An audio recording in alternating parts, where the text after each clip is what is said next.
I looked at the small, 50-square-meter tent made of worn animal hides tied with vines and supported by branches. It was crude, shabby, and undeniably my new home. My lips twitched as I stared at it in disbelief. Is this supposed to be livable? The tribe member who had brought me here was already gone. I set down my basket and put my belongings aside, not in any rush to start organizing. This place was where I was expected to live for the rest of my life. I couldn't help but sigh as I glanced at Shinrong, who stood pale and frail behind me. His unsteady steps made his poor health obvious. "You stay outside. I'll handle the cleaning," I told him. Shinrong smiled slightly. "It's fine. Let me help. No one's lived here for a while. We'll need to deal with the insects and check if the roof is still solid." I hesitated but finally agreed. "All right." I brought some mugwort. "I'll burn it to smoke out the bugs first, and then you can check the roof." As the mugwort burned, the sharp smell filled the air. Soon, we heard rustling as insects scurried out of the tent, clearly irritated by the smoke. Shinrong quickly pulled me back a few steps, grabbing the basket as we watched the creatures flee. Once the smoke settled and no more insects came out, we opened the hide curtain to let the air circulate. While Shinrong inspected the roof, I began tossing out the junk inside. My hands worked automatically as my mind wandered back to the past few days. Just recently, I was in an apocalyptic world, fighting high-level zombies to survive. Now, I was in the Horo Beast tribe, reborn as a woman named Changxia. Here, adulthood meant independence. Every year, the tribe brought its adult members to a grand market in Normandy, a bustling place where beast tribes, bird clans, and aquatic people gathered. It was a chance to find a mate, something I didn't want. But without a tribe's protection, survival in this dangerous world would be nearly impossible. After surviving the apocalypse, my only goal now was to stay alive. At the market, I was led to meet potential mates, but I wasn't exactly a popular choice. Small and weak, I belonged to the chinchilla beast tribe, known for lacking combat ability. I was rejected over and over. Unlike my past world, appearance didn't matter here. What counted was strength, species, and combat skills, qualities I clearly lacked. Frustrated, I sat in a corner, watching the towering beast men pass by. At just 1.7 meters tall, I felt like I was in a land of giants. The average male here stood over 2 meters tall, their bulk and strength making them seem more like beasts than people. And honestly, they weren't exactly my type. The tribe had raised me despite my frail health and lack of blood ties. I was found as a child near the holy mountain of Kana by the shaman, who brought me to the Horo tribe. Though they cared for me, my weak body had always been a burden. Now that I was an adult, they couldn't keep supporting me unless I married. As the day wore on, my stomach growled, and I scanned the crowd. That's when I saw him, a male unlike the others. He was slender but tall, over 2 meters, with pale skin and a sickly air. His disheveled hair and weak movements made him look like he didn't have long to live. But his face, it was striking, the most handsome I'd ever seen. Strength didn't matter to me. I could manage on my own.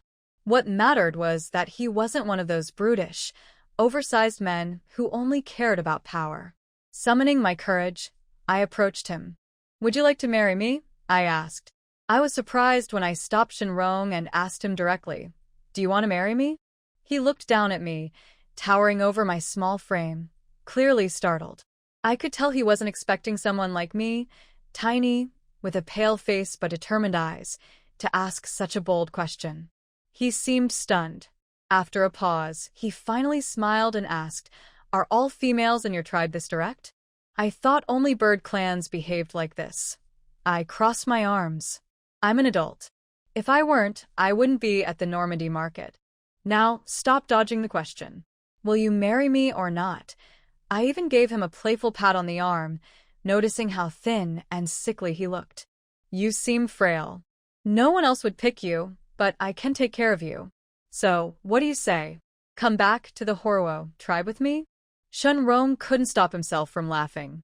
He seemed both amused and curious, which was a good sign. "I eat a lot. Are you sure you can handle that? I took out 2 fish balls I had made earlier and handed them to him. Try these. I'll cook for you. Don't worry about the food. He hesitated but finally accepted, introducing himself. I'm Shenrong from the wolf tribe. I've been wandering since I left the Twilight Forest. That was it. He agreed to come back with me to my tribe.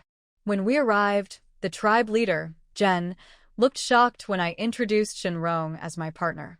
Despite their concerns about him, they accepted it. After all, no one else wanted to marry me, and Shenrong seemed to be my only choice. Back at the tribe, I was given an old beast den, a small, dugout shelter near a lake. It wasn't much, but I liked the location. The lake provided water and fish, and it was perfect for planting crops. Together, Shenrong and I began cleaning and fixing the den, replacing old materials and making it livable. I was excited to make this place my home, but I had bigger plans. I told Shenrong, once we settle in, I want to build a better den, a unique one, not like the others. He didn't question my dream and simply said, I trust you. As we worked, I showed him the fish traps I had made from vines, explaining how they worked. He seemed impressed by my resourcefulness, and that made me proud. We went to the lake to check the traps, and luckily, they were full. The fish and shrimp we caught were perfect for lunch. Back at the den, I prepared fishball soup, while Shenrong watched in quiet amazement. Cooking was something I enjoyed, even if the ingredients were simple. The soup turned out delicious, and Shenrong couldn't stop praising it. This is amazing, he said, finishing his bowl. For the first time in a while, I felt a sense of accomplishment, not just because of the food, but because I was building a life here with him. Later, Shenrong surprised me. He handed me a necklace with a strange, snowflake-like pendant. This is called Miracle, he said softly. It was my mother's, and now I want you to have it. His trust and support made me feel hopeful. Maybe, just maybe, this new life wouldn't be so bad after all. The fishball soup I made was fresh, but far from perfect. Without ginger or cooking wine, it lacked the flavor I wanted. I admitted, the taste is just okay. But Shenrong seemed amazed. This is the best food I've ever had, he said, looking genuinely impressed. I shrugged, promising to do better once I had the right ingredients. After the soup, I boiled shrimp and steamed a crab. The shrimp turned out tender and sweet, much better than the fish balls, but I knew it could be even tastier with some vinegar or soy sauce. Shenrong didn't seem to mind. He happily ate everything. By the time we finished, both of us were full and too lazy to move. In the afternoon, we divided the work. Shenrong went to gather vines for weaving new fish traps, while I stayed back to clear the overgrown area near the den. This spot was perfect for planting vegetables and setting up a proper home. I had big dreams of building a kiln-style house into the hillside, something more secure than this temporary den. I crafted a simple hoe using a stone tied to a stick and started clearing the land. It was hard work, but I didn't mind. I needed the exercise to build my strength.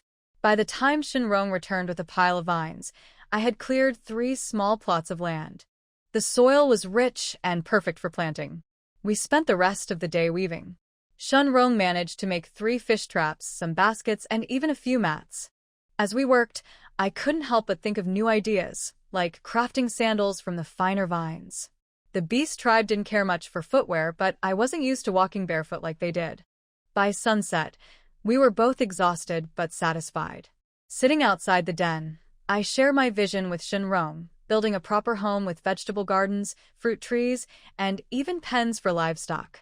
He seemed confused but willing to help. Whatever you need, just tell me, he said, smiling. Together, we were starting to create a life here, one step at a time. As I worked on weaving my first pair of vine shoes, Shenrong interrupted my thoughts, asking if I had any tasks for him before he went to check the fish traps. Without looking up, I told him to dig a small pit by the lake. He seemed to catch on quickly. You want to keep the extra fish and shrimp alive? He asked, surprising me with his insight. I nodded. Exactly. Any fish or shrimp we don't eat can be kept alive. When we have enough, I plan to invite the tribe over. Fish and shrimp are plentiful here, especially in warm seasons, but during the cold months, food becomes scarce. This way, the tribe will have another option to rely on. Shenrong agreed and headed off with the new fish traps. Meanwhile, I focused on finishing the shoes. After some trial and error, I completed a sturdy pair and tried them on. They felt good, but I made some adjustments before crafting a second pair. Shenrong deserved something thoughtful, especially since I'd roped him into this life. The vine shoes were my small way of showing care. By the time Shenrong returned, carrying fish and shrimp, he wasn't alone. With him was Nanfeng, the tribe leader's child and my closest friend. Nanfeng stormed into the den, scolding me for not telling her about my marriage. She had always looked out for me, and her frustration showed she cared. Shenrong, however, stepped in to protect me, shielding me from her playful hits. That small gesture earned him a bit of Nanfeng's approval. After Nanfeng ran off to fetch meat for us, Shenrong and I prepared dinner. While I boiled the fish and cooked the meat, I handed Shenrong the vine shoes. "Try these on. If they don't fit, I'll adjust them." He smiled, clearly appreciative. As we worked, he surprised me by offering me his mother's necklace, a keepsake he called Miracle. His words were soft yet firm, telling me it symbolized his commitment as my partner. I hesitated, understanding the significance of the gift, but his sincerity left me no choice but to accept it. Looking at the necklace, I felt the warmth of his trust. Despite our modest beginnings, I knew we were building something meaningful together. The firelight flickered as we settled into a quiet, shared rhythm, and for the first time, I felt a sense of peace in this new life. As the sun set, Nanfeng barged into the den, carrying half a boar's carcass over her shoulder. She tossed it into a corner and proudly announced it would last us 3 to 5 days. I couldn't help but laugh silently. Nanfeng was clearly thinking of the tribe's appetite. For Shenrong and me, this meat could easily stretch for 2 weeks, especially with my habit of pairing meat with wild vegetables to make it last longer. Nanfeng immediately noticed the smell of cooking and curiously asked what I was making. I explained my method of clear boiling the meat and preparing fish balls and shrimp. She looked puzzled, unfamiliar with these terms, but she didn't ask further, settling by the fire to help stoke it. Her sharp eyes caught the vine shoes on my feet, and I told her how much more practical they were compared to traditional beast hide. Hearing her approval, I felt encouraged and explained my plans to make vine shoes and grass shoes for everyone in the tribe, especially for harsh weather. Nanfeng's agreement made me smile, and the smell of the food in the pot grew stronger as I worked. When the fish balls were done, I asked Nanfeng to share their recipe with the tribe. I didn't have the time myself, as I was focused on building a kiln before the cold season arrived. Her eyes widened at the idea of fish as a reliable food source for the tribe, and I promised she'd understand once she tasted it. As we all sat by the fire, sharing bowls of fishball soup and stewed meat, the atmosphere was warm and peaceful. Nanfeng, usually stoic and composed, was so taken by the flavor that she ate with abandon, even burning her tongue but refusing to stop. She marveled at how different the meat tasted compared to the tribe's usual meals and praised the fish ball's deliciousness. By the end of the meal, she agreed to teach the tribe how to make fish balls, even hinting she'd use the recipe to trade for items we needed, like pottery or tools. Her support meant a lot to me.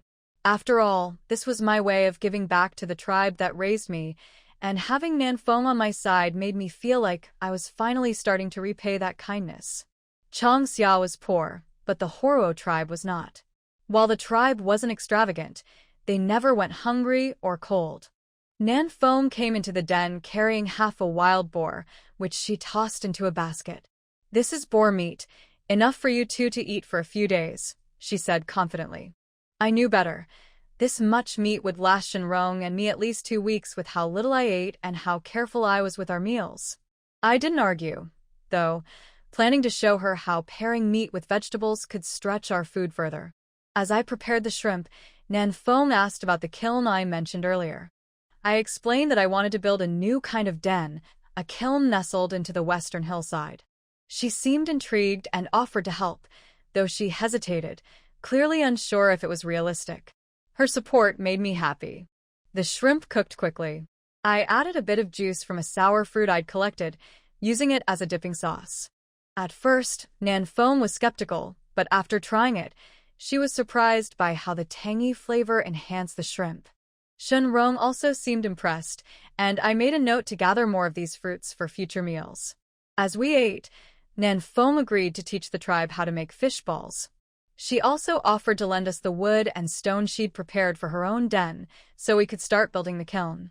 Her generosity touched me, though I hesitated to accept. Shenrong reassured me, saying we could replace her materials later. That evening, I decided to preserve the boar meat by frying it in its own fat. The process was simple, slowly rendering the fat, frying the meat until golden, and storing it in a clay jar with the oil. The smell filled the den, rich and mouth-watering. Shenrong and I both agreed it was fortunate we lived away from the main tribe. Otherwise, the enticing aroma would have brought everyone to our door. The next morning, at dawn, Shenrong opened his sleepy eyes and got up wearily. After washing up, he walked toward the lake, planning to retrieve the fish basket. The beast den was filled with the aroma of fried meat all night long, and even Shenrong's dreams were filled with the scent. Tossing and turning, he didn't sleep soundly all night. Beside him, Changxia, on the other hand, slept comfortably. She even let out soft snores. Several times, Shenrong had thought about getting up to eat another piece of fried meat, but alas, he was already too full from the evening meal, and his stomach couldn't take any more. Shenrong? Changxia heard the movement and called out. Shenrong paused and replied gently, "I'm going to the lake to retrieve the fish basket. It's still early. You can sleep a bit longer." Before leaving, he wrapped some leftover meat outside the beast den with leaves to bring along. This meat was specifically reserved to bait the fish in the basket. Hearing that Shenrong was going to retrieve the fish basket, Changxia rolled over on the reed mat laid over the floorboards, ending up near the wall, and quickly fell back into a deep sleep. This reed mat had been woven by Shenrong earlier. It had been dried for an afternoon, and was half dry. The beast den's floor was lined with wooden boards, and in spring, sleeping on it wasn't too cold. However, Changxia found the dampness unbearable, so she had laid the half-dry reed mat on the floor and added a layer of animal hide to create a floor bed. Most beast tribes weren't particular and slept directly on the ground. Changxia wasn't used to it. The dampness and hardness of the ground made her feel sore and uncomfortable every morning. Unfortunately, she didn't have many animal hides. The roof of the den also needed repairs. If it wasn't fixed before the rainy season, it would end up raining heavily outside and lightly inside the den. They were still too poor, everything had to be rationed, and there was never enough. After dozing off again, Changxia finally woke up. A tantalizing aroma greeted her nose. She rubbed her drowsy eyes and looked toward the doorway, seeing Shenrong returning from the lake with the fish basket and breakfast already prepared. Roasted meat. The enticing aroma that Changxia smelled was the roasted meat in Shenrong's hands. "Shenrong, I didn't realize you had such skills." Changxia curled her legs, not in a hurry to get up, and teased Shenrong. The smell was far better than the roasted meat in the tribe. Shenrong smiled as he sprinkled a bit of sour fruit juice on the roasted meat and said, "I've wandered through many places. Roasting meat is the only skill I've mastered." "Where have you been?" Changxia asked excitedly. This topic piqued her interest. Trapped in the Hulua tribe, she yearned for the outside world. Last time, when she went to the Normandy Bazaar for matchmaking, time was tight, and apart from the few days spent on the Normandy plains, most of the time was spent traveling. She hadn't even had time to glance at the roadside weeds. Now that her health was better, how could she not long for the outside world? "What places are you curious about?" Shenrong asked with a smile, his tone making Changxia inhale sharply. Tilting her head, Changxia thought for a moment. "Forget it, tell me about the Twilight Forest." Given her current circumstances, even grasping the Twilight Forest was challenging. As for the broader world, that could wait for another time. The Twilight Forest is located at the heart of Eastland. This forest is the habitat of the beast tribes. To the east lies the Qinghai Plateau, home to the bird tribes. To the south is the Eastern Sea, where the fish tribes reside.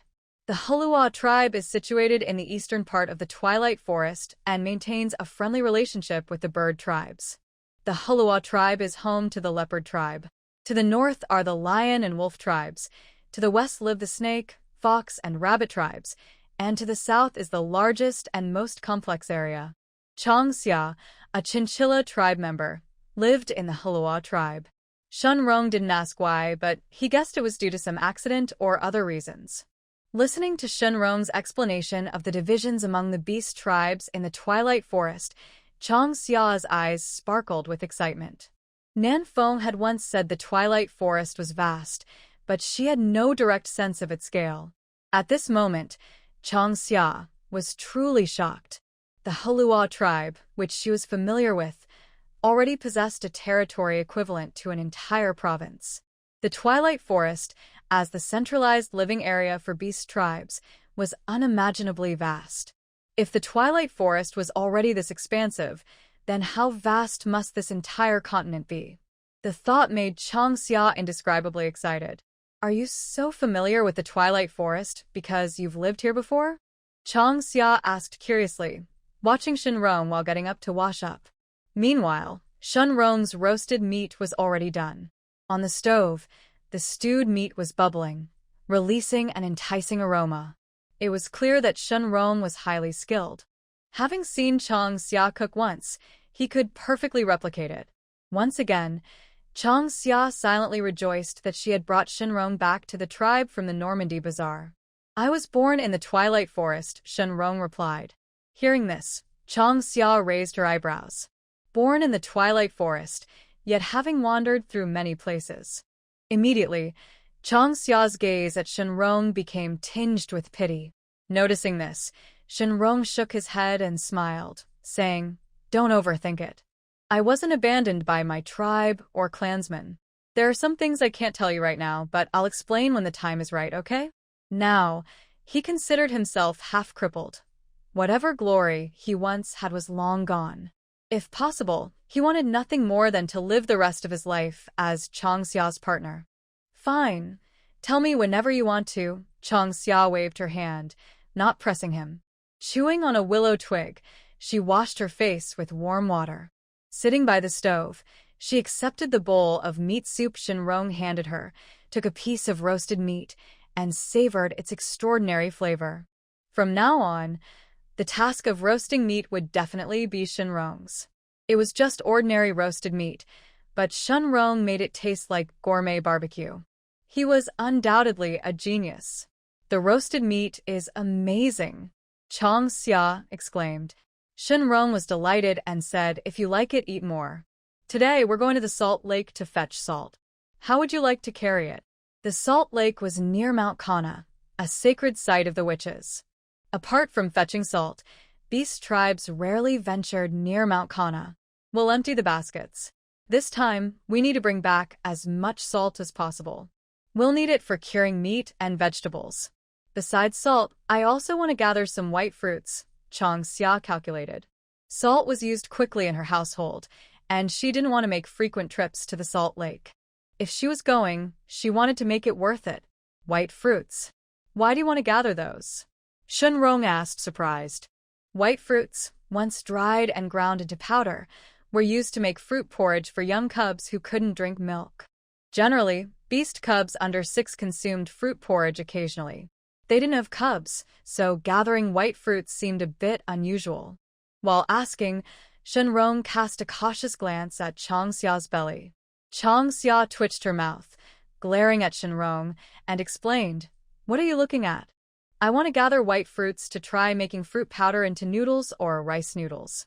She had secretly wanted to experiment with this before, but had been too closely watched by Nanfeng. White fruits were a unique plant in the Twilight Forest and could be harvested year-round. "Noodles and rice noodles?" Shunrong asked, embarrassed and smiling sheepishly.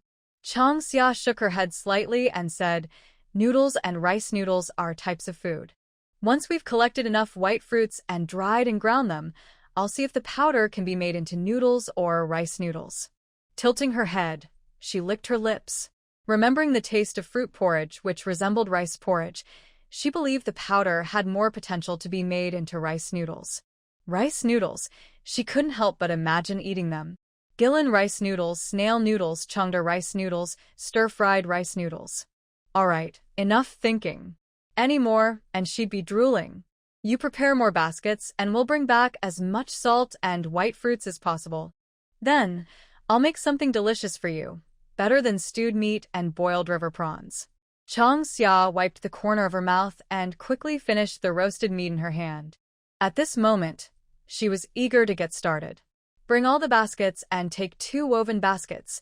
After breakfast, Chang Xia deftly emptied the baskets and woven containers in the beast den, placing them neatly to the side, ready to be tied onto Shenrong later. The salt lake was located near Mount Kana, quite far from the tribe. However, the beast tribes could travel swiftly in their beast forms. It would take them only half an hour to reach Mount Kana. With time left to collect salt, the morning would be sufficient for gathering both salt and white fruits. At the entrance, Shenrong transformed into his beast form. A giant wolf, 3 meters tall, with a silver-white coat and a tuft of golden fur on his brow that matched his golden wolf eyes, appeared. He looked incredibly handsome. "You're stunning," Chang Xia exclaimed in admiration. She had seen the beast forms of Nan Feng and other tribe members before, but now she gazed at Shenrong's beast form in awe, utterly captivated. Chang Xia was convinced that even the tribe chief's beast form couldn't compare to Shenrong's majestic and handsome appearance. A trace of delight flashed in Shenrong's golden eyes, clearly pleased with Chang Xia's praise. This was his ordinary beast form. In battle, when he activated the totem of the Fighting Wolf clan, his silver-white fur would be adorned with golden stripes. However, the beast tribes rarely activated their bloodline totems unless it was a life-or-death battle. Shenrong crouched down to allow Chang Xia to secure the baskets and woven containers. Then, with his wolf tail, he lifted Chang Xia, placing her securely on his back. "Let's go, Shenrong. We're heading to Mount Kana to fetch salt," Chang Xia called out enthusiastically. The beasts in their beast forms would only carry their mates and cubs. Unless under special circumstances, they wouldn't transport others. The tribe had encouraged Chang Xia to marry, believing that even if she couldn't hunt with a mate, she could at least participate in outdoor foraging and gathering. That way, there was no fear of her starving. In the early morning, a light mist enveloped the mountains and rivers. Shenrong identified the direction and dashed toward the salt lake at Mount Kana. Meanwhile, back in the Halua tribe, Nan Feng approached her father, the tribe chief, Zhen, and told him about the fish balls. She also mentioned Chang Xia's idea of building a kiln. "Fish balls? Are they really as good as you say?" Zhen asked in a low voice. He didn't immediately ask about building the kiln. Although Nan Feng suggested lending timber and stones to Chang Xia, Zhen neither objected nor agreed. Instead, he focused on the fish balls. Nan Feng licked her lips, savoring the memory, and replied, "Delicious. There's no fishy smell, and they're tender yet chewy. They're incredibly fresh and smooth in your mouth. Besides fish, the river prawns that Chang Xia made were also amazing. Oh, and the stewed meat was especially sweet and tender." If it hadn't been for the taste of the fish balls and river prawns leaving such a deep impression, Nan Feng's favorite would have been the stewed meat. The simple stewed meat made by Chang Xia had an irresistible allure. Nan Feng quickly composed herself, trying not to dwell on the memory. Her mouth was almost watering again. "Can you make them?" Zhen asked, feeling slightly hungry. The roasted meat in his hands seemed flavorless after Nan Feng's detailed descriptions of the fish balls, river prawns, and stewed meat. Even though he hadn't tasted them, he could almost smell the aroma. Nan Feng froze, then replied awkwardly, "Father, you know my skill with roasted meat. Do you think I could make something as complicated as fish balls?" But Mom might be able to. Nan Feng's mother, Mu Qin, was renowned in the tribe for her roasted meat. Even her stewed meat was highly praised, though Chang Xia didn't count among her admirers. "Go catch a few green fish from the White River, as Chang Xia mentioned, and let your mother try making them later. If it works, I'll help Chang Xia trade with the tribe for resin," Zhen said, glancing at Nan Feng. His beast cub was excellent in every way, but too stubborn. She had been an adult for many years, yet still hadn't found a male to marry. It had worried Jen endlessly. He had scolded and lectured her, but Nan Feng wouldn't listen, so things had been left as they were. Compared to Nan Feng, Jen suddenly felt that Chang Xia was perfect. Her weak body didn't matter. Even marrying a sickly mate didn't matter. At least she was married. Who knew what the future held? For now, Chang Xia's life seemed much better. All right, leave the fish catching to me, Nan Feng agreed readily. Happy that Jen hadn't started nagging her, Nan Feng grabbed her basket and left the beast den, heading toward the White River. By now, the sky was fully bright. The tribe's smokestacks puffed lightly into the air, and the aroma of various foods mingled, starting a vibrant new day. Elsewhere, Shenrong carried Chang Xia to the salt lake at Mount Kana. Before them lay a vast expanse of white, with a strong salty tang in the air. The area around the salt lake was devoid of birds and plants. The occasional crooked tree stood, yellowed and half dead. So this is the salt lake, Chang Xia said in amazement, gazing at the scene before her. Calling it a lake wasn't an exaggeration. As she looked around, she couldn't see the edges of the salt lake. No wonder Nan Feng had said the salt lake was a gift from the beast god to the beast tribes. This natural salt lake was enough to sustain the beast tribes for thousands of years. You've never been here to fetch salt? Shenrong asked in surprise. Chang Xia glared at him as she slid off his back. When I was weak and sickly, the tribe chief and Nan Feng wouldn't even let me leave the tribe. Do you think I could come here to fetch salt? She once dominated her own domain, but who would have thought she'd wake up one day unable to even leave her den? Ultimately, it was this frail body's fault. Her once powerful abilities had been completely used to nourish her body, leaving her perpetually weak and half alive. Still, she had survived. Now that she had passed adulthood, her body had stabilized. With more training, hunting and fishing would no longer be out of reach. My mistake, Shenrong immediately apologized, urging Chang Xia to rest while he fetched the salt. Large chunks of salt crystals were easier to carry than loose salt. He loaded them into the baskets for transport. Back at the den, they could be broken down and ground. The salt crystals from the salt lake were pure and required no filtering or refining. Once ground, they could be used directly, which was a great convenience for the beast tribes. The salt lake was within Mount Kana's range, an area frequently patrolled by the beast tribes. Occasionally, bird tribes would visit to trade with the beast tribes, though the fish tribes, with their abundant salt, rarely did. The bird tribes' arrogance often led to conflicts with the fish tribes, resulting in reduced interactions over time. In contrast, the beast tribes maintained relatively harmonious relations with both groups. Each basket and woven container was about half a person's height. Once filled, the two containers held roughly 300 pounds of salt, enough for Chang Xia and Shenrong's daily needs. Most tribespeople would also only take what they needed. Salt transported back to the tribe was prone to moisture, whereas the salt lake environment kept it safe from dampness. Chang Xia still needed to find a way to preserve the salt at home. If it absorbed moisture, it would turn to salt water, causing trouble. Chang Xia, isn't 2 baskets of salt too much? Shenrong asked hesitantly. Even without much experience, he knew that hundreds of pounds of salt was quite a lot. When he traveled before, he would carry a small leather bag of salt, weighing less than half a pound, which would last 10 days to 2 weeks. Chang Xia arranged the salt crystals neatly in the basket and replied, "Don't worry. Taking more this time means we won't need to come back soon. Besides, I'm planning to pickle vegetables and meat, which will use up a lot of salt. Salt spoils if it gets damp," Shenrong reminded her. "I'll find a way to seal it in clay pots," Chang Xia said, frowning as she pondered how to preserve the salt. Although the salt lake wasn't too far from the tribe, it wasn't close either. She didn't want to make frequent trips like the others. It was too troublesome. After gathering the salt, the two prepared to return to the tribe. However, before heading back, Chang Xia still wanted to collect white fruits. There was a grove of white fruit trees at Mount Kana, but the area was sacred to the witches.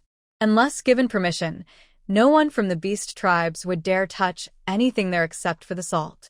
Let's go to Elephant Peak Mountain, Chang Xia said as Shenrong secured the baskets and she climbed onto his back. Elephant Peak Mountain wasn't far from Mount Kana. It was part of the Hulua tribe's territory and had just as many dense, flourishing white fruit trees as Mount Kana. It was also conveniently along the way. Chang Xia, aren't you going to Mount Kana to visit the witch? Shenrong asked. Chang Xia thought for a moment, then shook her head, declining Shenrong's suggestion. She said, in a few days, the witch will come to the tribe. Since we've just moved, we should stock up on supplies. When the witch visits the tribe, I want to invite her to our home. Chang Xia regarded the witch as family. Having just left the tribe to live independently, Chang Xia wanted to present her best self to the witch. Going to Mount Kana now didn't seem appropriate. All right, I'll follow your lead, Shenrong said, understanding Chang Xia's reasoning. He wasn't eager to meet the witch too soon either. Soon, the two left the salt lake. In no time, they arrived at the foot of Elephant Peak Mountain. As its name suggests, the mountain resembled the shape of an elephant's peak, which is how it got its name. White fruit trees grew abundantly around the base of the mountain. Unlike the towering broadleafed forests, white fruit trees were generally short and resembled shrubs. The tallest of them were just over 2 meters, while the shortest were about 1 meter tall. This made it easy for even the youngest cubs to pick the white fruits. I knew coming to Elephant Peak Mountain wouldn't disappoint. Seeing the white fruit trees laden with fruit, Chang Xia happily slid off Shenrong's back. She quickly placed her basket aside. The fist-sized white fruits hung densely on the branches, lush and green, looking incredibly beautiful. White fruits got their name because they turned white when dried. The powder ground from these fruits was also a fine, white flour-like substance. So many. Shenrong was slightly startled and asked in surprise, hasn't the tribe come to Elephant Peak Mountain to pick these? White fruits wouldn't fall even in the dead of winter unless picked. Apart from the beast tribes, only birds and some herbivorous animals consumed them. In recent years, the tribe hasn't had many cubs born, so the white fruits near the tribe have been enough. Besides, adult beast tribes don't usually enjoy eating white fruit porridge.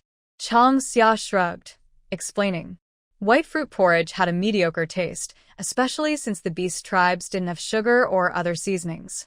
Unless it was for winter storage, beast tribes wouldn't deliberately pick white fruits.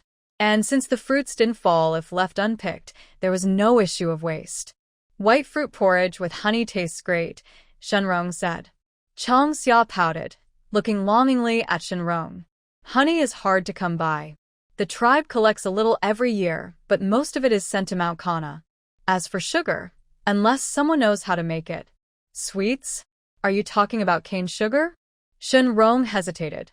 Honey could sometimes be traded with the bear tribes, but they rarely parted with it. Chang Xia hadn't tried other sugars before, and she didn't know what Shenrong meant by cane sugar. However, she understood the concept of sugar from Earth. Cane sugar could be made into brown sugar or black sugar. Black sugar required a more complex process and had a darker color, along with a caramelized aroma that brown sugar lacked. What's cane sugar? Chang Xia tilted her head, pretending not to understand, and asked Shenrong. A type of sugar made from a plant, Shenrong said awkwardly. Cane sugar came from the western lands, and it seemed the eastern lands hadn't mastered the sugar-making process yet. He had eaten it before but didn't know how it was made, or what plant it came from. Chang Xia silently stared at Shenrong. His expression made it clear he didn't know much. Is cane sugar made from a plant called cane? Chang Xia guessed aloud. Most likely, it was crude sugar made from sugarcane. But she wasn't sure if it was brown sugar or black sugar. Besides sugarcane, plants like beets, maple trees, and even grass roots could also produce sugar. Unfortunately, Chang Xia hadn't found these plants in the twilight forest yet. Maybe. I think it's called sugarcane, but I'm not certain, Shenrong said after a moment. Where did you eat cane sugar? Chang Xia asked curiously. Western lands, Shenrong said, pinching his nose. Hearing this, Chang Xia gave up the idea. The western lands, she hadn't even ventured beyond the twilight forest in the eastern lands. It was too far away. Maybe someday she'd find sugarcane or sugar beets in the twilight forest. Then, making sugar could be a possibility. For now, though, collecting white fruits was the priority, since it was directly tied to her future culinary pursuits. As they chatted, the two began working. Soon, the baskets they brought were filled. Chang Xia estimated the weight of the white fruits in the baskets. Once dried, they should yield around 300 to 400 pounds. Despite their fist-sized appearance, white fruits weren't very heavy. Considering the beast tribe's enormous appetites, Chang Xia thought a few hundred pounds wouldn't be enough. Besides, they hadn't even harvested 1% of the white fruits in the grove at the foot of Elephant Peak Mountain. Is this enough? Shenrong asked. Chang Xia looked at the white fruit grove and shook her head. Not enough. You should weave a few more baskets. These few baskets of white fruits will only yield a few hundred pounds when dried. If we grind them into fruit powder to make noodles or rice noodles, the quantity will decrease further. Since we're here, we should collect more to bring back and dry. If possible, Chang Xia would have preferred to pick all the white fruits in this grove and bring them back to the den. Once picked, the trees would bloom and bear fruit again in cycles. Over time, they could be harvested 3 or 4 times. Otherwise, the twilight forest wouldn't have white fruits available year-round, even in the coldest winters. Additionally, the white fruits grew densely. If white fruits could be used as a staple food, that would be ideal. If not for wanting to build a home of her own, Chang Xia would rather spend her time researching white fruits and developing new recipes. After all, the twilight forest had so many plants and animals she had never seen before. All right. I'll gather some vines. Don't wander off, Shenrong instructed, cutting some vines nearby without going too far. A short while later, he had woven several baskets. Deciding baskets were easier to handle than backframes, Shenrong wove more of them. Chang Xia filled the newly woven baskets with white fruits. It didn't take long before the baskets were full again. Wiping the sweat from her forehead, Chang Xia looked up at the sun, now high overhead. It was close to noon, and she was hungry. Shenrong, come sort the baskets and backframes. It's time to head home. Chang Xia called, summoning Shenrong back from picking white fruits to organize their harvest for the return trip. All the baskets are full? Shenrong asked, carrying the baskets over. Chang Xia nodded. Completely full. Once we dry these, we can grind them into fruit powder. Then I'll make something delicious for you. She smiled brightly, imagining eating noodles or rice noodles in a few days. Seeing her cheerful expression, Shenrong smiled as well. Realizing the time, they didn't linger. Shenrong transformed into his beast form and crouched down, using his wolf tail to secure the baskets and backframes. Finally, he wrapped Chang Xia in his tail, and the two began their journey back to the tribe. Although they hadn't gathered wild vegetables or other food during this outing, Chang Xia wasn't worried at all. Living by the lake, she never had to fear going hungry. With their plentiful harvest, both were in high spirits, already planning what to eat for lunch: fish balls, stewed meat, or perhaps fried meat stir-fried with wild vegetables. At that moment, neither knew that someone was waiting for them at their beast den. Where did Nan Feng and Chang Xia go? Jen paced back and forth anxiously. Chang Xia's health had just improved, and she was already exerting herself? Why didn't Shenrong stop her? Jen had interacted with Shenrong before and thought he was a steady child. Now, it seemed he wasn't steady enough and needed some admonishment. Nan Feng, with nothing else to do, helped Chang Xia fill the stone jars with water. Father, I told you. Chang Xia decided to go to the salt lake today to collect salt and pick some white fruits. Judging by the time, they should be back soon. Nan Feng lifted his right foot, showing the vine shoes on it, and said, Father, go sit near the beast den, and I'll teach you how to weave vine shoes. Later, you can make a pair for Mother. That way, when she goes out to gather and forage, she won't hurt her feet on the gravel. Hearing Nan Feng's explanation, Jen calmed down. He had Nan Feng take off the vine shoes to examine them closely. He also tried them on, finding them soft yet firm, much more comfortable than beast-hide shoes or wrapping feet with leaves. Did Chang Xia teach you how to make these vine shoes? Jen asked happily. The popular beast-hide shoes in the tribe were also Changxia's invention. Yep. Nanfeng nodded, sighing, Father, Changxia is really smart. It's just a pity that her health isn't great. Her health isn't just not great. If not for the shaman's precious medicines and her own determination over the years, she might not have survived to adulthood, let alone reached her transformation. Jen sighed, recalling when the shaman first brought Changxia to the tribe. At the time, they all feared this pitiful beast cub wouldn't live long. But Changxia was resilient. With the help of the shaman's medicines, she survived near-death experiences time and again, proving her tenacity. Because of this, the tribe treated Changxia with great patience. Whenever someone got something good, they would share a portion with her. Like this time, Changxia built a kiln. If anyone else had done it, Jen would have stopped them immediately. Don't worry, Father. Didn't the shaman say that if Changxia successfully passes the trial of adulthood, she'll have a peaceful life afterward? Nanfeng reassured Jen while picking a few fine vines from Changxia's pile to start weaving shoes, mimicking her technique. Before long, Nanfeng had successfully made a pair. Father, try these. Jen took the vine shoes, removed his beast-hide ones, and walked back and forth a few times. These vine shoes are indeed comfortable, better than beast-hide shoes. Without hesitation, Jen squatted down, pulled out some vines, and started weaving a pair for his mate. While working, he instructed Nanfeng, when you have time, cut some more fine vines and bring them back to the tribe. Also, teach the people how to weave vine shoes. We should wait for Changxia to come back and ask her opinion first, Nanfeng replied. You're right. We should ask Changxia. I was too hasty earlier. After all, vine shoes have a big impact on the tribe. Jen agreed with Nanfeng. The Hulua tribe was simple and united, but they practiced private ownership. Even as the chief, Jen couldn't take anything from the tribe without reason. Time passed as the two wove vine shoes. By noon, a shadow approached the beast den. Jen and Nanfeng quickly looked up, sensing a familiar aura. Both smiled with relief. They're finally back, Jen said happily, setting aside the vines. Changxia, we have guests at home. Chenrong carried Changxia on his beast form, his back loaded with baskets and crates, heading straight for the Hulua tribe. As they neared, Chenrong sensed two auras near their beast den. Who's here? Changxia asked curiously. Seems to be the chief and Nanfeng, Chenrong replied, narrowing his beast eyes as he guessed the reason for Jen's visit. It probably had something to do with Changxia's plans to share the fish ball recipe with the tribe.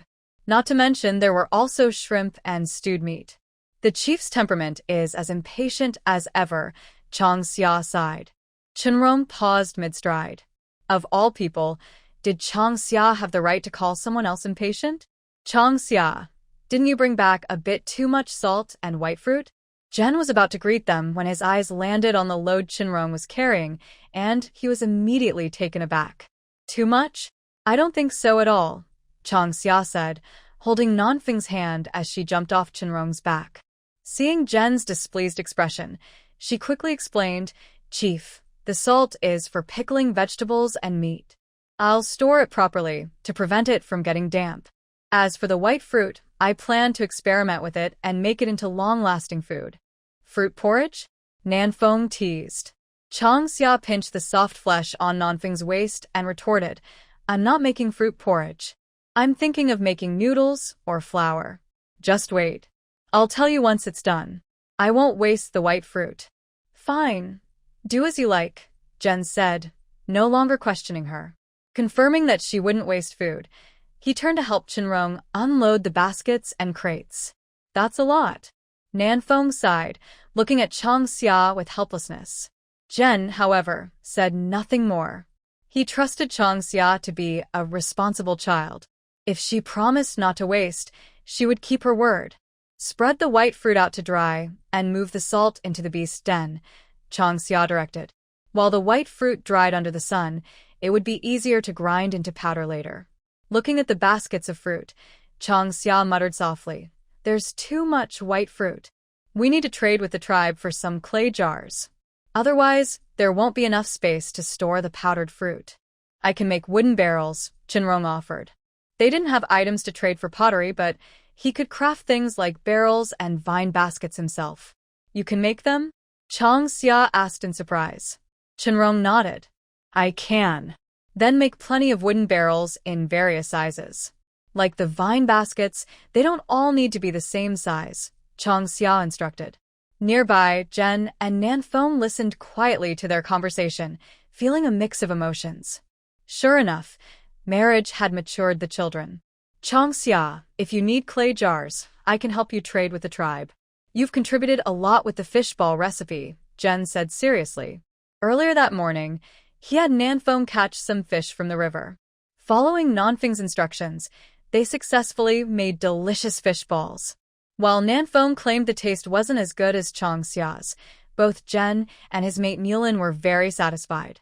The fish balls were deliciously springy, not only tasty, but also ideal for the elderly and young in the tribe. Moreover, they provided a new food source for the tribe, even during the harsh winters, significantly easing Jen's burdens.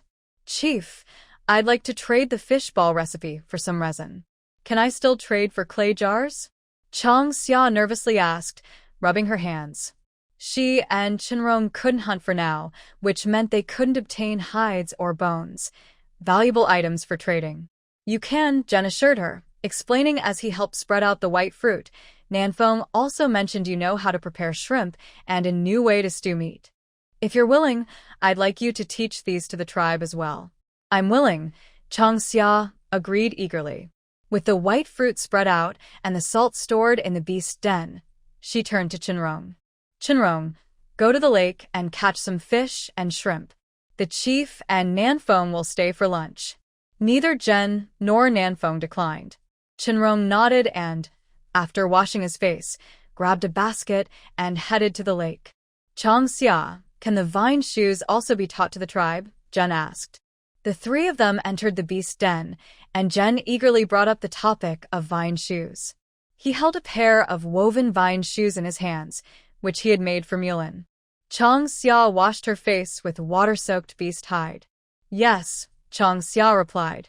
Vine shoes can be woven not only with fine vines but also with straw or reeds. Compared to vines, straw and reeds might make the shoes softer. Great, I'll try that later. Jen clapped his hands, delighted. Chang Xia, what did you eat this morning? It smells amazing, Nanfeng said as she added water to the clay pot on the stove. She suddenly caught a tempting aroma and turned to ask Chang Xia. Hearing this, Jen looked over at Nanfeng. In truth, he had smelled the aroma even earlier than her. The fragrance was different from roasted or stewed meat. It had the charred scent of fat dripping onto flames, making his mouth water. Chinrong made roasted meat this morning, Chang Xia said. After a moment, as if remembering something, she washed her face, hung the beast hide to dry, and pointed to a clay pot in the corner of the beast den. You brought half a slab of meat yesterday, and I was worried it would spoil before we finished it. After you left last night, I had Chinrong cut it into pieces and make fried meat. Go check and see if that's the smell. Jen was aware of Nanfeng carrying half a slab of meat away from the tribe yesterday. The prey had been hunted by Nanfeng alone, and Jen had guessed she'd bring the meat to Chang Xia since her family didn't lack food.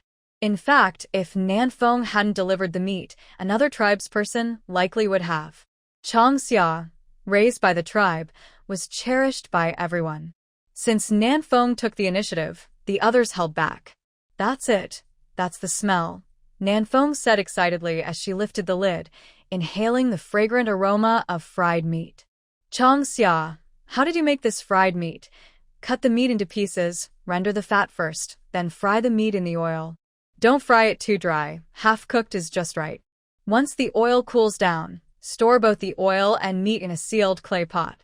When you want to eat it, just take some out and slice it, Chang Xia explained, scooping a few pieces of fried meat into a bowl. At noon, I'll use the fried meat to stir-fry wild vegetables for you. Chief, fried meat can be preserved for a long time. This season isn't suitable for making cured meat, so fried meat is a great alternative. Cured meat was best made during the cold winter months when the weather allowed for natural drying. Smoked meat was another option, but its flavor and texture couldn't compare to naturally dried cured meat. Chang Xia, wait. Jen raised a hand to stop her from continuing. Nanfeng also picked up on the implications of her words and silently handed the wooden bowl to General. Jen took the bowl and examined the fried meat seriously. His stern face gradually softened with joy and a mix of emotions. He wasn't blind and understood the significance of fried meat. Chang Xia, you've done an excellent job. Jen patted Chang Xia's shoulder heavily. The appearance of fried meat provided the tribe with a method to preserve meat during the warm season. To Jen, this was even more exciting than the fish balls. For beast tribes that lived on meat, fish could never fully replace other types of meat. Fried meat brought Jen hope. With it, along with Chang Xia's mention of cured meat, the tribe no longer needed to worry about running out of food during the cold season. If they could store enough fried and cured meat during the warm season, they wouldn't have to skimp during the cold months. Jen pressed Chang Xia to sit and rest. Whatever needed to be done, Nanfeng could handle it. He had Chang Xia explain more about fried and cured meat and even brought up the topic of building a kiln. When Chenrong returned with a basket on his back, he found Chang Xia sitting and eating wild fruits. Inside the beast den, Jen and Nanfeng were busy, one washing wild vegetables and the other cutting fried meat. The wild vegetables had been cleaned by Mulin and carried here by Jen and his daughter. Chang Xia, Chenrong called. Chang Xia stood up, carrying a clean chopping board. The beast den wasn't big, and with so many people it felt crowded. She decided to have Chenrong chop the fish outside. Jen, meanwhile, placed the washed wild vegetables in a vine basket to drain and walked over to Chenrong.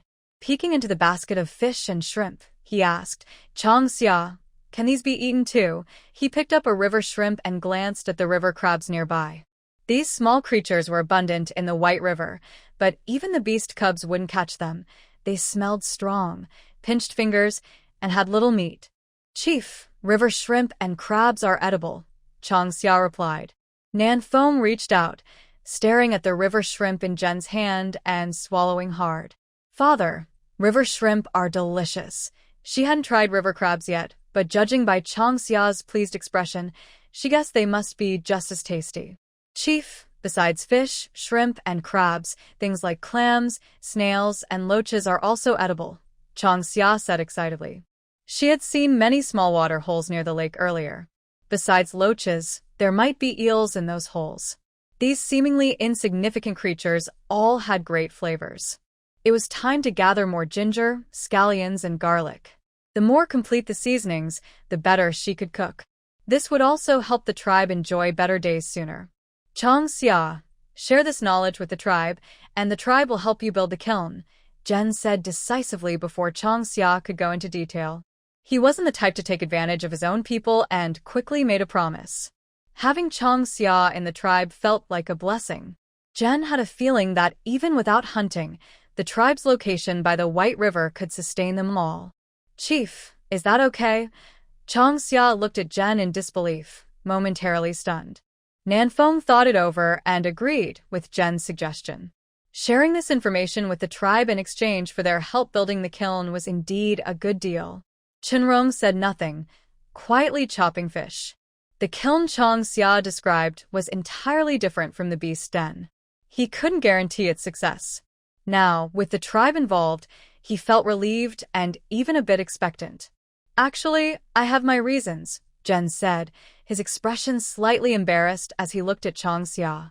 Chang Xia thought for a moment and quickly guessed Jen's reason. The kiln, they had just discussed it. A structure different from the beast den.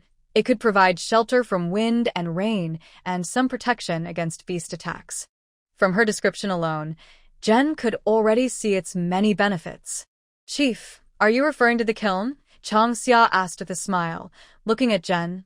Father, you want to build a kiln? Nanfeng was stunned, surprised.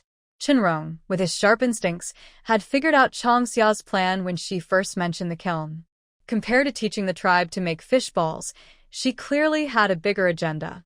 After all, the kiln had so many advantages, and with Chang Xia's love for the tribe, she couldn't possibly keep it a secret.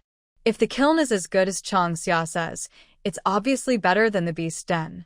During the warm season, the tribe is safe, but in the cold season, the beast dens still pose risks, Jen explained seriously. The Halua tribe was strong, and few wild beasts dared attack it. However, precautions were always wise. Besides, during the rainy season, the beast dens often leaked. In the cold season, there was the added danger of snow and ice collapsing the dens. The tribe's people are used to living in beast dens. Building a kiln. They might not be willing, Nanfeng said cautiously. It was like how bird tribes built nests and fish tribes lived in water. Every creature had its way of life. Gen smiled. When did I say I'd make the tribe's people build kilns? Then, Nanfeng was puzzled. Chang Xia patted Nanfeng's arm and said calmly, "The chief wants me to build the kiln first. If the tribe's people find it comfortable, they'll naturally ask for one without the chief needing to say a word. Forget it. This isn't something for me to meddle in," Nanfeng muttered, covering her mouth with her hand and shrugging. "Once Chang Xia's kiln is built, I'll take a look. If it's really comfortable, I'll be the second one to build a kiln." Jen gave a mysterious smile but said nothing. Chenrong finished chopping the fish meat and began preparing scallion water to remove the fishy smell. Nearby, Chang Xia handed some green onions to Jen and Nanfeng, mentioning ginger and garlic as well. Nanfeng tilted her head in thought. "I've seen the ginger and garlic you mentioned. Nanfeng, where did you see ginger and garlic?" "In the shrubland south of the White River Beach." Hearing this location, Chang Xia and Chenrong exchanged glances. Jen's expression shifted slightly. "Chang Xia, the White River Beach isn't far from the tribe. You've never been there because of your poor health," Jen explained. "The tribe has a riverside beach upstream, about the same size as the White Lake in front of your beast den. The south side of it is covered with dense shrubs. Usually, the young ones in the tribe go there to gather and forage." "Chief, is the shrubland a white fruit forest?" Chang Xia asked excitedly. "The shrubland does have many white fruit trees," Jen confirmed, shaking his head at Chang Xia's quick renaming. "But it also has other trees, like thorn fruit, sour fruit, pine trees, and astringent persimmons." The shrubland was the tribe's most important foraging ground and their closest territory. "Chief, can I go to the shrubland to gather?"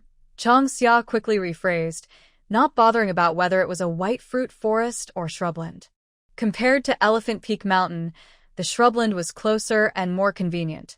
Plus, with Nanfeng mentioning ginger and garlic, Chang Xia was even more tempted. "Why wouldn't you be able to?" Jen glared at Chang Xia. Was this child being silly? What kind of question was that? Thorn fruit, sour fruit, and astringent persimmons only ripen in the cold season. Right now, the shrubland mainly has wild vegetables, besides the white fruits. If it's just for wild vegetables, the ones near White Lake should be enough for you and Chenrong. "There's no need to go to the shrubland," Jen patiently explained. Ultimately, Jen was reluctant to let Chang Xia leave the tribe. He worried she might get hurt or face trouble where he and the others couldn't see her. "I want to gather ginger and garlic and see if I can find anything else," Chang Xia said, brimming with excitement. With ginger, scallions, and garlic in hand, other spices like chili, Sichuan pepper, dried orange peel, and star anise felt within reach. Though she said, "gather," Chang Xia was actually thinking about transplanting. What could be more convenient than planting them in her own garden? "Wait here, I'll go to the shrubland right now," Nanfeng said, standing up and ready to head out. Chang Xia reached out and caught her. "Nanfeng, if you see Aunt Mulin, remember to bring her back for lunch. And if you find ginger, scallions, or garlic, make sure to dig them out with their roots and soil. I've cleared a plot of land next to the beast den to plant them." "Got it." Nanfeng noted Chang Xia's instructions and left the beast den, transforming into her beast form and heading straight for the shrubland along the White River. Today, Mulin was also gathering wild vegetables in that area. The trip to collect ginger and garlic conveniently gave her a reason to bring Mulin back for lunch at Chang Xia's place. Chang Xia began preparing lunch while Jen and Chenrong worked outside the beast den, turning over the white fruits.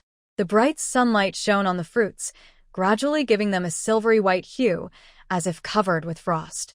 "Smells amazing," Jen craned his neck to peek inside the beast den. At that moment, waves of enticing aromas wafted out from the beast den. Chang Xia's cooking is exceptional, Chenrong commented. After finishing with the white fruits, he moved the leftover vines from the previous day to the front of the beast den, intending to weave more baskets. His focus, however, was on making flat bamboo sieves and winnowing trays as Chang Xia had suggested, which would help organize their extra supplies. Wooden barrels required lumber, and all the wood sent by the tribe had been used to repair the beast den. Making barrels would require chopping more trees, which wasn't feasible for now. Chenrong, what are you weaving? Jen asked curiously. Chang Xia said we lack storage containers in the beast den, so I'm weaving some vine baskets and winnowing trays. She named these things. They're shallower and smaller than regular baskets and are meant for storage, Chenrong replied, motioning toward a few small vine baskets placed against the wall of the beast den. The washed wild vegetables Jen had prepared earlier were draining in one of these baskets.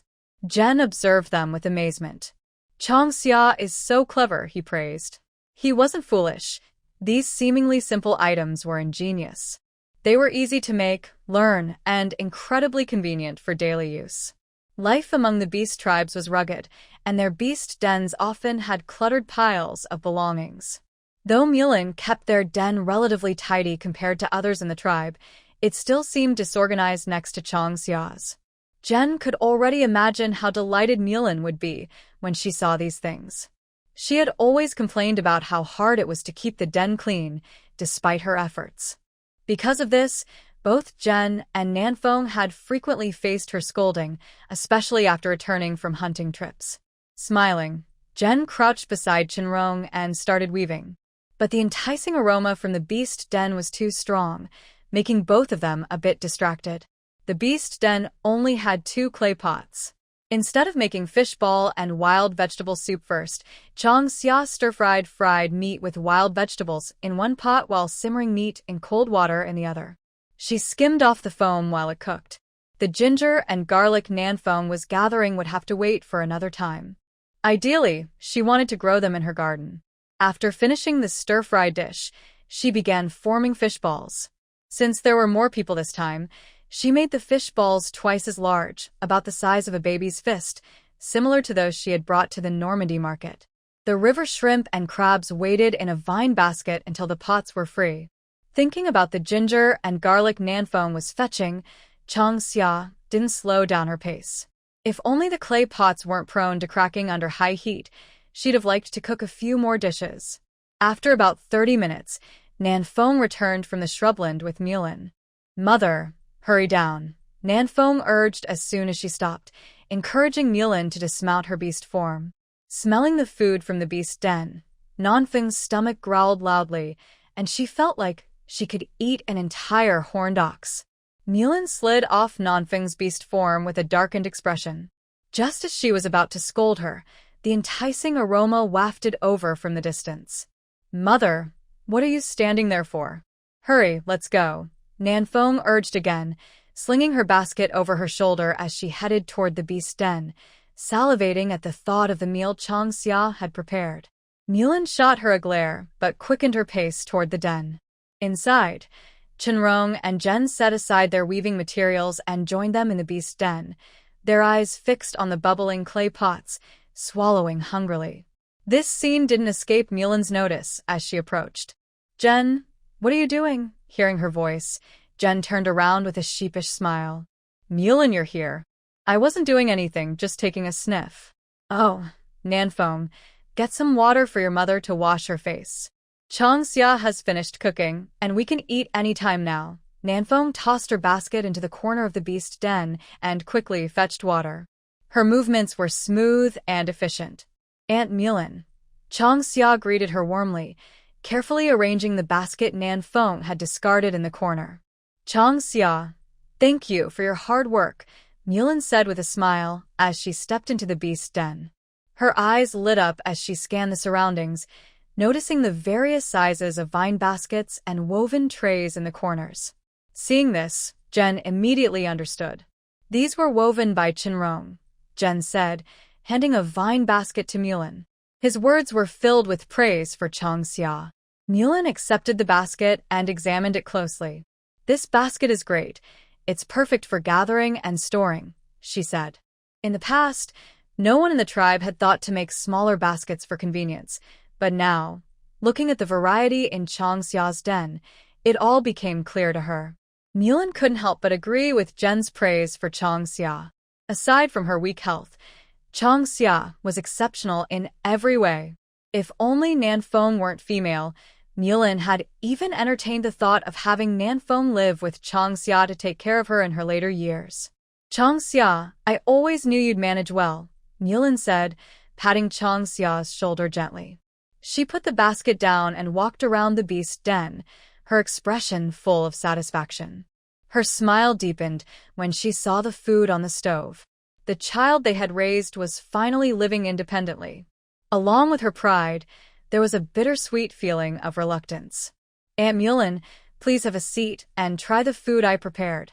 It's all for you," Changxia said cheerfully, inviting Zhen and Mulan to sit.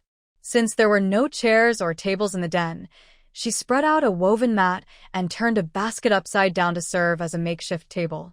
The meal was abundant: fish ball and wild vegetable soup, fried meat stir-fried with vegetables, stewed meat, blanched river shrimp, and steamed river crabs.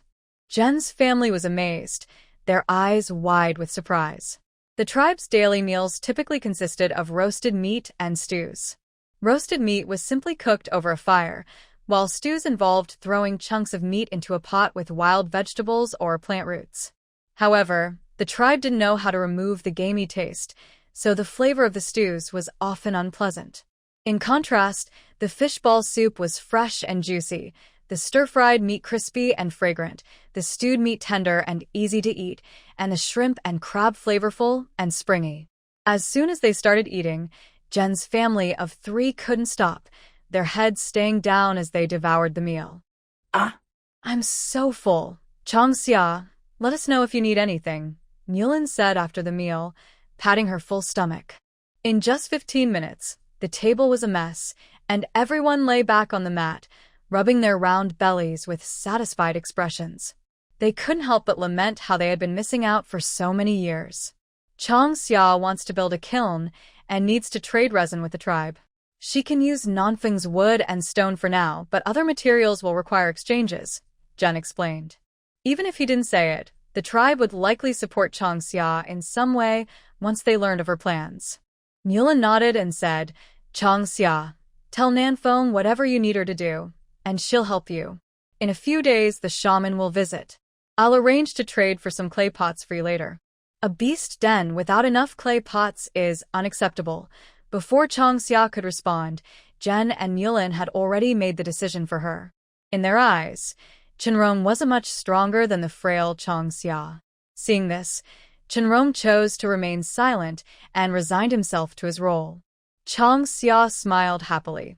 "Aunt Mulan, I won't be shy about asking Nanfeng for help." With the tribe's support, she was confident she could finish the kiln before the rainy season. Just thinking about it made her excited. She picked up a branch and began drawing on the floor. To build a kiln, the first step is digging the foundation. Next, we carve out the kiln space and finally add mountain walls, doors, and windows. Changxia had thoroughly examined the soil here. It was solid and sturdy, ideal for building a kiln. While digging wasn't a problem for the beast tribe, creating doors and windows posed a challenge. Doors could be made of wood, but windows were tricky. Without a substitute for glass, the best she could do was make lattice-style wooden windows and cover them with beast hide, similar to how the den's roof was covered. However, this would greatly reduce the natural light inside the kiln. Nanfeng had mentioned that the bird tribe possessed glowing stones. Changxia planned to ask the shaman to trade with the bird tribe for these stones to use as lighting. The beast, bird, and fish tribes didn't trade directly. Transactions were mediated by shamans or conducted at the Normandy market. Among the beast tribes, intertribal contact was rare, usually limited to events like disasters or gatherings at sacred Mount Kana. While this isolation seemed primitive, it actually protected the development and survival of each tribe. "It sounds like a cave," Nanfeng muttered. Chang Xia shook her head and retorted, "How can a cave compare to a kiln? I'm planning a mountain-backed kiln. It will be built into the west-facing slope and encompass the entire hillside." Initially, Chang Xia hadn't planned for the kiln to be so large, but Nanfeng's comparison to a cave spurred her ambition. The hillside near the lake was spacious, and she decided to go big. She envisioned a sprawling kiln akin to a four-sided courtyard, combining the hillside with the kiln to create a circular layout that resembled a sunken courtyard. As she surveyed the hillside, the more she thought about it, the more excited she became. The main entrance would face the lake, with two side kilns dug into the slope. The structure could serve as both living quarters and storage space. Chang Xia loved to hoard things, and the beast den's limited space couldn't hold much. A large kiln would allow her to organize and categorize her belongings. Her excitement was palpable. Meanwhile, Jen and the others were stunned by her description. Even Chenrong, who was usually unflappable, fell silent. "Chang Xia, can we really build such a kiln?" Jen asked cautiously, though his eyes betrayed a spark of excitement. The Hulua tribe had lived in this land for centuries. Though their beast dens couldn't rival the bird tribe's nests, they had always provided shelter. However, during the rainy season, the dens leaked, and in winter, they struggled against the cold. Despite these flaws, the dens remained their preferred homes. "Chief, how will we know if we don't try?" Chang Xia replied. During the apocalypse, societal order had collapsed, and humans had regressed from mechanical to manual skills. Chang Xia had adapted to the Hulua tribe's way of life due to her frail body, but now that she had a choice, she refused to settle. Using available resources to improve her life was the essence of intelligent beings. Otherwise, what separated them from beasts? "I can't personally help you, but I'll leave Nanfeng to assist you. If any tribespeople are willing to help, I won't stop them," Jen said earnestly. Representing the tribe, he couldn't act on a whim. Nanfeng, however, could freely aid Chang Xia without much backlash. Chang Xia grinned. "Thank you, Chief." As the sun climbed higher, Jen and Mulin prepared to leave. Whether it was making vine shoes or sharing recipes for fish balls and fried meat, they had work to do for Chang Xia. "Father and Mother really dote on you," Nanfeng exclaimed. Chang Xia stuck out her tongue playfully and replied, "Nanfeng, I gathered a lot of white fruits this time, but I don't have clay pots for storing the powder. This afternoon, you'll have to help me make wooden barrels." "Chang Xia, aren't we digging the kiln this afternoon?" Chenrong asked. "I plan to build the entire hillside into a four-sided courtyard kiln, so I need to rethink the design. For now, you and Nanfeng should work on the wooden barrels and process the salt," Chang Xia said. She decided to take her time. If she was going to do it, she would do it perfectly. Two flowers bloom, each showcasing a branch. Root and Muqin returned to the tribe, promoting various items brought back from Chang Xia. At the same time, they assist in trading the resin and pottery needed by the tribe from Chang Xia. Chenrong, under Nanfeng's guidance, chops wood. Beast Den is left with only Chang Xia at home. She first rechecks the ginkgo nuts, then takes the baskets woven by Chenrong out to dry under the sun. Chenrong's meticulous craftsmanship ensures the basket's edges are smooth, so there's no worry about splinters. After completing these tasks, she decides to plant ginger and garlic closer to sunset when the temperature is just right. However, Chang Xia plans to plant only 1/5 of what Nanfeng harvested, as she's unsure if they'll take root. Chang Xia retrieves an old piece of animal hide from the beast den and a piece of charcoal from the stove. Sitting by the den's entrance, she begins to draw. The warm spring sunlight pours down, bathing Chang Xia's porcelain-like face with a gentle glow, complementing her soft smile and creating a scene of warmth. With slender hands gripping the charcoal, she sketches on the aged hide. Soon, a simple sketch comes to life. A blueprint of a mountain cave dwelling emerges vividly on the hide. Minimalist lines perfectly outline a landscape of cave dwellings and a shimmering lake. The main entrance features 2 rooms on either side, potentially to be used as storage or cellars. 5 cave openings are planned on the front and 3 on the sides, arranged symmetrically. The open space in front will remain unfenced and connected to the vegetable garden, with options for stone walls or fences to protect against wild beasts. The main gate would incorporate the 2 front cave rooms. Considering the beast clan's average height of over 2 meters, the caves should ideally be 5 meters high, 1 to 2 zhang wide, and 3 to 5 zhang deep. The exact depth hasn't been decided yet, but she intends to build a storage cellar to stockpile supplies, necessitating further excavation. The plan to excavate 5 front caves and 3 on the sides is primarily to accommodate future needs, for example, hosting the elderly Wu or accommodating Baiqing and future cubs. Chang Xia always likes to plan ahead. Walls will be built around the cave entrances with doors and windows installed. Each set of 3 caves will have skylights for better lighting, and a Kong bed stove will be built against the mountain wall to ensure warmth during the cold winters. She sketches and adjusts as needed. After an hour, the mountainside courtyard-style cave dwelling comes alive on the aged hide. Chang Xia, is this a cave dwelling? Nanfeng's eyes widen in amazement as she looks at the detailed blueprint. She and Qinrong, having returned with wood, were curious when they saw Chang Xia sitting by the den. But upon seeing the hide, they were too stunned to interrupt. Yes, it's a cave dwelling, Chang Xia nods. Beautiful, isn't it? It'll look even better when it's built. I believe you, Nanfeng says earnestly. At that moment, she's tempted to start digging immediately. Qinrong, quietly handling wood nearby, shares her excitement. His gaze at Chang Xia reveals a mix of curiosity and admiration. He feels that the Beast clan might undergo significant changes, led by the Hulua tribe, spreading a new wave across Eastland. Returning to Eastland may have been the Beast god's guidance. In the afternoon, Qinrong and Nanfeng make 7 or 8 wooden barrels. The new barrels are soaked and dried repeatedly to ensure they won't leak, as the wood used was fresh and not yet seasoned. By day's end, with the sun not yet setting, Chang Xia stores the aged hide back in the Beast Denver. She collects the dried ginkgo nuts for 2 more days of sun-drying before grinding them into powder, just as the barrels become usable. Chang Xia, where do you want me to stack the wood and stone I'll bring tomorrow? Nanfeng asks after soaking the last small wooden basin. Chang Xia points to the area by the White Lake. For now, stack them by the lake. We'll move them once the foundation is dug. Nanfeng agrees and leaves, declining Chang Xia's invitation to stay for dinner, joking about not wanting to overstay her welcome despite craving her cooking. Chang Xia, will the ginkgo nuts remain outside the den? Qinrong asks. The den is too small to store them. Cover them with vines and leaves outside. Chang Xia replies before heading off to plant garlic and ginger, hoping for a successful crop. Qinrong neatly stacks the nuts and covers them with vines. With dew being light this season, there's no worry about moisture.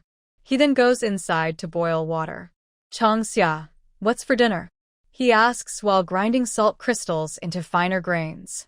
Chang Xia, washing her hands by a stone jar, quickly replies, how about roasted meat? We can roast a few bird eggs to go with bird egg soup. By the lakeside, Qinrong had collected several bird eggs while retrieving fish traps. Chang Xia, having had enough fish balls, opts for a change. Qinrong begins preparing the meat, while Chang Xia takes the bird eggs, coats them with mud, and buries them in the stove, an apocalyptic-era skill she had mastered for safety and flavor. Such skills, often childhood memories before the apocalypse, became life-saving knowledge. Chang Xia, can bird eggs really be eaten like this? Qinrong asked in surprise. Seeing the shock on Qinrong's handsome face, Chang Xia chuckled and waved her mud-covered hand. They're delicious. You'll see when you try them later. Back then, I couldn't get used to the tribe's roasted and stewed meat. Roasted bird eggs were my only comfort and daily joy. Her body had been too frail, bedridden in the beast den for years. Occasionally, when she was awake, Nanfeng would carry her outside to bask in the sun. At that time, she couldn't even eat roasted or stewed meat, only fruit powder porridge.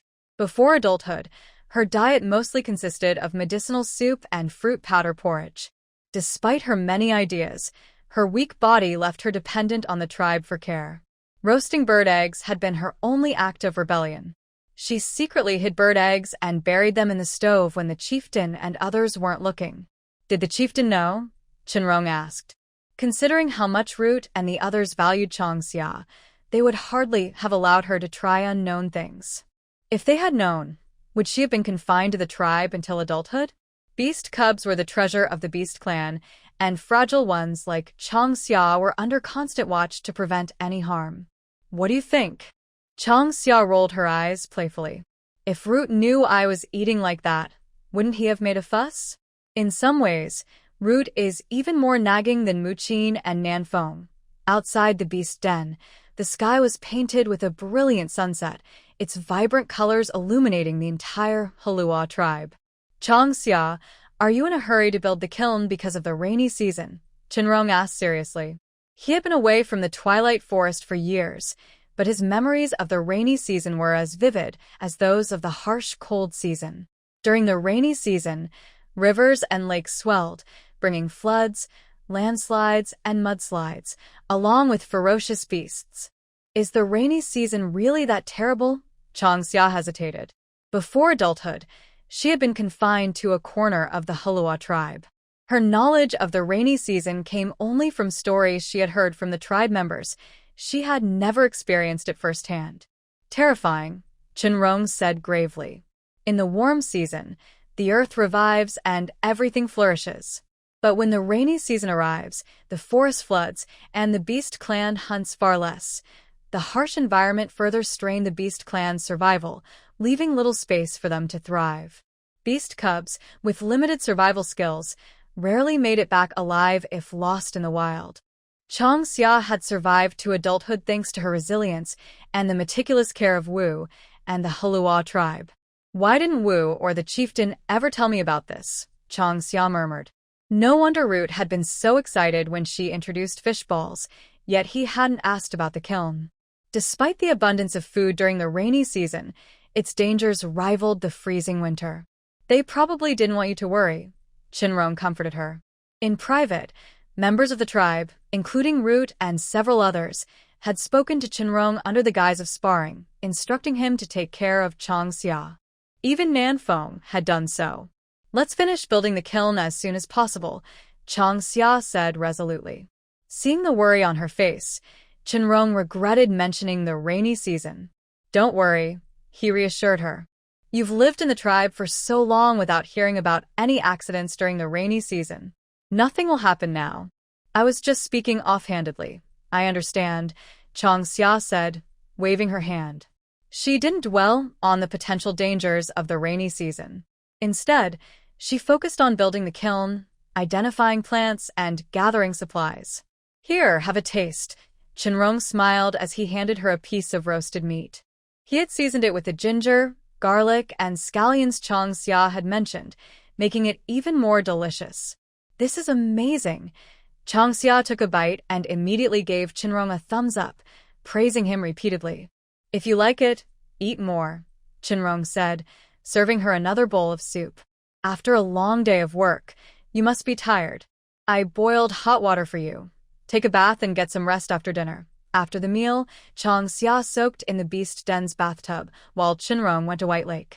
By the time he returned, Changxia had laid out the vine mat and animal hide, ready for sleep. Exhausted from the busy days, she quickly fell asleep after bidding Chenrong a drowsy good night. Good night, Chenrong whispered, lying down on his own mat. For the first time in years, Chenrong felt a sense of peace, as if he had finally found a home. So this is what home feels like. The next morning, early at dawn. Changxia hadn't opened her eyes yet when a commotion reached her ears, voices chatting and birds chirping. The noise compelled her to sit up.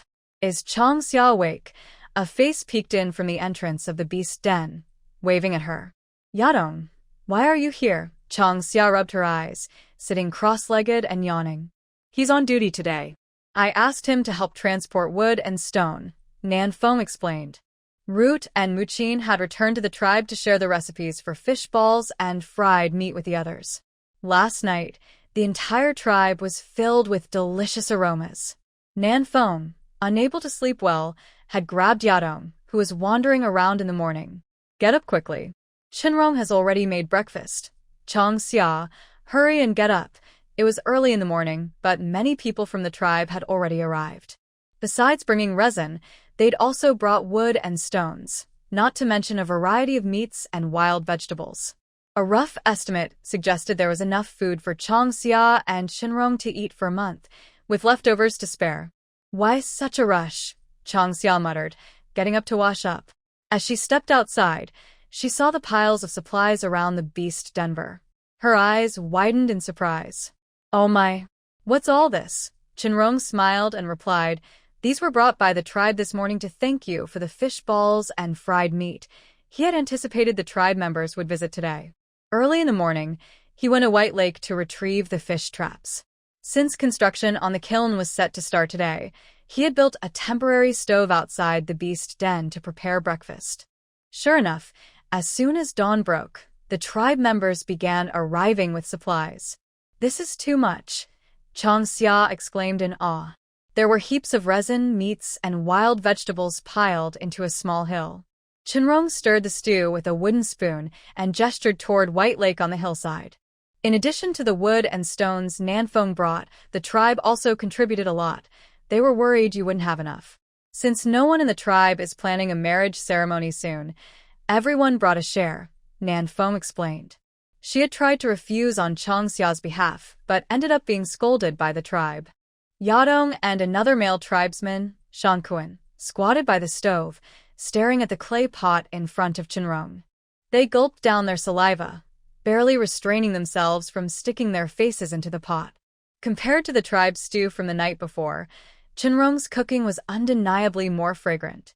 With this much, it's enough to build the courtyard walls, Chang Xia said, graciously accepting the tribe's offerings. Glancing at Yadong and Shankuan drooling by the stove, she added wryly, Chinrong, stop teasing them. Their drool is about to fall into the pot. So unsanitary. She hadn't realized Chinrong had such a mischievous streak. Or perhaps something had happened between them privately. Chang Xia's gaze subtly swept over the group. Nanfeng shrugged, pretending not to notice. Chang Xia, can we eat now? Shankuan asked excitedly. Yadong swiftly set out bowls and chopsticks on a wooden table nearby. The long wooden table had been crafted by Chinrong that morning based on Chang Xia's design. The wooden chairs were made by Yadong and the others. Freshly finished, they had already received universal praise. Wow. Who made this table and chairs? Chang Xia asked in shock after washing her face, looking at the neatly arranged furniture on the open ground. The natural wood color of the table and chairs gleamed under the soft morning light, making them look exquisite. Chinrong made it according to description. Nanfeng chimed in while helping serve the roasted meat. Clicking her tongue in admiration, she added, this table and chairs are not only beautiful but practical. Squatting or kneeling during meals has always been uncomfortable. Now that we have these, it's much better. Chinrong hadn't hidden the process while making the furniture, so it wouldn't be long before such items became popular in the tribe. I want a set for my home too, Yadong agreed. Shankuan was more direct. Turning to Chang Xia, he asked, Chang Xia, is there anything else you need? Just let me know, and I'll bring it to you. By the way, I'd like to make a set of chairs for Nuanchuan. She's expecting, and kneeling isn't comfortable. Nuanchuan was Shankuan's partner, and they had married 2 years ago. Sure, let me know if you're short on anything. For Nuanchuan's chairs, don't use wood. Try weaving with vines instead. Vine chairs are more comfortable, especially when paired with soft animal hides, Chang Xia suggested while examining the wooden chair. Like the baskets woven by Chinrong, the furniture was meticulously polished, with edges so smooth they felt wonderful to the touch. This furniture, made from air-dried wood, was aesthetically superior to wooden buckets and basins. No wonder Nanfeng and the others were so excited. Hearing Chang Xia's approval, everyone grew even happier. Once the food was served, everyone sat down to eat. Taking a bowl of soup from Chinrong, Chang Xia blew on it gently and asked, Nanfeng, do we have any rosewood in the tribe? Rosewood? Do you mean blackwood? Nanfeng tilted her head in thought. If it's blackwood, I remember Yadong has some stored. What do you need it for? I want Chinrong to craft a set of furniture for Wu at Mount Kana. The place feels so empty. It needs tables, chairs, beds, and cabinets, Chang Xia said, rubbing her chin and pondering what else Wu might need. Before, her health hadn't allowed her to take on such projects. Now that she had the chance, she was eager to make up for lost time. Hearing this, Yadong immediately offered, I'll bring the blackwood over later. Chinrong, let me know how much you need. If it's not enough, I'll find more. Can't we use ironwood? Nanfeng asked, puzzled. Rosewood furniture is more beautiful than ironwood. When my kiln is finished, I want Chinrong to make an entire set of rosewood furniture for our home, Chang Xia replied with a hum. Knowing Yadong had a stash of rosewood, she couldn't help but covet it. While the tribe preferred ironwood for its strength, Chang Xia favored rosewood. Besides rosewood, she also dreamed of furniture made from wangwali, red sandalwood, and wenge, rare treasures she wouldn't pass up in the forest. For doors and windows, however, ironwood was still the best choice. Ironwood, also known as iron trees by the beast clan, grew in areas so inhospitable even fierce beasts avoided them. Its natural odor repelled wild animals, making it ideal for building beast dens and crafting sachets to ward off pests and snakes. The grain of blackwood is indeed beautiful, Chinrong agreed, pondering when to find time to fell and dry some trees to craft furniture. Chang Xia gave him a thumbs up, beaming with delight. You've got good taste. You're spoiling her. You'll regret it later, Nanfeng teased with an exaggerated eye roll. What's so bad about ironwood? Nearby, Yadong and Shankuan chuckled. Of all people, Nanfeng had no right to say that. She was the one who spoiled Chang Xia the most.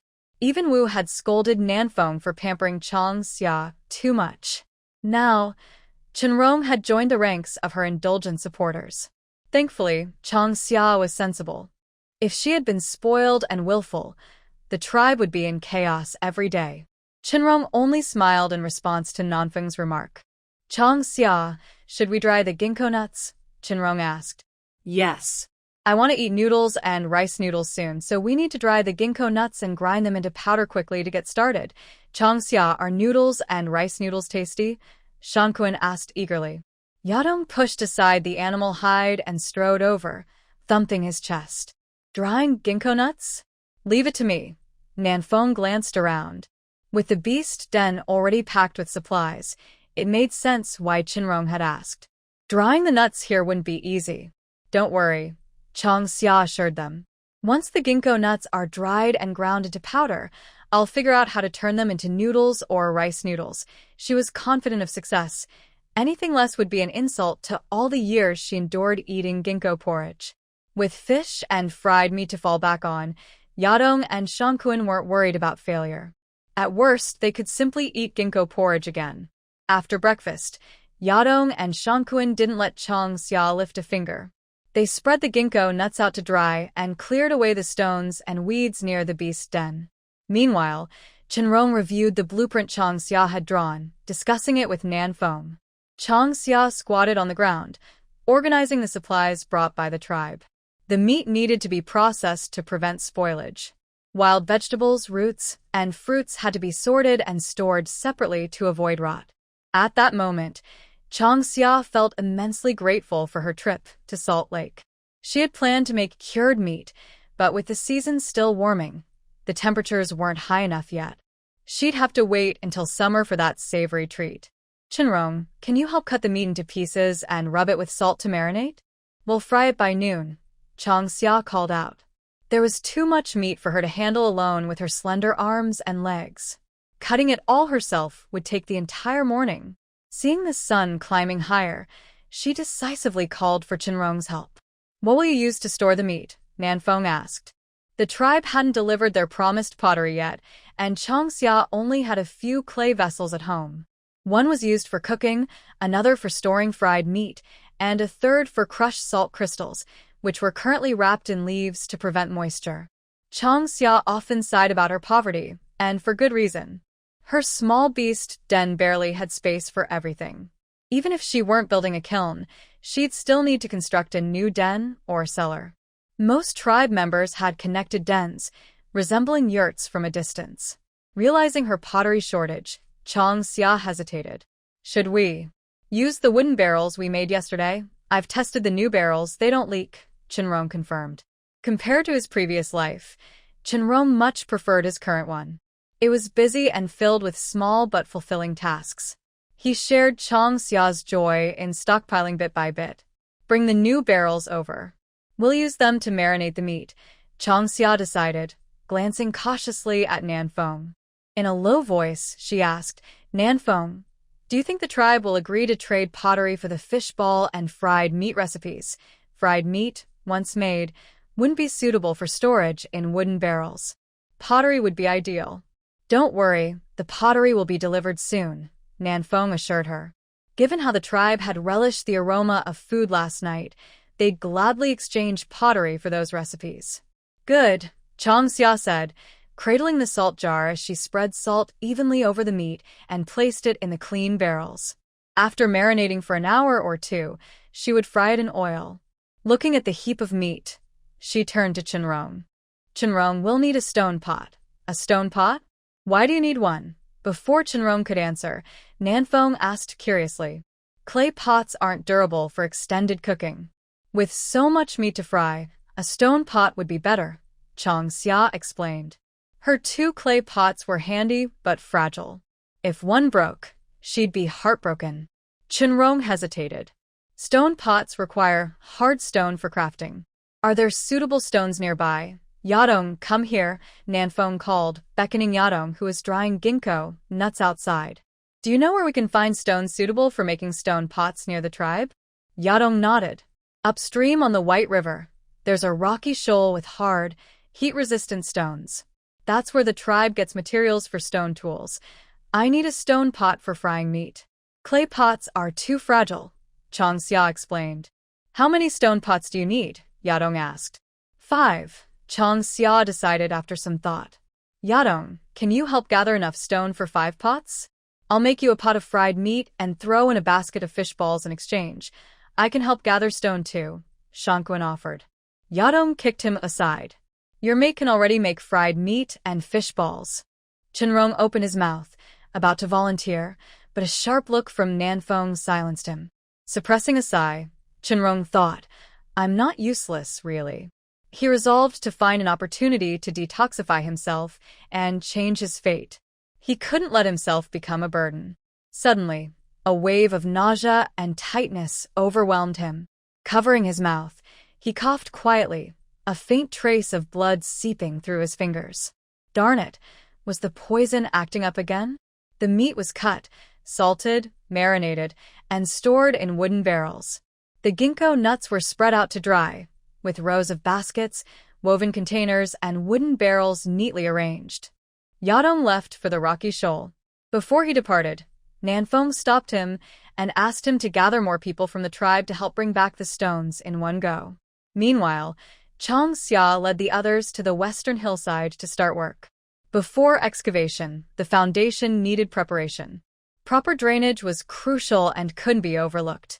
Clearing the foundation and removing weeds and trees around the planned cave dwelling didn't require Chang Xia's direct involvement. She marked the ground with charcoal instead. Chang Xia, have you started yet? A familiar voice interrupted her thoughts. She looked up to see Root and Muqin arriving with a group of tribespeople. She sighed and covered her face. With the Beast clan's lack of entertainment, Chang Xia's project quickly attracted the entire tribe. Chieftain, what brings you here? Chang Xia asked. Root waved a clay jar in his hand. We brought you some pottery and wanted to see how you're building the kiln. Chang Xia, I heard you're moving into a cave? Caves are damp and stuffy, not as comfortable as a beast denver. You've got it wrong. Chang Xia is building a kiln and planning to live in a kiln cave, not a regular cave. Immediately, a lively discussion broke out. Chang Xia sighed. Typically, this time of day was when the tribespeople would be out hunting or gathering.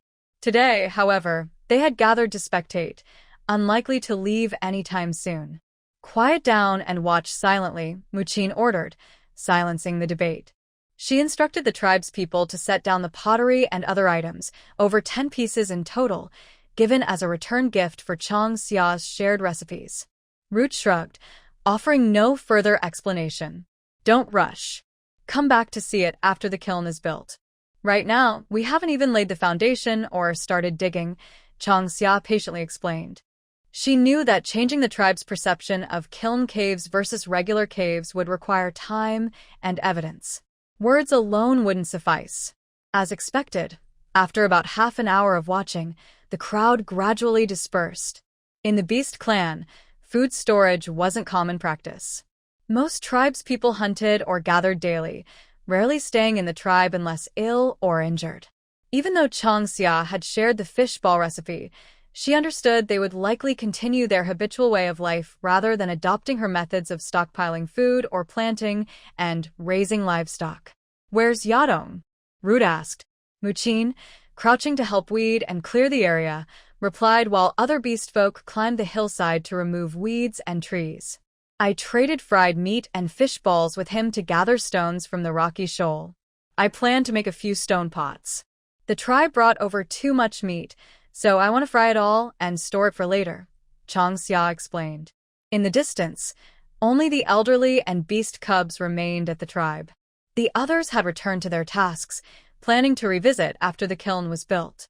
The cubs watched from afar, their eyes filled with curiosity. Root nodded approvingly. "You're doing well." Muqin, noticing the charcoal in Changxia's hand, asked, "What are you marking?" "These are drainage ditches. I'm also planning to leave space for flower beds and maybe a few fruit trees near the entrance," Changxia replied, rolling out an old piece of animal hide and handing it to Muqin. Muqin took the hide and quickly became captivated by the sketch on it. Root leaned in as well, their expressions turning to awe. "Changxia, what is this?" "It's the design for the kiln cave I'm building." A low growl of approval escaped Root as he and Muqin exchanged glances. The drawing's beauty impressed even him, though he wasn't versed in such artistry. The kiln cave, as depicted, was far more elegant and sophisticated than the grand shrine of the Wu at Mount Kana, which had been constructed entirely from stone and exuded a somber majesty. "Changxia, your kiln cave is more magnificent than the Wu's shrine," Root said enviously. Changxia blinked innocently. "I've never been to the Wu's shrine, so I wouldn't know." "Don't tease," Muqin chided, lightly tapping Changxia's head. Changxia's frail health had prevented her from staying at Mount Kana, though the Wu visited her regularly at the Haloa tribe, making their close relationship well known among the beast folk. "I heard you're making a full set of furniture for the Wu. Is that true?" "Yes, why not? But why use blackwood?" The beast folk typically favored ironwood, so Root couldn't help but question her choice. Changxia sighed. "I just think blackwood makes for prettier furniture. Ironwood is sturdy but too plain in its grain." "I agree. Blackwood is excellent," Muqin said, nodding. Unlike Root and Nanfeng, she wasn't rigidly attached to the idea of ironwood being the best. By noon, the groundwork and framework for the kiln cave were completed. Just as they finished, Yadong and a group of tribespeople returned from the rocky shoal, bringing back a dozen large stones. Now, the western hillside and the area around White Lake were brimming with supplies. Changxia squatted by her beast den, starting a fire to prepare lunch. Looking at the piles of materials, she couldn't help but smile foolishly. "Changxia, why are you grinning like that?" Nanfeng asked, tapping her on the head. Muqin glared at Nanfeng. "Stop hitting her. She's only just recovered. If she falls ill again, you'll be the one in trouble." Caught off guard, Nanfeng could only endure Changxia's glare and Muqin's scolding in silence. "Where's Chenrong?" Nanfeng asked, quickly changing the subject. The question stopped everyone in their tracks. "He."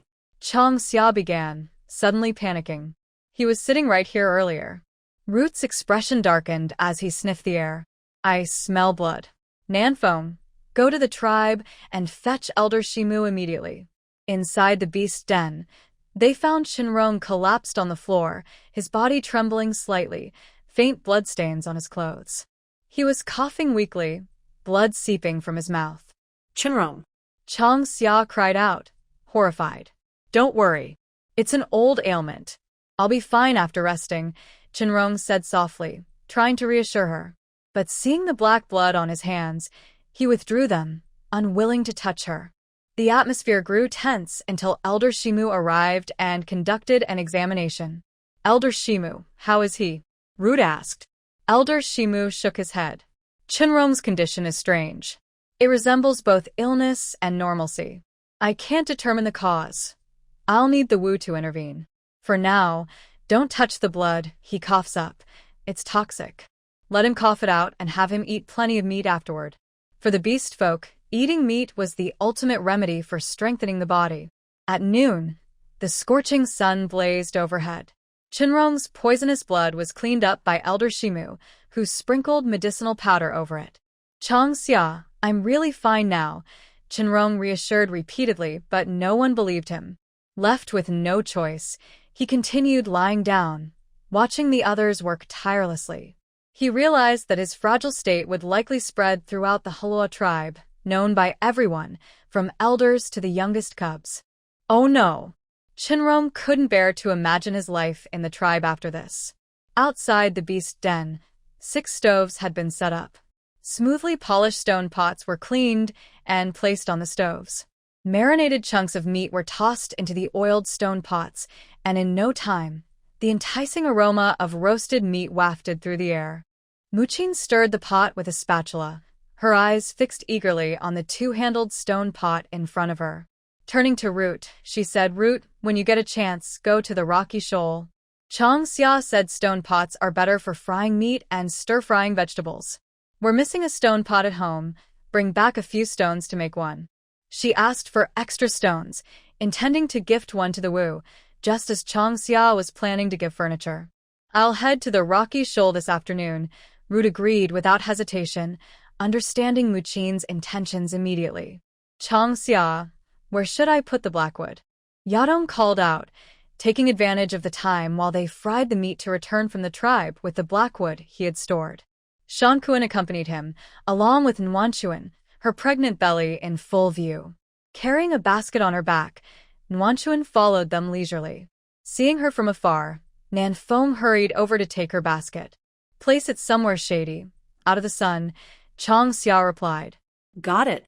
Yadong dropped the blackwood in a shaded spot near the beast den with a loud thud, causing the ground to tremble slightly.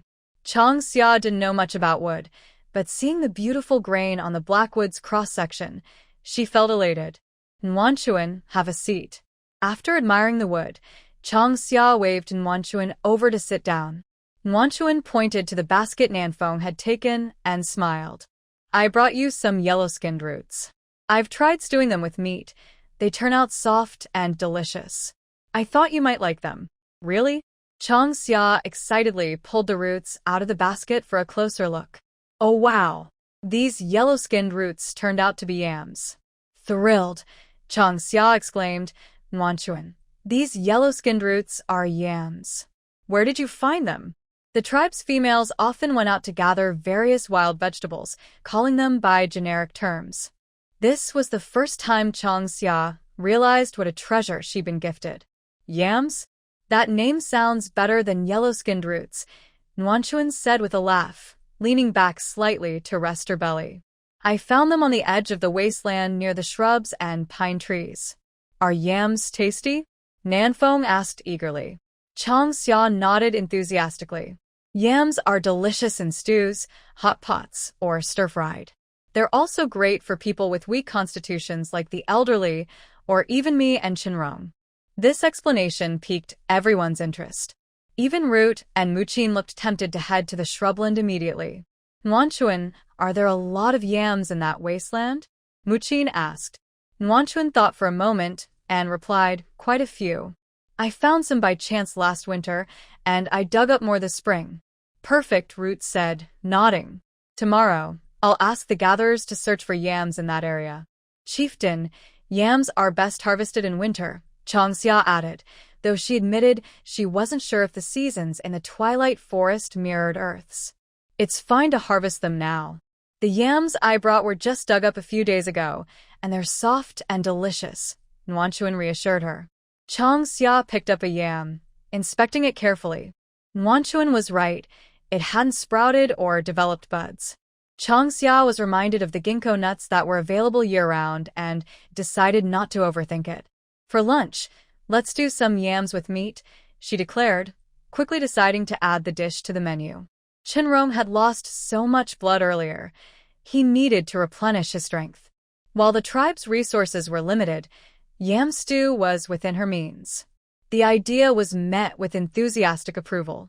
Hearing about the new dish, Muqin and Nanfeng took over frying the meat so Changxia could focus on preparing lunch. Wanchuan, eager to learn, stayed by Changxia's side to help, explaining that she wanted to bring the knowledge back to the tribe and her home. Changxia didn't stop her. She sent Nanfeng to White Lake for fish and shrimp while she and Wanchuan sorted through the food sent by the tribe. While saving some meat for immediate use, most would be made into fried meat for storage. What Changxia was most interested in were the vegetables and roots. Her search soon bore fruit, literally. She found chili peppers the size of fists, their spicy aroma making her grin with delight. For someone like Changxia, who grew up in Hunan and loved bold flavors, this was a treasure. She also discovered Sichuan peppercorns, cinnamon, and other seasonings, as well as cabbage and radishes, though these didn't surprise her.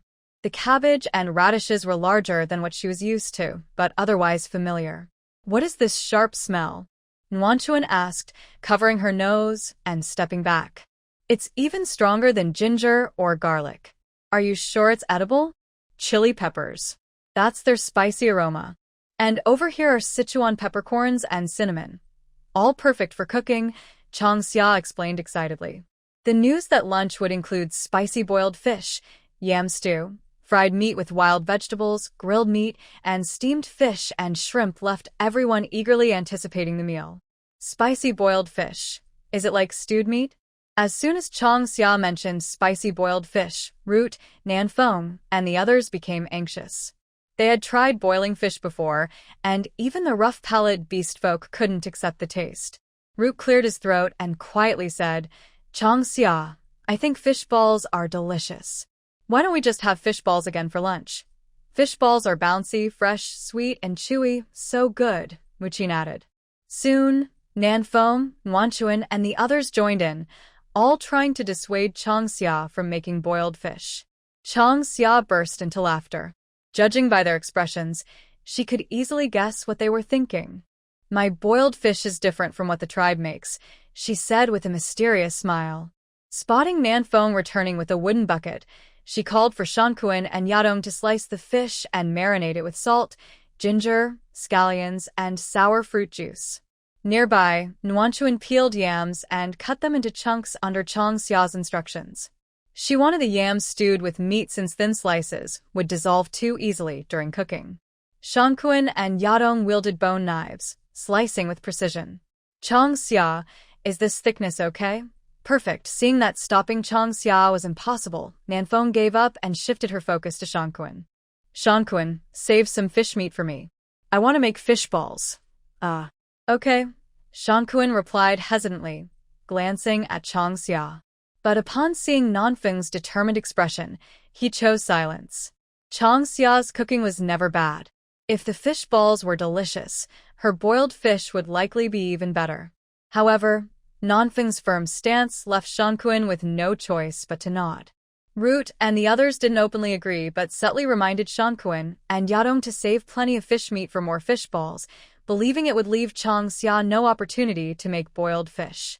Shankuan and Yadong sheepishly sliced 2 7-8-pound grass carps, while the rest of the fish meat was handed to Nanfeng to turn into fish paste for fish balls. Changxia watched silently, her lips twitching. Did they really think she was that unreliable?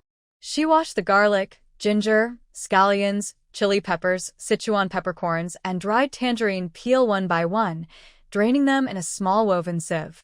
The fish slices, now marinated with egg white, were ready. The stewing meat and fried meat were also prepped. With stone pots, Changxia no longer worried about the pots cracking from the heat. She stirred the ingredients with vigor. Spicy boiled fish usually called for fresh grass carp, but White Lake mainly had blue carp, the only fish Changxia could recognize. Ideally, the dish would include dried chili peppers to enhance its spicy aroma. Unfortunately, aside from the lantern peppers gifted by the tribe, she hadn't had the chance to gather other types. She heated a stone pot with water, adding salt and boiled cabbage and radishes until tender before placing them in bowls as a base. The radishes had already been partially cooked in a stew pot with yams to remove their sharp taste. Changxia preferred her radishes soft enough to fall apart at the touch of chopsticks, sweet and flavorful. In the hot stone pot, she stir-fried chopped lantern peppers, minced garlic, ginger slices, and other spices. Once fragrant, she added fish heads and spines, followed by the sliced fish fillets. Without soy sauce or cooking wine, she used dried sour fruit as a substitute, stirring briefly before adding boiling water to submerge the fish. Gurgle. Without looking up, Changxia knew what was happening. Nanfeng and Wanchuan stood nearby, staring intently at the boiling fish in the stone pot, their expressions mirroring Shankuan and Yadong's earlier fascination with Chenrong's roasted meat.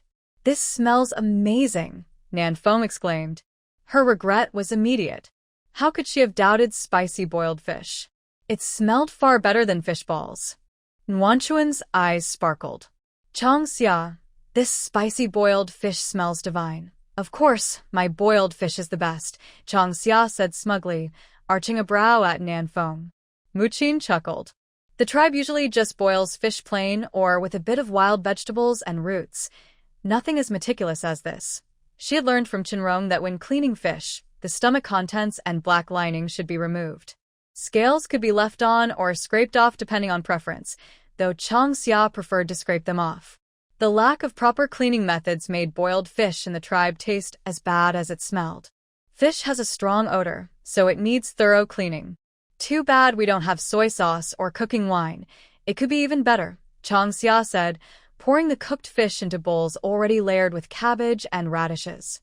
For the finishing touch, she stir-fried chili peppers and Sichuan peppercorns until the peppers dried and darkened. Then, she poured the sizzling hot oil over the fish, releasing a loud sizzle. The aroma of spices filled the air, prompting everyone to swallow instinctively. "This smells better than roasted meat. I've decided spicy boiled fish is my favorite food." In an instant, everyone abandoned their conversations and crowded around the table. The shallow clay bowl, as large as a wooden basin, held the vibrantly colored spicy boiled fish. "Fish balls? Forgotten. Hold on. Let's finish the other dishes first," Changxia said, swiftly stir-frying the prepared fried meat with wild vegetables and salt. Meanwhile, the pot with stewed meat and yams emitted a gentle, sweet fragrance, milder than the bold aroma of the boiled fish, but equally appetizing. On the side, Chenrong tended to the roasted meat, its rich aroma blending with the spicy boiled fish and the sweetness of the yam stew. The entire beast den was enveloped in a tantalizing sense of food. Soon, everyone gathered around the long table. "Let's eat," Changxia announced, and they all eagerly dug in. Even as they burned their mouths on the spicy chili, no one could stop eating. Root, his lips swollen from a heat, pointed to a chili and asked, "What is this spicy thing?" "Chili pepper," Changxia replied. "Where did it come from?" "The tribe brought it." "I don't know its exact origin," she admitted. "Chieftain, could you ask around when you return?" Chili peppers are so versatile. They can be used in stir-fried meat, egg dishes, boiled fish, and more. Hearing the list of potential dishes, everyone agreed. Chili peppers were a treasure worth seeking. "They're probably from the enchanted forest," Root mused, silencing the room. "Changxia, give me some more chili. I'll go back to the tribe and ask about the situation. Confirm whether this chili is related to the psychedelic forest lion tribe," Jen said cheerfully. The boiled fish was a little less, and it was quickly eaten by everyone. Now everyone scooped a bowl of yam meat soup and sipped it to relieve the spicy taste in their mouths. At the same time, you can also taste the sweetness of the yam stewed with meat. Muqin ate the yam and looked at Nanfeng beside him, saying, "Nanfeng, take some time to go to the bushes to dig some yams. When Wu comes, ask Changxia to make yam stew for Wu and Baiqing. The yam is soft, sticky, and sweet. I think Wu will like it. Your mother is right." "Nanfeng, remember to go to the bush," Jen nodded repeatedly. Calculating the time, Wu might come over in the next 2 days. Last time, Jen took Chong Xia to the Normandy Grand Fair. He asked his tribe to send a message to the witch of Kana Holy Mountain. Afterwards, Chong Xia and Shenrong got married, but the witch didn't know about it. Jen glanced at Shenrong, worried that the witch would look down on him. He used to think that this male was sickly, but who knew that he was infected with a disease? Shenrong understood the meaning in Jen's eyes and smiled helplessly. Sure enough, detoxification and healing must be put on the agenda. Every time someone looked at him like a fool, it was a painful feeling. Even though he repeatedly said that he was fine after coughing up blood, no one believed him now. I will go to the bush tomorrow morning, replied the south wind. Chong Xia thought about it and said, the cave house, Shenrong, and I can build it slowly. The tribesmen were all busy with their own affairs, and she didn't want to disrupt their pace of life because of her own affairs. The cave is safe and beautiful. I will build a cave with you. One day, I can build a cave myself, Nanfeng said with a smile. Digging yam and hunting are just trivial matters. Besides, building a cave will take more than 1 or 2 days. Chong Xia listened to the south wind. Muqin said gently. He raised his hand and gently placed his palm on Chong Xia's head, stroking it. Chong Xia was a child they watched grow up. He was soft-hearted and kind. In fact, if they were not afraid that Chong Xia would refuse, all the tribe members would be willing to come and help. However, the orcs have always been independent. If a cub wants to grow up successfully, it must go through all kinds of hardships. Muqin and the others were worried that if they intervened too much, Chong Xia would not be able to live independently, and they were also afraid that she would be too weak to live independently. This worry reached its peak after Chong Xia chose Shenrong as her partner. This sickly male has been infected with a disease and is coughing up blood all the time. What should we do? Nanfeng is right. We also want to build a kiln in the future. Now, let's follow you and learn how to build a kiln first, Shan Kuan said calmly. Compared with Yadong, Shan Kuan, who is married to another family, is more stable. Nuanchuan smiled and said, it's enough to set aside half a day for picking and hunting every day. Okay, just don't delay your business. I have some food sent by my tribesmen, enough to last for 10 days or half a month, Chong Xia said happily with a smile. The cave she planned was very large, and the beastmen in the dusk forest were strong. No tools are needed, just use your hands to mine. If it were an ordinary person on Earth, digging a kiln would not be an easy task even with construction tools. In the past, farmers worked hard for half their lives, and their most simple wish was to build a kiln, get married and have children, so that they could be considered to have a family and a career. I can build a kiln, Shenrong said seriously. When Jen heard this, he shook his head slightly and said in a disapproving tone, Shenrong, you are weak. Don't be so stubborn. By the way, when the witch comes, ask the witch to help you check your body. How can a young male's body be weak? Eat more meat on a regular basis. Only by eating meat can you strengthen your body. Shenrong, listen, take care of your body. Chong Xia's health was poor before, and he recovered after he reached adulthood. Please ask the witch to help check your health, determine the cause of the disease, and let the witch prescribe the right medicine. Muqin advised Shenrong gently, asking him not to think too much. Take care of your body while you are young so that you can support Chong Xia and the cub in the future. Chong Xia grinned and smiled. Shenrong, I told you, if you marry me and come to the Hua tribe, I will support you. Suddenly, everyone looked at Chong Xia, who was grinning foolishly in silence. Is this child's brain also infected with a disease? With her physique, she wants to support Shenrong. Is she not awake yet? Shenrong got a glimpse of everyone's strange expressions and suddenly had a headache. He had no choice but to say, I am weak because of the poison. I will recover naturally after the poison is removed. It's not that Elder Shimu suspected that I was infected with a disease, so you don't have to worry about my physical condition. Poisoned? How could he be poisoned? When they heard that Shenrong was poisoned, everyone's strange expressions changed. The beastmen were strong and healthy, and generally they could recover from injuries within 3 to 5 days. If they were poisoned, they could ask the witch for some antidotes, and they could survive even the most severe snake venom. After being poisoned like Shenrong, he has been sick all the time. To be honest, this is the first time I have met them. Poisoned, didn't you ask a witch to detoxify you? Chang Xia was the calmest and asked directly why there was no detoxification. A tribe member was bitten by a poisonous snake. He asked the witch to give him medicine and recovered after lying down for 3 days. As far as she knew, the snake was quite poisonous. At the Normandy Grand Fair, Shen Rong told Chang Xia that he could agree to the marriage. However, he was ill and might not live long. If Chang Xia minded, she could refuse him. Shen Rong's expression changed slightly, and he explained, "The poison in my body is not ordinary, and the witch can't cure it." "Impossible," Jen said without even thinking. "There is no poison in this world that a witch cannot cure." On the side, Muqin and others nodded. In their minds, witches are omnipotent and are the messengers of the beast god on earth. Shen Rong said that his poison witchcraft could not be cured, so they naturally could not accept it. Shen Rong smiled bitterly, thought for a moment, and said, "Many witches are helpless against my poison. This time I returned to the Dusk Forest to visit my deceased mother. I was born in the Dusk Forest, and before I die, I want to visit my hometown." In an instant, there was total silence. At this moment, they suddenly remembered that Shen Rong was different from them. He has traveled to many places, and although he looks weak, Nanfeng Yadong, who has fought with him, can feel Shen Rong's strength. If he hadn't been injured, Shen Rong might have been stronger than them, much stronger. "Don't worry, let our Dusk Forest Beast tribe which try to check again. Maybe there is a glimmer of hope," Chang Xia said calmly. She saw the desire deep in Shen Rong's eyes. Chang Xia had seen too many eyes like this in the apocalypse. No one wants to die if they can live.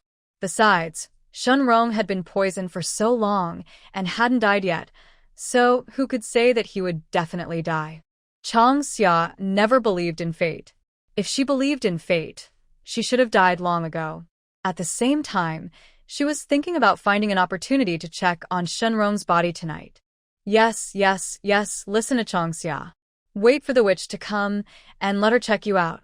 We can help pick any medicine you need, Muqin said quickly. Beside them, Jen and others echoed him. Seeing everyone's solemn expressions, Shen Rong blamed himself for revealing the poisoning. "Don't be nervous. This poison has been in my body for more than half a year, but I'm still alive and kicking. Except for not being able to activate my bloodline to fight, everything else is normal." Shen Rong hurriedly explained that unless there was a fierce battle, otherwise, he is just like an ordinary person. After this explanation, everyone breathed a sigh of relief. If you can't activate the power of your bloodline to fight, then don't join the tribal hunting team to go out hunting. Usually follow Chang Xia to pick meat near the tribe. If you want to eat meat, just exchange it with the tribe directly. Jen thought about it and felt it was a good idea. This time, Chang Xia's safety was guaranteed, and he no longer thought about going into the forest. The picking areas near the tribe are cleaned up by the tribesmen every once in a while, so they are basically safe. The wild animals we occasionally encounter are all herbivores.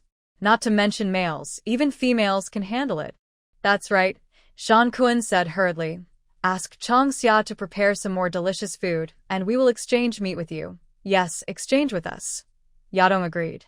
Feeling their protection, Shen Rong's hard heart could not help but warm up. Chang Xia narrowed her eyes full of smiles. She could understand Shen Rong's feelings. When she first woke up from this body, she was always on the verge of death. Even with the hardships of the end of the world, Chang Xia still has the determination to live and die. However, feeling the kindness of the witch and the tribesmen, Chang Xia's mentality changed little by little. I don't want to die. I want to live well. I want to repay these lovely relatives. That's why Chang Xia broke free from the hands of death again and was reborn. And at the same time, he also lost the vigilance and alertness he had developed during the end of the world. Updated, please support and vote. Shen Rong and Chang Xia smiled at each other. It is a blessing in this life to meet such people. I'll try to make more delicious barbecue. Please enjoy it. Then I have to work hard to make more delicious food. Okay. We're waiting for your fruit powder. After saying that, everyone looked at the ginkgo nuts drying on the ground and laughed out loud. After the meal, Everyone worked together to clean up the tables, chairs, and bowls. The sun was too hot, so Chang Xia and his group sat in the shade to chat and process the salt crystals they brought back, grinding them into fine salt and packing them in pottery jars. Chang Xia, you brought back so much salt. It should be enough to last for several years, said Wanchuan. Chang Xia replied, I was too lazy to go back and forth to get salt, so I just stocked up more at one time. Salt is indispensable for pickling vegetables and meat at home. If anyone in the tribe is short of salt and doesn't want to go to the salt lake to get salt, they can come and exchange with me. Nanfeng poked Chang Xia from a distance but didn't dare to take action. After all, Muqin was sitting next to her, watching her eagerly. If she really poked Chang Xia, she would probably be scolded. Soon, hundreds of kilograms of salt crystals were ground into fine salt. Chang Xia found a suitable pottery jar and filled it with fine salt. Then he covered the pottery jar with a wooden lid wrapped in soft animal skin and piled it in a corner of the animal's den. One nest is too small, Muqin sighed. The den was dozens of square meters in size, and no matter how tidy Chang Xia had made it, it still seemed cramped. It was reasonable for Chang Xia to want to build a kiln. Not to mention her, Muqin Wanchuan also felt that the den was not big enough. Wanchuan nodded and agreed. There's no place to put the furniture, and when there are too many pottery jars, the baskets can't be stacked. As females, they are usually the ones who clean the dens. Although the beast men did not have the habit of hoarding food, they still had plenty of things they needed for daily life. If they collected everything, it would be enough to fill a den. When the weather cleared up, the stove was moved outside the beast's den. However, once the rainy season comes, the stove can only be placed in the animal den. As a result, the space in the den was not enough. At this time, the location of furniture and other things had not yet been calculated. One thought. They immediately began to yearn for Chang Xia's cave. During the cold rainy season, the beast's den is incredibly cold. Unless the beast uses its body to keep warm, it will still be very cold even if a bonfire is lit. Nanfeng sighed. Every time at that time she would want to find a partner to keep warm. Don't worry, we can have a Kong in the cave. With a Kong, we don't have to worry about freezing even in the coldest rainy season, Chang Xia said calmly. Nanfeng said that the cold rainy season was hard to endure, and she knew it well. At that time, there were 3 or 5 layers of animal skins piled up, and 2 bonfires were burning in the animal den, but Chang Xia still didn't dare to put her hands outside the animal skins. During the rainy and cold seasons every year, Muqin would ask Nanfeng or other young females in the tribe to come and spend time with Chang Xia. The chinchillas have small bodies. Of course, this petiteness is relative to the leopard tribe of the Hulua tribe. Even if Chang Xia turns into a beast, he still cannot keep warm by himself. There is no other choice but to keep warm with others to avoid catching a cold and getting sick. Pankong, what is a Kong? Suddenly, the Kong that Chang Xia mentioned attracted everyone's attention. La Kong is a bed made of bricks or adobes, covered with rattan curtains and animal skins, with a chimney and stove connected to the hole at the bottom, so you can burn fire to keep warm. Sleeping on a Kong is much more comfortable than lying directly on the ground.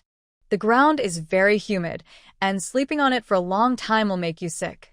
Chang Xia explained, looked at Jen, and said, Chief, it's best for the elderly not to sleep on the ground. There's no rush for a Kong, you can make a few wooden beds first. As he spoke, he picked up a branch and started drawing on the ground. With tables and chairs as the foundation, they quickly understood the structure of the wooden bed. Okay, leave this matter to me, Jen said seriously. The elders of the tribe were once powerful beastmen. Despite their age, no one in the tribe would despise them. Although the tribe practiced private ownership, the tribe would still prepare food for the elders. After all, the tribe has a hunting team that hunts, and in addition to dividing the prey equally among the hunting team, a portion will be reserved for the elders and animal cubs of the tribe. Chang Xia was once among the animal cubs. I feel like the den is getting smaller and smaller. On the side, Nanfeng complained quietly. The bed, the table, and the chairs plus the other sundries piled up in the beast's den made Nanfeng's scalp tingle, just thinking about it. And that was assuming Chang Xia didn't come up with anything else. Males may not think these things are a big deal. However, the attraction to females is huge. Looking at the excited expressions of Muqin and Wanchuan, it is not difficult to understand their attitude towards furniture. Anyone who likes tidiness cannot resist the temptation of large furniture. Afternoon. Zhen and Muqin leave and go back to the tribe. Nanfeng and the other three stay behind. Chang Xia originally wanted Wanchuan to return to the tribe to rest. Rejected by Wanchuan, she said she wanted to stay and watch Chang Xia build the kiln. It seems that Wanchuan wants to compete with Nanfeng for the second kiln in the tribe. Her cubs will be born in the rainy season. Considering the harsh environment in the rainy season, Wanchuan's desire to build a kiln is completely understandable. Perhaps the cave dwelling is only 1/10 of what Chang Xia described. Wanchuan would let Shankuan build the kiln without hesitation. The survival rate of cubs born in the rainy season is higher than that in the cold season, but there are still dangers. Wanchuan didn't express her inner worries, but Chang Xia could sense them. She patted Wanchuan's arm calmly, without saying any unnecessary words of comfort. No matter how many words you say, they are not as convincing as personal experience. With the help of Nanfeng and others, Chang Xia felt that the cave house could be built quickly. The western hillside had been trimmed, and in the afternoon, Chang Xia directed Shenrong and his men to start laying the foundation and digging trenches, which she had outlined with charcoal in the afternoon. For places that were difficult to draw, Chang Xia marked them with branches, and Shenrong and his men only had to start where Chang Xia had circled.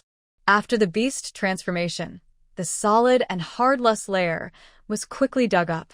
The excavated loess was piled on the vegetable field that Chang Xia mentioned in the distance. Chang Xia wanted to build a wall there, with half of the vegetable field inside the wall and half outside. The vegetable field outside the wall was connected to Baihu Lake, and a neat road would be built at the same time. Foundation, drainage ditch. The general shape has been dug out, and the next step is to smooth the surface. Chang Xia did not pursue beautiful patterns. The clean and tidy cliff surface does not need any extra patterns, and it looks very beautiful and generous. Once the cliff surface is repaired, the kiln can be built. To dig a cave, you need to dig out the shape of the cave and transport the soil away. This cannot be done in a hurry. The ice and snow have just melted after the cold season. The loess contains a lot of water. If you dig too fast or too hastily, it will easily collapse. Chang Xia stood in front of the neatly arranged cave, looking at the sun setting in the sky. Nanfeng, that's enough for today. Chang Xia said. Building a kiln is a delicate job, and even though the beastmen are strong and energetic, Chang Xia doesn't want them to overwork. After working for most of the day, Chang Xia felt a little exhausted even though he didn't put in much effort. Nanfeng looked up at the sun and nodded. Yeah, it's getting dark. Building a kiln is much more complicated than building a beast's den, Yadong sighed. To build a den, one only needs to dig a hole in the earth, polish it with wood and stone, and then build a roof. If one is more particular, a layer of wooden boards can be laid in the den. Although it takes years to prepare for building a nest, it can be completed in 3 to 5 days. However, 3 to 5 days is not enough to build a kiln. It takes 3 to 5 days to build a den, and that means the male builds a den alone. Like when Chang Xia built the kiln, he had the help of several people including Nanfeng. Wanchuan helped Shankuan wipe his sweat and said, "The cave house is much more spacious than the animal den." Wanchuan looked at Ye's face and was moved. She secretly decided that when Chang Xia's cave house was built, she would build her own cave house right after that. After packing up, Nanfeng and the others left and returned to the tribe. Yadong happily caught up with Shankuan Wanchuan, who was walking in front of him with fried meat and fish balls, while bickering with Nanfeng. Chang Xia and the other man stood in front of their own beast den and watched them leave. How about barbecue and fruit paste tonight? In the long summer, I untie my braids and shake the sand out of my hair.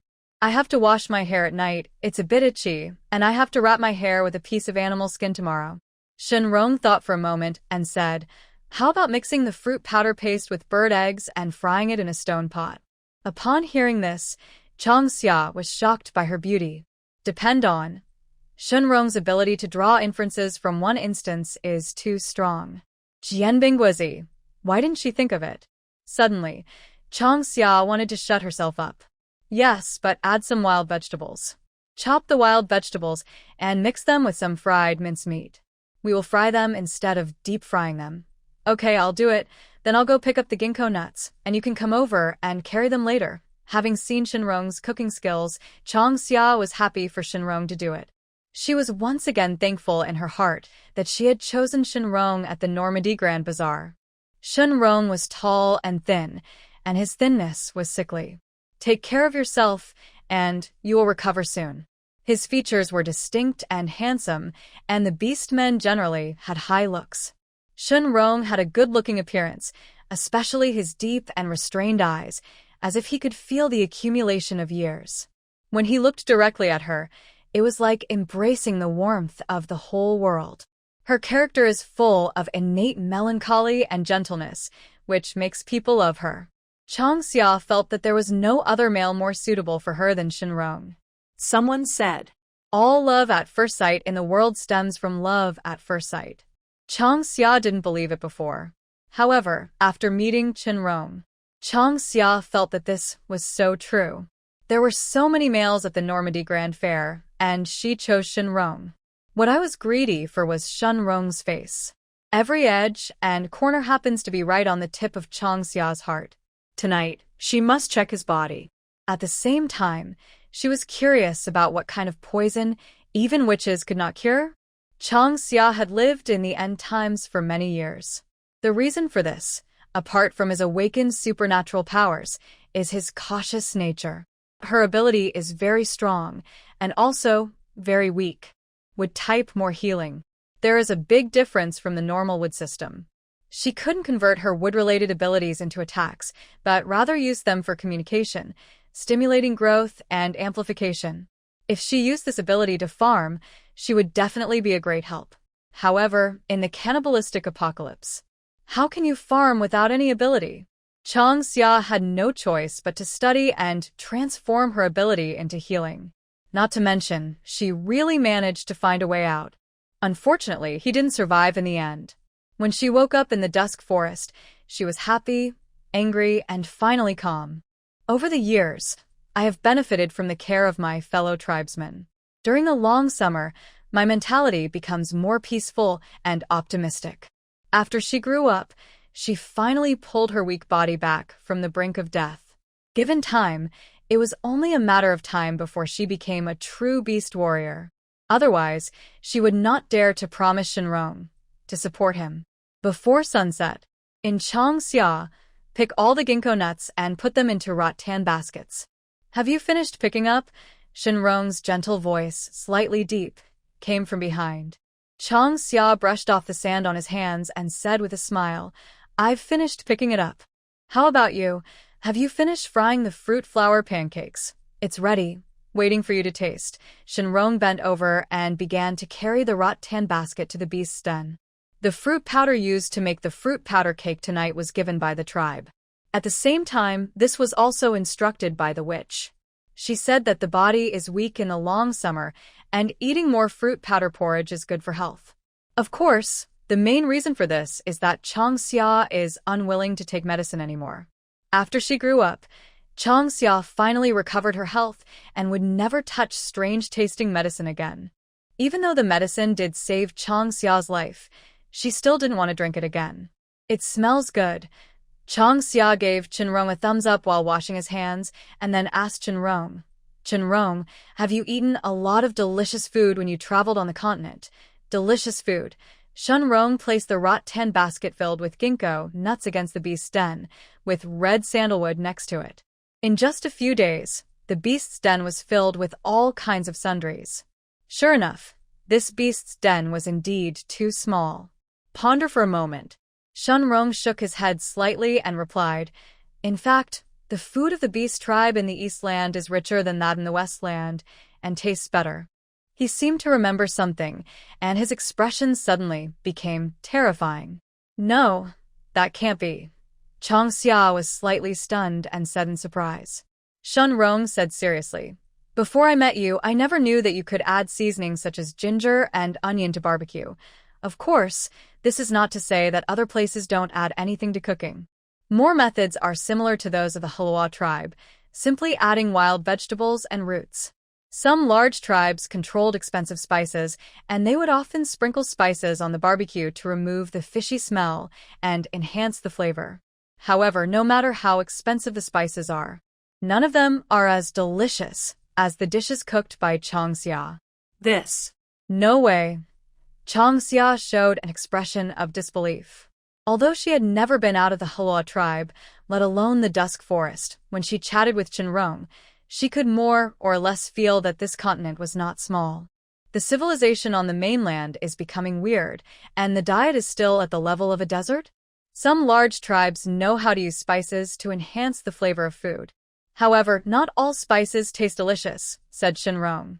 Some spices carry with you, and their smell is fragrant and charming. After being mixed into food, it makes the food taste extremely terrible. But there are some people who don't think it tastes bad. Changxia looked at Shenrong's instantly distorted expression, and several dishes flashed through his mind, such as natto, snail noodles, and looking up at the stars, and then canned herring. I love the people I like so much, but I feel like vomiting just by smelling the people I hate. I understand. Changxia patted Shenrong's shoulder to comfort him. The two of them sat at the table and chairs outside the beast's den, eating barbecue and fruit pancakes while admiring the dazzling sunset. The evening breeze is gentle and warm. After frying, the fruit powder pancake tastes several times better than fruit powder paste. I feel that even if noodles and rice noodles are not developed, the tribe will definitely increase the harvest of ginkgo nuts based on the fruit powder pancake. The thin and crispy fruit powder pancakes are fried until both sides are golden brown. It's crispy and refreshing with a light bite. When you eat it, the wild vegetables are fresh and delicious. The fried mincemeat is crispy and fragrant, and the bird eggs are fragrant. This fruit powder pancake is amazing. The two of them ate so much without even raising their heads that they finished the entire bowl of fruit powder pancakes along with the barbecue. Changxia slumped in the wooden chair, too lazy to move. Shenrong, your craft is amazing. Shenrong smiled slightly and replied, You taught me well. At this moment, Shenrong had an obsession in his heart, wanting to live. He wanted to eat more delicious food, feel more warmth from the Halwa tribe, and see more smiles on Changxia's face. Shallow and light. However, looking at Changxia's smile, I felt very warm. Initially, he was attracted by Changxia's lively eyes. After spending some time with her, he couldn't help but want to get closer to her, and then he developed a greed for her. Let's have fruit powder pancakes for breakfast tomorrow, Changxia said cheerfully. Shenrong indulged her, nodded, and responded, Okay. I want to try adding some fish or shrimp meat. What do you think? Okay, I'll wait. Changxia smiled excitedly. After dinner, we rested for a while. Shenrong cleaned up the tables and chairs and went to Baihu to wash up. Changxia took a bath and washed her hair, ending a busy day. However, this time after washing, Changxia did not rush to lie down and rest. She had one more thing to do. That night, Shenrong returned to the beast's den from the White Lake. Shenrong was slightly surprised when he saw Changxia's piercing eyes when he entered the room and asked in surprise, Changxia, why haven't you slept yet? When asking, there was a hint of worry in his eyes. Are you tired from being busy these past 2 days? Changxia waved his hand and said casually, Don't think too much, come. And sit down. She raised her hand and gently patted the rattan curtain beside her, motioning Shenrong to sit over so that she could examine his body. However, this action caused Shenrong to misunderstand. Suddenly, Shenrong's pale, handsome face was stained with red, and his neat steps suddenly stopped and became stiff. He pinched his nose nervously and whispered, Changxia, now is not the right time. How about waiting a little longer? Wait? What are you waiting for? Changxia looked at Shenrong in confusion. How could she not understand this? She just wanted to check Shenrong's body. What's the point of waiting? Besides, does checking the body have to be done at a certain time? Suddenly, her eyes fell on Shenrong. Chang Xia suddenly understood. Ahem. She cleared her throat twice, and her face flushed. Shenrong, what are you thinking about? I asked you to come here because I wanted to check your body, nothing else. Chang Xia explained. They are both weak. For the time being, those inappropriate thoughts are not suitable to be thought about. Shenrong froze. His handsome face was filled with embarrassment. Along with it, there is also a slight sense of loss. Check your body, Shenrong was surprised. He walked to the rattan curtain where Chang Xia was sitting cross-legged, then sat down like Chang Xia and asked hesitantly, Have you learned witchcraft from Wu? Long-term illness can heal itself. Chang Xia said calmly. In the last days, she was a famous nurse. In this life, she had been ill for more than 10 years. Among the plants in the dusk forest, Chang Xia knew the most about various medicinal herbs. Thinking about it, she felt sad. I have been weak since childhood and have been bedridden for years. I have taken more medicine than I have eaten barbecue. The more he talked, the more miserable Chang Xia felt. She actually felt that even her body smelled like medicine. Fortunately, her tribe members did not despise her for being a sickly woman. How pitiful! Shenrong smiled, raised his hand and rubbed Chang Xia's head a few times, and then asked, How do you want to check? Every witch has different ways of treating illnesses. Shenrong looked at Chang Xia and asked.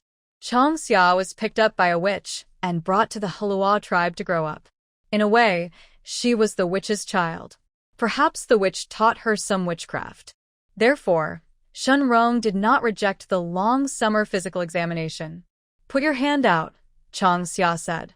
Shenrong stretched out his hand and handed it to Chang Xia. Chang Xia stretched out her hand and placed it on Shenrong's pulse, and a trace of wood-related supernatural power quietly penetrated into Shenrong's body. According to Chang Xia's understanding of the beast tribe, her wood-related supernatural power, in the words of the beast tribe, should be bloodline ability. Those orcs who have activated their bloodline abilities are called totem warriors. The bloodline ability of the Halua tribe is strength. Basically, the bloodline abilities of the beast men are all strength. Birds usually focus on speed, while fish focus on water control. Of course, there are exceptions. Wu is the exception. Wu's abilities are similar to Chang Xia's. The orcs call the witch's power witchcraft. Wu didn't tell Chang Xia the details of the situation, but she just knew the general idea. As the most powerful beast tribe in the dusk forest, the Halua tribe has hundreds of totem warriors. These totem warriors have awakened their bloodline abilities, and by increasing their own strength, they can fight the beasts in the dusk forest with their bare hands. At the same time, there is a brown crystal in the totem warrior's body. This crystal is called Beast Crystal, which means a gift from the beast god. The beast crystal has turned gray. Chang Xia was shocked and looked at Shenrong in surprise. Shenrong was a totem warrior, so she was not surprised. In the tribe, all the Nanfeng Yadong she had met were totem warriors. Even the underage, Bai Qing, was a totem warrior. Bai Qing's status as the heir of Wu at a young age was inseparable from his talent. You know witchcraft, Shenrong was shocked. Is Chang Xia a witch? But why didn't the Halua tribe know? Chang Xia shook her head and explained, This is my bloodline ability, which is different from the witch's ability. She didn't want to be mistaken for a witch, and she didn't want to live in a corner of the witch hall. So, in front of the tribe, Chang Xia never showed this specialness. Your poison is so fierce. What kind of poison is it? Insect poison. A kind of poison I've never encountered before. Very corrosive.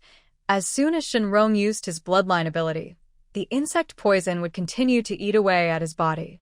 However, thanks to this poisoning, he was able to escape from the Tianyuan tribe. His heroic father Yuanho came from the Tianyuan tribe. The Tianyuan tribe is the strongest tribe in the Western continent. At the same time, it is also one of the most warlike tribes. The Tianyuan tribe is ambitious and wants to unify the Western continent. When he was young, Yuanho traveled around the continent and came to the East continent and entered the dusk forest. He accidentally met Xingya, the female mother of Shenrong, and the two fell in love and gave birth to Shenrong. Shenrong was born as a direct return to his ancestors, inheriting the strongest bloodline of the Tianyuan tribe, the Fighting Wolf bloodline. Yuan Ho came from the Yuan family of the Tianyuan tribe and was a noble. The nobles valued blood the most, and Yuan Ho was ecstatic about the birth of Shinrong, and he immediately decided to take Xingya and her son back to the Tianyuan tribe. Unfortunately, Xingyasheng was exhausted after falling into Shinrong. By the time Yuan Ho came to his senses from Shinrong's rebirth, Xingya had died from excessive blood loss. With grief, Yuan Ho bid farewell to Xingya's beast tribe and left the Dusk Forest with Shinrong. That's why Shinrong said he was born in the Dusk Forest, which is his hometown. Compared with the warlike Westland, Shinrong prefers the peaceful Eastland. Very domineering, Chang Xia said seriously. After saying that, she looked at Shinrong curiously and asked, "How did you get poisoned?" Chang Xia vaguely felt that this insect poison was not simple. However, she was not a witch after all, and did not have a deep understanding of poison. Chang Xia could not explain this specific inconsistency in a short time. "Maybe I can only wait for the witch to come. Ask the witch to help check again, determine the cause of the disease, and then prescribe the right medicine. I was plotted against by a villain." Shinrong smiled bitterly. His smile was full of complexity and loneliness. Aristocratic families are not short of conspiracies and calculations. Able to leave the Yuan family and leave the Tianyuan tribe. It's not a bad thing for Shinrong. It's just a pity that I can't see my old friends again. The Westland and the Eastland are separated by a vast sea, which is difficult for ordinary people to cross in their lifetime. Seeing that Shinrong was unwilling to say more, Chang Xia did not continue to ask. After all, she has seen all kinds of people and encountered all kinds of things in the apocalypse. "I can use my blood power to relieve your pain. If you want to be cured, please wait for the witch to check before taking action," Chang Xia said cautiously. Shinrong nodded quietly, and soon Beast Crystal felt a warm power. The body that had become cold due to the poisoning gradually warmed up. It felt like soaking in hot water, comfortable and cozy. "This power is very special," Shinrong exclaimed.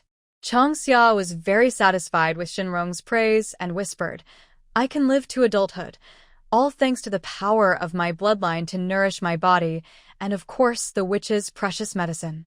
The witch of the beast tribe is very powerful, even if Chang Xia was a big boss's nanny in her previous life.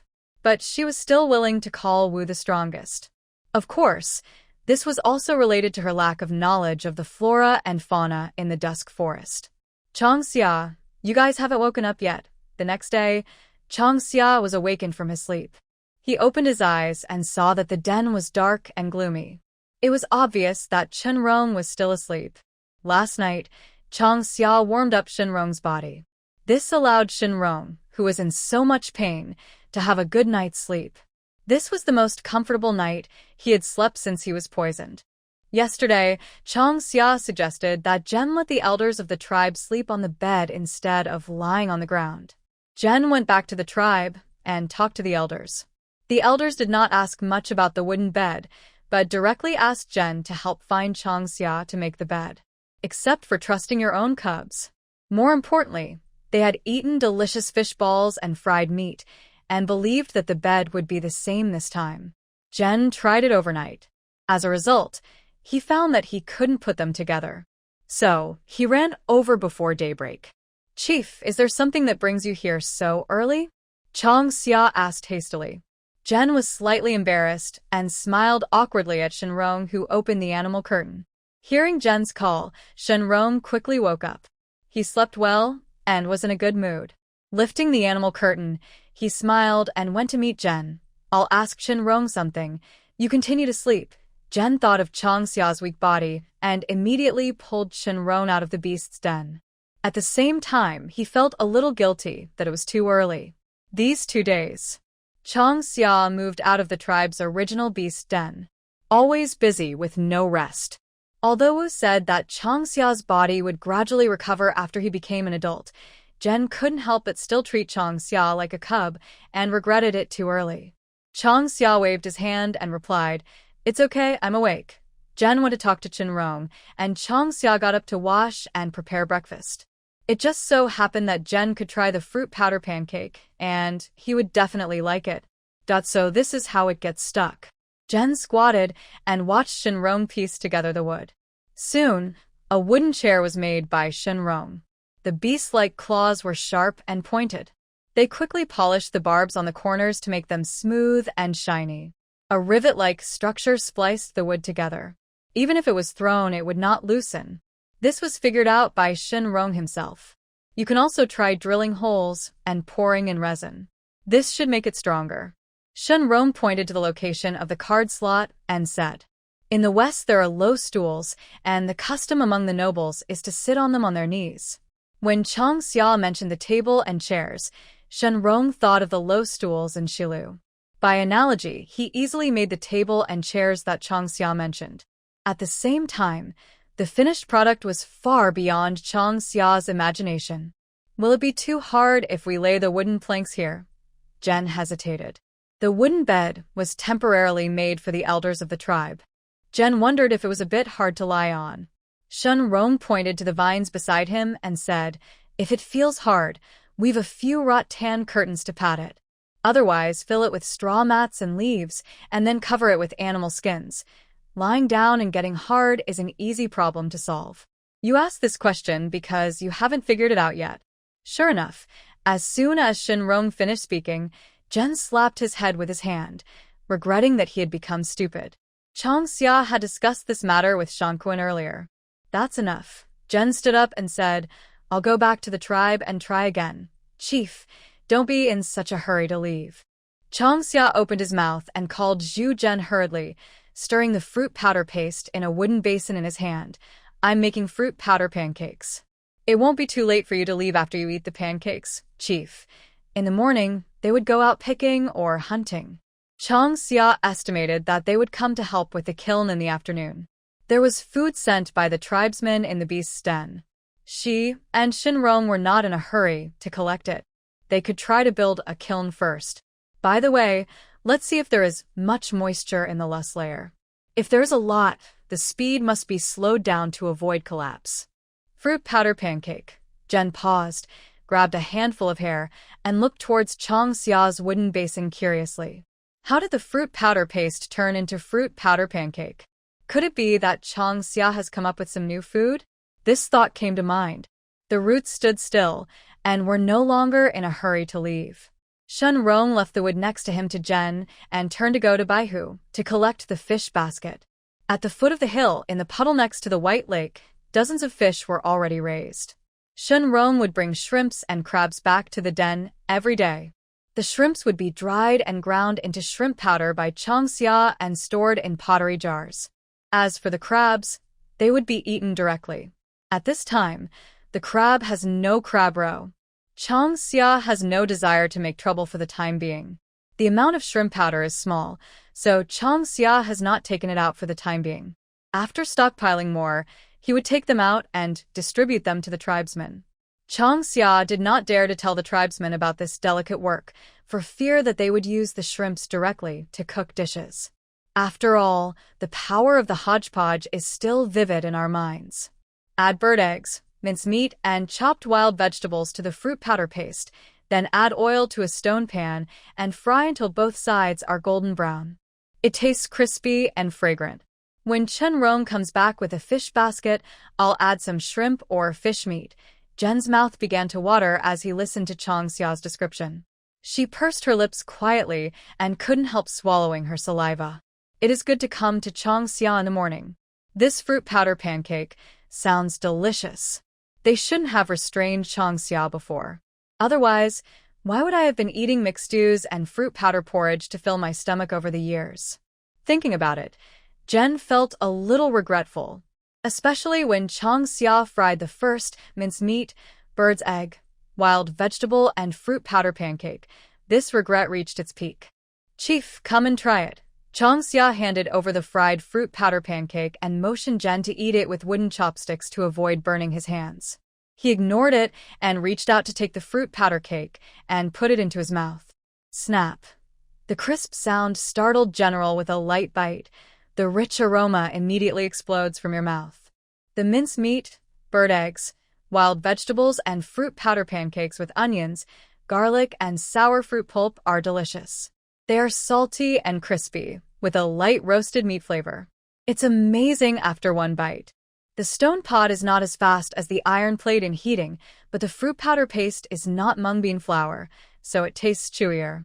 When you eat it in your mouth, it has a lingering chewiness, and the more you chew, the more fragrant it is. This moment, Chang Xia realized that fruit powder paste was more like ground and crushed rice flour. I guess I can't eat noodles anymore. But she can slurp noodles. After the collected ginkgo nuts are dried and ground into powder, she had to hurry up and make rice noodles. Compared with various rice noodles, Chang Xia feels that fruit powder cakes are not as fragrant. After Chenrong came back from collecting the fish basket, Jen took over the spatula from Chang Xia's hand and began to fry the fruit flour pancakes. He planned to fry a few more and bring them back for Muqin to try. Every household in the tribe stockpiles ginkgo nuts, which are the only fruit that the tribe members will actively stockpile. However, whether they eat them or not is another matter. After the ginkgo nuts are dried, they can be ground into powder without grinding. It won't go bad if stored for half a year to a year. However, if the fruit is ground into powder, it cannot be stored for too long as the powder is easily affected by moisture or infested with insects. Chenrong, get me some shrimp meat quickly, Jen urged. Chenrong glanced at the fried fruit flour pancakes on the table. How could he not understand anything? He picked up the backpack, squatted next to the stone vat, and processed the river shrimp in his hand with neat movements. After a moment, Jen Mani returned to the tribe carrying a wicker basket filled with fruit powder cakes. Before leaving, he told Chang Xia that Nan Feng would come over in the afternoon. In the morning, Nan Feng went to the bush to dig yam. The yam was prepared for Wu, so that Chang Xia would not have to go to the bush again. Chang Xia responded with a smile, understanding that the clan leader didn't want her to run around. If they had known in advance that she and Shinrong were going to the salt lake to get salt, they would probably not have been able to go. Afterwards, they didn't say anything. However, that meaning was expressed implicitly in his words. At this point, this made Chang Xia and Chenrong feel very subtle. In terms of strength, they are really not weak. It's just that this kind of rebellious thing is too fun to do, so they can't help but want to try. After dinner, the morning light peeks out from the horizon and spreads over the dusky forest. The warm yellow sunlight shines on the white lake, reflecting colorful light. Chenrong carried the ginkgo nuts to the ground, spread them out, and dried them. Chang Xia held a winnowing basket made of thin rattan, which contained small river shrimps. These river shrimps would be dried and ground into shrimp powder. Without MSG and chicken powder, shrimp powder was Chang Xia's treasure to enhance the flavor. Next to the beast's den, the two men did not chat, but worked quietly. A tacit warmth lingered around the two of them. Chenrong, before we dig a kiln, we must first confirm the moisture content of the loess layer. The cold season is just past, and the ice and snow have melted into the rivers and seas. A lot of moisture is accumulated on the ground, and we are afraid of collapse when we dig the kiln. Chang Xia found a piece of animal skin and wrapped it on his head. First of all, it can provide shade. Secondly, it can prevent sand from splashing into your hair, making washing your hair troublesome. Do you want to use resin? Shinrong asked after folding the rattan basket. Chang Xia shook his head slightly and said, building a kiln is like digging a den for an animal. First dig out the hole, then scrape the surface. Resin and other decorative materials are used in combination with wood and stone. Not much wood and stone are needed to build a kiln. Of course, various furniture will be made later. That's another situation. Just building a kiln does not require much wood and stone. This is much simpler than building a nest, Shenrong said. The tribal members built their nests, and the orcs were not in a hurry. They could collect wood, stone, and resin bit by bit over several years. The built beast den is basically enough for the beasts to live in for a lifetime. As they spoke, the two of them walked towards the west together. Chenrong, let's start digging the kiln from the side. Chang Xia decided to start from the side. She took a simple stone hoe and dug with a sense of ritual. Shun Rong smiled as he watched Chang Xia's movements, his hands transforming into wolf claws. The solid loess was easily dug down and piled aside. The loess would be transported to the location Chang Xia mentioned later. Very dry. This way there's no need to worry about collapse. After a while, a hole large enough for a person was dug out. Chang Xia went in and took a careful look to confirm whether the loess layer was dry or wet. Chang Xia, leave the kiln construction to me. You go and transport the soil, take your time, Shenrong said. Digging a kiln was very hard work, and Shenrong was reluctant to let Chang Xia get too tired. He opened his mouth and suggested that Chang Xia carry away the loess he dug out, slowly. The tool for carrying soil is a rattan basket. However, these rattan baskets are specially woven. The selected vines are hard and wear-resistant. They can be pulled and dragged on the ground. The body of the long summer beast is small and cannot be carried in a rattan basket to carry less. I could only use the most clumsy method, dragging the wicker basket with both hands. This time, it is inevitable that your hands will feel strained. Chang Xia wants to exercise, so this level is acceptable. Besides, even if she transformed into a beast, she couldn't dig as fast as Shenrong. Race determines the strength of the beast, and the chinchilla tribe is inherently weaker than other beast tribes. Not to mention the top beast tribes, such as the fighting wolf tribe. Even if Shenrong was poisoned and injured, his physique was not comparable to Chang Xia's.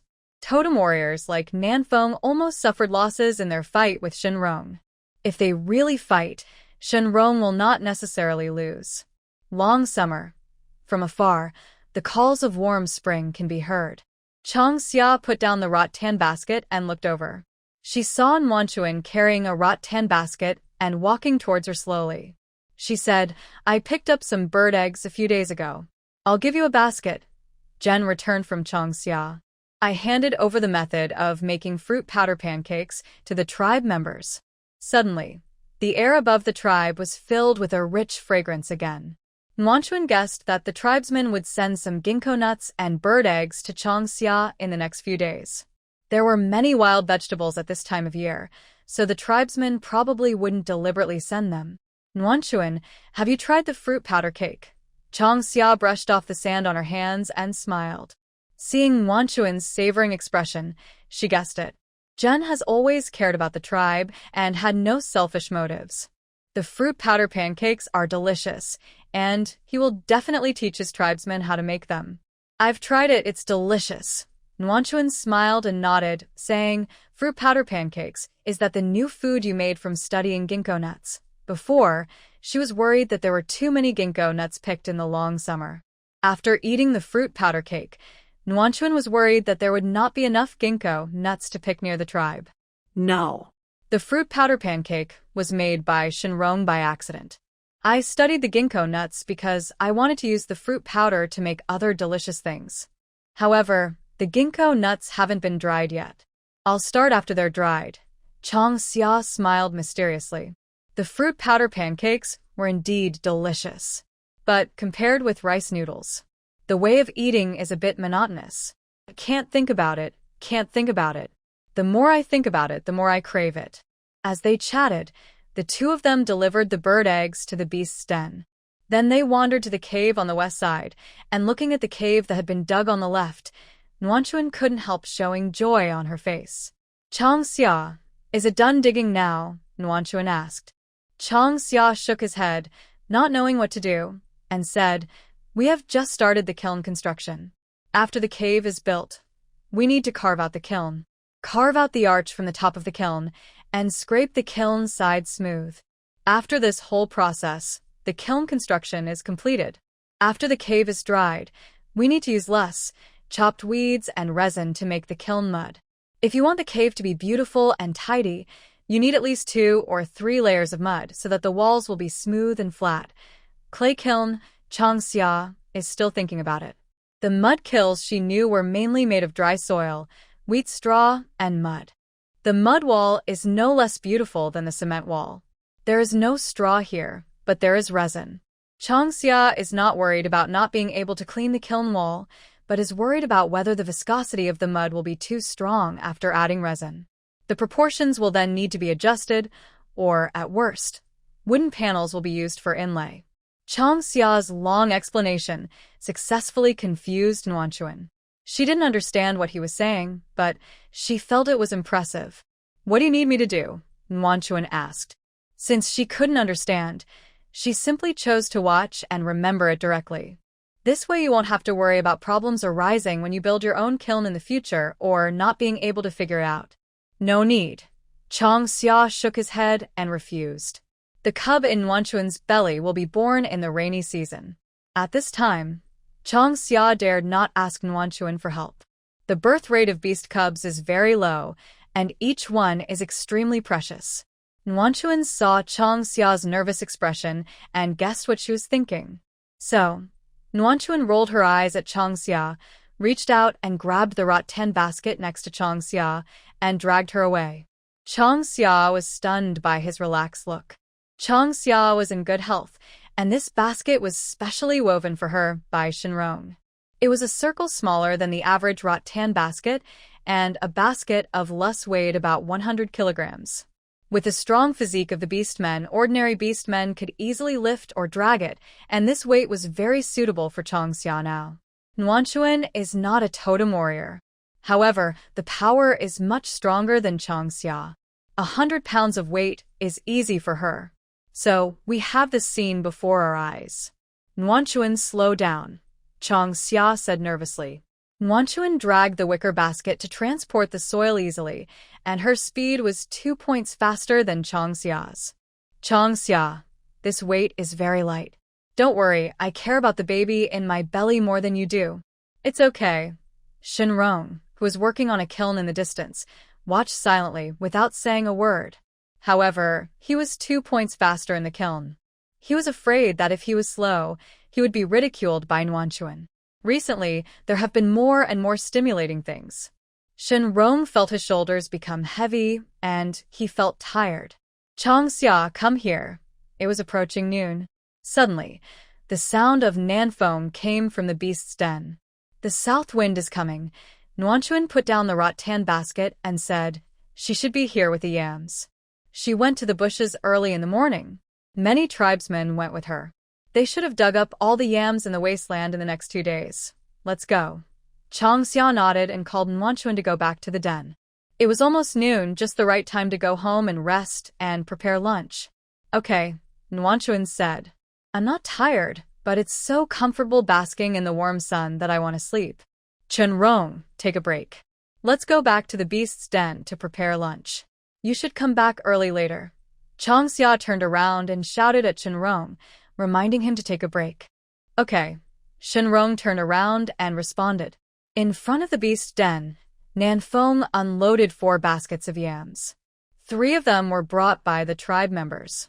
The wasteland of the shrub forest was very large, and the tribe estimated that it would take 3 or 4 days to dig up all the yams. So many, Chang Xia said in surprise. Nanfeng explained, I dug 1 basket, and these 3 baskets were given by the tribe. They said they were for you and the witch, and asked you to make some for the witch to taste. It's a bit too much. Yams are easy to spoil and difficult to store. Chang Xia frowned and looked at the 4 large baskets of yams with a headache. He was thinking about how to deal with these 4 large baskets of yams. It is shameful to waste food. The yam is as thick as an adult's arm and 1 meter long. It can be seen that the 4 large baskets of yams delivered were definitely carefully selected. Otherwise, it would be impossible to be so neat. What should we do then? The tribe dug up a lot of yams. Upon hearing this, the warm spring south breeze became anxious. Every beast man knows to cherish food. The edible yam undoubtedly enriches the tribe's diet. But it would be a shame to waste it. Put away the ones you brought back to the tribe. Don't go digging in the bushes for now. Wait until the tribe has eaten up the ones they have stored. Chang Xia thought for a moment and came up with a plan. While thinking about how to eat yam, stewed chicken, stew meat, yam cake. Very quickly, a long list of homely ways to eat yam flashed through Chang Xia's mind. When the south wind comes, we will move the yams to the back of the beast's den. After that, Chang Xia asked Nanfeng to move the yam to the back of the beast's den for storage. There was a small thatched shed at the back, which was built by the tribesmen when they helped to clean up the beast's den. It was usually used to store firewood and sundries. It can be used to store yam and avoid exposure to the sun. After moving the yams, the three of them fetched water to wash their faces and hands. "Nuanchuan, didn't you go picking today?" asked Nanfeng. Nuanchun replied, "No." There are wild vegetables, yams, and bird eggs at home, and Shangquan went hunting, so there is no shortage of food for the time being. I want to watch Chong Xia build a kiln and learn first. Listen. This person is trying to compete with me for building a kiln. Have you made up your mind? Nanfeng felt very depressed. Yeah. Nuanchuan stroked her belly and said, "The baby was born in the rainy season. I'm afraid something might happen. It should be safer if we live in a cave." Hearing this, Nanfeng quieted down. How could she have the nerve to argue with Nuanchuan when it came to her baby's safety? It seemed that she had to follow Chong Xia closely and learn how to build a kiln as soon as possible. This way, she would be able to build the kiln by herself without Chong Xia's help. Thinking of this, Nanfeng suddenly breathed a sigh of relief. While chatting, we made a fire and prepared lunch. The tribe used to eat 2 meals a day, but one day Chong Xia said they would eat 3 meals a day. Slowly, the tribe followed Chong Xia and did not miss any meal 3 times a day. "Chong Xia, would you like to have some fruit flour cakes for lunch?" Chong Xia started to prepare lunch, and Nanfeng changed his depressed mood and squeezed in front of Chong Xia to ask what to eat at noon. In the past, he only thought about eating when he was hungry, but now he thinks about eating before the time comes. Sure enough, the food determines the meal time. "Nanfeng, do you want to eat some fruit flour cakes?" Chong Xia paused and asked. There was not much fruit flour left at home, so there should be some for lunch. However, seeing the yam, Chong Xia wanted to try the yam fruit flour cake. Unfortunately, the tribe has no sugar. However, the salty taste is also very good. There is no restriction on food in the long summer, no matter whether it is salty or sweet. "Is it okay?" Nanfeng asked back. I gave all the fruit powder cakes I brought home to Muchin.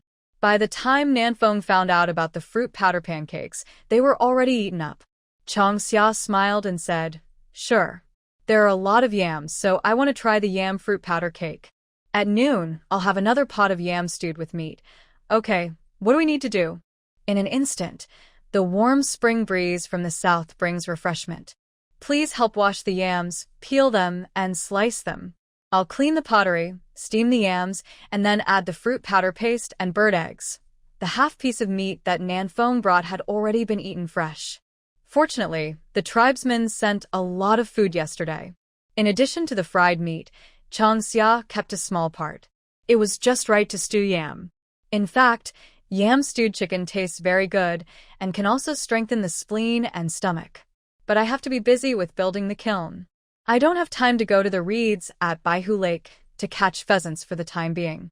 The beast tribe rarely caught pheasants and wild ducks as they had little meat and were difficult to process.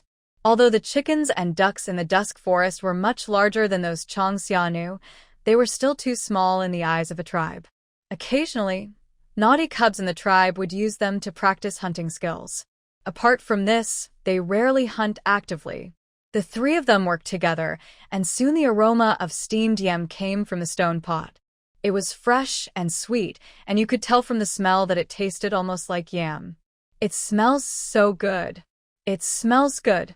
I can still smell the sweetness." The beastmen like sweet things, although not as much as the bears. Most orcs love sweets. Unfortunately, it is very difficult to obtain honey. It is not easy to eat sweet things, so the beastmen occasionally pick the stamens of some plants to drink. "Don't worry, it's not cooked yet." Chong Xia was very upset. He pushed the two people away and said, "Nanfeng, remove the blood foam in the stone pot. Boil it for a few more times and put the yam cubes into stew." She wanted to prepare the yam fruit powder cake and let Nanfeng stew the yam meat. Nuanchuan was pickling the meat, and Chong Xia was worried that it would not be enough, so she added a barbecue. In addition to taking care of Shinrong, Chong Xia was thinking that Yadong Shangquan might come over. Hunting is not difficult in the warm season. The tribesmen usually go out in the early morning and return to the tribe around noon. In the afternoon, they stay in the tribe to rest or go to the vicinity of the tribe to pick with the females. Generally speaking, the life of the orcs is relatively leisurely. Of course, the cold and rainy season was an exception. Take out the steamed yam and let it cool, mash it into a paste, add fruit powder, a little salt, and shrimp powder to enhance the flavor. Mix well and make it into a yam powder dough. After thinking for a while, Chang Xia found some sour fruits, some wild vegetables, and small pieces of meat. Remove the core of the tart fruit and chop it. Chop the wild vegetables and cut the meat into cubes. Heat the stone pot. Add oil, minced ginger, then add the diced meat and wild vegetables and stir-fry until fragrant. Add salt and shrimp powder for seasoning, then add a little fruit powder to thicken and make the filling. Sour fruit, meat, and wild vegetables are different fillings. Chang Xia mainly wanted to try which flavor was better. Of course, he also wanted to try to make ginkgo nuts more versatile. The most abundant thing in the dusk forest was ginkgo nuts. If ginkgo nuts could become the staple food of the beast men, Chang Xia was confident that the beast men could evolve from their primitive way of survival to the slash-and-burn era. Food is always the first priority.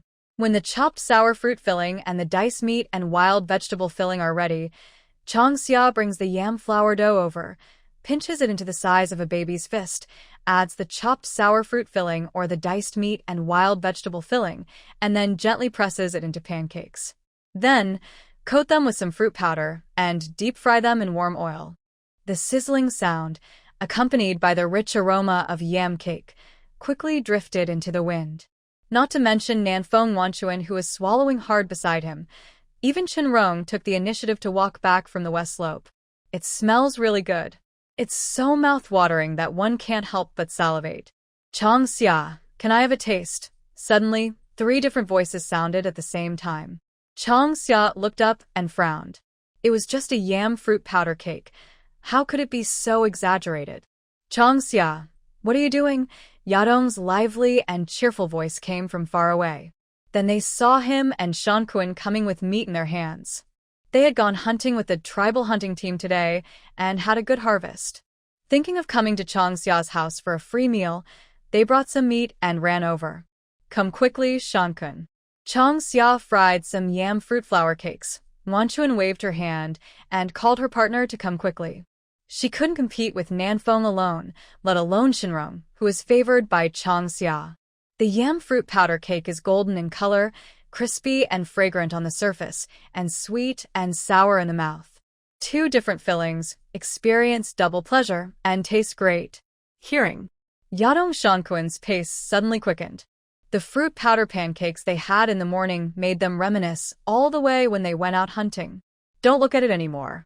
We have run out of fruit powder at home. If you want to eat it, you have to wait until the ginkgo nuts outside are dried and ground into fruit powder. After scramble for the food, everyone was still not satisfied. So, they all clamored for Chang Xia to continue. Chang Xia shook his head and told everyone the bad news. The fruit powder that the tribe gave to Chang Xia had been successfully eaten up after a few days of consumption. Not to mention the yam fruit powder cake, there was no fruit powder cake left. Let Shankuan go home. I still have half a can of fruit powder at home, Nuanchuan said. She was pregnant with her cub and got hungry quickly, so fruit powder paste was the most convenient food. In Chang Xia, it was important to soak it in hot water before eating, but the tribesmen usually just mixed it with cold water and fed it to the cubs. Chang Xia shook his head, pulled Shankuan, who had stood up, pointed at the stewed yam stew and the roasted meat, and said, "Don't bother, have lunch first." Her ginkgo nuts were dried in the sun for 2 days, and the green ginkgo nuts gradually turned white. Look, it looks like it is covered with a layer of white frost. After drying for another half a day, it can be ground into powder. All of a sudden, everyone around sighed, looking regretful. But no one insisted on eating. After all, lunch was already prepared. Take a seat and get your bowl and chopsticks. Chenrong, how is the kiln digging progress this morning? It went very smoothly. He is already digging the second kiln. In the afternoon, we were able to successfully dig out the 3-hole kiln on the west side. Chang Xia calculated that with the help of Nanfeng and his men, the kiln would be completed in 2 or 3 days. Next, he would tidy up the kiln walls. It is possible to build the kiln before the rainy season. The fastest time may be 10 days, and the longest may be half a month or 20 days. You can live in a newly built cave house during the long summer and no longer have to worry about wind and rain. With your help, the cave may be built in half a month. Changxia gave everyone a thumbs up and sighed. According to my initial calculations, Chenrong and I will slowly build it, and we plan to move into the cave before the cold season. Now with you, I think we can move in before the rainy season, and we can also fill it with furniture. According to the Earth calendar, it is April in the dusk forest, approaching May. There is still more than a month left before the rainy season, which is summer. It rains a lot in the dusk forest in summer, and it rains almost half of the time in March. Changxia, can I move in and be your neighbor? Nuanchuan said. As soon as she said this, Shan Kuan's eyes lit up suddenly.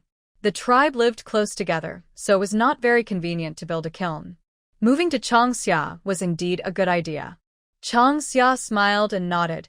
Sure, the area around Baihu is very large, and the loess layer is very suitable for building kilns. In addition, it is convenient to get water near Baihu. In comparison, it is more convenient than the tribe. The Hulua tribe has been developing for thousands of years, and the space inside the tribe is already limited. Building a nest is fine, but building a kiln is a bit of a problem. After all, the beast tribe has the word beast in its name, so they have a certain sense of territory, so they will not live too close to each other. Me. Nanfeng pushed Shangquan aside and said quickly. Suddenly, everyone looked towards Nanfeng at the same time. Nuanchuan smiled and asked, Nanfeng, have you found a suitable partner? No. Nanfeng answered confidently, who said that you must have a partner before you can build a nest or a kiln.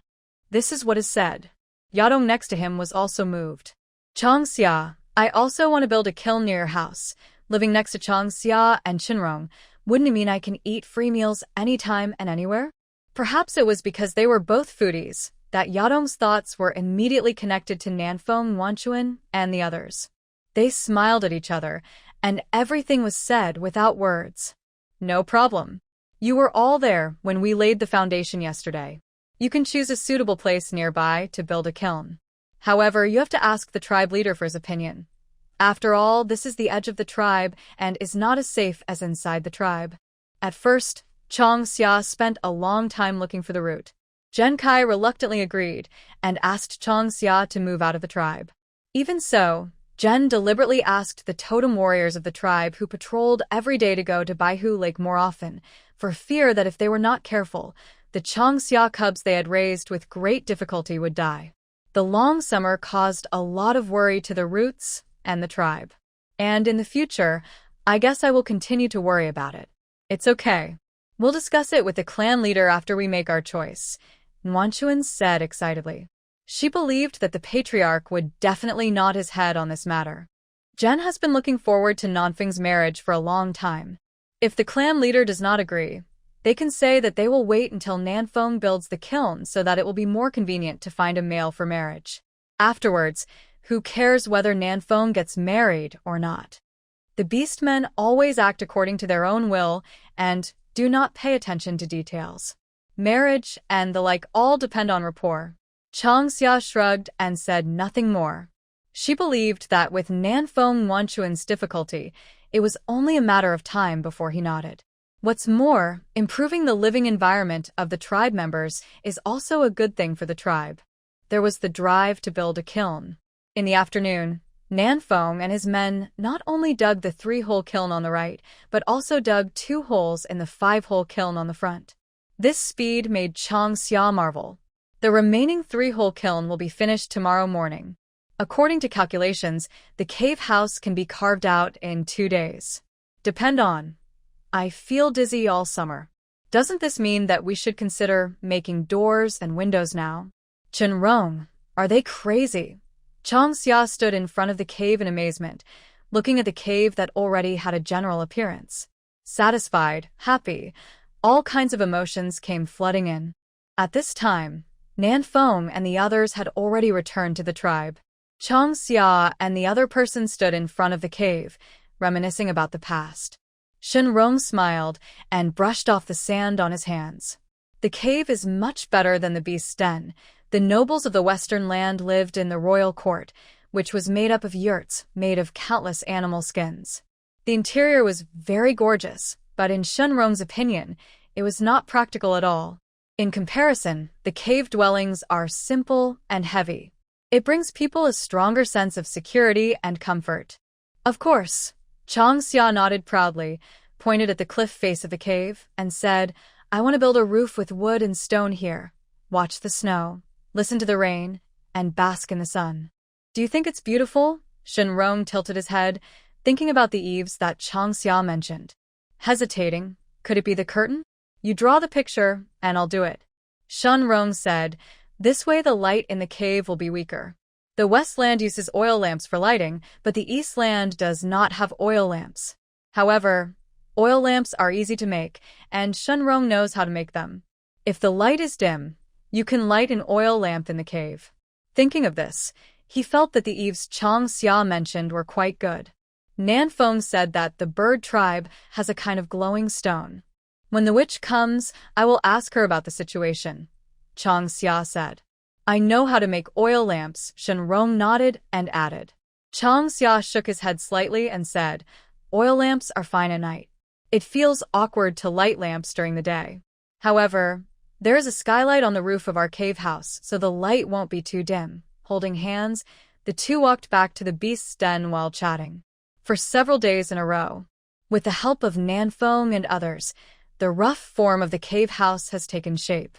Jen sent a message saying that Wu's original plan to come over was shelved because something happened to the bird tribe, and Wu needed to go to the bird tribe to deal with it. It might be the rainy season when Wu came back. Chang Xia, come here. Suddenly, Shenrong shouted Chang Xia's name and asked her to come over. He carved the cave at the edge of the front cave. According to Chang Xia's requirements, each cave hole was very spacious. With 1 door and 3 windows, the cave was very bright. Shenrong, is there something wrong? Chang Xia leaned out and asked. She experimented with less weeds and resin, trying to find the most suitable proportions for mud walls. There's something wrong with this wall, Shenrong said seriously. He waved at Chang Xia, pointed at the wall behind him, his face livid. After a few days of work, the progress reached the mud wall. According to Chang Xia, after a few more muds and installing doors and windows, it can be moved in. Of course, if you are more particular, you can make some furniture such as tables, chairs, cabinets, and beds. There's something wrong with the wall? What do you mean? Chang Xia reached into the wooden barrel to wash his hands and walked toward Shenrong. Nanfeng and the others who were busy nearby followed curiously. Shenrong knocked on the wall. Empty. He was sure that there was nothing behind the wall. Judging from the sound, the empty part is not small. Hearing this, Chang Xia and others looked at each other. Pry it open, Chang Xia thought for a moment and said directly. She originally wanted to continue digging deeper and build a large cellar/warehouse. But she was rejected by Shenrong, who suggested that it would be more suitable to dig in the shade on the left. After saying this, several people stepped back. Shenrong waved his hand and cut the wall easily, like cutting tofu. Suddenly, a dark and deep hole appeared in front of me, and a cool breeze hit me. The air was fresh, without any smell of decay or mold. Obviously, this hole was very deep and might be connected to somewhere. It's really empty. Chang Xia, what should we do now? Chang Xia. Suddenly, everyone looked at each other in bewilderment.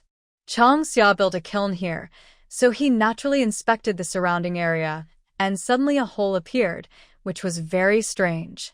Get a torch and go in, Chang Xia said. I can't give up.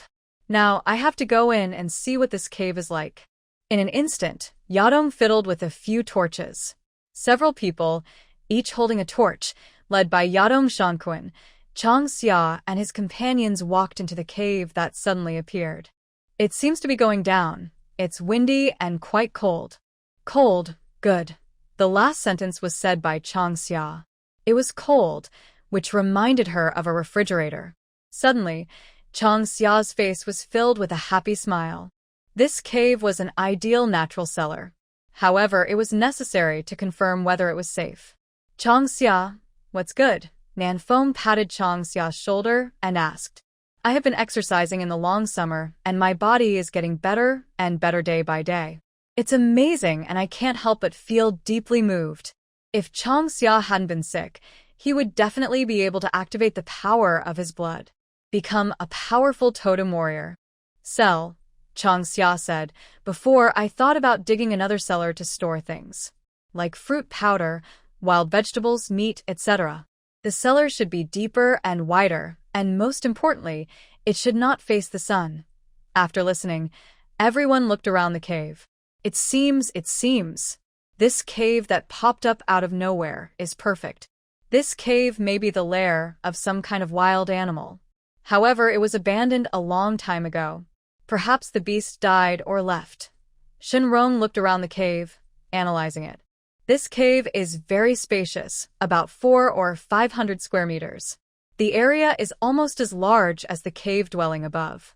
From the front, Yadong's voice came. Chang Xia, there is an exit here. It seems to be somewhere upstream of Baihu Lake.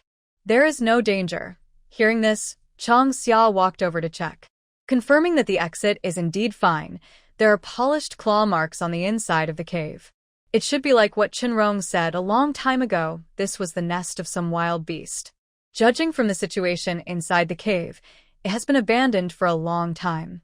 I want to build a door at the exit to block it. This cave can be expanded and renovated to make it a cellar for storing things.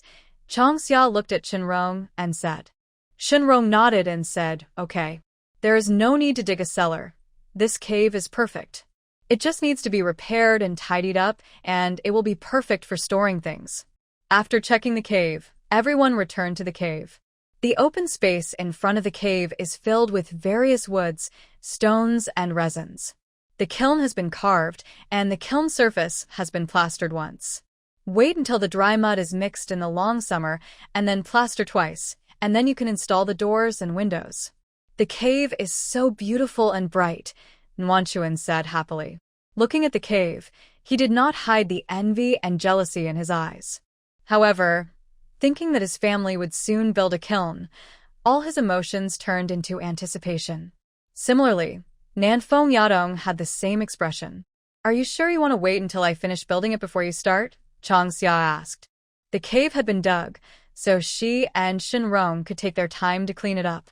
She knew that Nanfeng Nuanchuan couldn't wait to build a cave. After all, compared to an animal den, a cave was much more comfortable. Different from the cold and damp caves, the cave dwellings face the sun and do not seem cramped or small at all.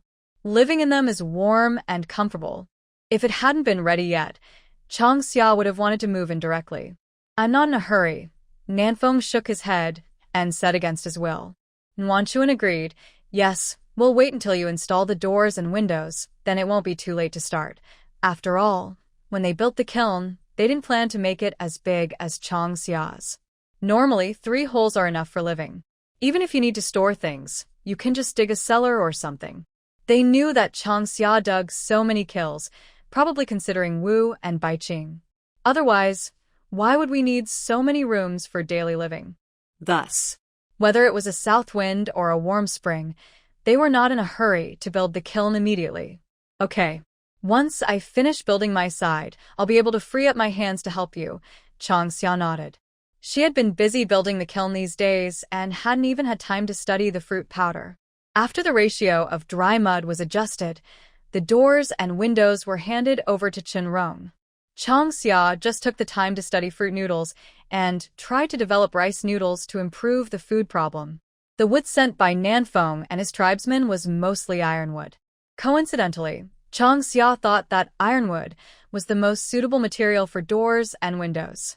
Ironwood is hard and can prevent insects, ants, poisonous snakes from entering the house, and can also resist the impact of wild animals. The wall, Chang Xia made it very thick. In addition to making the firewall, Chang Xia also took into account the problem of wild beast attacks. After all, the dusk forest is not safe. Even the tribes are always patrolled by totem warriors.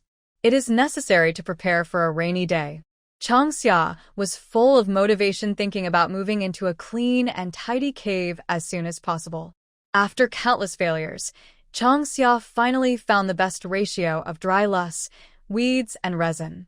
When the mud wall was painted, it was neat, smooth, and had a certain smoothness, which perfectly combined beauty and aesthetics. Chang Xia told Nwanchun the ratio and asked her to help mix it. She approached Shinrong and prepared to make doors and windows. Then she used earthen pendants to tie up the gables and installed doors and windows. After these steps, the cave house was basically dug. The remaining details were then slowly carved out. The last layer was thick and solid, so Chang Xia no longer considered using wooden poles to support the cave roof, as she felt that doing so would destroy the cave house's quaint beauty. Shinrong is dexterous and good at thinking.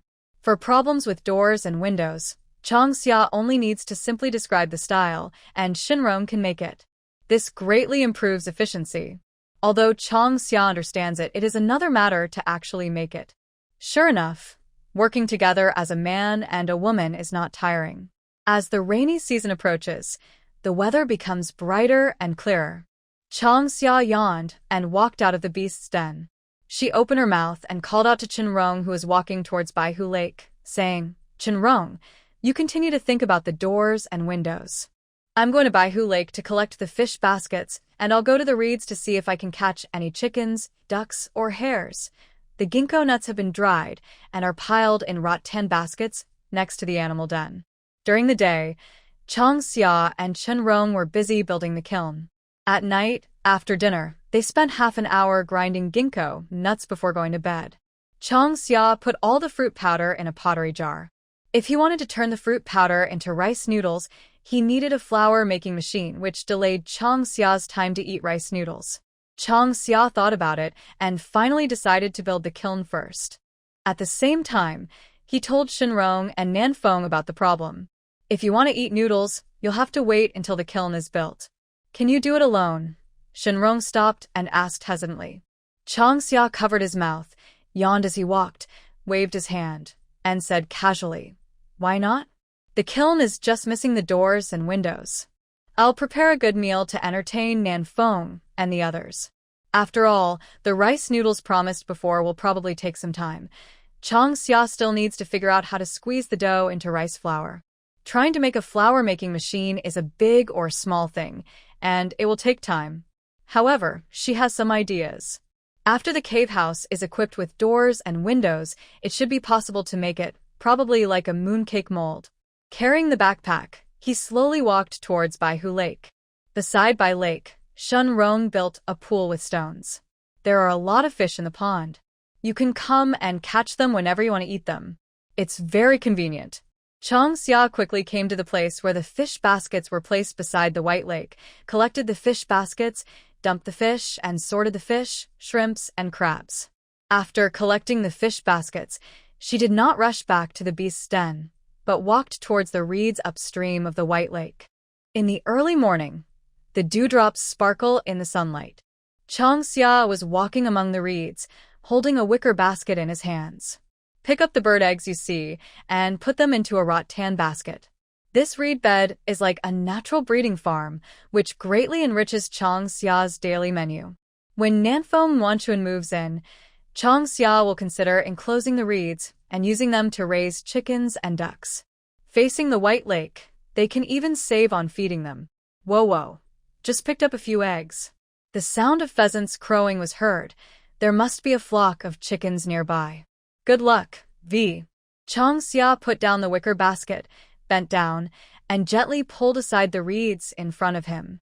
There were 3 pheasants foraging in the reeds about 7 or 8 steps away from her. These chickens and ducks, without any natural enemies, were all plump and strong. The largest old hen looked to weigh more than 10 pounds. TSK. Chang Xia sighed. The attack was fierce and swift, leaving the pheasants no chance to escape. With attacks from both sides, none of the 3 pheasants escaped. I weighed it in my hand, and it was heavy. It was a hearty meal when paired with yam. At the same time, she also found a nest of bird eggs near the 3 pheasants. Tie the pheasant up with reeds and hold it upside down.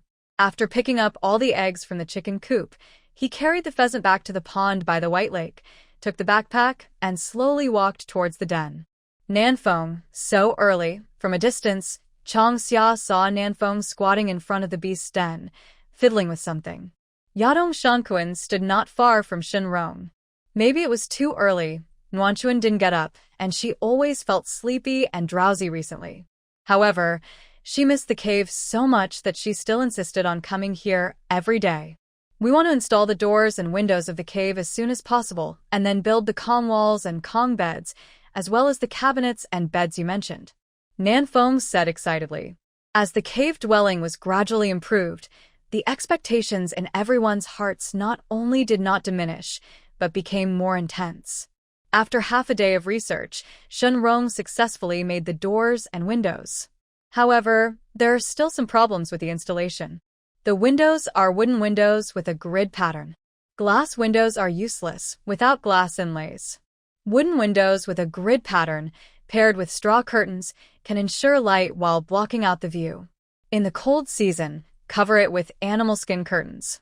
With Shenrong making the boards and Yadong Shankuan following to learn, 2 days were enough to install all the doors and windows of the cave. In fact, if it is a cave, some furniture can be sculpted with less, scraped and then mud, which is also practical and beautiful. But Chang Xia wanted to add more colors to the cave. Therefore, choose to decorate with wooden furniture. Chang Xia, the doors and windows have been researched. Today, we will hurry up and make them and try to install them tomorrow. Shenrong said gently. Chang Xia. Oh, you guys are busy. I will make a big meal to reward you. Chang Xia raised the pheasant in his hand, put down the backpack, took out the rattan basket, and walked towards the beast's den. Before he left, he called Nanfeng to help. When Yadong Shankuan heard that there was going to be a feast, he was immediately excited. After Genji came here 2 days ago and told Chang Xia the news that Wu had gone to the bird tribe, he never came here again. However, he sent Nanfeng and the others here. These days, Nanfeng and his 2 companions did not go out hunting again. They are all totem warriors, different from the pregnant Nuanchuan. I go out hunting or picking almost every day. Recently, he has been away from the tribe's hunting team. Chang Xia guessed that it was related to the cave. When Jen saw the completed cave that day, his expression was exaggerated. Chang Xia thought Jen would come to her to ask, but Jen said nothing and went straight back to the tribe. After that, Nanfeng and his 2 companions never went out hunting again. Chang Xia, what feast are you going to make? Nanfeng asked curiously.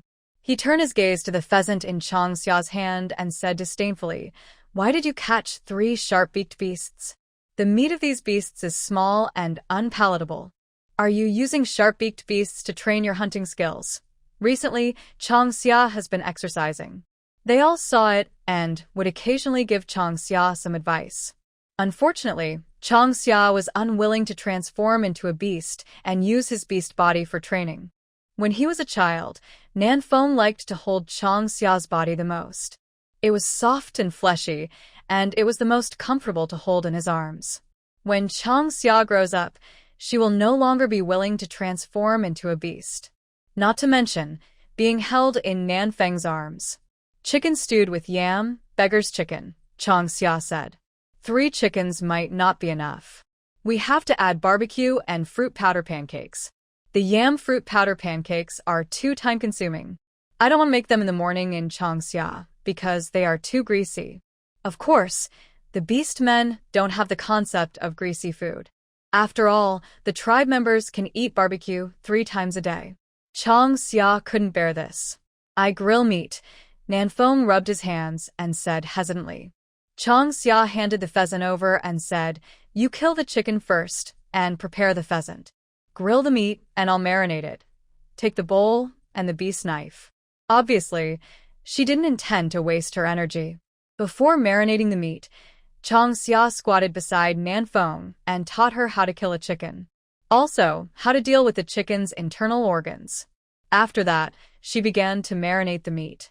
Marinate the meat and prepare the leaves and mud for the beggar's chicken. 2 chickens were used to stew yam, and the smallest one was used to make beggar's chicken, which happened to be the younger one. If it was too old, it would be hard to chew. After helping Chang Xia for a few days, Nanfeng was very efficient and executed everything Chang Xia said perfectly. After killing the chicken, The hot water in the pottery pot on the stove began to boil. Scald the chicken and pluck the feathers. Changxia took the one she wanted and began to smear the mud on the chicken. At the same time, she stuffed something into the chicken's stomach to remove the fishy smell and enhance the flavor. Then, put the processed mud ball into the stove and bury it. Nanfeng stretched his neck to look around from time to time, full of curiosity. Don't just look at me. I'll call you when we can eat. Changxia rolled her eyes at Nanfeng. She still looked like the steady and calm Nanfeng. She didn't recognize the foodie in front of her. Nanfeng chuckled foolishly. Wow. It smells so good. What's for breakfast? After a while, Nuanchuan came over from the tribe. Affected by the long summer, the overall style of the Halua tribe has become weird. Even their speech is out of tune with the dusk forest. Of course, they are becoming more and more greedy, and they are going further and further down the foodie road.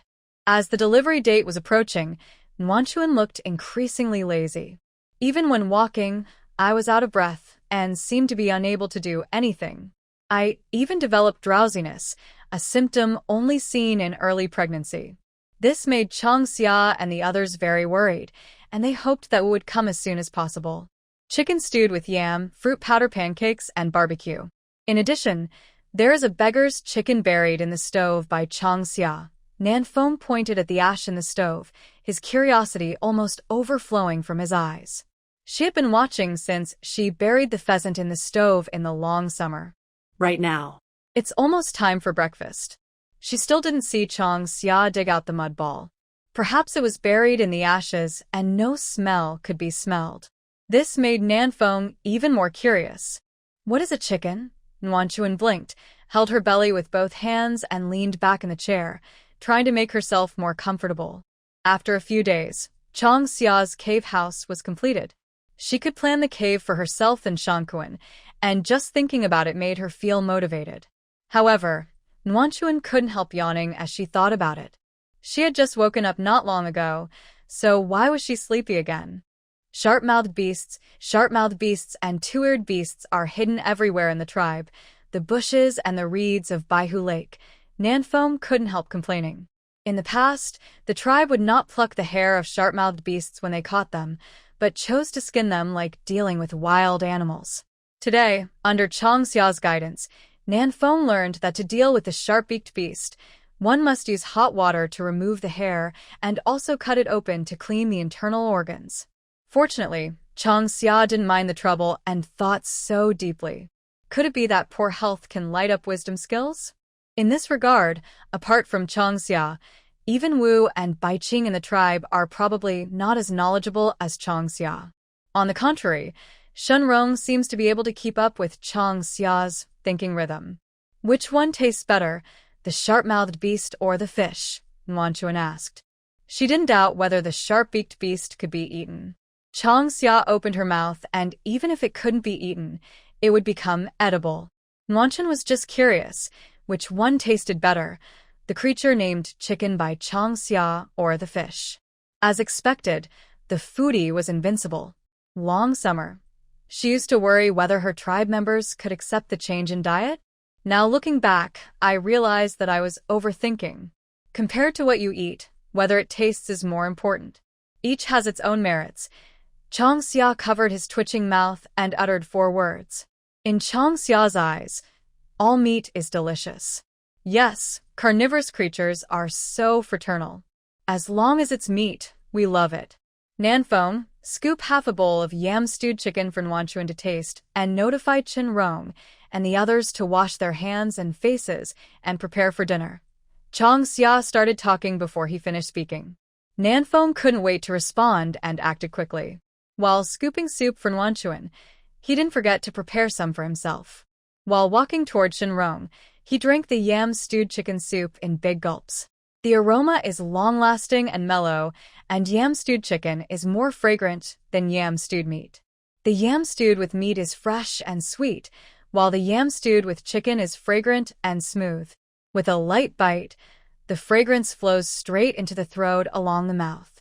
Even though his tongue was so hot that he couldn't bear it, Nanfeng couldn't bear to spit out the chicken soup. Nanfeng woke up and called Shenrong and others to eat.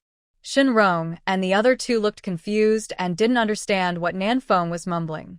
However, the three of them moved in unison to the bowl of soup in her hand. Okay. At this moment, there is no need to say anything. In all likelihood, Changxia has prepared a delicious meal for them. The three of them looked at each other, quickly stopped transforming into beasts, and ran straight towards the stove in the beast's den. Changxia, what to eat? Life in the tribe is getting better and better. Thanks to the recipes provided by Changxia, the Hulua tribe has been living a very good life recently. Unfortunately, we went to the bird tribe for something. Otherwise, they could go to the holy mountain of Kana 3 times a day to bring food to the witch. By the way, attack other orc tribes in Dusk Forest. The bird tribe also has a shaman. This time, they put aside their pride and called the shaman from the beast tribe over. Perhaps something really big had happened.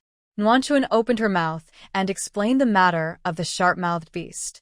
Here, Changxia was squatting and digging beggar's chicken. Shenrong washed his face and hands and came over and said softly, Changxia, do you need help? Give me the slab of stone so I can release the beggar's chicken, Changxia ordered without looking up. The longer he spent with Shenrong, the more tacit understanding they had.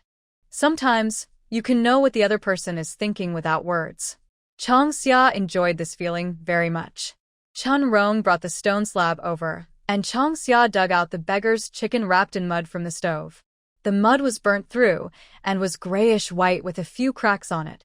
Changxia picked up the mud ball with firewood and put it on the stone slab. Then she motioned for Shenrong to carry the mud ball to the long table, and she turned around to wash her hands. Mud ball, is this edible? Mud, no way. Beside the long table, Yadong Shankuan stared at the mud ball on the stone slab with a confused look on his face. On the side, Nanfeng was frowning. Eating mud balls, what are you two talking about? Changxia wrapped a pheasant in mud balls. Crack it open, crack the mud balls open. Nanfeng is right. Find something to knock the mud apart. Changxia shook off the water droplets on his hands and walked over. After listening, Yadong raised his hand and transformed into a beast, tapping the mud ball lightly. Snap, accompanied by a clicking sound. In an instant, an indescribable fragrance quickly spread. The scent was completely different from anything they had smelled before. Thicker and more fragrant. Maybe it's because the flavor has been locked inside the mud ball. The smell makes one's mouth water, and one becomes extremely greedy. This time, Changxia didn't need to remind him. The others at the table peeled off the mud ball in a few seconds and threw it away along with the chicken feathers. The chicken is white, tender, and yellowish with a little fat. Gurgle. I don't know who started swallowing first. Then came the second and third sounds. Okay. Changxia walked forward and broke off a chicken leg, handed it to Nuanchuan, and stuffed the second chicken leg to Nanfeng. Then she tore the chicken wings for Shenrong, kept the remaining chicken wings for herself, and the rest. She nodded to Yadong Shankuan and let them do whatever they wanted. She cut up the chicken directly. Delicate and smooth. It's more tender than fish. I like it. It's a big loss. Everyone wailed as they ate the delicious beggar's chicken. I regretted that I had let such a delicacy slip away. Pheasants can be found everywhere in the tribe, the bushes and the White Lake. This guy is not afraid of people and sometimes runs into the animal dens of the tribe to look for food. He is very brave. After finishing the chicken in their hands, everyone looked up and exchanged glances. Yes, it's the look of a foodie. Changxia, let's continue to eat chicken at noon. Instantly, several identical words were spoken simultaneously. Changxia nodded and said, okay. She didn't expect the pheasant in the dusk forest to taste so good, tender, not dry at all, and it felt like it melted in her mouth. Of course, it might be the first time I ate it, so the taste was infinitely magnified. After eating the beggar's chicken, everyone's eyes quickly fell on the pot of yam-stewed chicken. This time, the barbecue and fruit powder pancakes were both coldly received. Take a bowl and scoop directly. If you are a step slower, you will eat less. Eat more. Shenrong picked up another wing for Changxia and urged her to eat more. Chang Xia had been busy recently, so her appetite was average, and she didn't eat much. Every time, Shenrong couldn't help but pick up some food for Chang Xia, always feeling that she ate too little. This scene made Nanfeng and the others roll their eyes again. At the same time, Shanquin's calves under the table also suffered. Seeing this, Shanquin silently withdrew his foot and accepted the deep love from Nuanchuan. Next time, and next time. He must remember to pick up some food for Nuanchuan first. Chang Xia, drink some more soup. Shenrong smiled and stood up to serve Chang Xia some soup. He smiled and said nothing at the teasing of Nanfeng and others. Chang Xia would help Shenrong to warm up his body every night. Shenrong's broken body was repaired bit by Chang Xia. Recently, Shenrong felt that his health was getting better day by day. Although the insect poison in his body had not been eliminated, the change in his mentality made Shenrong's spirit and energy rise. Chang Xia took the bowl and whispered, "I really can't drink anymore." "It's okay, drink slowly." Shenrong rubbed the top of her head. "Yam is good for health." This was what Chang Xia said. Recently, the tribe followed suit and ate yams. You know what? The effect is quite obvious. Every time the south wind comes from the tribe, it brings gratitude from the elders of the tribe. "Shenrong, I want some soup." Yadong winked and lowered his voice to act coquettishly to Shenrong. At the same time, he leaned towards Shenrong. "Chang Xia / Omega, it's an eyesore." "Ugh," Nanfeng retched, feeling extremely disgusted. Shanquin was busy picking food for Nuanchuan and didn't dare to look. His calf had been swollen ever since he came to Chang Xia's place. "There is a female leopard at home, RBQ. Yadong." Shenrong smiled and stretched out his hand to slowly push away the naughty Yadong. He gently called Yadong's name with a gentle and elegant smile. Yadong met Shenrong's half-smile and couldn't help shivering. He swallowed hard and felt his legs go weak. Shenrong was so scary, he wanted to kneel down. So, he quickly showed a flattering smile and straightened his back. Seeing this, Shanquin moved to the side. He felt a little unsafe being a little close to Shenrong. In terms of physique, Shenrong is thinner than Yadong Shanquin. However, he met Shenrong's eyes. For no reason, they feel weak. There was an inexplicable aura about Shenrong. Sensing Shanquin's little action, Shenrong turned his head and looked at him. He showed a more gentle smile. As for the calm Shanquin, he left a good impression on Shenrong. Boom, boom, boom. Shanquin's heart beat faster, and he turned around and grabbed Nuanchuan's hand. Darn, isn't Shenrong even more terrifying like this? Yadong, have peace. I can't save you, brother. At this moment, Shanquin and Shenrong didn't even have the courage to look at each other, expressing their true feelings to the fullest. Shenrong held his forehead and was stunned for a moment. My mind was full of questions. Was his smile scary? After dinner, measure the doors and windows. Hurry up and finish building the cave house. Then, build the Shanquin family cave house before the rainy season arrives. Shenrong gathered his thoughts, and his low and steady voice rang out. Ever since Shenrong came into being, Chang Xia began to let himself go.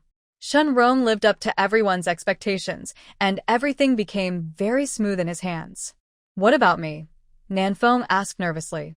There was a sound of wind, and the tribesmen began to cut down trees. It looked like they were preparing wood. Anyone with a discerning eye could tell that they were preparing to build a kiln.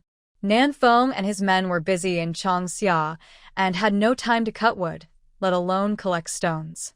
Chang Xia patted Nanfeng on the shoulder and said calmly, "Don't worry, listen to Shenrong's arrangements. Shanquin's family will build a 3-hole kiln very quickly. I also want to live in a cave before the rainy season." Nanfeng was looking forward to it. "Don't worry, we can make it in time." Shenrong said, "We can't use up all the wood and stones you and your tribesmen sent. I plan to make all the wood into doors and windows. When you build the cave, build it according to the size of our cave. This way, we can save most of the time." After listening, Chang Xia directly gave Shenrong a thumbs up. Oh no! Shenrong even mastered the secrets of the assembly line. "Beast tribe, I would like to call you the strongest." Nanfeng Wanchuan, who was standing by, was immediately excited when he heard this. He hurriedly thanked Chenrong, saving time in making doors and windows. Doesn't it mean that after the Changxia family cave house is built, they can directly build the cave, mud walls, and then install doors and windows, and then move in directly? Good guy. Nanfeng and others exclaimed. Good guy. Immediately, he gobbled it up. They rushed to make doors and windows, as it was related to whether they could move into the cave as soon as possible, so they had no choice but to be anxious and excited. Here, Shenrong brought Yadong Shanquan to make doors and windows. Changxia took Nanfeng Wanchuan to the cave house to build a Kong. Changxia planned to expand and renovate the cave behind the wall after he moved in. The cave was connected to the upper reaches of Baihu Lake, which was like opening a convenient back door. Changxia also wanted to explore the upper reaches of Baihu Lake. There were several stoves in the open space in front of the cave, with stone pots on them. These stone pots are used to melt resin. In the long summer, when building a Kong with stones, resin is an indispensable adhesive. The Kong is connected to the Kong wall and the stove, so Changxia dared not be careless. There are many caves, and Changxia did not plan to build a Kong in every cave, as that would be too troublesome. After all, there are many issues to consider when building the Kong wall and the Kong, especially the ventilation issue. There are 2 connected kills on the right side of the front, and one of the 3 kills on the right is reserved for storage, and the other 2 are for Kong. One of these 2 rooms is prepared for by Qing, and the room Changxia prepared for Wu is the first room on the left side near the lobby. The 2 rooms next to it are not planned for the time being. The one on the far left is connected to the cave/cellar, which is naturally used to store things. The one next to the witch is reserved for the witch's use. The left side is in the shade, and Changxia also has no intention of living there. This is a detailed calculation. There are quite a lot of cave dwellings in Changxia's family. Changxia, you built so many kills, how many cubs do you plan to have? Nuanchuan held her belly, sat next to Changxia, and handed her a stone. Outside, the south wind was burning the resin. Wait until the resin melts, then add other ingredients to mix. Finally, it will become a suitable adhesive. The preparation of resin is a secret method unique to the Beast Men, and the bird tribe has used it to exchange things with the Beast Men. Changxia's face turned red and stiffened slightly. We plan to play around for a few years and not have cubs for the time being. The cub is soft and furry. It's fun, but too troublesome. At present, Changxia is not ready yet. After all, she and Chenrong are still in the stage of living together. Wait a little longer. A few years later is fine. You and Chenrong are not in good health, and giving birth to a beast cub will hurt your body. Nuanchuan thought for a moment, nodded, and agreed with Changxia's choice. Changxia turned around and wiped the sweat from his forehead. Fortunately, he succeeded in fooling others. Urge marriage and childbirth. These are simply the 2 most terrifying problems in history. Changxia, is the stove built inside the house or outside? Nanfeng leaned over and asked Changxia, holding the prepared resin. Changxia pointed to the circled location and said, build one inside and one outside the cave. But don't let me build it. The stove I want to build is different from the ones in the tribe. The stove should be connected to the Kong and also have the function of cooking. Naturally different from ordinary stoves. So, Nanfeng took over Changxia's work of building the Kong. The Kong stove was different from the ordinary stove. Changxia experimented many times in the beast's nest and Chenrong and found the most suitable one. And then he dared to build the Kong in the cave. Changxia, you are so awesome. Nuanchuan couldn't help but sigh, whether it was the food or the cave. This was something they had never thought of. However, these became very simple in Changxia's hands. When they were young, they all envied Changxia. There were so many beast cubs in the tribe, and even in the beast tribe, but Changxia was the only one favored by the witch. How could their peers not be jealous? However, this jealousy would disappear every time he saw Changxia lying pale in the beast's den. Changxia shrugged and said, if you lie bored in the beast's den for more than 10 years, you will have the same crazy thoughts. Changxia laughed and changed the subject. Her story could not stand up to scrutiny. However, both the witch and the Halua tribe intentionally or unintentionally covered up for Changxia, which further emboldened her arrogance. That's why I was able to come to the Dusk Forest and become a member of the Halua tribe. Changxia helped Shenrong to nourish his body. Shenrong brought a basin filled with hot water for long summer foot baths. Is it hot? Shenrong asked softly. Changxia stood on tiptoe, tested the water temperature, and nodded. Okay. Get another basin and soak together. Soak your feet before bed to relieve fatigue and invigorate blood circulation. Okay, I'll take a dip too. Shenrong replied with a smile. Each person held a wooden basin and sat quietly in front of the animal den. The bright moon illuminates the lush green forest in the evening mist, which looks like it is covered with a thin veil, making it look hazy, dreamy, and charming. We'll install the doors and windows tomorrow, and the calm walls and stove can also be built. Next, I'll help Nuan, Chun, and Feng build the kiln, and filling the cave with furniture will come later. Changxia stepped in the water. Her feet were red from the heat, and she squinted her eyes, feeling very comfortable. Shenrong nodded and replied, Sure. A 3-hole kiln can be built very quickly, in 2 days at most. It can be completed within 3 to 5 days. With experience, the follow-up will naturally be much faster. In addition, the doors and windows were made in advance. After that, the kiln, mud kiln, and door and window installation were all done quickly. The beast men were full of energy, so physical work was easy for them. Nuanchuan wants to finish it before the rainy season. She's waiting to give birth to a cub, Changxia chuckled. After the tribe members came to see the cave, she guessed that the tribe would be particularly busy recently. When digging a cave, the moisture of the loess layer must be considered, and the rainy season is definitely not suitable for building a cave. If the kiln is not built before the rainy season, you have to wait until after the rainy season, and the first half of the cold season is the hunting season. The tribe needed to store food to survive the long and cold winter.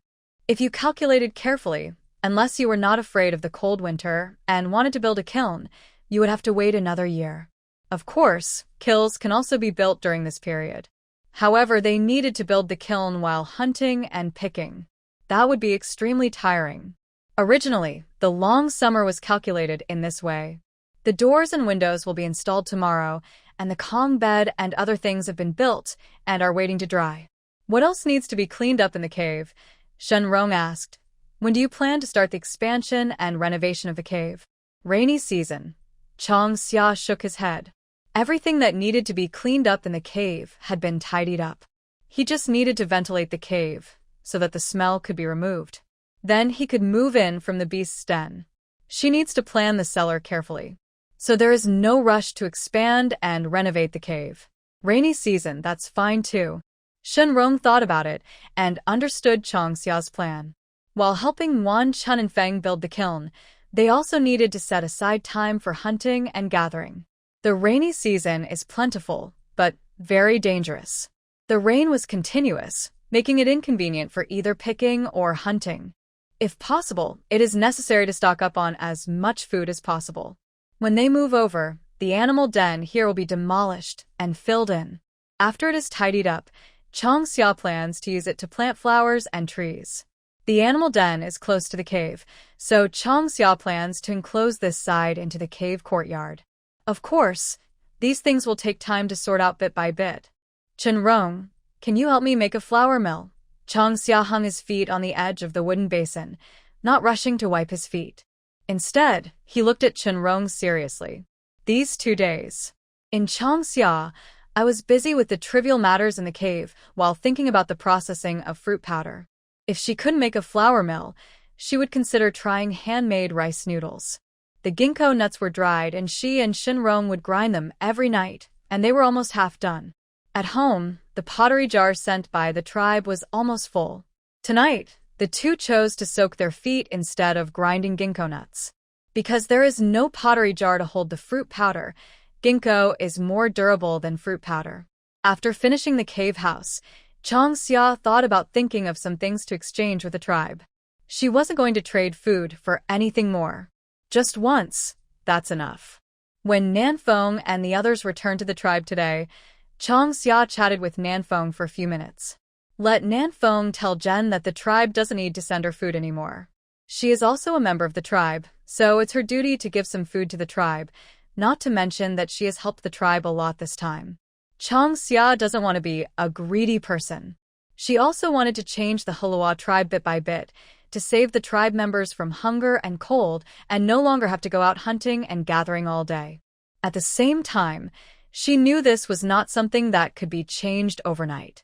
There is a long way to go, and Chang Xia is confident that he can do it.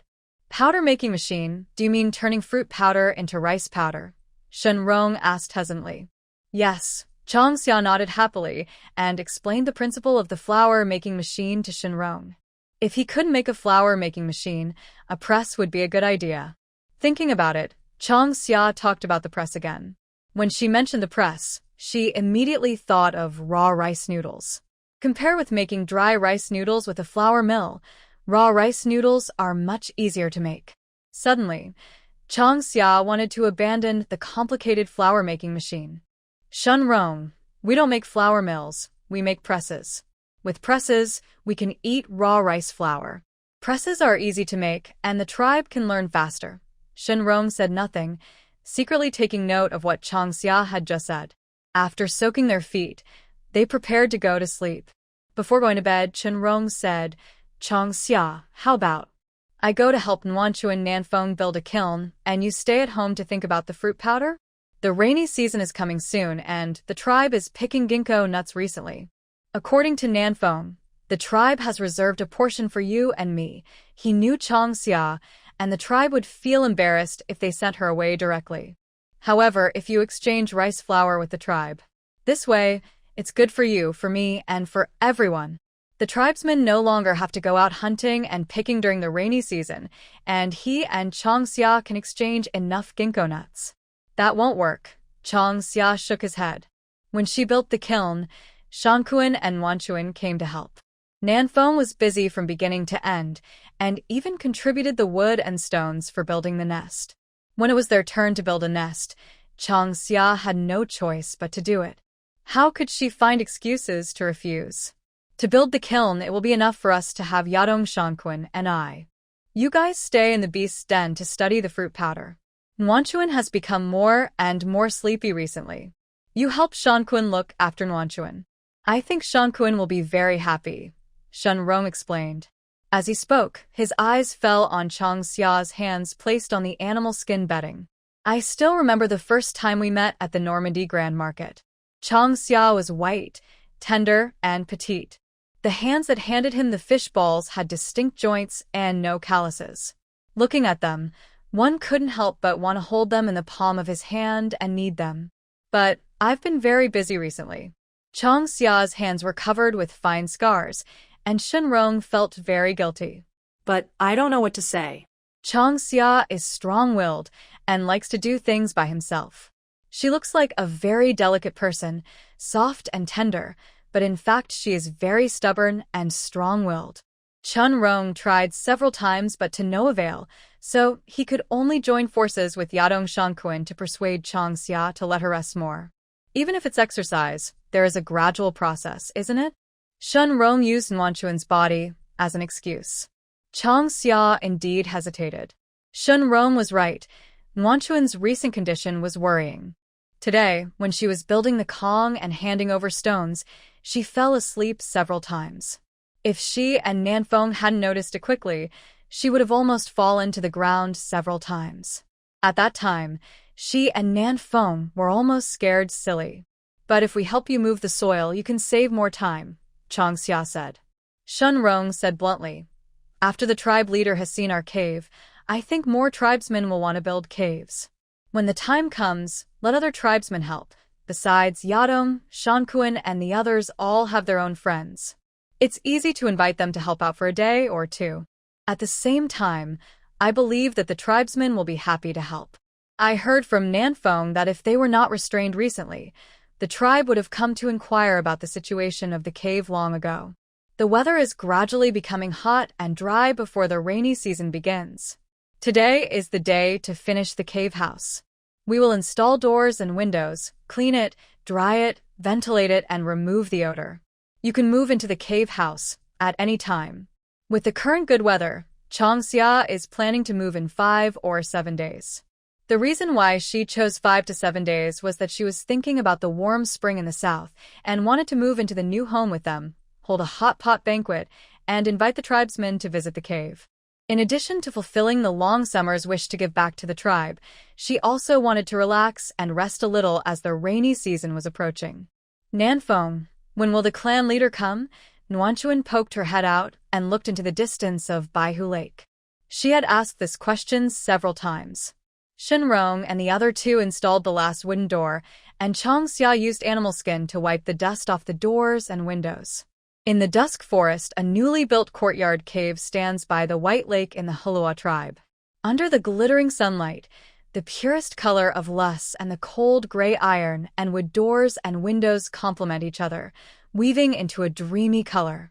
It echoes the White Lake in front of it, like an illusory cave hanging above the sea of clouds, or like a pearl inlaid on the luss forest. It's like a dream, so beautiful that it seems unreal. Nanfeng ran excitedly around the rooms of the cave, calling out or screaming like a child. Nanfeng didn't look back, but waved his hand. Why are you in such a hurry? I think it will be here soon.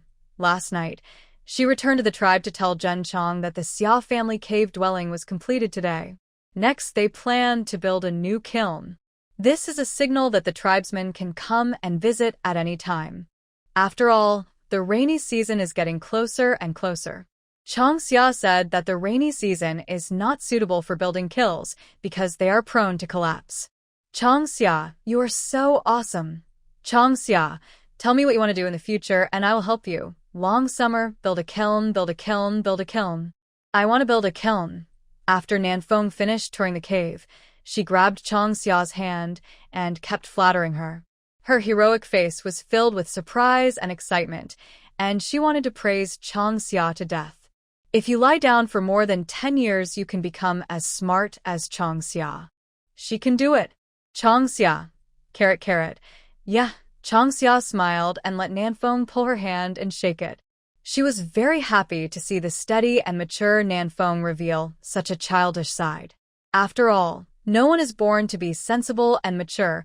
Wait for the tribe leader to come and take a look at the cave, and then help the Nuanchuan family build a cave this afternoon.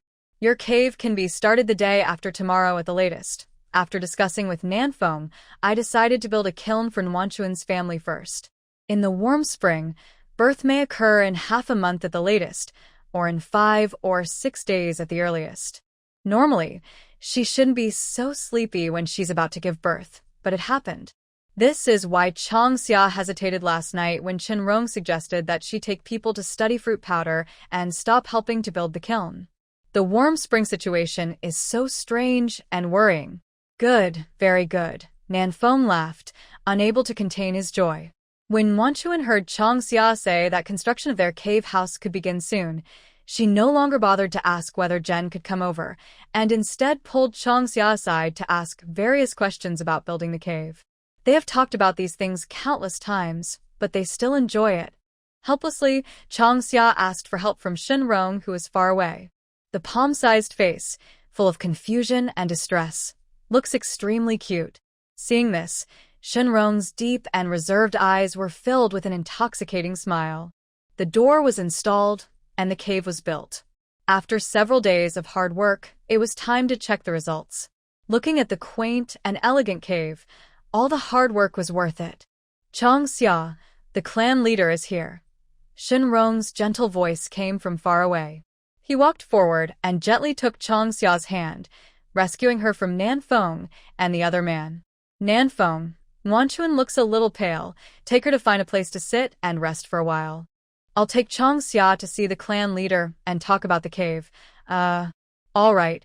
Looking at the reluctant expressions of Nanfeng and the other two, Changxia sighed softly and wiped away the non-existent cold sweat. She no longer wanted to say that Nanfeng was steady and old.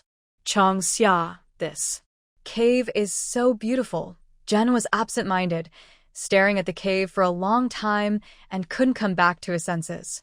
At first, Changxia's half-worn animal skin painting was already shocking and amazing.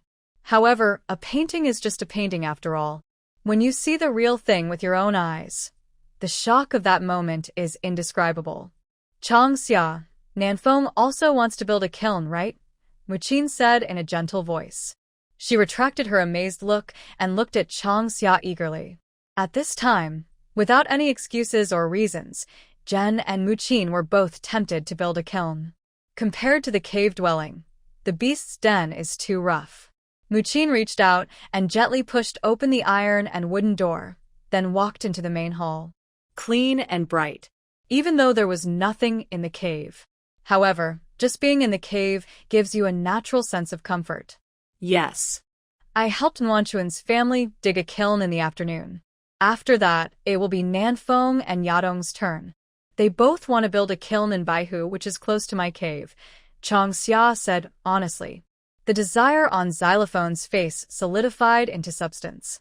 Changxia thought she would speak. But in the end, Xylophone said nothing.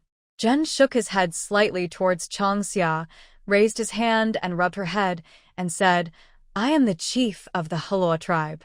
Even if we build a kiln, it cannot be on the Baihu side.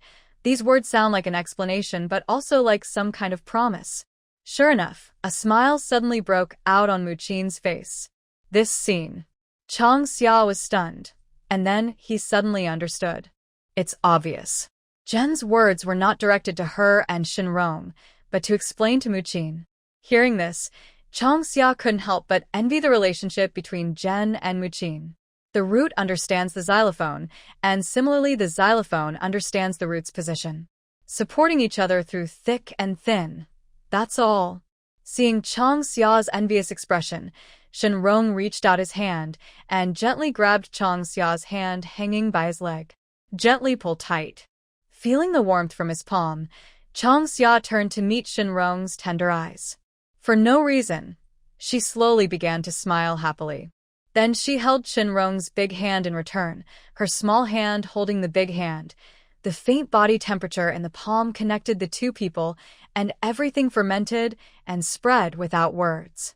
Changxia, are you willing to let her tribesmen come and take a look? Jen asked. Changxia nodded seriously and replied, Of course. Beast dens are not as safe as cave dwellings. If possible, I hope that all the tribesmen can live in cave dwellings. I have checked the lust layer around the tribe, and it is very suitable for building caves. The best time to build caves is the warm autumn season, just after the cold season. However, the tribe needs to stockpile food at that time. Changxia analyzed the pros and cons slowly and calmly. Jen and Muqin understood what she meant. If you want to build a kiln, this is the best time. Once the rainy season comes, it is not suitable. Similarly, other times are either too tiring or impossible. Let me think, Jen said seriously. Jen fell into deep thought, and the xylophone moved back and forth in the cave, repeating Nanfeng's crazy actions just now. Chief, you don't have to notify the tribe members to come visit the cave house right away. When the cave house of Nuanchuan Nanfeng is built, we plan to prepare a hot pot banquet and invite the tribe members to participate. Changxia believed that a few days would be enough for her to figure out the next way for fruit fans to eat it. Rice noodles. Changxia will definitely make them. She swears. What is a hot pot banquet? Jen looked confused. Changxia had come up with something new again. Why didn't Nanfeng tell him? Changxia, ublami. The hot pot banquet is like building a new den and inviting relatives to the new den for dinner. Getting to know the new den and introducing it to everyone. Explain it this way. Gen understood. Immediately, he agreed to Changxia's suggestion. Then, he said he was going to look for Muqin. Actually, Jen wanted to visit the cave house just like Muqin. After finishing what he needed to talk about, he quickly left Changxia behind and slipped away. Changxia has fallen out of favor with him now. The cave dwelling is his new favorite. Jen and Muqin stayed at Changxia's house for lunch before leaving. Shenrong, do you really not need us to go over and help? Changxia raised his head and asked while standing in front of Shenrong. Shenrong shook his head slightly and nodded at Nuanchuan, who was lying in the sun in the distance. Do you think the situation in Nuanchuan is suitable for building a kiln there? He raised his hand to tidy up Chang Xia's loose hair and said frankly that her helping to take care of Nuanchuan was definitely the best reward for Shangkuan Nuanchuan. Chang Xia, I want you to help me take care of Nuanchuan. Jianyao, we are here. Shangkuan agreed. He knew what Chang Xia was thinking. The youngest sister in the tribe, who had always been under their care, had grown up. Think about giving back to them, don't want to take advantage of them. However, they have always been willing to take care of her.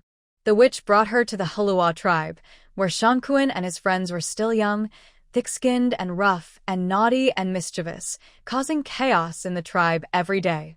However, the witch brought a long summer, cold and fever. The beast cub is in a dying state. It's very small, just a little bigger than their palm. It's heartbreaking to watch. These are not the worst.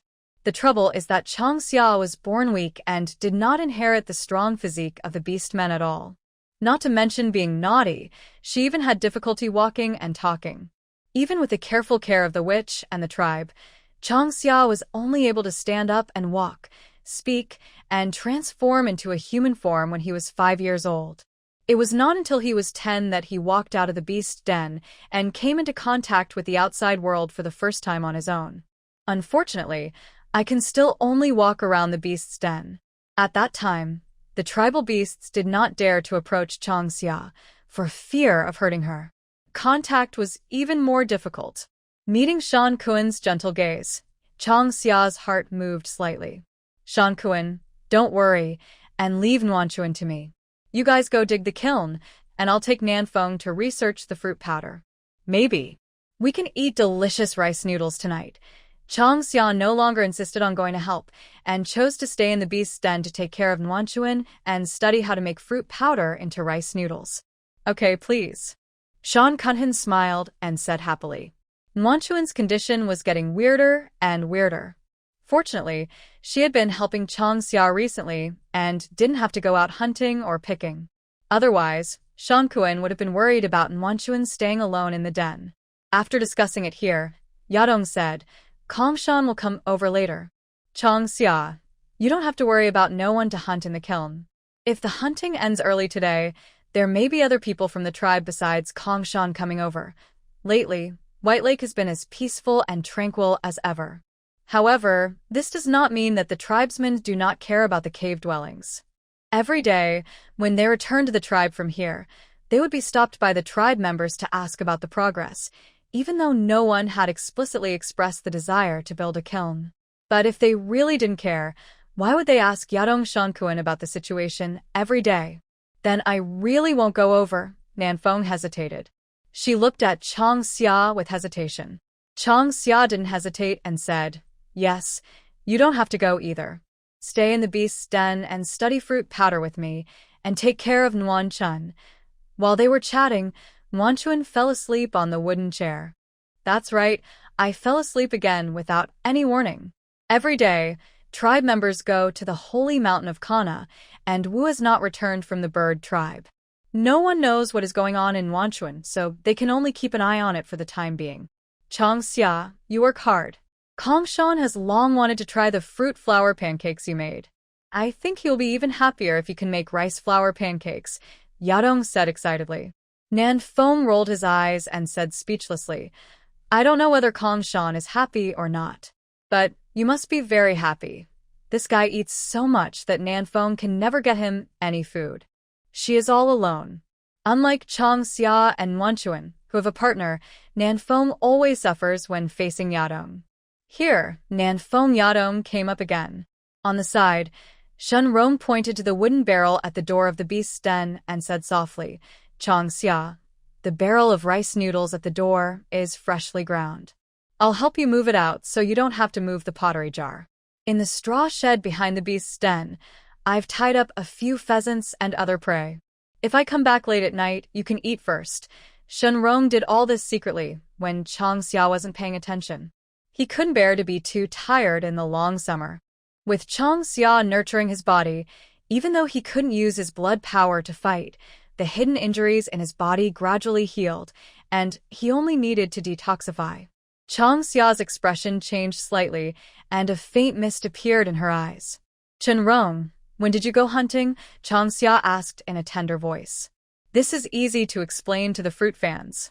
He was grinding it while chatting just now. Chang Xia really didn't know anything about the pheasant.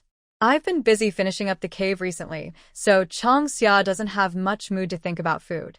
Basically, you can eat whatever is available in the den. Except for the meal when Nanfeng and his friends came, when Chang Xia and Qinrong were alone, they just had some barbecue and soup for a meal. When collecting the fish baskets, Shenrong said with a smile.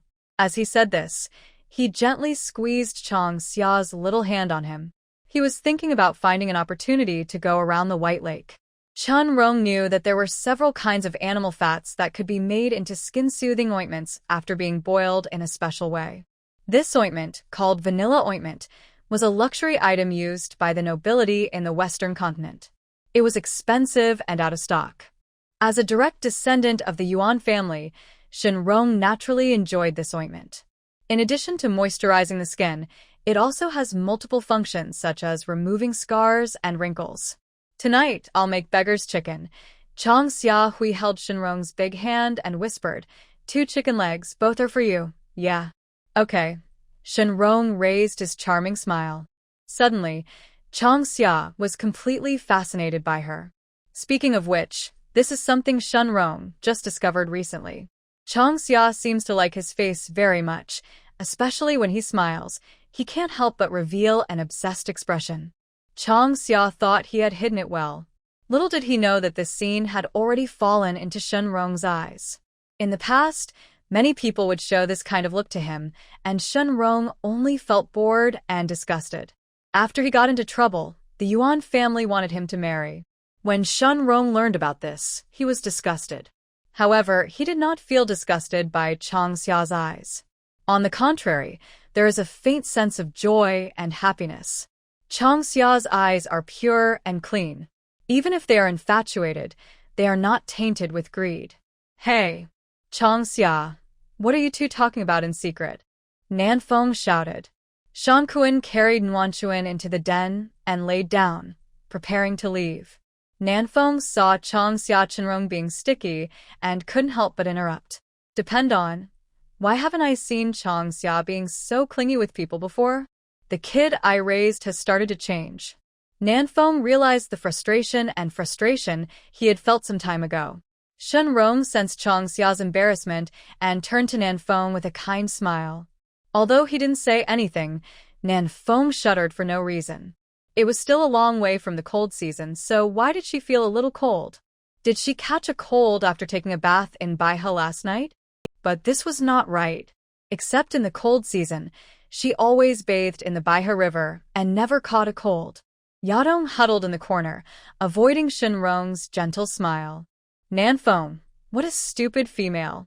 Only when Wanchuan and his friend's kiln is built as soon as possible can he spare some time to go hunting and help Chang Xia make ointment. Immediately, he gave Chang Xia a few instructions and left with Shankuan Yadong. Yadong, you and Shankuan should take good care of Qinrong. The insect poison in his body has not been eliminated, and his body has not recovered yet. He can't be too tired. Chang Xia stood on tiptoe, waved, and watched the 3 people walk towards the next hill. Nuanchuan's cave house is built on the hillside next door. The straight-line distance is several hundred meters, and it takes about 10 minutes to walk. After the cave house is built and the road is opened, it is estimated to be 3 to 5 minutes away. Similarly, the location chosen by Nanfeng Yadong to build the kiln was not far away. All of them are centered around Chang Xia's house and are built facing Baihu Lake. Okay, Fan Kun responded. After he finished speaking, he looked at Yadong. Shenrong's body has not recovered. Beat them up as easily as beating the tribal beast cubs. Once the poison is removed, they may not even be able to fight back. When did the wolf tribe become so fierce? Qinrong. Facing Shenrong's approachable smile, Yadong and the other man shuddered. Shenrong smiled and said, I don't eat people, so what am I afraid of? Do you know when Kongshan will come? Hurry up and try to finish your cave house within 2 days. We have to stock up some food before the rainy season. After the hunt is over, Kongshan will come directly here, Yadong said. Shankuan said, we haven't joined the hunting team these days. We really need to hurry up and build the kiln. Even if we can't hunt, We have to stock up on ginkgo nuts and wild vegetables. He was under great pressure, and as Nwanchuan was about to give birth, the situation was treacherous. If the tribe leader and Chang Xia hadn't repeatedly assured him that Nwanchuan was fine, Shan Kun would have wanted to take Nwanchuan to the bird tribe to find a witch. Shan Kun's tone was heavy, and Shenrong Yadong understood his concerns. Shan Kun, Nwanchuan is just sleepy, it's okay, Shenrong said calmly. Yadong raised his hand and patted Shan Kun on the shoulder, showing a confident and hearty smile, and said loudly, Shan Kun, listen to Shenrong. He said that Nwanchuan is fine, and she must be fine. Have you forgotten where he is from? Shilu, that is the more prosperous and powerful Shilu than Donglu. Yes, Shan Kun nodded heavily. After being comforted by Shenrong and Yadong, Shan Kun felt a little better. The three of them went straight to their destination, transformed into beasts, began to tidy up the surroundings of the cave, and started to build the cave. The three people who stayed in the den, except Nwanchuan, who was sleeping soundly on the bed, were carrying the fruit powder and began to sift the powder. Chang Xia planned to try handmade rice noodles. The fruit powder was a bit rough and needed to be sifted. After several siftings, the fine powder and the coarse powder were separated. The coarse powder was then ground, and the fine powder was reserved. Chang Xia, is this okay? Nanfeng held the wooden basin and handed it to Chang Xia to let her look at the fruit powder in the basin. The flour sieve is woven from reeds, small and the size of a wooden basin. Chang Xia turned around and looked at it, then shook his head and said, sieve it again. The finer the powder, the tastier the rice noodles will be. It's too rough, and I'm worried that it will be heated unevenly when steamed in Chang Xia. Not to mention the appearance, it may affect the taste. So, the two of them sifted the fruit powder over and over again. It took them nearly half an hour to sift through the entire bucket of fruit powder. The sifted fruit powder is fine and white, completely different from previous apple fans. It's so white, Nanfeng grabbed a handful of fruit powder and exclaimed in surprise. The fruit powder they grind is generally yellowish, and after a few days of storage, it will be a little damp and grayish-black. It looks like it has grown mold. After being screened through the powder sieve, the fruit powder seems to be reborn, which is really magical. As he was talking, Nanfeng suddenly opened his mouth and started biting. Pooh, Chang Xia. Sigma, is this really the Nanfeng she knows? Could it be that it was replaced by some mysterious force? Nanfeng, is it delicious? Chang Xia said softly. Nanfeng's body stiffened. He looked at Chang Xia with a wry smile, giggled twice, and whispered, the screened fruit powder looks delicious. I'll try it. Chang Xia. The leopard family should not have the characteristics of a husky. What's up with this idiot's Nanfeng? Nanfeng, what are you eating? I want some too. Nwanchuan opened her eyes, got up dazedly, and found herself lying in the beast's den. She patted her forehead and muttered, Chang Xia, did I fall asleep again? Where is Shan Kun? I didn't eat anything, Nanfeng said quickly. He refused to tell Nwanchuan about the stupid thing he had just done. At the same time, she gave Chang Xia a pleading look, asking her not to say anything. Chang Xia shook his head helplessly and said, is Nwanchuan hungry? Shan Kun and the others have left to build a kiln. Nanfeng and I are selecting fruit powder and plan to make rice noodle skins later. I feel a little hungry. Nwanchuan touched her big round belly and licked her lips. It seemed that she had just had lunch not long ago, and she felt hungry again. In addition to feeling sleepy recently, Nwanchuan is also particularly prone to hunger. I have to eat at least 7 or 8 meals a day, and I feel hungry again not long after each meal. Nwanchuan, there's food in the pot on the stove. Get up, I'll bring it to the table, and you can sit down and eat slowly. Chang Xia wiped off the fruit powder on his hands, stood up and brought Nwanchuan barbecue and bone soup. Is there any bone soup? Nwanchuan stood up with the help of Nanfeng. Thinking about the bone soup she had drunk at noon, she was thinking about it again. Chang Xia nodded and said, yes, you can drink as much as you want. As he spoke, he scooped the soup. Chang Xia, scoop a bowl for me too, Nanfeng said. Smelling the food, she felt that she could drink another bowl if she squeezed her full stomach. Hearing this, Chang Xia was very upset. However, he did not refuse and served 2 bowls of soup to the table. Then he went into the animal den to get the tools for making rice noodles, a frying pan made of animal bones, and a rattan cage. The animal bone frying pan was brought by the witch from the holy mountain of Kana. This pot was previously used by the witch to boil medicine for Chang Xia. Chang Xia brought it with him when he moved. The rattan cage was made by Chang Xia at Chen Rong's request using fine rattan. It was exquisitely made and even finer than the flour sieve. The flour sieve was also made of fine rattan at first, but it was too tight and difficult to sift. Chang Xia, do you want to make medicine? Nanfeng drank soup and chatted with Nuanchuan. He saw Chang Xia take out the animal bone pot that he had used to boil medicine. He was shocked and quickly stood up to check Chang Xia's body. Only after confirming that there was no problem did he breathe a sigh of relief. On the side, Nuanchuan said nothing. However, he put down the bowl and stared at Chang Xia. Maybe he was too tired from building the kiln recently. Chang Xia sensed Nanfeng Nuanchuan's nervousness and hurriedly explained, I'm fine. I used the animal bone pot to make handmade rice noodles. Pottery pots and stone pots are not convenient for steaming rice noodles. It's okay, Nuanchuan murmured. Nanfeng blinked, let go of Chang Xia, and asked curiously, how do you steam the rice noodle skin? Mix the fruit powder with water to make a paste, add some salt, and pour it into the animal bone pot to mix evenly. Then put the paste and the animal bone pot into the stone pot, cover it with a wooden lid, and cook over high heat. As he spoke, Chang Xia used wood ash to wash the animal bone pot. Clean the animal bone pot, scoop out half a bowl of fruit powder with a bowl, mix it with water to make a paste. Add salt, continue to stir, then pour the paste into the animal bone pot, and finally put the animal bone pot on the stone pot with wooden chopsticks, and start cooking over high heat. Making handmade rice noodles is not difficult, but I was still a little nervous when I made them for the first time in Chang Xia. Look, it's very simple. Nuanchuan drank the soup, touching her chin with one hand, her eyes fixed on Chang Xia's movements. I saw Chang Xia put the animal bone pot into the stone pot, and then added firewood to the stove. Whether it is mixing the flour paste or pouring the flour paste into the animal bone pot, these seem simple, but are completely different from cooking in the long summer. Nanfeng shook his head slightly and explained, Nuanchuan, this handmade rice noodles look simple. You will know how troublesome it is once you try it.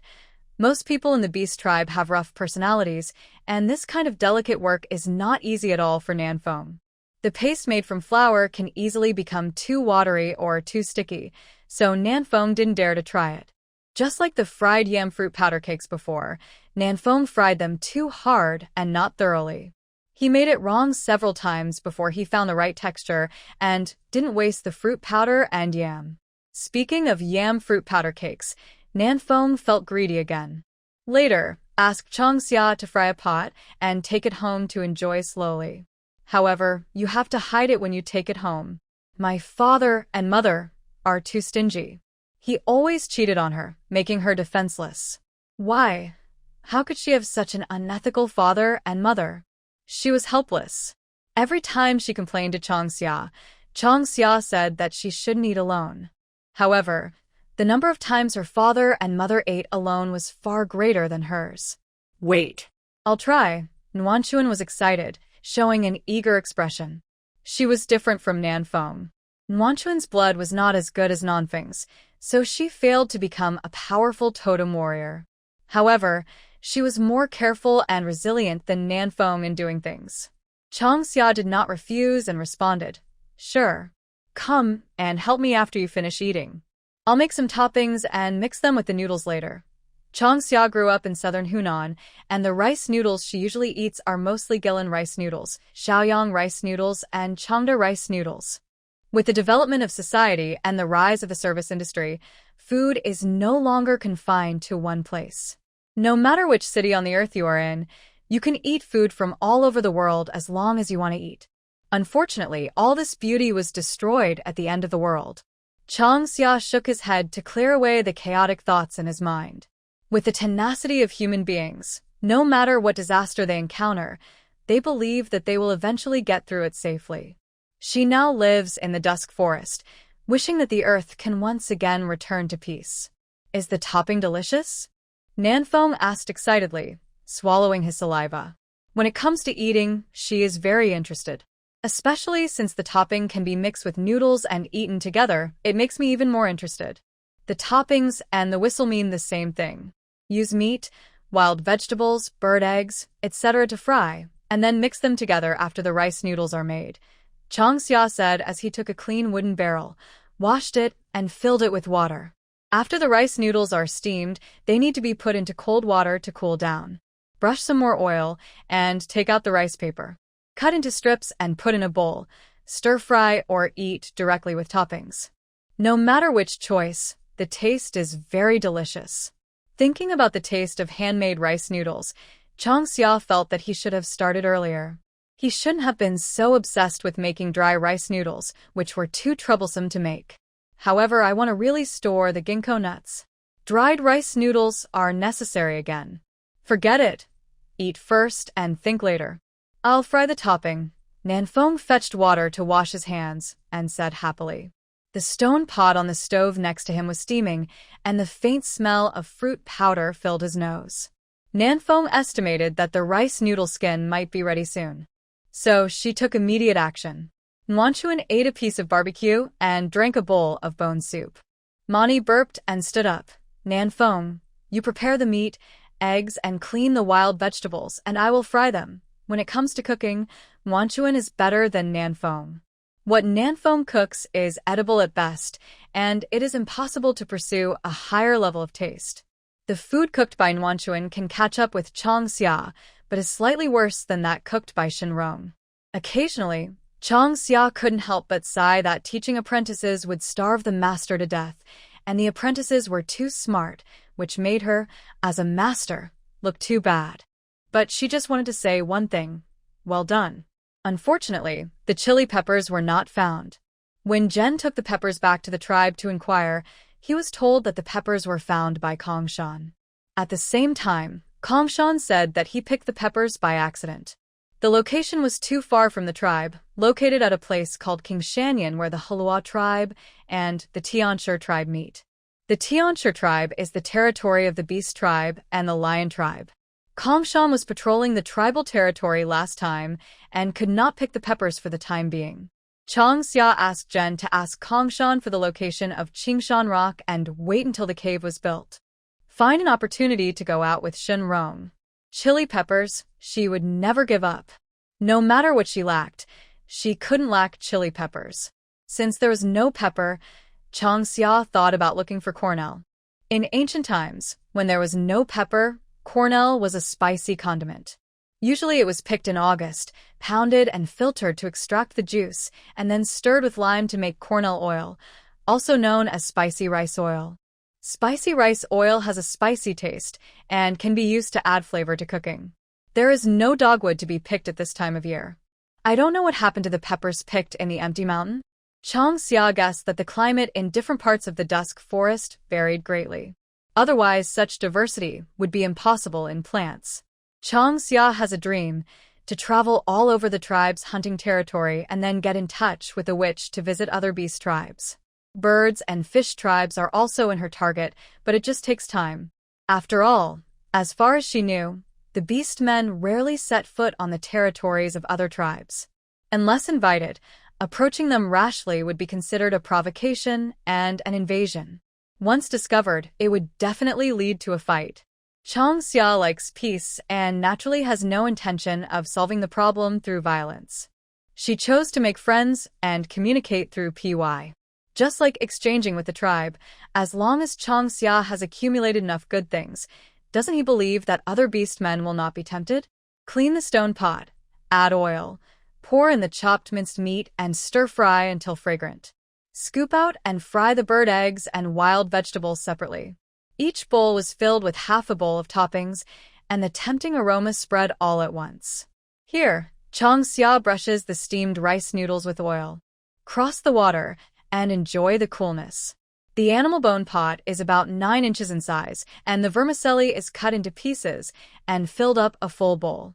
White and clear. Looks delicious. Nanfeng swallowed his saliva and waited for Changxia to speak. After Changxia cut the rice noodles, he poured the rice noodles into the animal bone pot again to prepare for the second steaming. Considering the appetite of the beast tribe, no matter how much rice noodles there are, it will not be enough. Besides, Changxia plans to make a few more bowls. Later, let Nanfeng send it to Shenrong and the others to taste. Changxia, Changxia. Nanfeng called Changxia's name impatiently, urging her silently. Wanchuan didn't say anything, but used the wooden chopsticks to put a lot of toppings into the bowl. He ate it bite by bite, his eyes staring at the bowl of rice noodles. Looking at it, it's like quenching thirst by looking at a plum. Bring a bowl, Changxia said. Cold rice noodle soup tastes better with some bone soup. Mix naturally thought of soy sauce. Soy sauce. Changxia sighed. The food country she imagined was still far away. If she wanted to make sauce, she had to find soybeans first. It was a long road, and she still needed to search up and down.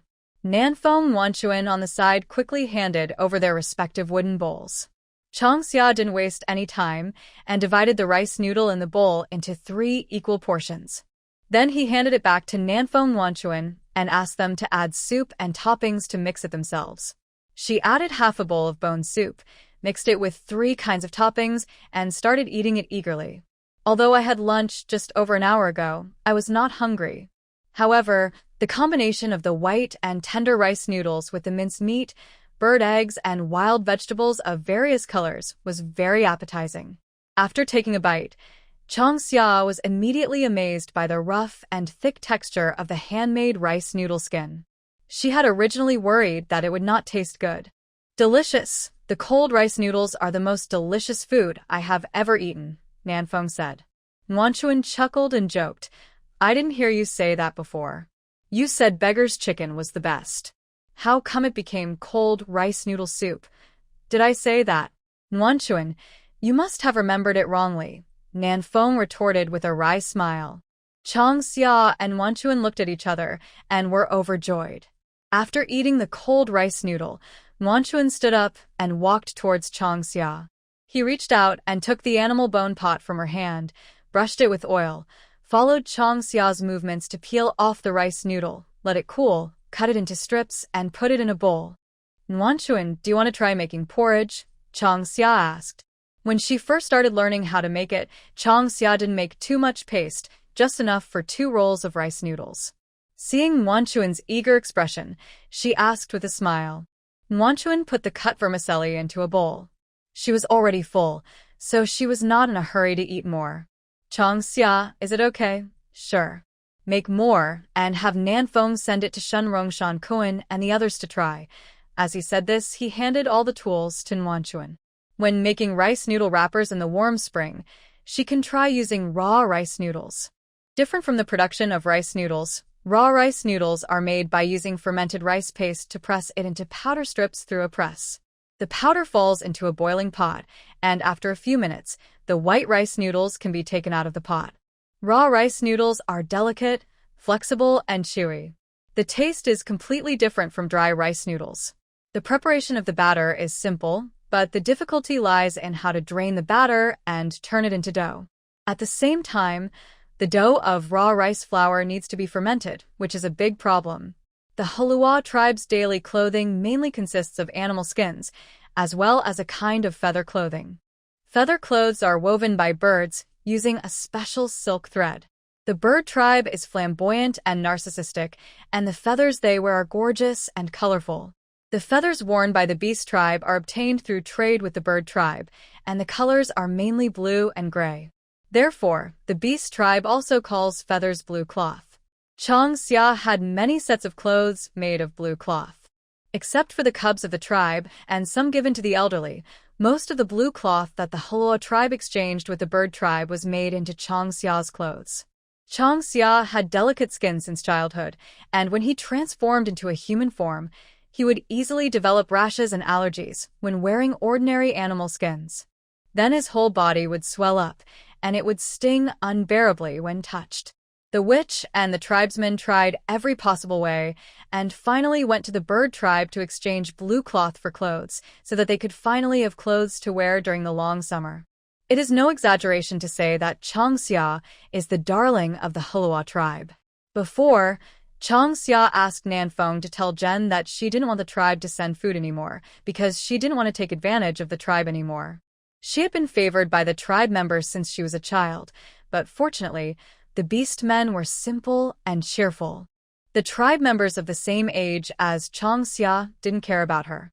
The silk thread used by the bird tribe to weave blue cloth was different from the cotton and linen that Changxia knew. Cotton and linen are slightly prickly, but the silk thread used to weave blue cloth is not. Changxia feels that this so-called silk thread is more like some kind of spider silk or silkworm silk, which is spun by animals, not silk drawn from plants. Changxia asked the witch, but the witch also said she didn't know. Just say that the silk thread used to weave the blue cloth is the secret method of the bird tribe, and don't ask about it casually. Changxia, what are you doing with the clothes? Nanfeng looked up and saw Changxia taking out a shirt from the beast's den. He couldn't help but ask out of curiosity. Changxia said, the dough of raw rice flour needs to be fermented. I want to make a filter bag to drain the rice slurry and then wrap it up for fermentation. The needle was made of animal bones. The thread was from the bird tribe. It was also the leftover thread from the tribe, making clothes for Changxia. Although the thread was not big, the fist-sized ball of thread needed to be exchanged for a piece of animal skin. This thing was very expensive. Last year, the tribe used up the blue cloth that was exchanged. The only one left was given to Nuanchuan. This year, the bird tribe had an accident, and the tribe might not be able to exchange blue cloth, Nanfeng said seriously. In his words, he reminded Changxia to save money. Changxia is different from them. Even if she wore animal skins, she would wear clothes made of blue cloth underneath. I have several sets of clothes in total. If I use them to make filter bags, will there be enough clothes? My body resistance has gradually increased after I became an adult, so maybe I won't be allergic to animal skins in the future. Besides, if there's no blue cloth, maybe I can find cotton and linen, Changxia said confidently. Cotton and linen. Nanfeng and Wanchuan looked at each other and wrote down the two words. Okay, Nanfeng responded. She was busy helping Wanchuan steam the rice noodles, and her eyes were fixed on Changxia as he took apart his clothes and used needle and thread to sew the blue cloth into a bag. South wind. Nuanchuan's eerie voice suddenly sounded. Nanfeng was startled, and Changxia also turned his head to look over. Nuanchuan, what's wrong? Nanfeng said innocently. Nuanchuan picked up the wooden basin in her hand, took a few deep breaths, suppressed the violent emotions in her heart, and said angrily, You idiot! Look at what this basin of powder has become. Upon hearing this, Changxia put down her needle and thread and walked over. Most of the bowl of powder was so watery that it was obvious at first glance. Ugh, Nanfeng laughed awkwardly. She was so busy talking to Changxia that she accidentally added too much water. She swallowed her saliva and whispered, How about adding some more fruit powder? Isn't powder paste just made by mixing water and fruit powder? It's too thin, add some fruit powder. If it's too dry, add water. Glancing at Nanfeng's eager hands, Nuanchun held her forehead and didn't want to see her face again. Changxia covered her twitching mouth. Nanfeng's image collapsed too quickly, like a tornado, making people a little uncontrollable. Nanfeng, don't. Changxia stopped Nanfeng from adding fruit powder to the bowl. She suddenly remembered that there seemed to be another way to eat steamed rice noodle rolls, which was very similar to cold rice noodle rolls. Rice noodle rolls are a very famous snack in Guangdong. There are various tastes and flavors. Whether it is seafood or various meats, or even corn, mushrooms, and green vegetables. Basically, all the ingredients you can think of can be used as raw materials. Besides the ingredients, the most amazing thing about rice noodle rolls is the seasoning, such as sesame paste, sweet sauce, chili sauce, and ketchup. The time to eat sour fruits before the long summer.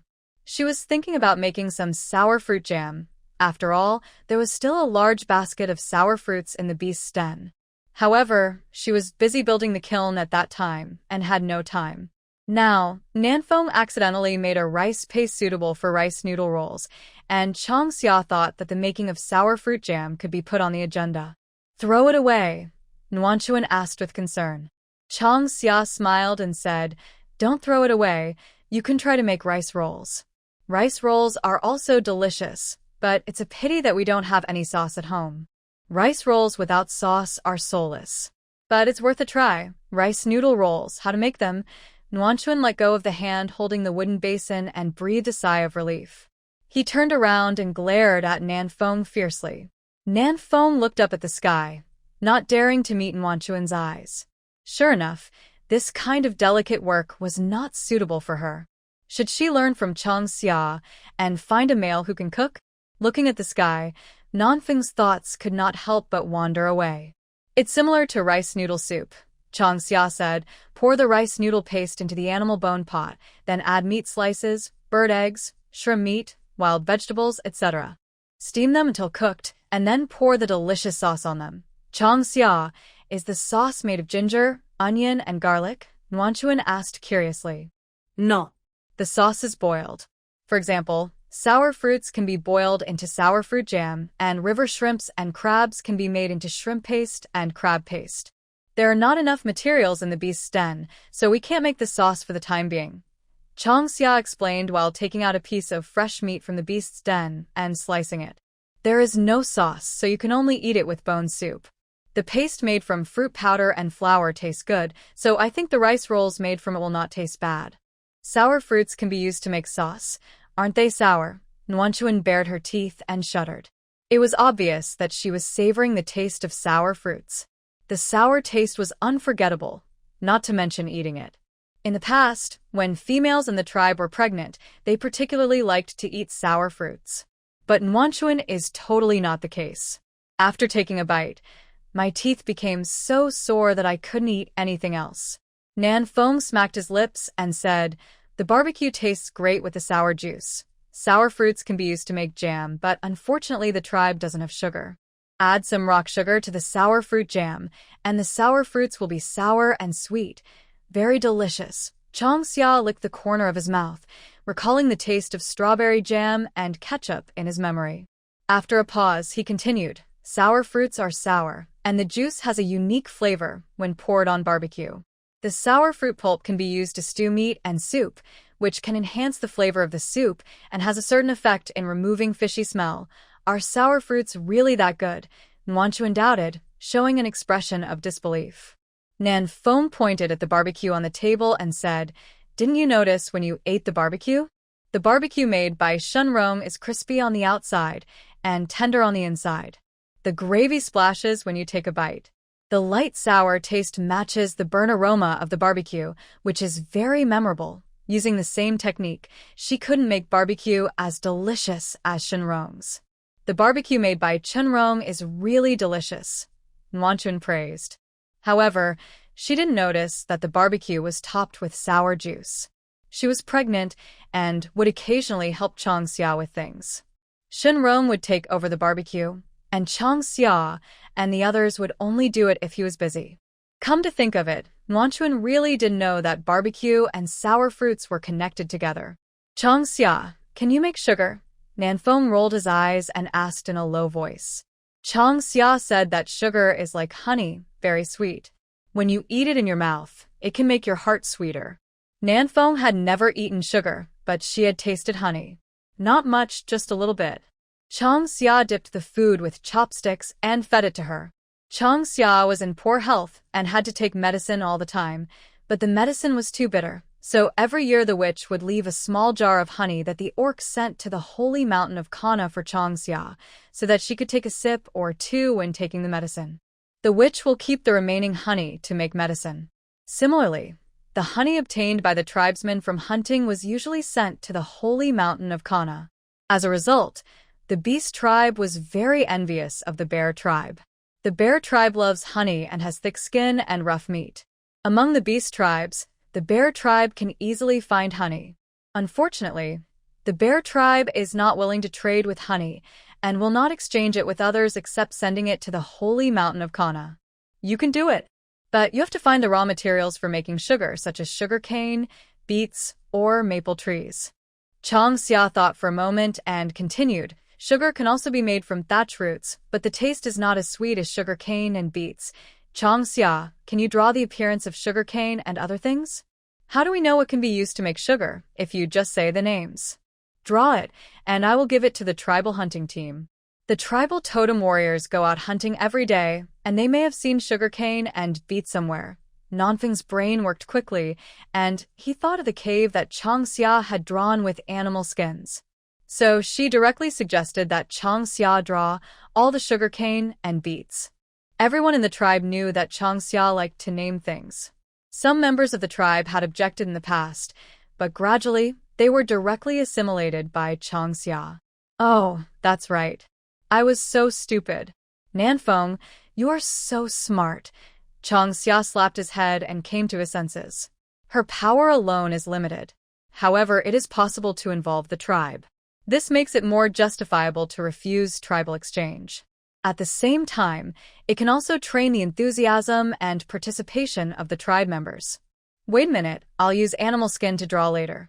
Changxia said, then shook his head and said, charcoal drawing on animal skin will fade easily. Wooden board is more suitable. When Shenrong and his team were making doors and windows, there were still some wooden boards left. Later, she would process the boards again and make them palm-sized so that they would be easier to carry. Wanchuan put the prepared rice rolls and the animal bone pot into the stone pot to steam. Changxia, you don't have to wait. Go find the woodblock painting now. Leave the rice noodle skin and rice rolls to me and Nanfeng. I've already learned how to make them. I'll steam a few more pots, cut them into strips, and mix them cold, then send them to Shenrong and the others to taste. The raw rice noodles you mentioned need to be fermented, so if you can't make them in a short time, then just take your time. Wanchuan said confidently. Suddenly, Nanfeng nodded quickly. Changxia listened to Wanchuan. Nanfeng said, the sooner you draw it and take it to the tribe, the sooner the hunting team can find sugarcane and beets and the sooner we can eat sugar. Nanfeng sighed. Maybe in a few days. She can eat sweet candy. As she was thinking, Nanfeng pushed Changxia away. She didn't even care about the rice noodle rolls and ran to get the wooden board for Changxia so that she could start drawing after she washed her hands. Hearing this, Changxia thought about it, and it made sense. It takes at least one night for raw rice flour to ferment.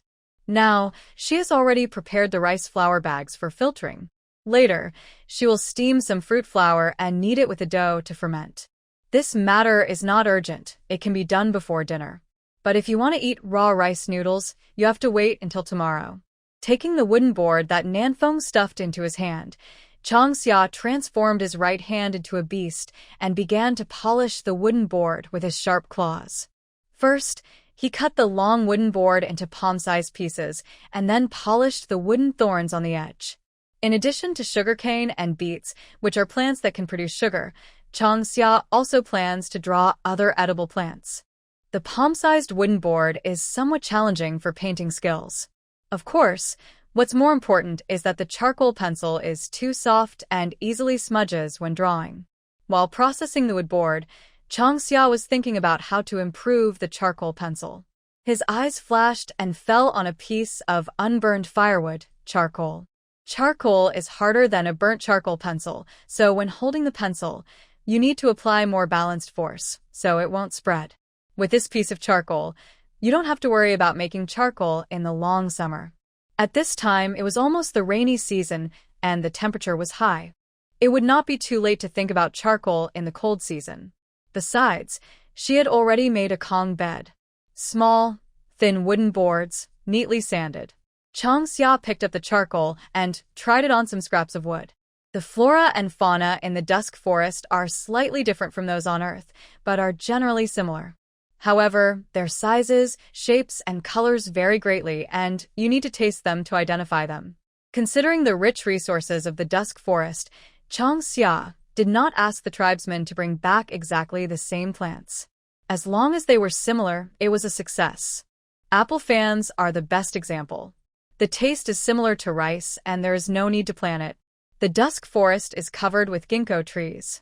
All you have to do all year round is pick, dry, and grind them to get fruit powder. In general, ginkgo is more convenient to grow and has a higher yield than rice. In the distance, The warm spring south breeze is busy while watching the long summer.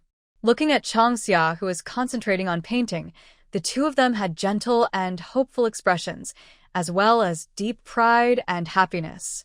Nanfeng, take these rice noodle rolls and rice rolls to Chenrong and the others. I made a few extra bowls on purpose. Kongshan should be here by now. Nuanchuan found a backpack and a rattan basket, which contained a lot of stuff.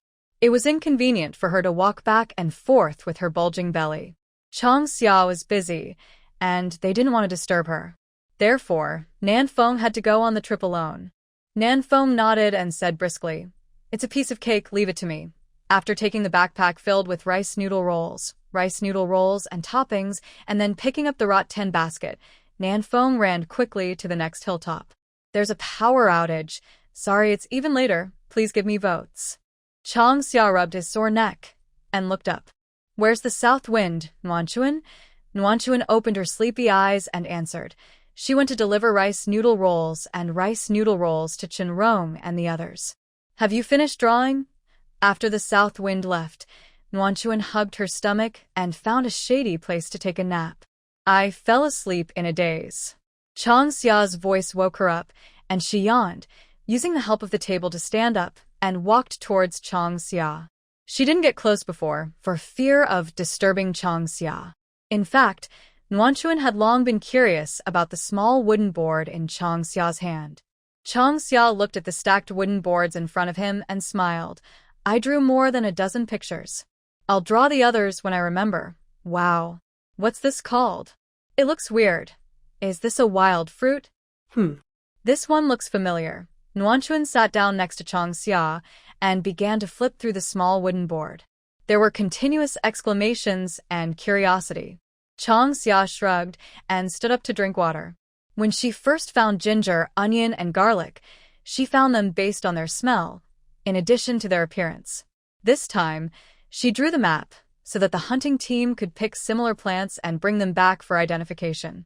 After all, Changxia couldn't run through the entire tribal territory in a short period of time.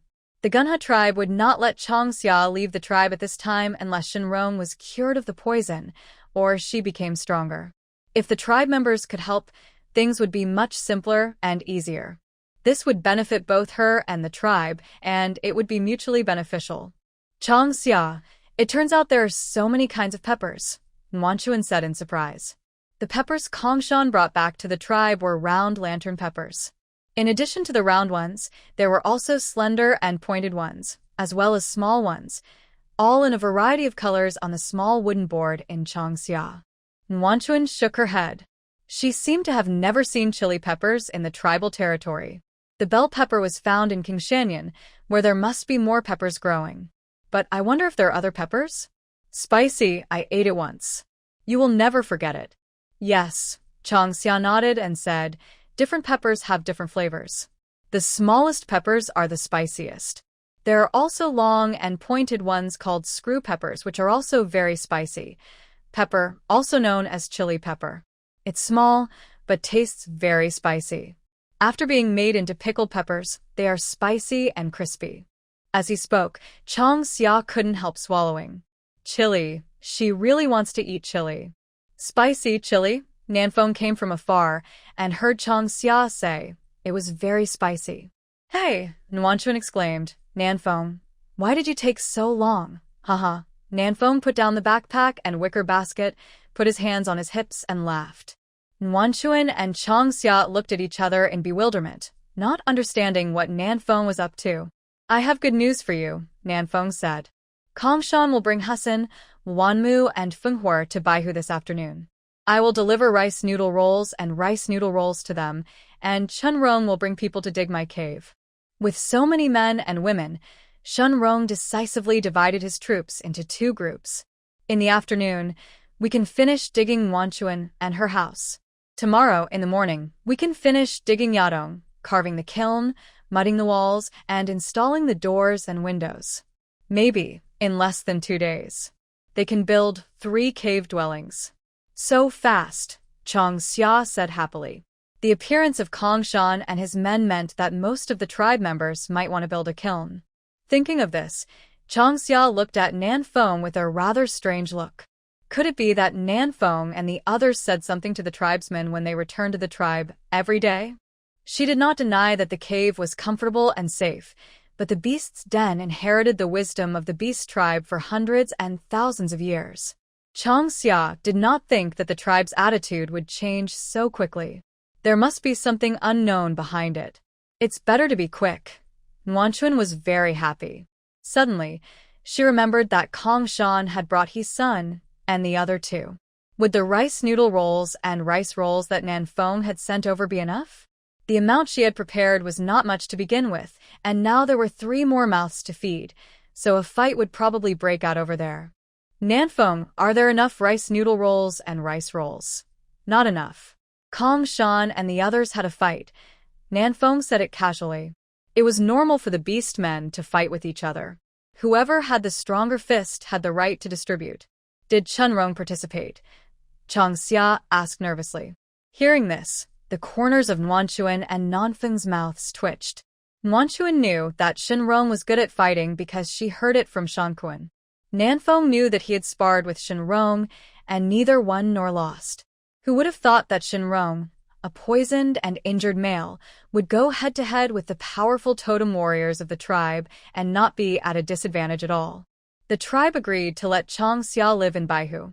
In addition to Changxia's firm attitude, Shenrong played a decisive role. Even if he looks sick, Shenrong is still very strong. He doesn't need to participate.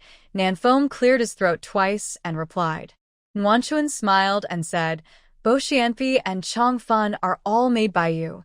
Who among Shankuan dares to compete with Shenrong for them? This was half a joke, half an explanation.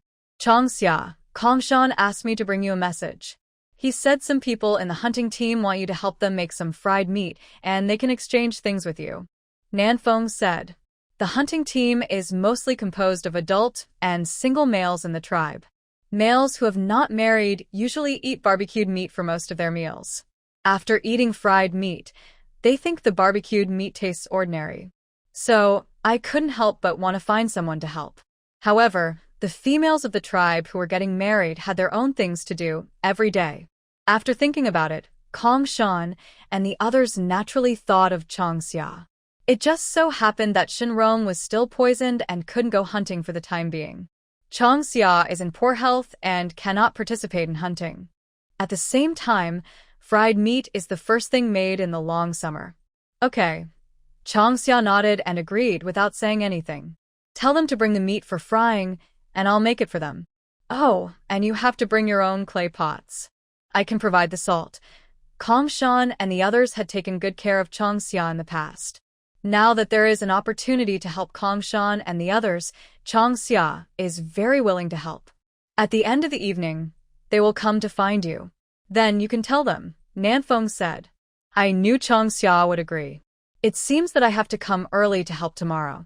Nanfeng and Nuanchuan exchanged glances, understanding each other's thoughts, but did not say anything. It just so happens that I can give them the wooden board, Changxia said happily. Is the board painted? Let me see it quickly. Nanfeng walked towards the long table, flipping through the board curiously. He became happier and happier the more he looked.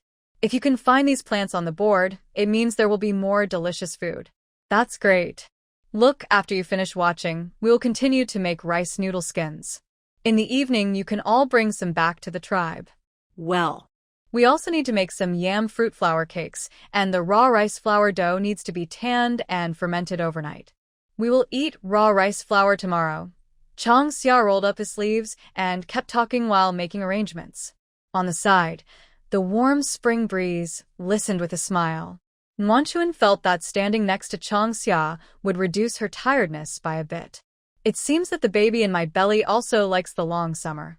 The day is getting dark. Birds are returning to their nests, and the sky is dyed with orange sunset glow.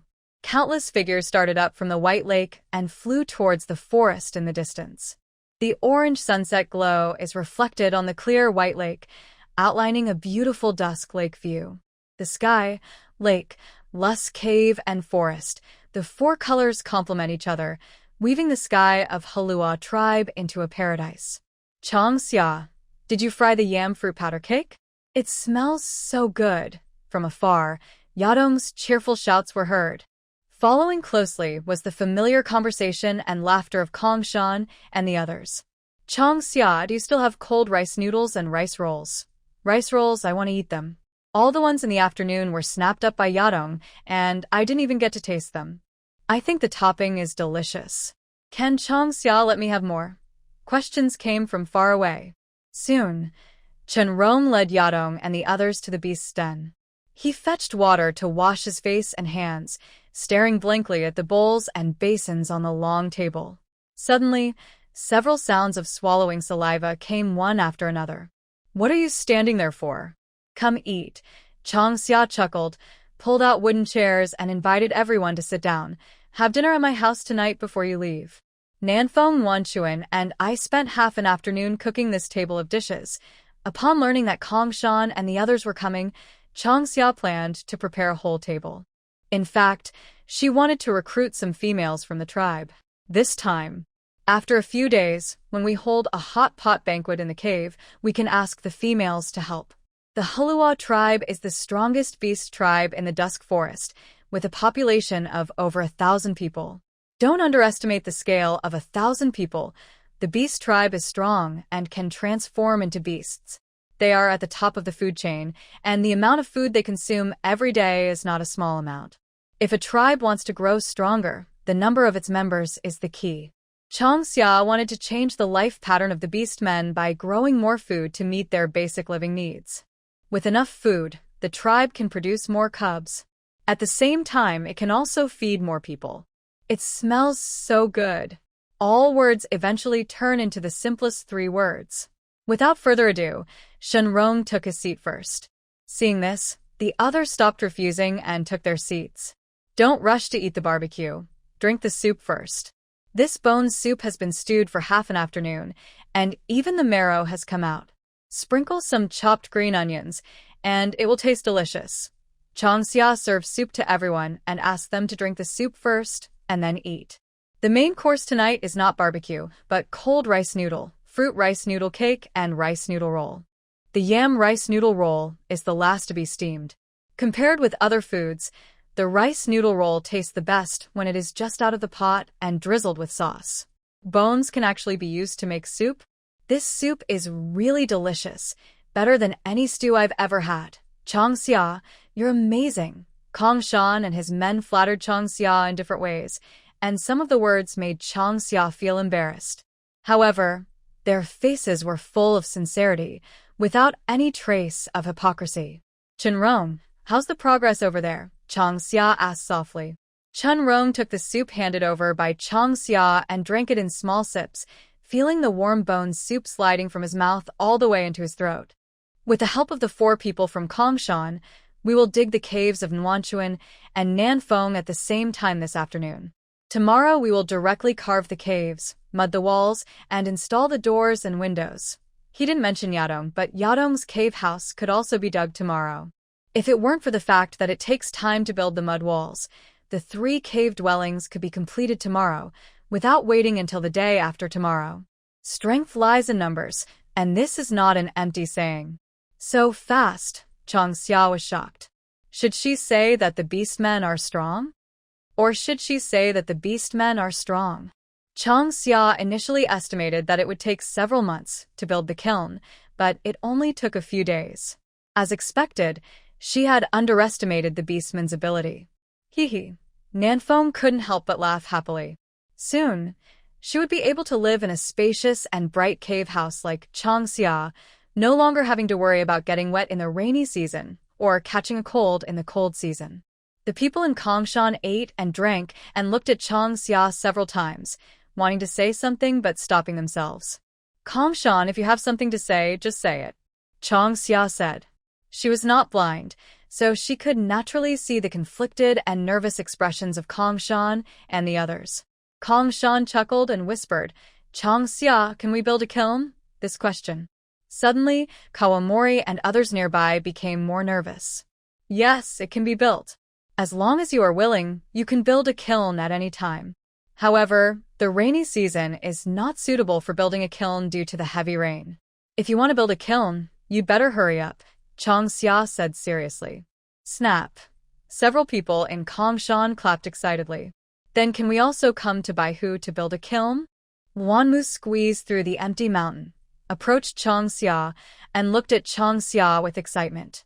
Shenrong reached out and pushed Wanmu away, saying coldly, sit down. Chang Xia, carrot, Baihu belongs to the tribe. You want to come here to build a kiln and find the tribe leader. What's the point of asking me? Chang Xia rolled his eyes and said speechlessly. However, she agreed with the tribe to build kilns near Baihu. Being near Baihu was very convenient for both water use and fishing. Baihu also had enough space for the tribe to build kilns, and it could also free up space for the tribe to renovate. The Hulua tribe has developed here for thousands of years, and most of the internal space has been consumed. If you want to build a kiln, you have to demolish most of the animal dens. This will be difficult for the nostalgic orcs. However, if we expand towards Baihu Lake, many problems can be solved. I'll go find the chief when I get back to the tribe. I'm going to. In an instant, the 4 people in Kongshan were extremely excited. With the cave dwellings, they could find females to marry. At that time, they were not necessarily limited to the tribe, but could also go to other beast tribes to abduct females. After all, compared with the Hulua tribe, other beast tribes don't know how to build kilns and can only live in beast dens. Suddenly, an inexplicable sense of pride emerged in everyone's hearts. There are only a few beast men who are unwilling to find a male to mate with, like Nanfeng. Most beast men are looking forward to finding a male/female to mate with, giving birth to a litter of cubs, and leading a dull and busy life, day after day, year after year. The people in Kongshan were thinking about building a kiln. Even his appetite was reduced a little. After talking with Chang Xia about the fried meat, he said goodbye in a hurry and headed straight for the tribe. Similarly, Nanfeng Wanchuan helped clean up the mess and returned to the tribe. The beast's den, which had been noisy all day, gradually returned to its tranquility. Chang Xia, do you want to take a bath? Shenrong asked. Chang Xia waved her hand and replied, I'll wait a little longer and ferment the dough first. Nanfeng is still looking forward to eating raw rice noodles tomorrow. Kongshan and the others will return to the tribe tonight, and some tribesmen may come tomorrow. I need to ferment more dough. Shenrong, help me steam some more fruit powder and mix some more flour paste and drain it to make dough. Okay, what should I do? Clean the stone pot and the animal bone pot, scoop the fruit powder and steam it. I will use it and the powder paste to make a dough for fermentation. Under the quiet night sky, the bonfire illuminated their beautiful faces. The occasional conversations made the night sky even more peaceful and tranquil. The moon is bright and the stars are sparse. Wait for Chang Xia to drain the 100 kilograms of dough one by one, wrap it with leaves, and ferment it. It is already late at night, and Chang Xia has been kneading the dough with both hands for a long time. Now it hurts so much that he can't lift his hands. I told me to do it, but you refused. Now. Do you feel the pain? Shenrong scolded Chang Xia gently. While he was boiling water for Chang Xia to apply on her hands, he gently placed Chang Xia's hands between his palms and kneaded them gently to relieve her pain. Chang Xia squinted his eyes and enjoyed Shenrong's service. It doesn't hurt, it's just very sore, Chang Xia pouted and retorted in a low voice. Raw rice noodles are different from rice noodle rolls and rice noodle rolls. If you want to eat them, you must ferment the dough in advance. Of course, if Shenrong and his friends eat as much as they want, 100 kilograms of dough may not be enough. After all, many tribesmen will come tomorrow. She thought that if it didn't work, she could just knead the dough and press it. Maybe the taste will not be as good as fermented dough, but given the tribe's acceptance of food, they may not be able to tell the difference. Etc. Shenrong, be gentle, it hurts. Hiss. You're quite strong. Hearing Chang Xia's cry of pain, Shenrong smiled and raised his head, asking, well, do you feel the pain? Didn't you say it didn't hurt just now? Shenrong. Chang Xia widened his eyes and looked at him angrily. Chang Xia de angry. Don't be angry. If you don't rub it tonight, you won't be able to lift your hands tomorrow. As he said that, Shenrong scratched the tip of Chang Xia's nose, and then Chang Xia's wailing and screaming sounded again in his ears. To be honest, it sounded very rhythmic. Shenrong, you must be taking revenge on me. When Shenrong pulled his hand away, Chang Xia collapsed on the rattan curtain and animal skin bed. His whole body was sticky, and he was sweating from the pain. Hearing this, Shenrong couldn't help but burst out laughing. This fool was silent for a while, and then he said this. Yes, I am taking revenge on you, Shenrong replied humbly and asked, Then may I ask, do you want to take a bath now? If you don't take a bath now, the hot water will get cold. Washington, Chang Xia nodded firmly, struggled for a few times, climbed up, pointed at the White Lake at the foot of the mountain, and muttered, Don't worry about me. Go to the White Lake to take a shower. When we move to the cave house, you won't have to go to the White Lake to take a shower in the future. We can convert a cave house on the left into a bathroom. Bathroom, a room for taking a shower. Shenrong took a fur skirt and planned to go to Baihu. This animal skin skirt was given to him by Yadong Shanquan. After all, he came to the dusk forest alone, with only his clothes. Yes, the room for bathing. Chang Xia nodded and continued, If we convert the cave on the left into a bathroom, we have to build 2 more rooms, one for the kitchen and one for the toilet. Come on, go take a bath. I'll think about it and wait until Nguyen Chunanfeng is done with her work before we can start. Okay. Take a bath quickly, don't wait until the water gets cold, Shenrong responded and turned to walk out of the beast's den. He knew that if he didn't leave, Chang Xia would be shy and wouldn't take a bath.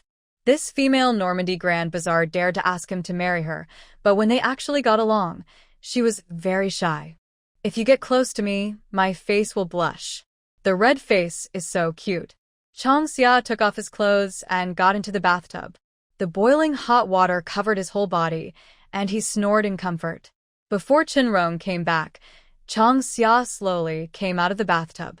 It's too late, and I haven't washed my hair in Chang Xia. Of course, she was really too sleepy. She didn't even pour the water, and fell asleep on the rattan curtain and animal skin bed. When Shenrong came back, he moved her to another place, covered her with animal skin bedding, and poured out the cold water in the bathtub. Then, he fell asleep on the rattan-curtained animal skin bed next to Chang Xia.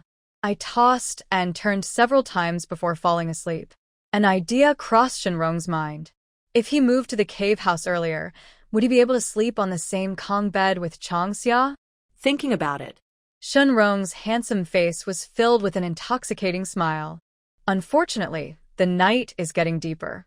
No one noticed the scene. The next day, dawn. Chang Xia opened his eyes, and there was no one next to him. She got up with sleepy eyes opened the rattan curtain and looked around, but still couldn't see Shenrong. However, the wooden barrel next to the stone vat in the beast's den was filled with half a bucket of river shrimps, and there were 7 or 8 river crabs in the rattan basket. It seems that the fish basket has a good harvest this morning. Long summer. Nanfeng waved his hand and walked over from Baihu carrying 2 wooden buckets. Nanfeng, did you go fishing so early in the morning? Chang Xia asked curiously. He held water in his mouth and rinsed his mouth. He looked at Nanfeng with a strange look on his face. Recently, everyone was obsessed with studying various fruit powder delicacies, and their desire for fish was greatly reduced. Today, Nanfeng took the initiative to go fishing. Could it be that he wanted to eat fish? Nanfeng shrugged and explained, This fish was brought by Shenrong. Shenrong didn't need to explain. Nanfeng could guess the reason. Most of the food sent by the tribesmen had been consumed recently. After all, they have been eating here in Chang Xia a lot these days. The food was enough for Shenrong Chang Xia to eat for 10 days or half a month, and with the addition of a few of them, it was naturally not enough. Besides, they hadn't gone hunting recently, so naturally they didn't bring any food. Fortunately, this place is close to Baihu Lake, where we can catch fish and chickens at any time, which greatly relieves the pressure on food. Jen had suggested that Nanfeng and the others bring some food, but Nanfeng declined, as she knew Chang Xia would be unhappy. Fish, great. Chang Xia looked at the live fish in the barrel and said happily, We'll eat fish meal and raw rice noodles today. Fish meal. Nanfeng raised his eyebrows and was suddenly very excited. As soon as you hear the name, you can tell that it is a combination of fish and fruit powder. In the past, the tribe members hated eating fish the most. With the fish ball recipe provided by Changxia, the tribe has recently developed various ways to eat fish. With ginger, onion, and garlic as seasonings, let alone. No matter how roughly the tribe members cook fish, the taste is much more delicious than before. Fish meal, it seems. We are in for a treat today. Muqin's gentle voice came from far away. She walked towards Changxia's den step by step, supporting someone, and followed by a little boy. Hearing the sound, Changxia looked over. Instantly, she smiled excitedly, waved her hands, and shouted, "Grandma Suyi are here." Suyi, the witch of the Beast Man tribe. A messenger who guides the development of the orcs. Everyone in the Beast tribe called Suyi Wu, and no one dared to call her by her name, except Changxia. Since she was a child, she liked to call Wu Grandma Suyi, but she would call Wu in formal occasions, and she would only call her grandma Suyi in private occasions. This child has grown up, but he is still like a beast cub and can't grow up. Muqin smiled and scolded lightly, letting go of the hand that was supporting Wu. Suyi smiled and kindly welcomed the long summer that was coming. Changxia hugged Suyi tightly, put his face against hers, and rubbed Suyi's left cheek happily. "Grandma Suyi, I missed you so much. Why did you come so late this time? I told you that I built a kiln and reserved a room for you. Don't live in the wizard temple on the holy mountain of Kana in the future. It's too empty and deserted. You and Bai Qing can live with me and Chenrong. I will make fish balls, rice noodles, and fried meat for you." Holding Suyi, lying in Suyi's arms, Changxia chattered nonstop. Everyone was watching the scene with a smile. They revered Wu as a beast god, and no one dared to get close to Suyi, except Changxia, who was fearless and always liked to stick to Suyi and rely on Suyi. Suyi treats Changxia differently, perhaps because of her unreserved closeness and trust. You're already an adult, but you still like to act like a spoiled brat. I'm scared of you. Suyi raised his hand and poked Changxia on the forehead, then glanced in the direction of the beast's den and said, "There's no rush for food. Take me to the cave for a look." Jen had often boasted to her about the cave, which made Suyi very curious. You must know that Roots have always been steady and honest. What kind of magic does the cave have that makes Jen lose his composure like that? In addition to Jen, Suyi noticed that the overall appearance of the Hulua tribe had changed during this visit to the Hulua tribe. It was more lively and energetic than before, which was definitely not found in other tribes. When an accident happened to the bird tribe, she was invited to take Bai Qing to the Qinghai Plateau. In just a dozen days, the Hulua tribe had changed so much that Suyi was impressed. "Okay," Changxia nodded, and after letting go of Suyi, she reached out and pinched Bai Qing behind her, waved her hand, and greeted. "Bai Qing, hello. Wait a minute, sister will make you some fruit powder cakes. They're very delicious. What's wrong with your eyes?" Bai Qing rolled his eyes skillfully and slapped Changxia's messy hand away.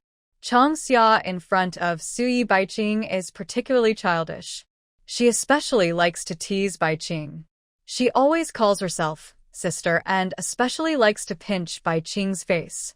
"Changxia, don't tease him. Nanfeng, take Bai Qing to the Changxia's beast den to sleep for a while." Suyi ordered. They came directly from the Qinghai Plateau to the Hulua tribe. It was a long journey. Suyi could hold on, but Bai Qing was still young and was so sleepy that his eyes were almost turning into panda eye circles. "Okay," Nanfeng replied. Changxia was slightly surprised and asked directly, "Grandma Suyi, did you come directly from the bird tribe?" After saying that, his eyes swept over the big packages in Bai Qing and Muqin's hands. "Something happened in the bird tribe, and they invited me to go over," Suyi replied. Following Changxia, Muqin walked slowly towards a cave. "A witch from the bird tribe?" Changxia asked in surprise. What kind of thing would require inviting a witch from the beast tribe to the Qinghai Plateau? A baby bird of the flamingo tribe on the Qinghai Plateau fell ill.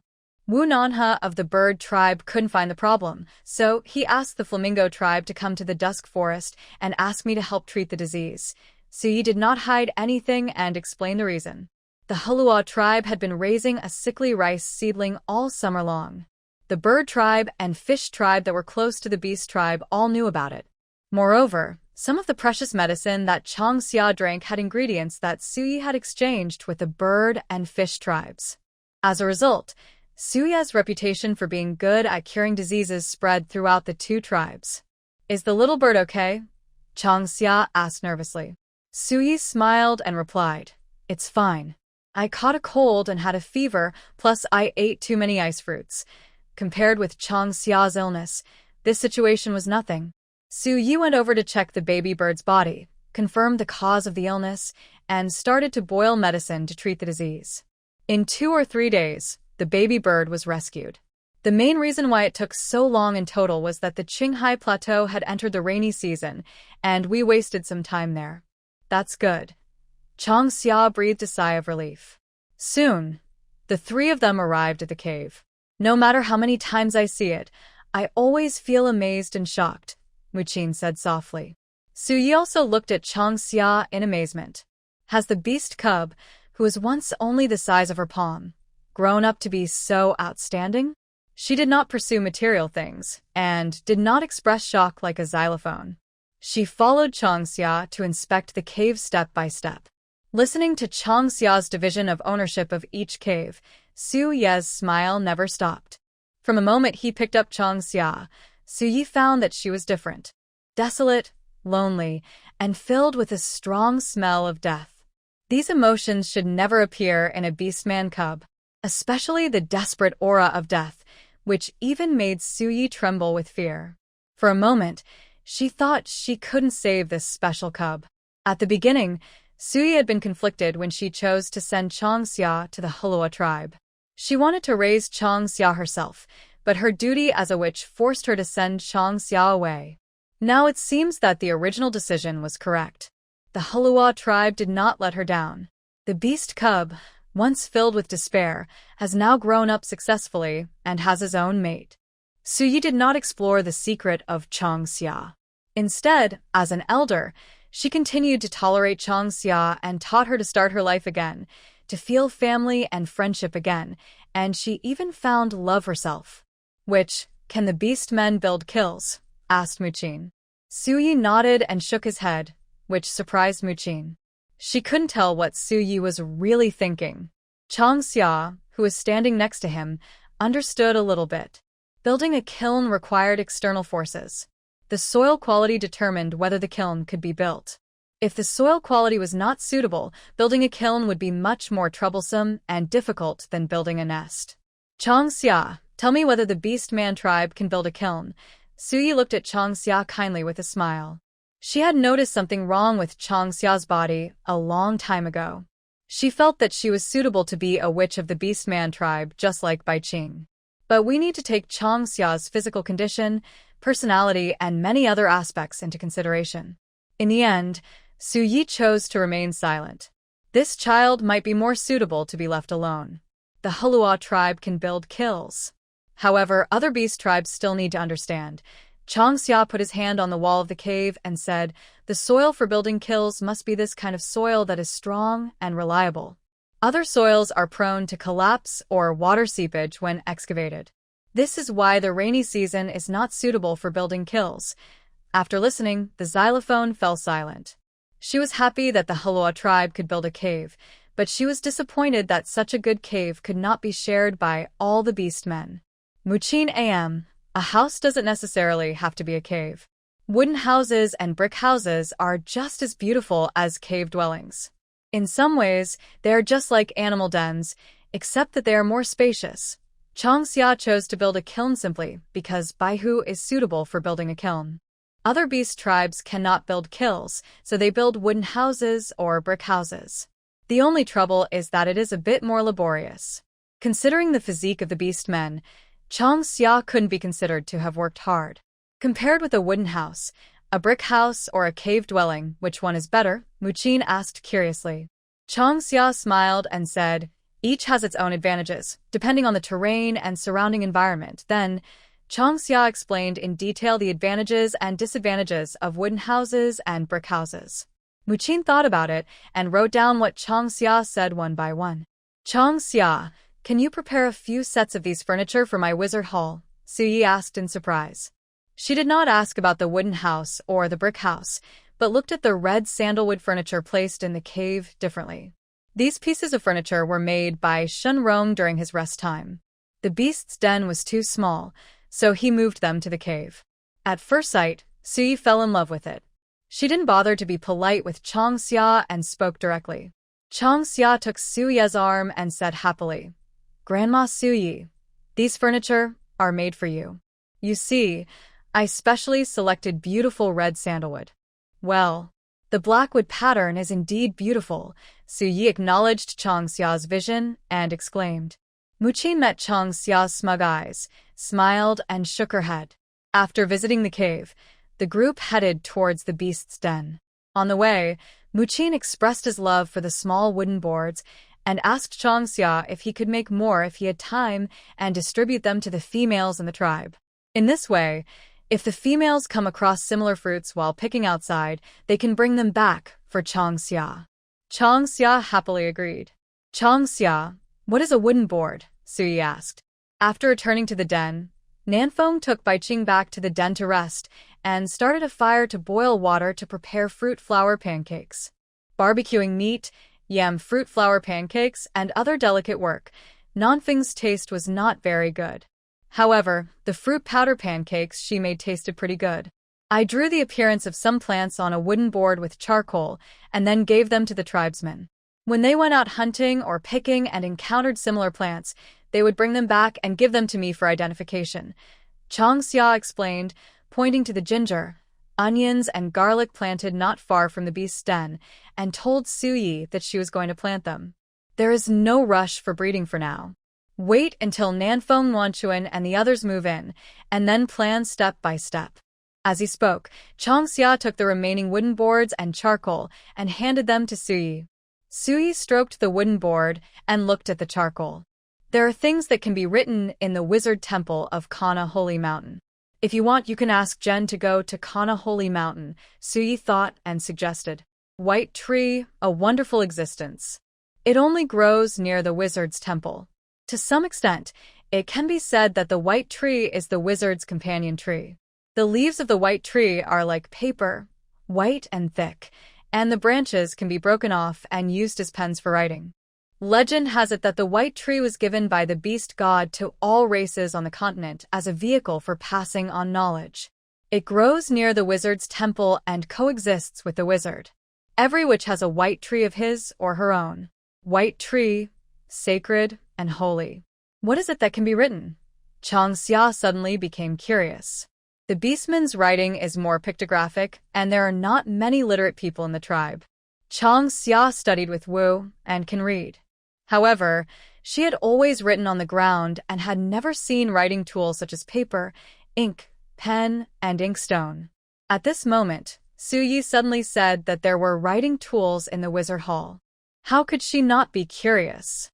The leaves of the white tree are more practical than wooden boards, and the branches are more convenient for writing than charcoal.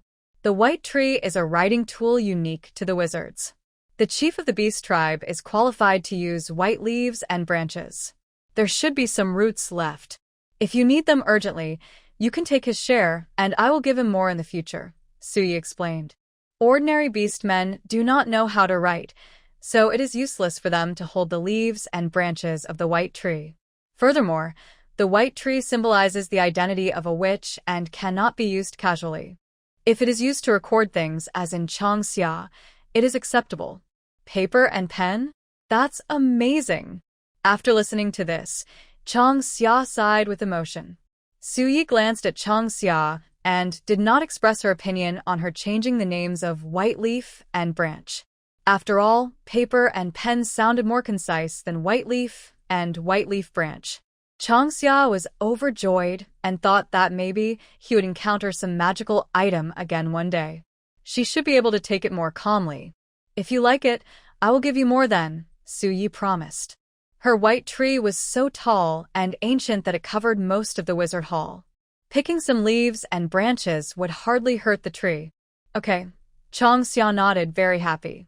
Suyi sat on the long table, stretched her limbs, and her love for Chang Xia's furniture increased by 3 points.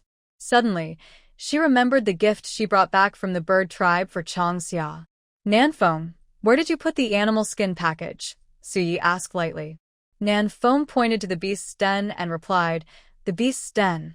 I put it inside the beast's den. Wu, do you want to take it out? Muqin stepped forward and asked. Take it out. I brought some specialties unique to the bird tribe for Chang Xia. Suyi similet. The bird tribe came to the dusk forest, specifically to find her. Suyi thought that the bird tribe had caused some big trouble, but it turned out that the cubs had caught a cold and fell sick.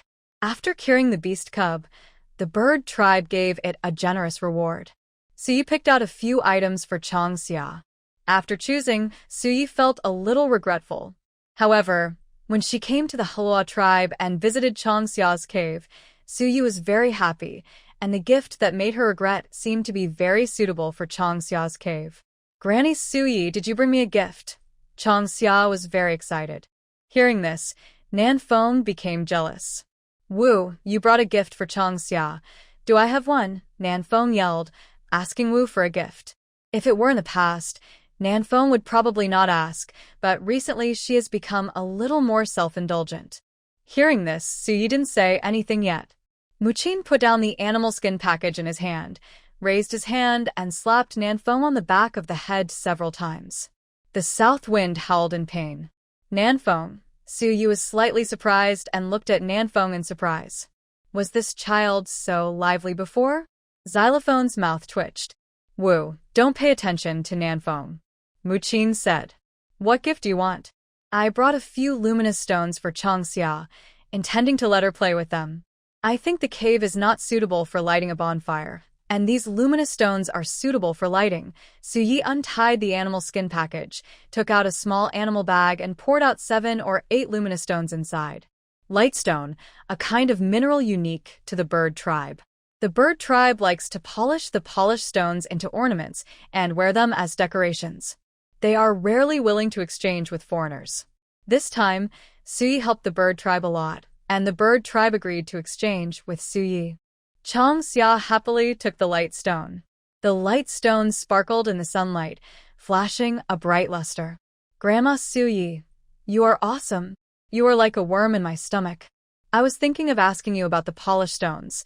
Chang Xia took the polished stones and played with them excitedly. The polished stones were round, translucent, and shiny. It looks like a top-grade white jade gem. Suyi said, Give me a south wind. Great. Nanfeng stepped forward quickly and stretched out his hand. Muqin held his forehead with his hands and stared at Nanfeng in silence. Here, Nanfeng. Chang Xia was not stingy. She picked one and handed it to Nanfeng and asked, Grandma Suyi, can we exchange light stones with the bird tribe? In the future, when the tribe builds a kiln, light stones will be more convenient for lighting. The bird tribe is stingy. If you want to exchange light stones with them, you must have something that can impress them, Suyi said calmly. The relationship between the bird tribe and the beast tribe is pretty good. The beastmen usually exchange blue cloth with the birdmen, and the birdmen also trade ginkgo nuts, animal skins, and many specialties of the dusk forest with the beastmen. Like ginkgo, Chang Xia has developed a new way to eat ginkgo powder. I believe that this year's exchanges with the bird tribe will be much smoother. Then I have to think about it, Chang Xia said seriously. So you continue to take things out of the animal skin package, 5 or 6 pieces of green cloth, plus some animal skins and food given by the bird tribe. These pieces of blue cloth were exchanged for you by Bai Qing. You can keep them to make clothes. These animal skins and food are also left to you. There is no shortage of things in the holy mountain of Kana. Suyi flipped through them and picked out her and Bai Qing's clothes. As for the rest, Chang Xia took them and put them in the beast's nest. Nanfeng, who was standing aside, had red eyes due to envy. Muqin looked at Nanfeng unhappily. Recently, Nanfeng's personality became more and more erratic and childish, which was a bit of a headache. Wu, Nanfeng called out softly with a long tone. Suyi smiled and said, Nanfeng, what's wrong with you? Suyi found this kind of Nanfeng very interesting. She thought the cubs of the beast tribe were too dull, and the Hulua tribe only had a few male cubs in Yadong, who were generous and cheerful. Today, the south wind is particularly vigorous. I am fine. Nanfeng shook his head in grievance. He felt so aggrieved in his heart that he could not utter a word when he looked at Su Ye's smiling face. Puff. Chang Xia couldn't help laughing. He reached out and stroked Nanfeng's head. Nanfeng, don't feel wronged. I'll keep a piece of the blue cloth that Grandma Si gave me for you to make new clothes. I'll think of some new things, and when we exchange them with the bird tribe, we'll have a great time. Chang Xia, what new things are you thinking of? Muqin said happily. Chang Xia generously gave the light stone and blue cloth, which touched Muqin. The tribe did not love this girl in vain. The tribe loved her, and she also knew how to repay the tribe and respect the tribe. This was enough. Chang Xia shook his head and thought, I need to think of new things that the bird tribe will like, so that I can exchange them for light stones and blue cloth. Besides, the bird tribe has many other good things besides light stones and blue cloth. In fact, the beast men also have good things, like the pottery of the Hulua tribe, the honey of the bear tribe, the green beans of the lion tribe, and so on. Chang Xia did not stick to the bird tribe alone, but focused on all ethnic groups. He used other races and tribes to support the Hulua tribe, and then promoted reforms in the Hulua tribe, influencing the development and growth of all ethnic groups. What kind of fruit is this? Nanfeng suddenly asked. She squatted beside him, put away the light stone that Chang Xia gave her, and picked up the ice fruit that Su Yi had placed beside her. There were not many ice fruits, about 10 or so.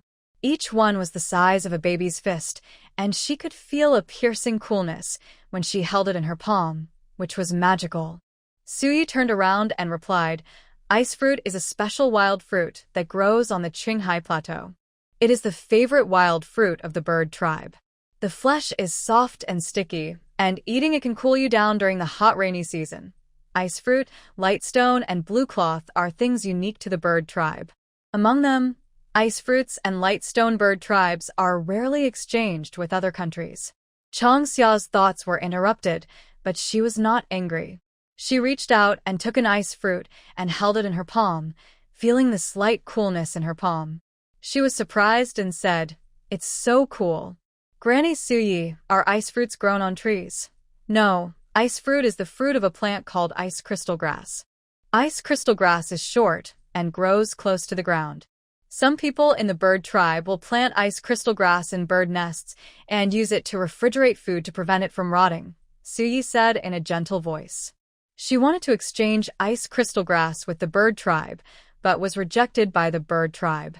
According to the bird tribe, ice crystal grass is rare and difficult to raise. Compared with ice fruit, ice crystal grass is more precious. Even if the bird tribe is willing to exchange ice fruit and light stone with other tribes, they will not use ice crystal grass for trading. A refrigerator. A pure natural refrigerator. Do the bird tribe of Grandma Sui have a lot of ice crystal grass? Do you think they are willing to exchange? I can exchange it with them using the method of building a cave, Chang Xia said excitedly. Ice crystal grass, that's a natural refrigerator. It sounds like ice magic from the magic world, so awesome. Don't think about it. Su Yi shook his head directly, breaking Chang Xia's idea of exchanging. Everyone knows how precious the ice crystal grass is, but the bird tribe is too stingy and will never exchange the ice crystal grass with other tribes. This time she healed the bird cubs for the bird tribe. The bird tribe was willing to take out the light stones and ice fruits, and didn't even mention the ice crystal grass. It's obvious. Ice crystal grass is extremely precious even among the bird tribe.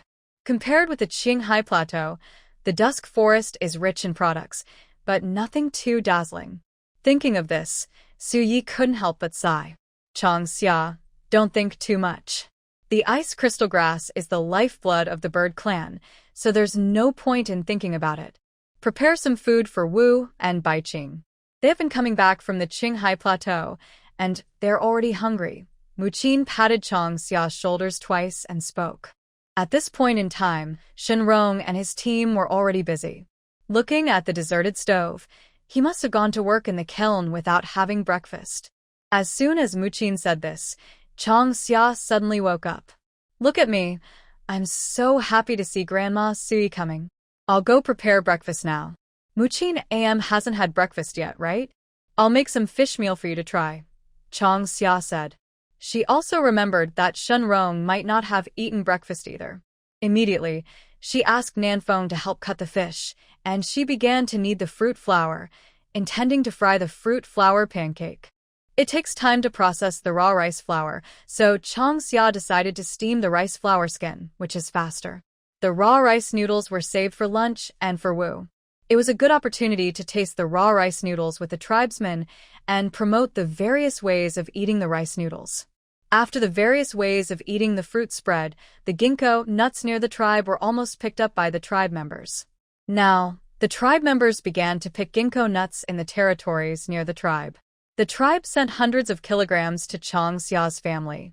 According to Nanfeng Wanchuan, the tribe will prepare to dry the remaining ones before sending them over. Obviously, the tribe has been stockpiling food in advance for the rainy season. Watching Chang Xia skillfully stirring the fruit powder and turning it into a paste, Sui sighed. The beastmen have been eating paste for hundreds of years, but have never thought of frying it, let alone adding these things to it. I used to say that Chang Xia was daydreaming, but today I understand that we are too stubborn. Yeah, Xylophone echoed. If Chang Xia had not been stopped from making trouble before, they would have been able to eat delicious fruit powder food more than 10 years earlier. Thinking of this, the two couldn't help but shook their heads at the same time. Right now. Bai Qing woke up after taking a nap in the beast's den. He opened his eyes and looked at the strange beast's den. After a while, he heard a familiar voice outside the beast's den and remembered where he was. Get up and walk out of the beast's den. Then I saw Chang Xia frying fruit flour pancakes. The tempting fragrance tries hard to get into my nose. Bai Qing rubbed his stomach, swallowed, and walked towards Suyi. Bai Qing is awake. Why don't you sleep a little longer? Chang Xia is frying fruit flour pancakes, and we'll be able to eat them soon. Do you want to eat some barbecue first?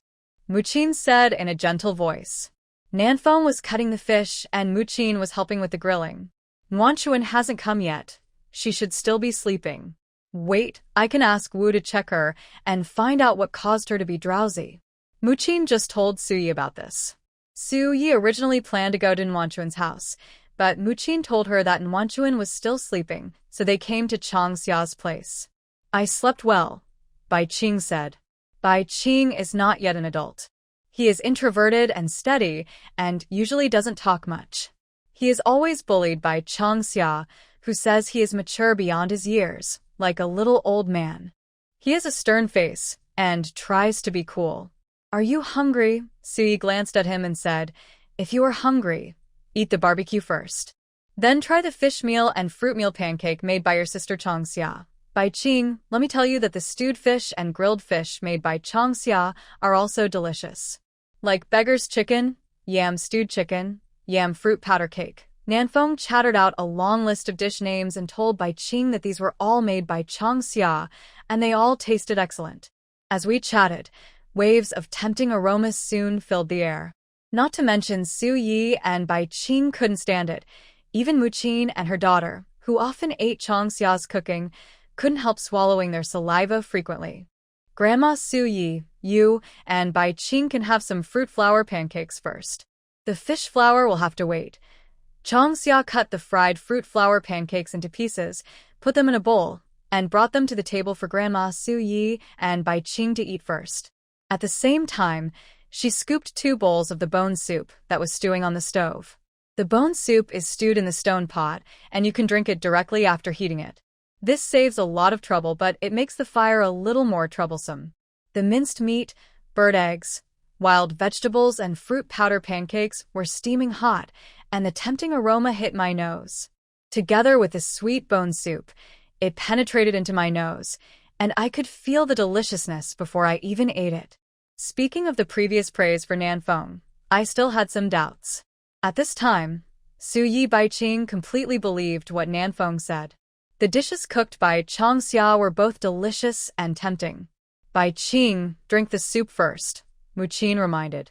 Chang Xia smiled, pointed to the stone pot next to him where bone soup was stewing, and said, "Ever since Nanfeng and his friends drank the bone soup, this stone pot has never been turned off. Last night, after Nanfeng and his friends had dinner here, I added a few more bones to the pot and stewed it all night until even the marrow came out." Speaking of bone marrow, Nanfeng couldn't help licking the corner of his mouth. Wu and Bai Qing took the bones and sucked the marrow. "The marrow is delicious, and Wanchuan has been craving for it recently, so Chang Xia left all the marrow for Wanchuan to eat," Nanfeng sighed. "I regret that I was ignorant in the past and threw away all the bones, internal organs, and so on. Since the long summer came, the tribesmen found that there was nothing that they couldn't eat. The so-called inedible things were just because they didn't understand." "Nanfeng, what did you say about me again?" Nuanchuan came slowly from the tribe with her round belly in her hands. When she climbed up the hillside, she saw Wu and Baiqing eating. She smiled and said, "Wu, Baiqing, when did you come here? Why didn't anyone in the tribe say anything?" "Come, sit down," Suyi asked Baiqing to pull out a chair for Nuanchuan. While drinking soup and eating fruit powder pancakes, he asked about Nuanchuan's condition. Next to her, Muqin helped Nuanchuan get some breakfast and placed it next to her. Nanfeng cleaned several large fish, sliced them and stewed them in a pot, and steamed rice noodles in Changxia, intending to cook fish meal. After the fish meal was cooked, Nanfeng went to the next hill to call Shinrong and the others to come over for breakfast. Judging from what Shinrong and the others said, they probably wanted to build the cave house in one day. Make time to mud walls, build kangs, and install doors and windows. This time, after drying it for another day or two, you can move your things in. After all, it is near the rainy season, and the weather is hot. The cave house is easy to dry and contains no harmful substances, so there is no need to worry about accidents when living in it. "Huh," Suyi exclaimed and looked at Nuanchuan in surprise. Once again, reach out to check for Nuanchuan. This was repeated twice. Suyi fixed his eyes on Nuanchuan and placed his hands on her round belly, touching it from time to time and pressing it gently. Then, a sincere joy appeared on his face. Suya's actions scared the people around him. Chang Xia unconsciously became more gentle as he stirred the fish soup. Suya's cautious movements made everyone nervous. Is Nuanchuan in bad condition? Shen Rong and his group, who were walking in the distance, held their breath. Shan Kuan was even more unbearable, and his legs went limp with fear. Fortunately, Yadong Kongshan, who was beside him, was quick to help him up. "Calm down," Shinrong shouted, waking Shan Kuan up. "Don't worry, Nuanchuan is fine." Hearing the voice, Suyi looked up at Shan Kuan. "If I checked correctly, Nuanchuan should be pregnant with 2 cubs. She is not getting enough nutrition for the time being, which is why she is always drowsy. Just let her eat more. Twins." The last time twins appeared in Dusk Forest was 100 years ago. That time the twins were born in the Heavenly Wolf tribe, the Wolf Clan. When mentioning the Wolf Clan, Suye's deep eyes fell on Shinrong. Nostalgia, memories, loneliness. Eventually, all the emotions turned into a complex. Suyi sighed softly and said to Shinrong, "Kid, welcome home." "Shinrong, meet the witch," Shinrong said respectfully. At the same time, he took out the wolf tooth pendant worn on his neck. Unlike the miracle necklace, this wolf tooth pendant was a gift from Wu to his mother for her coming of age. Before there was the miracle necklace, the wolf tooth was tied to Shinrong's wrist. The miracle necklace was given to Changxia by Shinrong as a token of love, and the wolf tooth was worn on Shinrong's neck. That's right, Shinrong Amu Xingya knew Suyi. It seems that the relationship is still very good. Witches have long lifespans, living longer than ordinary beast men. "Grandma Suyi, do you know Shinrong?" Changxia asked in surprise. At the same time, everyone showed surprised expressions. Obviously, they were all surprised that Wu knew Shinrong. "I know him. When I first saw him, he was only this big, a little bigger than you. His body was covered with dense fur. He was a very handsome wolf cub." Suyi smiled and stretched out his hand to gesture a few times in the air. Shinrong was slightly embarrassed, touched the tip of his nose, and smiled. That was when Yuan Ho took him away from the Dusk Forest, and Suyi happened to come to the Tianling tribe. Xingya died of dystocia, and passed away too quickly. When Sui arrived, Xingye was already dead. Sui helped to give Qinrong the name, which means to stay away from war and chaos and live a smooth life. But Qinrong took a completely different path from Sui's blessing.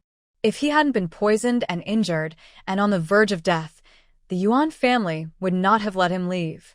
Looking at Qinrong's embarrassed expression, Sui said, "Have you returned to the Dusk Forest and visited your grandfather in the Heavenly Wolf tribe?" "No." Qinrong smiled bitterly and said, "I came to the Halua tribe by accident. Granny Sui, I picked up Qinrong from the Normandy Grand Fair. He was poisoned and dying." Chang Xia pouted and explained. When Chang Xia first met Qinrong, he felt the aura of death from him. Deathly air, the thing that Chang Xia was once most familiar with. She chose Qinrong as her partner, not only because she liked his face, but also because she wanted to save him. Grandma Sui and the Halua tribe helped her back then, and Chang Xia wanted to pass on this kindness. During this period of time together, the two of them gradually got along well. Maybe it was destined. She would meet and get to know him, all due to the intersection of fate. Poisoned. Sui's face changed slightly, and he asked Qinrong to sit over. The matter of Nuanchuan's twins was ignored, and everyone, including Nuanchuan, looked at Qinrong curiously. Poison, a method used by the Manhwa barbarians in the Western continent. Tianyuan tribe is the strongest tribe in the Western continent. How dare the remnants of the Manhwa barbarians put poison on you? Sui looked at Qinrong with a livid face, confused. At the beginning, Yuan Ho brought Qinrong back to the Western continent with the approval of her and the Tianling tribe, and Yuan Ho promised to take good care of Qinrong. After all, Qinrong awakened the blood of the fighting wolf, and the Yuan family would not let Qinrong wander around. No one present understood what the Tianyuan tribe was like. But Sui knew very well. The strongest tribe in the Western land is not just a title. More than 1/3 of the tribes in the Western continent are commanded by the Tianyuan tribe. Qinrong was born in the Yuan family, a great noble family of the Tianyuan tribe, and his status was extraordinary. Putting a curse on Qinrong was a complete provocation to the Yuan family. Once this matter is exposed, it will definitely attract revenge from the Yuan family and the Tianyuan tribe. Are the remnants of the Manhwa barbarians so bold that they dare to provoke the Tianyuan tribe? Poison, no wonder so many witches are helpless. Qinrong chuckled and shook his head, this poison was given by the Yuan family. The remnants of the Manhwa barbarians should have taken refuge with some people in the Yuan family. The Manhwa barbarians are not well known in the Western land. Those who know about it understand the strange and bizarre methods used by the Manhwa barbarians to cast spells. Therefore, many witches do not know much about poison. Because of the treacherous nature of the goo poison, the West continent had issued an order to exterminate the Manhwa barbarians.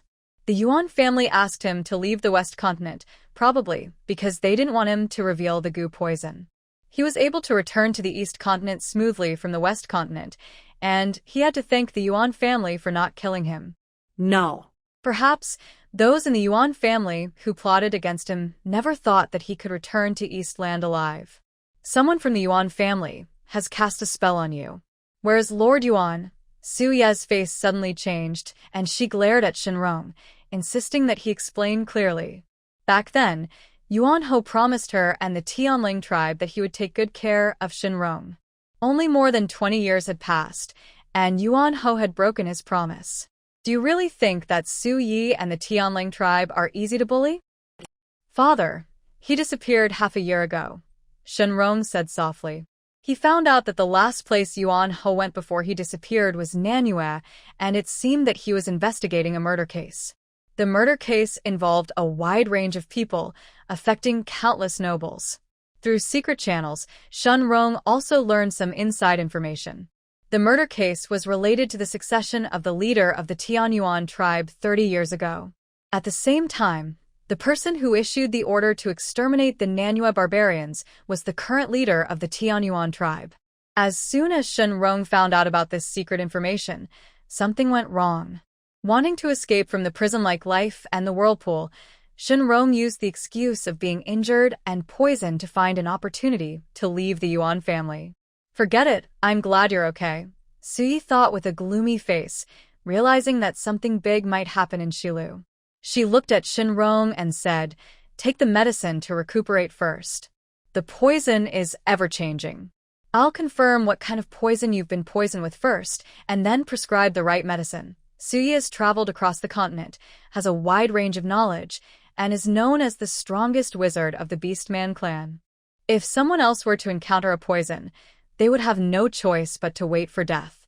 However, the poison was not difficult to cure for Suyi. Yes, Shinrong breathed a sigh of relief quietly. The corner of his eye unexpectedly swept over Changxia. Once the poison is removed, he will be able to better protect Changxia. Here, Changxia didn't have as many thoughts as Shinrong. She listened with great interest. The Western continent seemed different from the Eastern continent. It seemed to be in the feudal society of slavery. The class system was strict. In comparison, the Eastland tribal era was freer and more peaceful. When everyone suddenly learned the reason why Shinrong came to the Dusk Forest and heard about the terrible poison, the atmosphere became a little tense. Nuanchuan is pregnant with twins, which is a great joy. Why do you all have such gloomy faces? My affairs are all old things. Besides, I am very happy to be able to leave Shilu alive and return to Dusk Forest, Shinrong said with a smile. He left the Yuan family and returned to Donglu. After going to Nanhua to look for Yuan Ho, he still couldn't find any clues. However, Shinrong had a feeling that Yuan Ho is not dead, because if Yuan Ho really died in Nanhua, he would not have left the Yuan family so smoothly. Also, with Shinrong's ability, it is impossible for him to find out so much secret information. But these words are not suitable to be said. Shinrong didn't want to bring the chaos of the Western land to the Halua tribe. Shinrong is my partner. Do you still want him to go back to Shilu? Hurry up and prepare the bowls and chopsticks and clean up the tables and chairs. We can eat fish meal now. Changxia clapped his hands and shouted. Conspiracy or something. It would be better to have a bowl of bone soup and 2 pieces of barbecue. Changxia's shout was a complaint. Suddenly, the atmosphere returned to normal.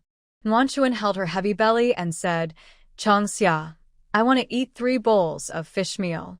After all, it's hard for me to feed 2 cubs with just 1 mouth. Nuanchuan, let me help you pack the fish meal. Shangkuan ran forward and said happily. Wu confirmed that Nuanchuan was fine, and his worries disappeared. At the same time, Shangkuan felt that his life had reached its peak when he learned that Nuanchuan was pregnant with twins. Nuanchuan, I'll help you too, Yadong said in a funny way, imitating Shangkuan's loud shout. In an instant, everyone burst into laughter. Grandma Sui, come and try the fish meal. How does it taste? Changxia filled the fish meal and asked Shinrong to take it over. She smiled and said, I fermented the dough last night and had raw rice noodles for lunch. Grandma Sui shouldn't be in a hurry to go back to the wizard hall, right? I am weak in the long summer and have to take medicine all year round. Suyu was worried that he could not support her, so he came to the Halua tribe from the holy mountain of Kana every now and then. In terms of closeness, among the many tribes of the Beastman, the Halua tribe has the highest status in the Wizard Hall. Bai Qing and I have been away from Kana Holy Mountain for more than 10 days, so we need to go back to the Wizard Hall. However, we can wait until we have eaten the raw rice noodles before leaving. After Suyi finished speaking, his eyes fell on Wanchuan and he continued, I will go back to Kana Holy Mountain to rest for a day and then come back. Wanchuan's twins cannot be neglected, so I will come to the Halua tribe in person to wait for her to give birth. Recently, you'd better have someone follow her and don't let her be alone. It's hard to say when the baby will be born in the warm spring. It's easy to get into trouble if there's no one around. Don't worry, Grandma Suyi, Chenrong and the others will build the kiln, and Nanfeng and I will follow Wanchuan. Changxia said seriously. After listening to Su Ye's explanation, she didn't ask him to stay.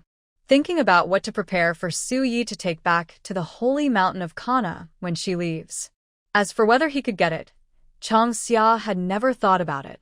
The tribe will arrange totem warriors to escort Su Yi Baiqing back to the holy mountain of Kana. It's my duty, Su Yi nodded and instructed. Changxia, prepare some food for Wanchuan and let her eat when she is hungry. It doesn't matter how much she eats, just eat when she is hungry.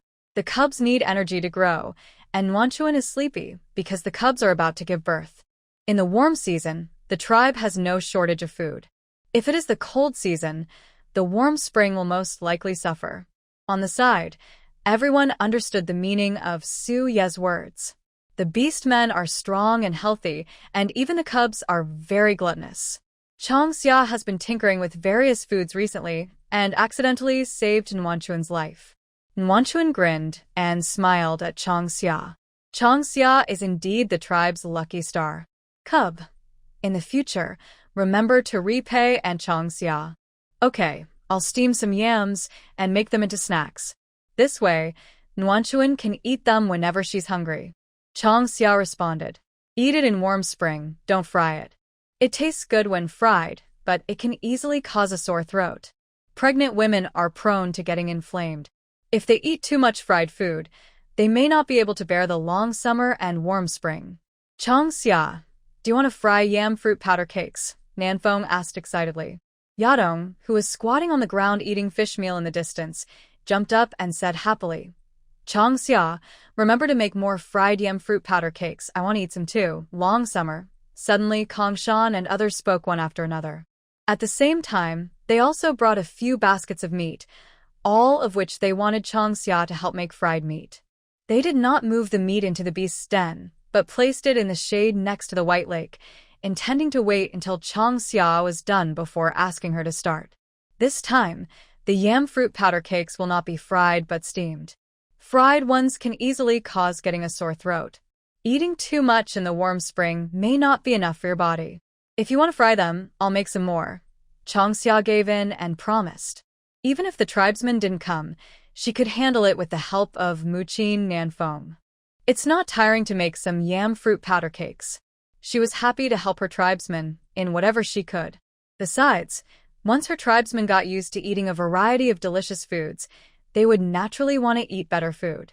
This will be very helpful in changing the tribe's hunting mindset in the future. Spend it in the hustle and bustle. As soon as it ends. Jen brought a large group of tribesmen from the tribe, and they greeted Suyi first. Jen asked the tribesmen to put down the 10 baskets of dried ginkgo nuts, 5 cans of fried meat, and 3 baskets of yams they brought from the tribe. In addition, there were many wild vegetables and fruits. Chang Xia, don't refuse. Jen raised his hand to stop Chang Xia from refusing and explained, you handed over the method of building the kiln to the tribe. The tribe can't give you anything better in exchange, so we can only give you these foods. I hope you don't mind. Chief. Chang Xia held her forehead with her hands, helpless. After Jen said this, she knew she couldn't refuse. Besides, as Jen said, this time the tribe took advantage of Chang Xia. Suyi smiled and looked at this harmonious scene. The most important thing for a tribe is unity and harmony, and internal strife is the most taboo. The Hulua tribe is undoubtedly one of the most united and friendly tribes among the many beast tribes. This is why Suyi prefers the Hulua tribe. Internal strife and fighting will only weaken the strength of the tribe. The Dusk Forest is full of dangers, and the tribe will fail if they are not united and friendly. What awaits us is only decline. Chang Xia, didn't you say you would treat me and my tribesmen to lunch? I'm afraid these baskets of ginkgo yam are not enough, so you can go back to the tribe and get some. At noon today, we will have raw rice noodles here at Chang Xia's place. Oh, and fish noodles and cold rice noodles. Suyi smiled and told Jen to bring some food back to the tribe. Of course, she did not forget to remind Jen to bring the white leaves and branches. After all, this was related to the future development of the tribe, so Suyi naturally helped Chang Xia remember it. Then we are in for a treat today. Jen laughed and immediately asked his men to go back to the tribe to move the ingredients, waiting to eat the new food Chang Xia had prepared. Suddenly, the tribesmen around started talking. Or they're curious about the raw rice noodles, fish noodles, and cold rice noodles mentioned by Suyi, or they're looking forward to the cave dwelling that Nanfeng and the others talked about. This day, they have been waiting for a long time. Nwanchuan, you take the tribesmen to visit the cave dwellings. I will stay here to prepare lunch. Chang Xia looked at the tribesmen who were full of expectations, turned to Nwanchuan and gave instructions. Nuanchuan cared about the cave dwellings more than anyone else. When it comes to understanding cave dwellings apart from Changxia, it had to be Nuanchuan. Furthermore, warm spring is approaching the time of production. It would be good for her to move around more. After all, if they stayed in the beast's den, Changxia didn't dare to ask her for help. Muqin nodded, agreeing with Changxia's decision, and said, You and Nuanchuan go to Changxia's cave house to take a look, and come over to help after you're done. Help prepare lunch, and learn how to make fruit powder food from Changxia. Due to the long summer, the tribe had recently picked almost all the ginkgo nuts that could be picked nearby. They even started to pick them from further away. This time, during this year's rainy season, the tribe does not have to worry about going hungry even if they do not go out hunting. Delicious food made by fruit fans, plus fish and shrimp from Baiha River. These two things are enough to feed the tribe members. If they could find 1 or 2 new ingredients, the Hulua tribe would be able to live a very leisurely and comfortable life during this rainy season. Muqin thought about it, and the smile on her face became even kinder. Changxia, you really made the tribe proud. Okay, Huyun responded and said cheerfully, Nuanchuan, let's hurry up. After visiting the cave, we will come back to prepare lunch. I am thinking about learning Changxia's skills and then build a cave in the future. Then we won't be afraid of rainy seasons or cold seasons. On the side, other females echoed. This time I came to visit the cave, maybe to explain something. Neither the old man nor the cubs came along. Only males and females came. The male didn't say anything, just listened quietly. However, Hyun talked about building a kiln. The male next to him showed some interest in his expression, which showed that Yadong Shankun probably said something as well. Very quickly, the noisy beast's den accompanied the departure of Nuanchuan and his group. Peace returned again. Changxia, I'm leaving. Shenrong stood up and said. Changxia waved his hand and replied, Shenrong, if you finish early, remember to take people to the reeds in Baihu to catch some chickens and ducks. I need them for lunch. Okay, I'll remember that. Shenrong responded with a smile. The tribesmen went to visit the cave dwellings, and Shenrong and his party set out again, rushing to repeatedly mud the walls of the cave dwellings of the 3 families of Nanfeng, dry them, mud the walls again, and install doors and windows. The Changxias who stayed in the beast's den cleaned up the messy table and then got busy. There were at least 30 or 40 tribesmen coming today, and preparing food for 30 or 40 people was no small task. After all, the beastmen's stomachs are bottomless pits, and it is not an easy task to feed them. This time, even Granny Su Yi and Bai Qing joined in, but for the time being, they could only help with making fire or passing bowls and basins. Changxia, how do you use this press? Nanfeng squatted down and moved the press that Changxia mentioned out of the beast's den. The press was made by Shenrong using wood and animal bones according to Changxia's description. It looked quite strange. It's not surprising that the south wind doesn't know how to use it. Changxia asked Nanfeng to move the press above the stone pot, put the fermented dough into an animal bone jar with dozens of small holes, and then press the dough in the jar hard to squeeze the holes into round rice noodles. The thin noodles fell into the stone pot with boiling water, boiled for a few minutes, and then fished out to become raw rice noodles. If the dough did not need to be fermented, it would not be difficult to make raw rice noodles. The difficult part is to make the dough into raw and cooked dough, and then ferment it. Changxia, you're so smart, Muqin half-squatted, watching in shock as the dough turned into fine powder and fell into the stone pot. Nanfeng was operating the press to squeeze the dough, and he was no less shocked than Nanfeng. Suyi listened to Muqin's praise, nodded seriously, and echoed. Changxia, your brain is all about eating. Changxia, is the raw rice noodle delicious? Bai Qing rarely showed his childishness, staring at the thin white noodles rolling in the stone pot. His greedy look was exactly like Nanfeng. No, it should be said. All the foodies in this world have the same expression. Long summer. Puchi, Changxia laughed, not caring about the starch on his hands, and pinched Bai Qing's face twice, explaining, Didn't you eat enough just now? This is freshly cooked fine noodles. If you want to eat it, you need to prepare the soup and toppings. I'm full. I'm not hungry, so I'm just asking. Bai Qing took 2 steps back to avoid Changxia's hand that was about to move again. I said I was full, but I couldn't help but glance at the stone pot where the bone soup was stewing. I was full, but I felt like I could have another bowl of bone soup. Chang Xia said that a cave house was reserved for him, and he could live there. I wonder if the witch will agree? Bai Qing's childish side immediately drew laughter from everyone. For example, raw rice noodles taste best right after they are cooked. Unfortunately, there were too many people in the tribe today. It was too difficult to eat freshly squeezed rice noodles. After all, there was only one press. Chang Xia could only pick out the cooked rice noodles, run them through cold water, and then put them into the rattan sieve beside. Grandma Suyi, would you like to try the freshly squeezed rice noodles? Chang Xia asked. There is bone soup in the stone pot, but unfortunately there is no topping. However, in addition to dragon bones and tube bones, the bone soup also has stewed spare ribs. Add some chopped green onions, and the taste of raw rice noodles in bone soup will surely be good. Suyi glanced at Bai Qing, then looked at the excited expressions of Mu Qin and her daughter. Don't talk about me. Let's all taste the taste of raw rice noodles together. Woo, great. Suddenly, Nan Feng released the press and cheered. Like Bai Qing, Nan Feng had the same idea. He was already full. However, looking at the thin white noodles, he felt that he could still eat another bowl. I'll pick some chopped green onions, and Nan Feng scoop out the cooked vermicelli and share them in bowls. Since there's no broth, just use the bone broth.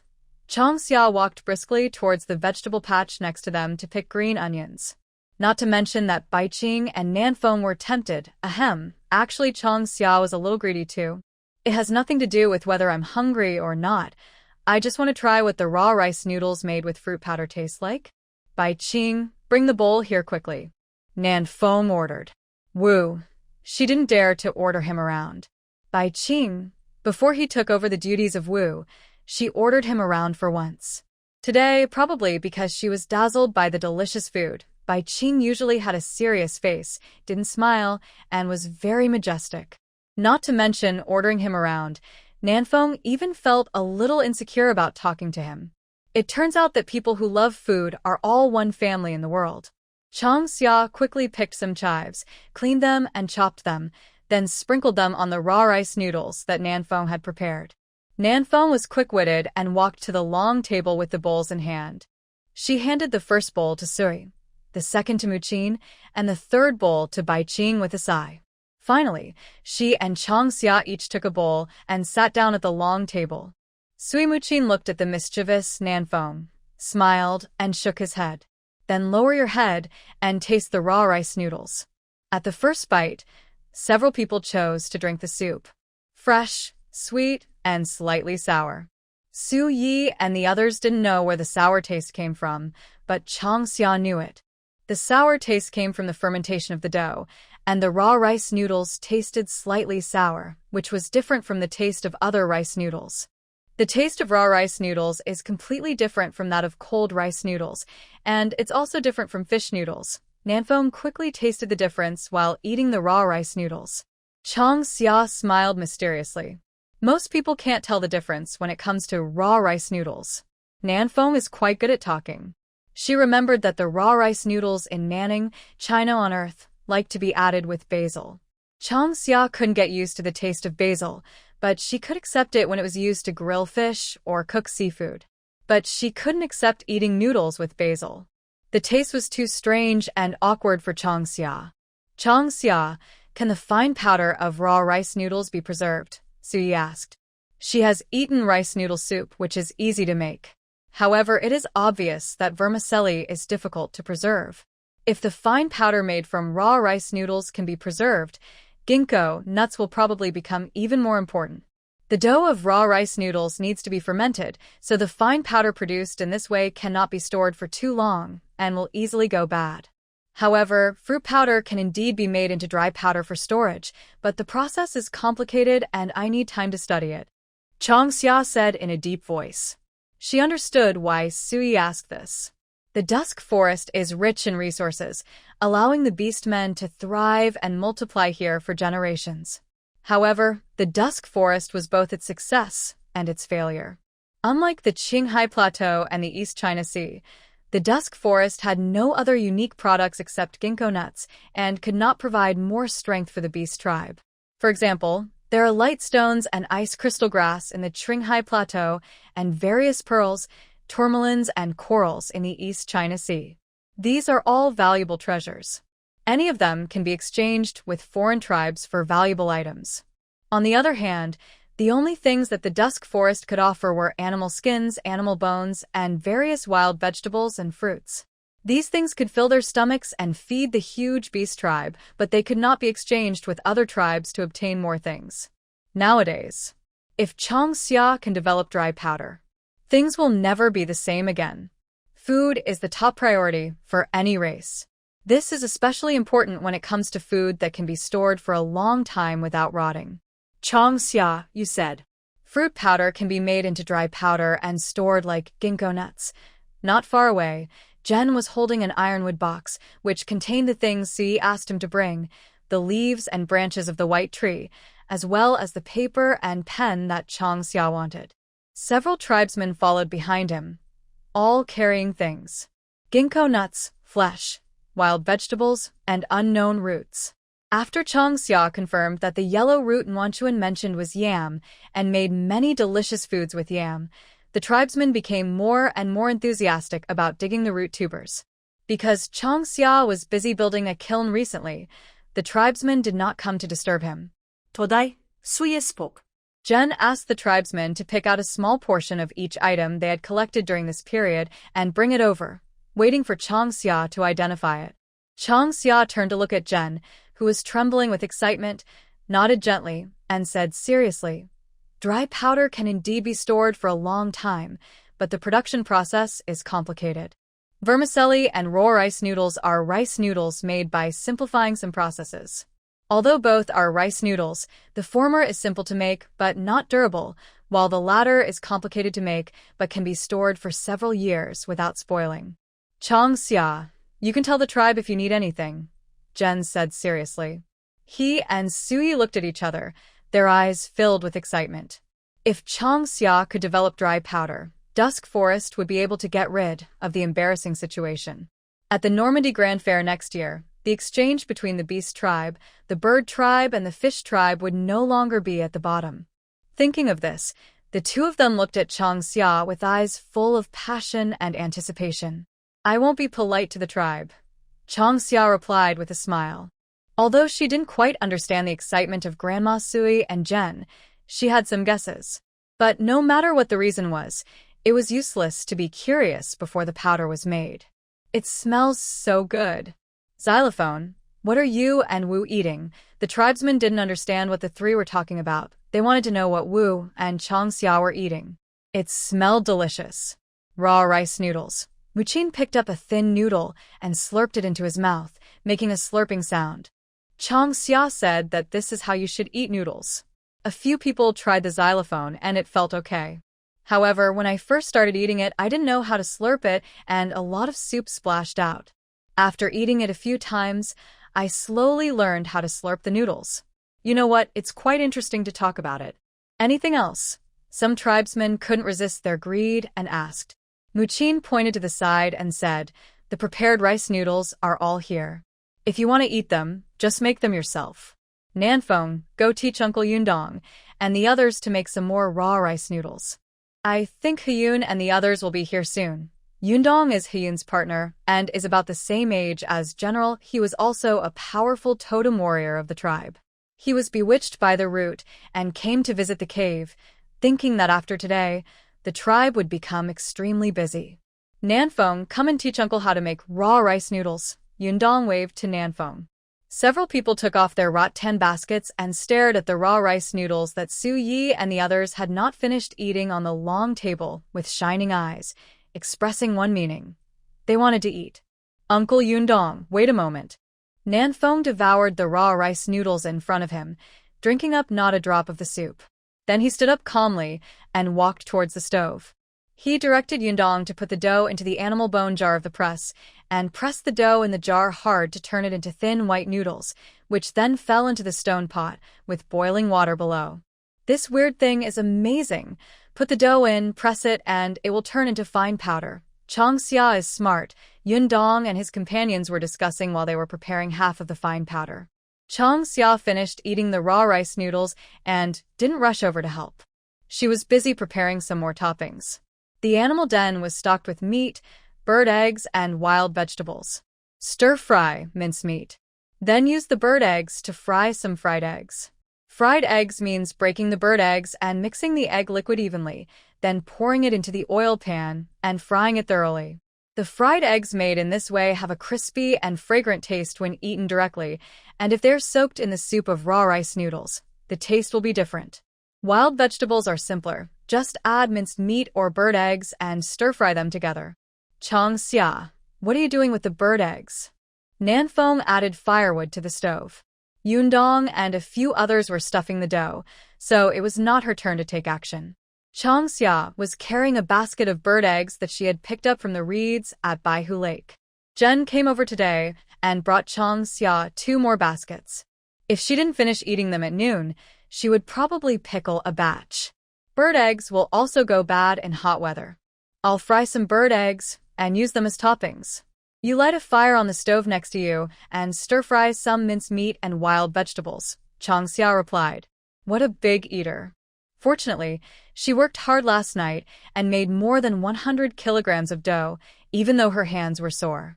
Otherwise, we really can't feed this group of people. Nanfeng was curious and asked, Changxia, how do you fry bird eggs? How else can you fry bird eggs? Break them up, mix the egg white and yolk evenly, and fry them in a pan.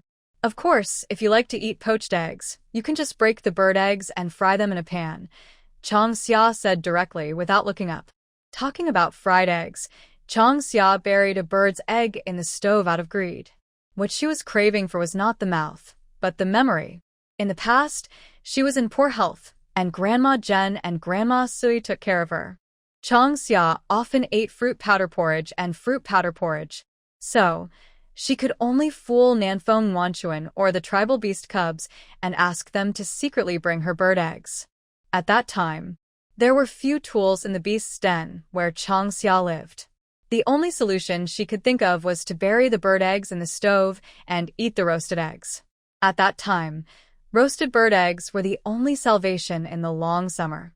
Su Yi and the others in the distance frowned. It turned out that there were so many ways to eat bird eggs. They were indeed shallow-minded. After all, they usually ate bird eggs boiled. Sometimes they didn't pay attention to the hot water in the pot, and the bird eggs were directly boiled and cracked. Uncle Yundong, don't be in a hurry to eat. I'll make some toppings for you. Chief, do you have any onions, ginger, and garlic among the wild vegetables you brought? I've finished eating what I have here, Changxia asked. There was nothing left of the ginger and garlic except what was planted. As for the onions, the ones planted the earliest in the long summer have already survived. However, those onions were just picked in the long summer, so if you want to eat them, you have to wait for 2 days for them to grow again. I'll go and see. Xylophone glanced at the embarrassed root. In the male's eyes, all wild vegetables looked the same. I can't even recognize the roots of ginger, onion, and garlic. After a while, Muchin found a pile of ginger, garlic, and green onions. They were just pressed at the bottom and wrinkled. Changxia, there are a lot of ginger, green onions, and garlic here. Do you want to use them now? Muchin AM, please help me wash some ginger, onion, and garlic. I need them. Changxia talked while beating bird eggs. Put some chopped onion in fried eggs to make them more fragrant. Stir-fried minced meat also needs ginger and garlic for seasoning. She has consumed a lot of ginger, onion, and garlic recently. After this wave of excitement is over, I have to take some time to walk around White Lake. It's just the right time to catch the last wave of rain before the rainy season and pick some fresh wild vegetables or dig some roots. When the rainy season comes, it's no longer suitable. Sizzle. After beating the bird eggs in the long summer, mix them evenly. Heat the stone pot and pour in the oil. When the oil is hot, she scoops the egg liquid with a wooden bowl and pours it into the stone pot. She pours 5 bowls each time, waits for the 5 eggs to be fried, takes them out, and pours in new egg liquid, repeating this process. Next to him, Nanfeng started frying the minced meat. Smelling the aroma, They stretched their necks to look towards Changxia. The tempting aroma wafted, and Yundong and others who were stuffing the dough stopped out of curiosity. At this moment, they had already made a whole sieve of fine powder. 1 bowl per person, enough for 20 or 30 people. Of course, the portion size is not meant to fill them up, but to satisfy their taste. Changxia, this fried egg smells really good, much better than a poached egg. Nanfeng was frying the mincemeat, staring at the bird eggs in the stone pot next to Changxia. While swallowing her saliva, she hinted to Changxia to let her taste the fried egg. Long summer. Come here, let me give you a taste. Changxia broke off a small piece of fried egg and handed it to Nanfeng. The fried egg, fresh from the frying pan, tasted delicious, but it was very high in calories. Not only was it hot, it was also very easy to get angry. At least, Changxia didn't dare to try it. Rather than eating them directly, she prefers to soak the fried eggs in soup. The fried eggs taste softer, and the flavors of the soup and fried eggs are combined. The deliciousness of the bone soup, plus the fragrance of the eggs, is great. Hiss. Hot, so hot. Nanfeng was greedy and cried out in pain because of the heat. Even so, she was reluctant to spit out the food in her mouth and swallowed it directly. There was a crisp crackling sound, accompanied by the howling of the south wind. In an instant, it spread throughout the entire beast's den. Everyone looked at Nanfeng's actions in silence, blaming him for being greedy and curious about the taste of fried eggs. They had all eaten bird eggs before, but Nanfeng's expression of enjoyment was too curious. They are both bird eggs, so would they taste different if they were cooked in a different way? Changxia, the raw rice noodles are ready, Yundong reminded. Jen took a stack of bowls and put the flour directly into the bowls. Yundong and the others put a lot of fine flour in them, so Jen piled the flour in each bowl until it reached the top. Xylophone rolled his eyes and stepped forward to slap Jen's hand. How greedy! How are you going to scoop out the soup and put the toppings in with so much flour? Without saying anything, Muqin grabbed half of it and said, "There's too much flour. Do you want to add more soup and toppings? Do you still want to eat the delicious fried eggs that Changxia made?" Jen was silent. Obviously, he wanted to eat. However, he felt sorry for the noodles that were caught by Muqin. Similarly, Yundong and the others beside him also felt very sorry. With their appetite, they could finish such a big bowl of noodles in a few bites. Phew! Changxia covered her mouth and laughed secretly. It's rare to see the patriarch in such an embarrassing state. It's very interesting. Granny Suyi, do you and Bai Qing want to eat something else? Muqin asked. Granny Suyi shook her head, looked at Bai Qing's eager eyes, and said, "Prepare a bowl for Bai Qing. I'm full. Don't forget my share." Nanfeng swallowed his saliva and reminded Muqin. She knew that if she didn't ask, Muqin would definitely not prepare her share. After all, she had already eaten a lot of food this morning. I was obviously full, but I still wanted another bowl just by smelling the food. Changxia Muqin looked at Nanfeng in silence. He still wanted to eat this guy. Was he not afraid of bursting his stomach? However, she looked at the small mound of earth in the stove. If it was a roasted bird egg, Changxia thought she could eat another one. Snap. Next, crisp clicking sounds were heard everywhere. Along with the crackling sound, there was also a rich fragrance. The fried eggs are so fragrant and delicious. It's much more delicious than boiled eggs. I've never eaten such delicious bird eggs. Changxia, don't you want to eat? Everyone sat around the table, eating heartily. Nanfeng glanced at the roasted bird eggs in Changxia's hand. She had tasted roasted bird eggs before, and they tasted pretty good. But compared to the fried eggs next to her mouth, they were a little worse. Nanfeng couldn't understand why Changxia liked to eat roasted bird eggs, and even showed an expression similar to piety and gratitude. Could it be that the roasted bird eggs they ate were different? But roasted bird eggs are not simply thrown into the stove and eaten after they are roasted. I'm full. You eat slowly. Changxia waved her hand and replied. She didn't have Nanfeng's huge appetite. After eating so much in the morning, Changxia felt like she was about to vomit if she didn't walk a few steps. What are you eating? I can smell the delicious food from far away. It makes me hungry. It smells so good. Chief, why didn't you call us when you had something delicious? Hearing the sound, it should be Nuanchuan and the others coming. The cave is not far from the beast's den, so it is normal for the fragrance to come over. Besides, no matter how beautiful the cave is, it won't take too much time to walk around it a few times. He and Lai, everyone have a bowl to try how it tastes first. Muchin didn't say anything more. She stood up and added noodles, soup, fried eggs, minced meat, and other toppings.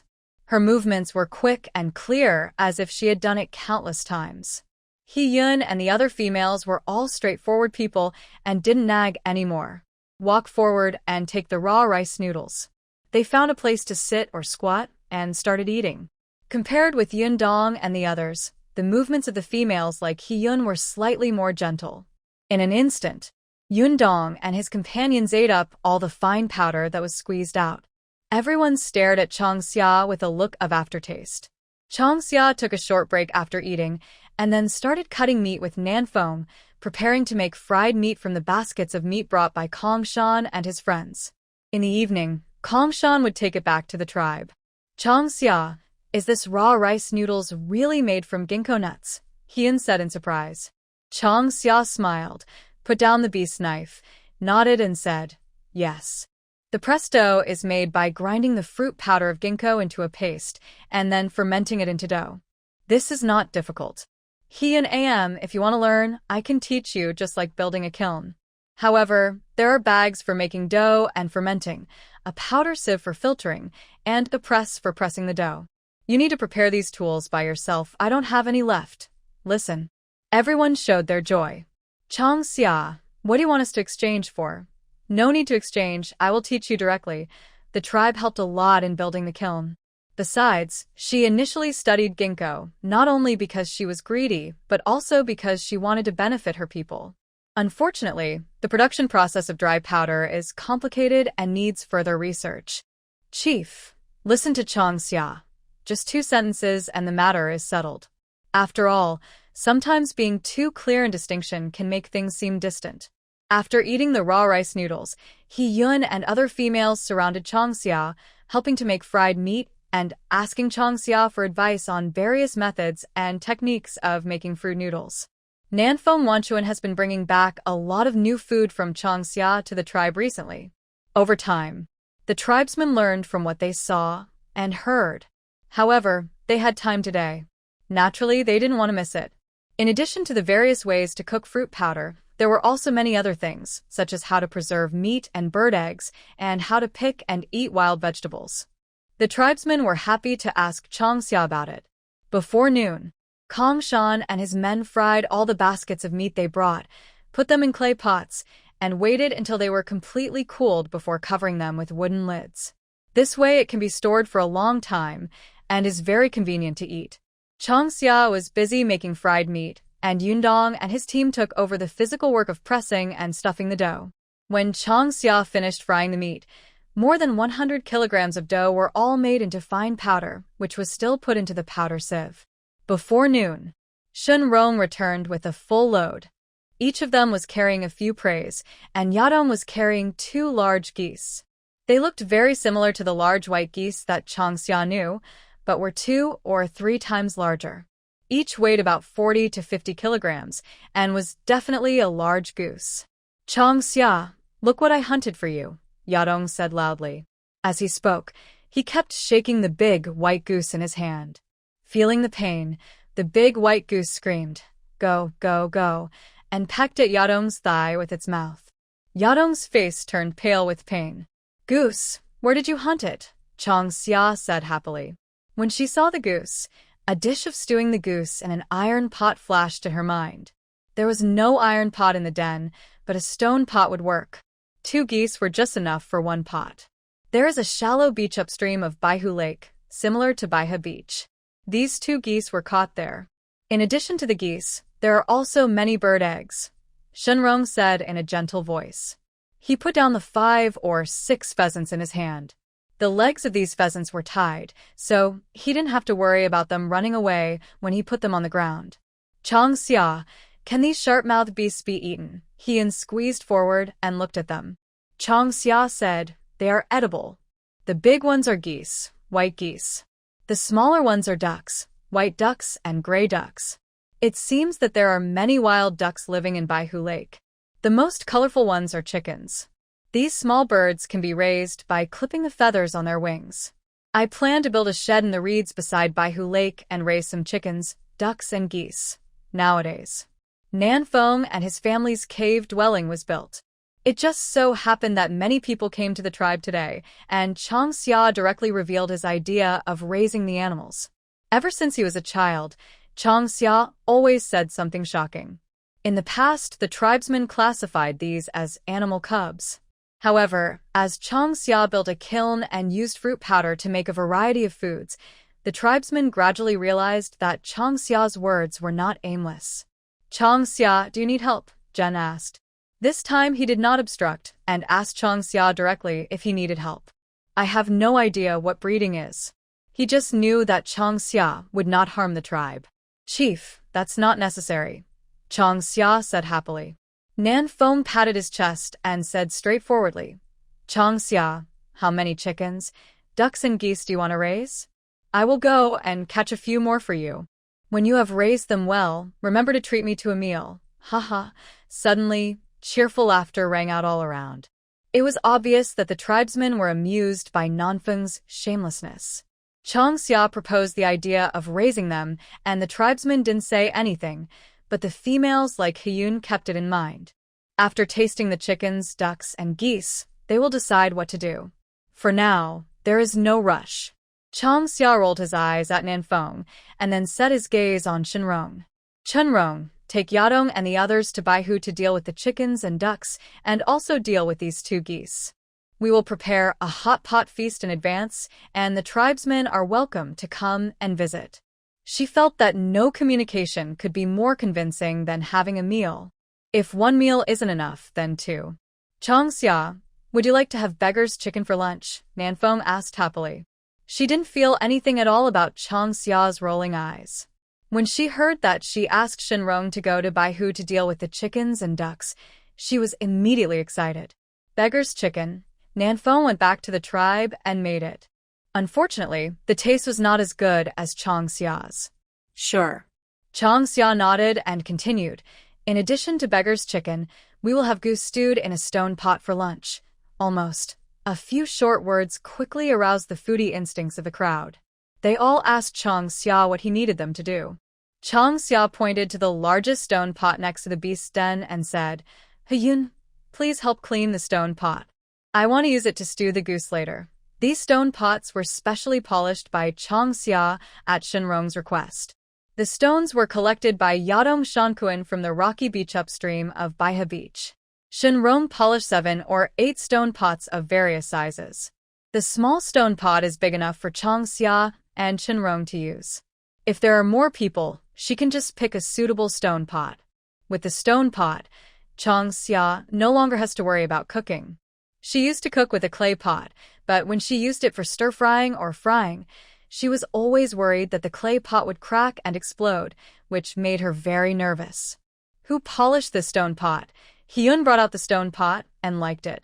Unlike the stone pots in the tribal square, the stone pot polished by Shenrong was very fine, with all the corners polished very smooth, and it felt like warm jade, with excellent texture. Chang Xia said proudly, "Shenrong, I asked him to polish it. He is very careful." "This stone pot is polished very carefully," Hyun exclaimed in admiration. At the same time, she glanced at the other stone pots. She was amazed and liked them more and more. She couldn't help but think that when she returned to the tribe and determined the location for the kiln, she would have to ask Yundong to go to the rocky beach to pick some stones. "This stone pot looks more beautiful than a clay pot. I want a stone pot like this." All of a sudden, the females nearby began to agree. Apparently, they were all conquered by the appearance of the stone pot. They had all experienced the fact that clay pots were prone to cracking and exploding. The tribe knew that stone pots were more durable than clay pots. However, they had never imagined that the stone pot could be polished to be so thin. "It's easy to polish a stone pot. Let Shenrong talk to you about it." Chang Xia hesitated and asked. Hyun waved his hand and said, "No hurry. Let's talk slowly after lunch.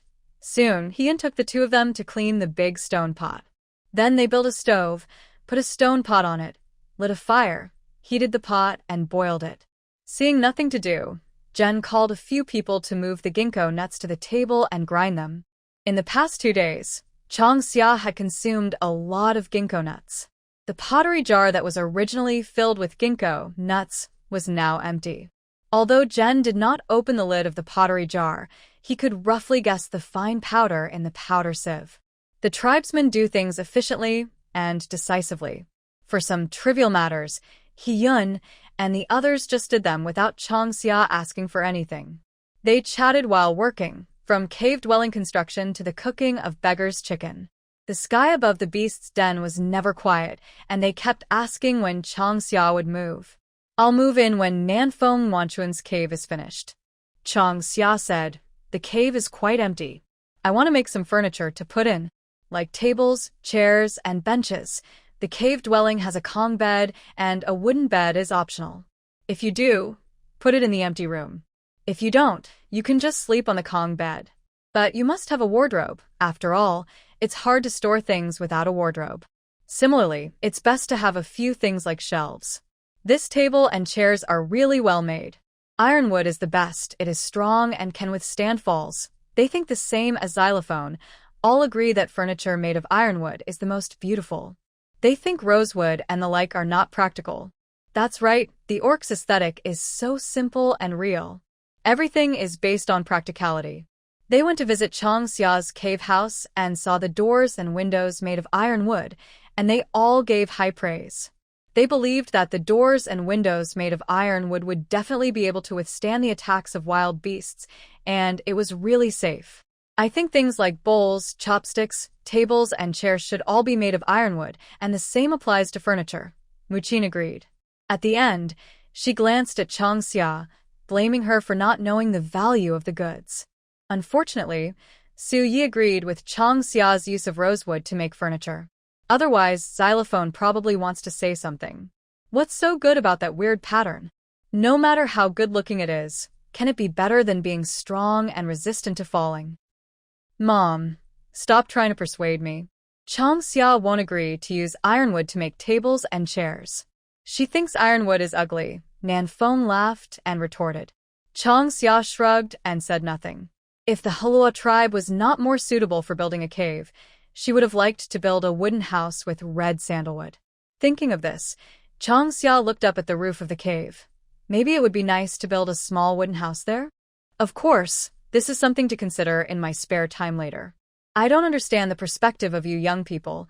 Muchin and the others shook their heads, but did not argue. It was just that after the kiln was built, most of their furniture would be made of ironwood. The beast men had thick skin and rough flesh, and furniture made of ironwood could withstand their tossing. While chatting, all the ingredients for lunch were prepared. Just waiting for Changxia to speak, ready to take action at any time. "Nanfeng, take some people to deal with the beggar chicken. Barbecue, let Shinrong help marinate and bake the meat. Muchin AM, you are in charge of cooking." Changxia arranged everyone to work in an orderly manner, then took the cleaned goose, chopped it into small pieces, and blanched it in cold water to remove the blood foam. "Take it out and drain it. Put the prepared ginger, garlic, and other things aside. Add oil to heat the stone pot, put in the chopped goose pieces, and start stir-frying. When it changes color slightly, add seasoning and stir-fry until it smells fragrant. You can add water to the stone pot, add some sour fruit pulp and onions, turn on high heat, bring it to a boil, and then simmer it slowly over low heat. The long summer is busy. After the tribesmen finished their work, they stood by and learned secretly. Changxia's smooth movements made them silent. It turned out that cooking was also a science. Without Changxia's guidance, they would have found it difficult to learn. The key to stewing a big goose in a stone pot is the stewing. The longer you stew it, the more fragrant and delicious the goose meat will be. It's the same principle as stewing bone soup, Changxia said with a smile. Without soy sauce, cooking wine or other ingredients to remove the fishy smell, she could only add sour fruit pulp and onions. Fortunately, these two ingredients were very effective in removing the fishy smell, and finally added a pinch of shrimp powder. The taste was still delicious and soft. The goose meat hadn't been fully cooked yet, but the smell told me that the goose stewed in a stone pot would taste pretty good. Soon, the aroma of barbecue from Shenrong's side filled the air, and the different aroma of fat from the goose stewed in a stone pot was mouth-watering. For a while, everyone felt that their nose was not enough. Shenrong, there are not enough tables and chairs. Chang Xia whispered. There were 40 or 50 people gathered at the beast's den, and the tables and chairs were enough for 20 people at most. This means that most people have to eat while standing or squatting. Shenrong tilted his head towards Chang Xia, smelling the faint aroma of food on her body, and replied, "Don't worry, I'll ask Yadong Kongshan to go back to the tribe to get wood, and they will make 2 more long tables." Hearing this, Chang Xia looked delighted. He gave Shenrong a thumbs up and praised, "Shenrong, you are awesome." As expected of the male she liked, he was always careful and meticulous in his work. To be honest, if it wasn't for the mealtime, Chang Xia really didn't notice whether the long table was enough. The same goes for things like bowls and chopsticks. The clan leader has prepared the dishes and chopsticks. Shenrong was like a worm in Chang Xia's stomach. Just as she was about to speak, Shenrong nodded towards Jen and smiled. "Thank you for your monthly votes, your book coins, and other great recommendations. I am very grateful." Half a minute later, Yadong Kongshan came over from the tribe carrying a newly made table and chairs. The table and chairs were made of ironwood and polished smooth. You could smell the fragrance of plants and trees when you got close. A cool bamboo leaf scent. This is the unique smell of ironwood, which can drive away approaching insects, ants, and poisonous snakes. "Yadong, your craftsmanship is really good. I have some wood in my house. Can you help me make a matching table and chairs? I'll trade you meat, okay?" Immediately, some tribesmen could not wait and asked. Sure, Yadong agreed readily. He had been busy in Baihu recently and had not been out hunting with the hunting team, although there was no shortage of food. But who would dislike meat? The cave house was built, and Yadong planned to learn from Chang Xia and store some food at home. The rainy season was coming, so he had to be prepared. The tables and chairs are simple to make, so we asked Kongshan and others to help. I can easily make more than a dozen sets a day. Shankuan has to take care of Nwanchuan and tidy up the newly built cave, so Yadong naturally won't ask him for help. Yadong, my family also wants to make a set. Why are you in such a hurry? There's only a small space in the beast den. Have you decided where to put the table and chairs? I was so confused that I was speechless. How could he not know that the tables and chairs were good? Even if the beast's den was connected to several dens, it was still a den and had a limited area. Usually, the pots and pans would occupy half of the space in the den. If a stove is built in the den, where should the table and chairs be placed? Besides, where is the place to put a table and chairs to sleep? Finally, the topic changed and returned to Jian Kiln. Chief, my family wants to build a kiln. Yes, Jianyao is the most suitable. After the kiln is built, 2 or 3 sets of tables and chairs can be placed. Suddenly, all kinds of topics about Jianyao came up. Jen and Muqin looked at each other, with joy flashing in their eyes, but Jen didn't rush to agree. The space in the tribe is limited, so if they want to build caves, they have to expand outwards. Expansion means the tribe will become bigger. In this case, the number of people responsible for daily patrols will need to increase, which will affect the entire tribe. Even if he is the clan leader, he will not gamble with the lives of his clan members. This matter must be discussed by the tribesmen together and then decide how to deal with the kiln construction next. Chief, please don't keep silent. Do you need a set of rules for this matter? Yundong was pushed by everyone to come in front of General. He wanted to find a witch. As long as Sui spoke, this matter would most likely be accomplished. But I am afraid of the witch's majesty. Even the roots of the Hulua tribe did not dare to chat with Su Yi casually. This matter involves the entire tribe. I need to wait for everyone to speak before making a decision. The space inside the tribe is limited. If we want to build a kiln, we must expand outward. Once expanded, the tribe patrol will need to increase the number of people, Jen calmly analyzed the pros and cons, and also pointed out the good and bad of things one by one. Slowly, the tribesman quieted down. Hien thought for a moment and said, "Chief, I am willing to move to Baihu." Before she spoke, she exchanged glances with Xylophone. Young people like Nanfeng all know how to make choices, so it makes no sense that their elders can't tell the difference between good and bad. Jen wanted to wait for all the tribe members to speak, simply because he knew that the tribe's space had reached its limit, and building a kiln would only squeeze the existing space of the tribe. Given the importance that each beastman attaches to their territory, crossing the boundary will inevitably lead to conflict. Each beast den in the tribe is separated by a certain distance. Like the lion tribe, when the cubs grow up, they will be expelled from the den. The situation in the Hala tribe is relatively good.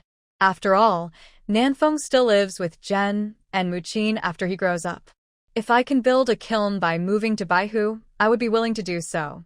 Come to think of it, Baihu Lake is actually quite nice, and it's also close to Changxia's cave. Suddenly, there were discussions again. Perhaps Hyun's words opened up a new world, and the tribesmen did not force Jen to give in. Everyone was chatting happily, and when Changxia called for dinner, Hyun and several females had decided on the location of the cave. Not far from Changxia's cave, downstream of Baihu Lake, like Nanfeng Wanchuan and his friends, Hyun and other tribesmen decided to use Changxia's cave as the center and spread to other places. It looks like Changxia is protected in the middle. Even if he was attacked by a beast, Changxia would not be harmed. Goose stewed in stone pot, beggar's chicken, yam stewed with spare ribs, barbecued meat, fruit powder cakes, etc. On the long table filled with rich aroma, a bowl of raw rice noodles was placed in front of each person. Not far away, there was a large amount of fine powder and rice noodles on the powder sieve. As Sui called for the start of the meal, the tribesmen stopped talking and started eating. The goose meat in the stone pot was golden and tender. The meat was tender and boneless, fragrant but not greasy, and the taste was pure and memorable.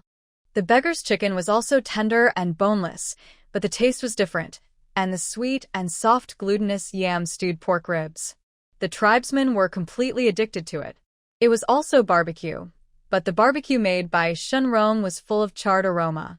They took one bite after another, and didn't feel greasy at all.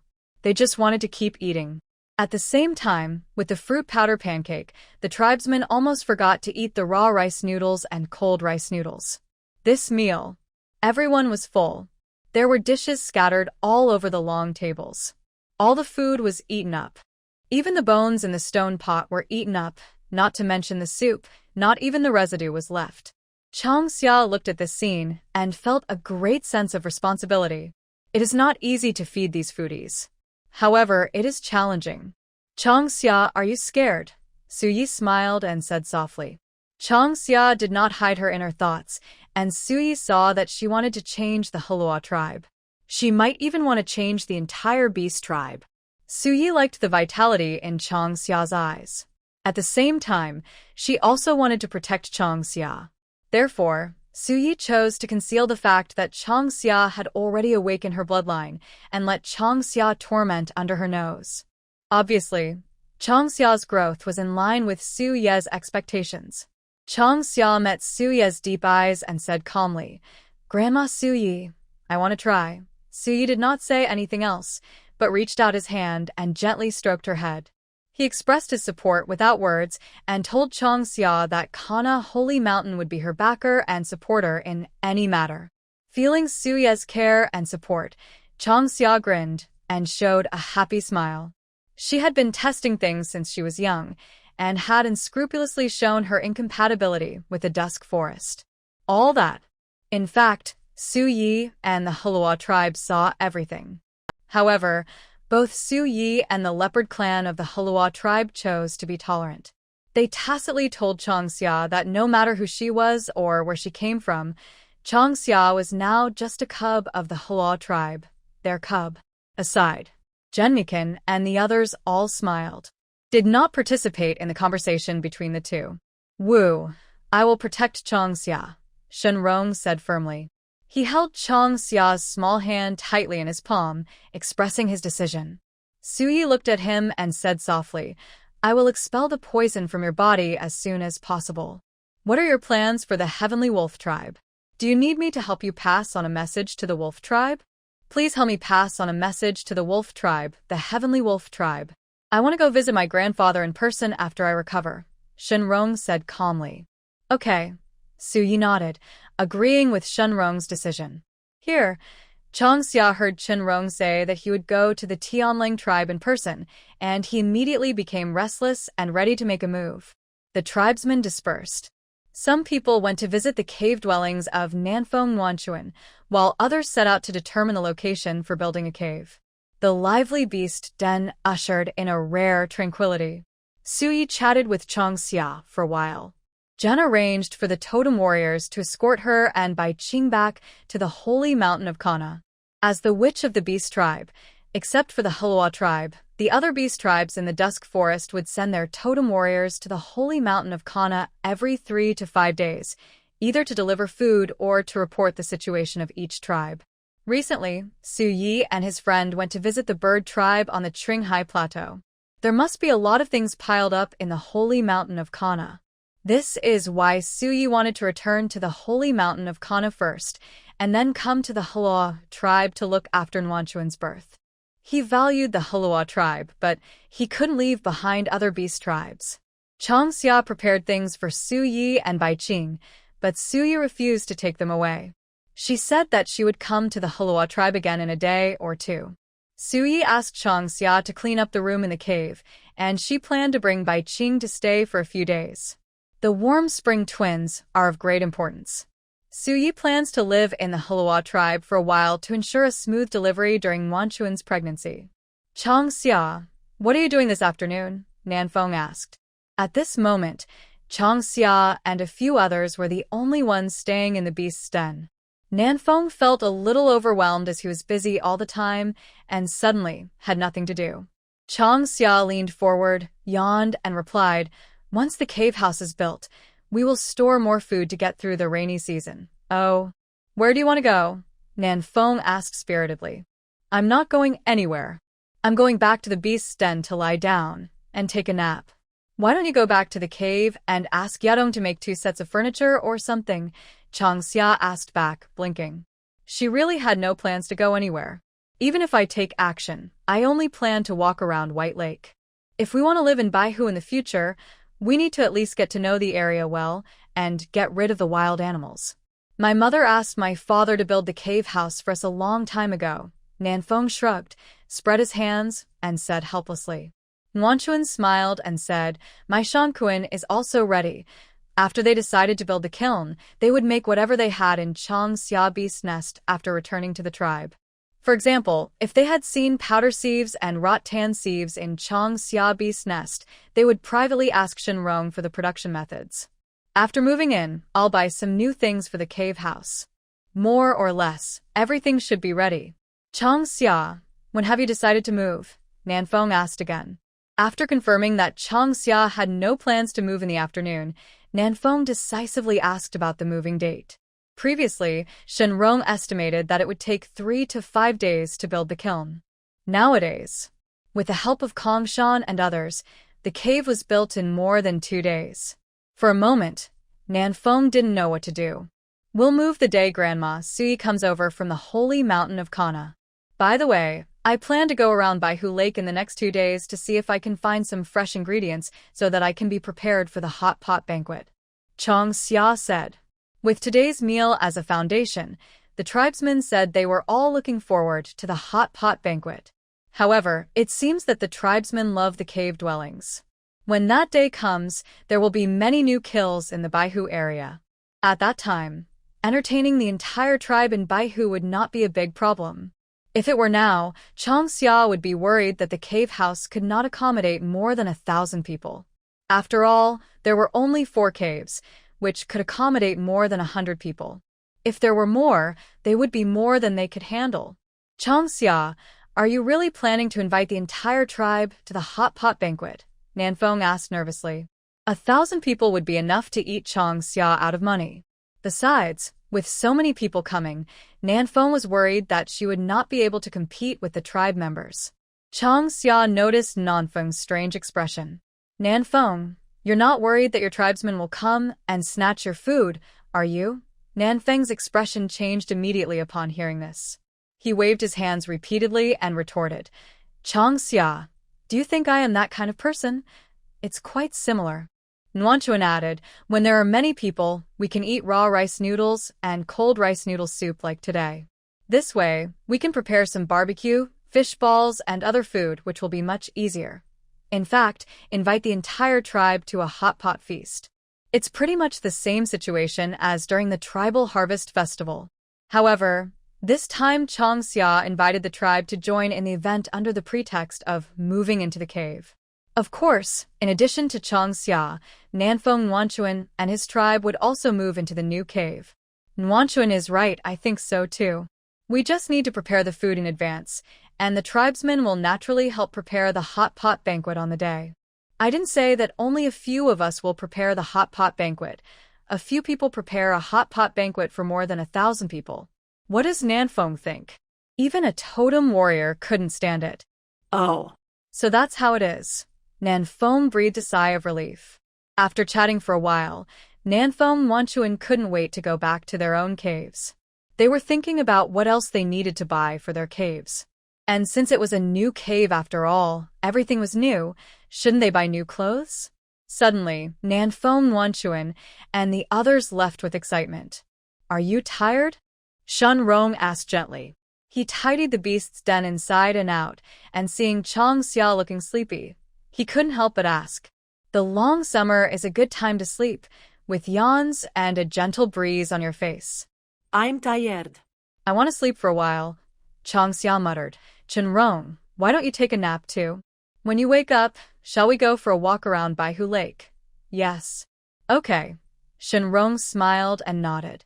Sui promised to help him detoxify, and Shenrong felt that he would be able to go hunting in a few days. At that time, Chang Xia's pressure would be relieved a lot. He didn't understand why Chang Xia was anxious, but he wanted to help her relieve her anxiety. Even Shenrong wanted to take on this anxiety. As they spoke, the two of them walked into the beast's den to take a nap. Things gradually got quieter at Baihu Lake. However, the power of the cave dwellings and delicious food quickly began to ferment and spread as the tribesmen returned to the tribe. Without waiting for Jen to speak, more tribesmen came to the tribal square in groups of 3 or 5. Loudly, they talked about the cave dwellings and the various delicacies made in the long summer. Soon the Hulua tribe decided to build a kiln. First, we need to clearly decide the number of tribesmen who will build kilns in Baihu, and then rebuild the beast dens according to the locations of the beast dens of those tribesmen who have moved out of the tribe. One afternoon, the reconstruction of the Hulua tribe went smoothly. Baihu has transformed from a peripheral area to the center of the tribe. The new Hulua tribe was centered around Baihu Lake and expanded in all directions. Compared with the original tribe, it was directly expanded 3 times. Although it increased the burden of tribal patrols, everyone felt it was worth it. Jen took the newly planned geomancy map of the Hulua tribe and thought about talking to Chang Xia about it. Chang Xia said that if the tribe really decided to expand, it would have to be replanned. Road construction needs to be put on the agenda. Secondly, sewers and toilets also need to be built. Jen was confused, but Chang Xia was very serious, so he didn't dare to be careless. Looking at the sky, Jen thought about it and decided to go to Baihu to find Chang Xia tomorrow and turn back to his own beast den. As the sun was getting dark, the sky above the Hulua tribe was filled with a tempting aroma. The sun has not yet risen above the horizon, and the early birds are chirping to their friends. Chenrong bent down to steam the rice noodle. Instead of eating barbecue this morning, Chang Xia decided to go simple and eat some cold rice noodle. Then he went to walk around Baihu Lake, first to pick some wild vegetables and dig some roots, and second to inspect the area around Baihu Lake. After all, I will live here in the future, so I must understand the environment. Chenrong, you got up early, Jen waved his hand and smiled. He brought the geomancy map that the tribe had replanned yesterday and planned to talk to Chang Xia to confirm the road construction, sewer construction, toilet construction, and other matters. Tribe, early morning. The tribesman ran to his beast den and squatted there. He said that he would start building the kiln after he found Changxia to confirm the situation. Recently, the weather has been getting hotter. The wind began to be filled with moisture, and it was obvious that the rainy season was not far away. It can be as long as 10 days, or as short as 5 or 6 days. The tribesmen wanted to build the cave house in the next few days. The other details of the side branches would be arranged slowly during the rainy season. There are many ways to eat fruit powder provided by Changxia, as well as chicken, duck, fish, etc. Even if the tribal hunting team does not go out hunting during this rainy season, the Halua tribe does not have to worry about going hungry. There is less chicken, duck, fish, and meat, so it is more troublesome to handle. However, after Changxia's instruction, it turned out to be delicious. This greatly stimulated the enthusiasm of the tribe members. They no longer preferred to hunt large prey, which greatly improved the safety of the hunting team and ensured that the tribe would not lack food. It was a win-win situation. Changxia's reputation in the tribe is almost surpassing that of the tribe leader Zhen. Chief, what brings you here so early in the morning? Changxia asked curiously. The cave dwellings were built, and the tribesmen felt the convenience and safety of the cave dwellings. She thought Zhen would be very busy, so why did he come to Baihu from the tribe at this time? Without saying a word, Zhen put the wicker basket on the long table. Changxia, come and take a look. Zhen said, these circled places are where the tribesmen choose to build kilns. Didn't you say before that you wanted to build roads, sewers, and toilets? I want to ask you, where do you decide to build roads and how to build sewers and toilets? Shamans usually do not participate in the construction of the orc tribes. I never thought of asking Suyi for advice. Similarly, the Halua tribe is different from other beast tribes. The tribe members have little desire for power. If there is something, they basically handle it by themselves or discuss and decide with the tribe members. The elders of the tribe do not interfere in the affairs of the tribe. Big things like expanding the tribe were discussed yesterday. Everyone agreed that Zhen could talk to Changxia about the decision, and if he needed help or anything, he could go back to the tribe to find someone. All the hands-off managers are very good at their jobs. He stroked his increasingly thinning hair, always worried that he would become bald one day. Before he came, he invited several powerful totem warriors from the tribe to come with him, who knew that before he could even say anything, they quickly found an excuse to slip away. After all, how could discussing things be as comfortable as going back to the beast's den to eat a delicious breakfast? Besides, they still had to prepare for the construction of the kiln. If the tribe wants to expand, then just expand it. Naturally, they would not refuse to patrol. As for the rest, forget it. Huh, Changxia exclaimed in surprise. Chief, why don't you ask the elders of the tribe for this matter? Is it appropriate to ask me? Right now. Changxia just felt at a loss whether to laugh or cry. Expanding the tribe is no small matter. Do the tribal elders really not care? Although Changxia knew that the Halua tribe was united and friendly, but they didn't care about such a big thing. These powerful totem warriors were really lazy. Changxia, do you think the elders will take care of it? Zhen said quietly. Halua tribe, the strongest beastman tribe in the Dusk Forest. There are hundreds of totem warriors in public, but even the chief doesn't know them all in private. Like other beast tribes, the totem warriors of the Halua tribe have reached a certain level of strength. They automatically become tribal elders and can intervene in the management of all aspects of the tribe.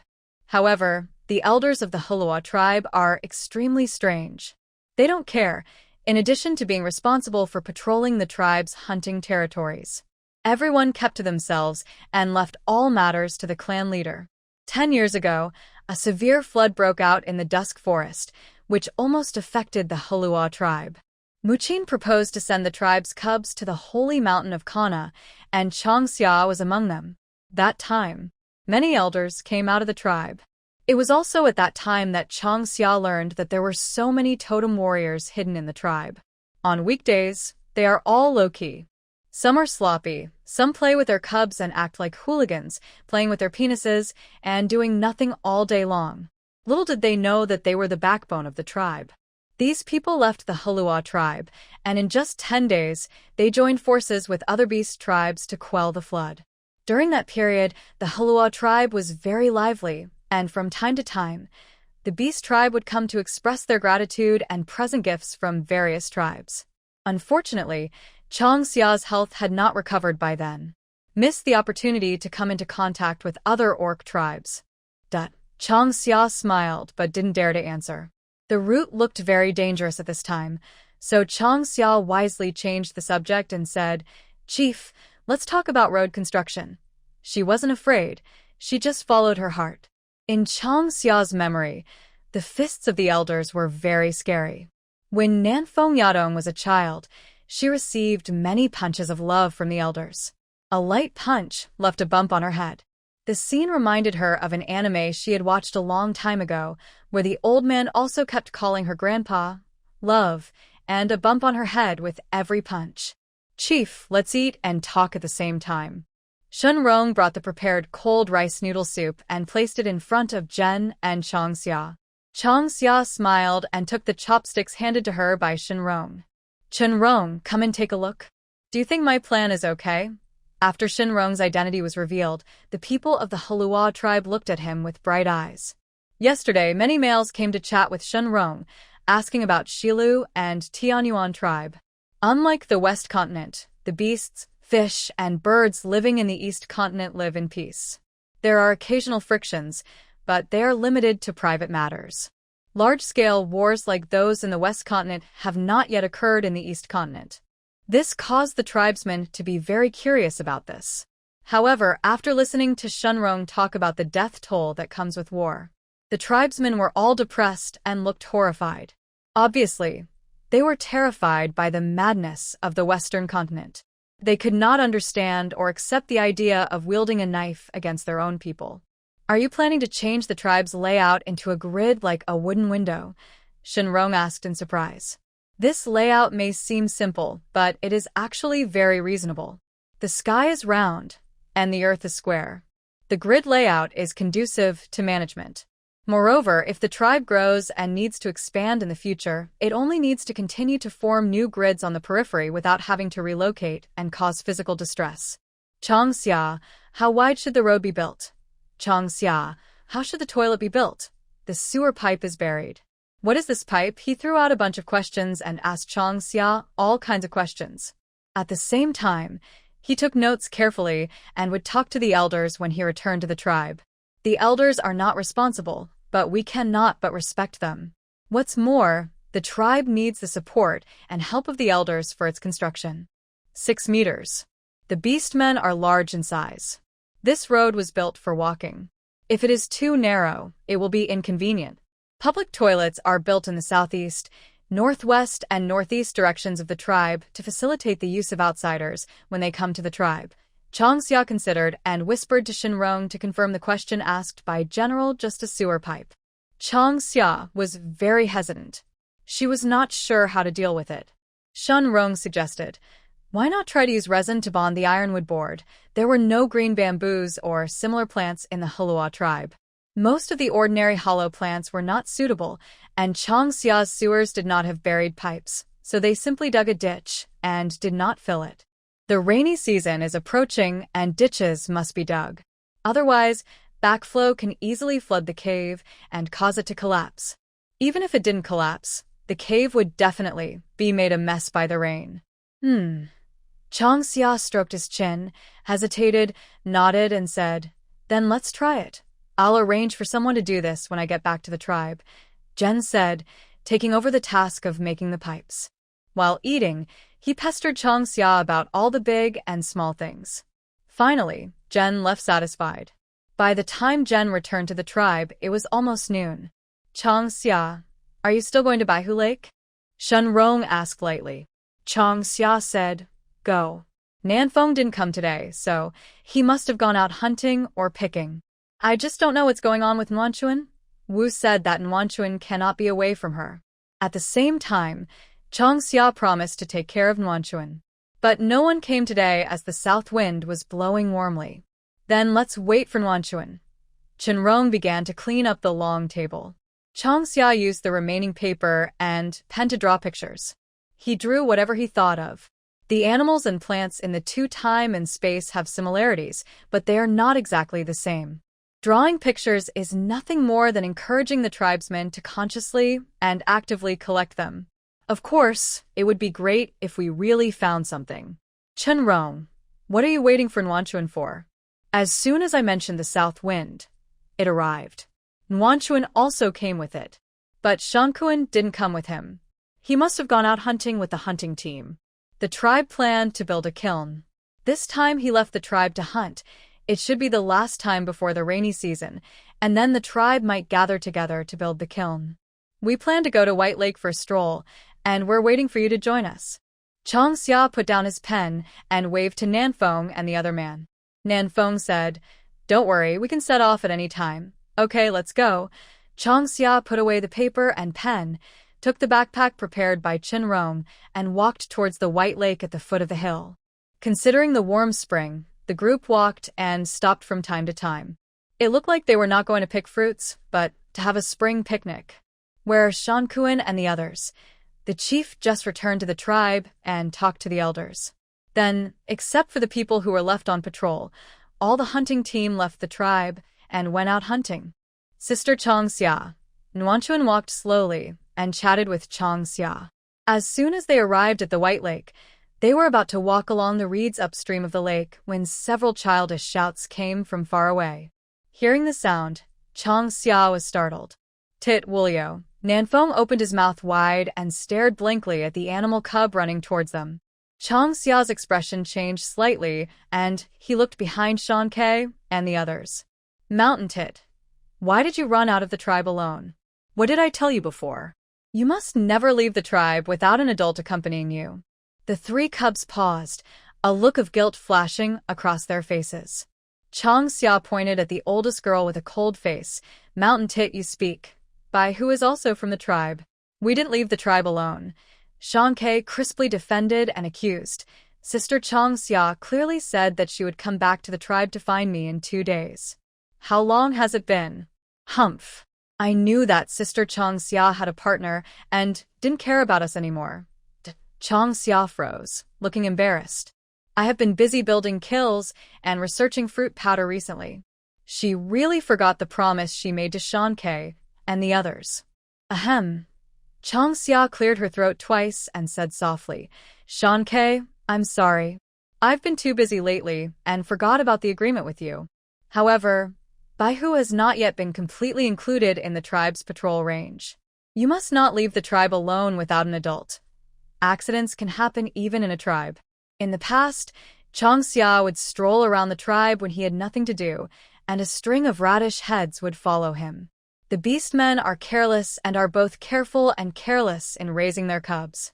Chang Xia couldn't stand it, so he would catch the tribe's cubs every now and then and instill various crisis awareness. As a result, he was given the nickname Child Leader. Tit is the oldest cub in the tribe, a female, and is 8 years old this year. Wu Lu and Lu Yu are 1 year younger than her and are male. Usually, when a beast cub is 10 years old, it will be led by the elders of the tribe to learn various hunting techniques. Only cubs under 10 years old do nothing all day and wander around the tribe. Of course, this idleness is relative. Basically, cubs will start exercising at the age of 5.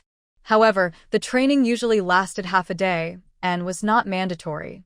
It was mainly to learn how to switch between human form and beast form, as well as some simple hunting techniques. Sister Chang Xia, we will remember this.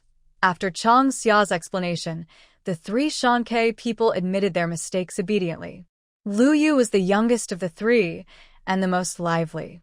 He blinked his beautiful eyes, stared at Chang Xia, and asked, Sister Chang Xia, my mother said that you can make delicious fruit powder paste. Is this true? It's true. Chang Xia said, if you want to eat, I can make it for you. But I'm going to take a walk around Baihu Lake now. Do you want to come with me?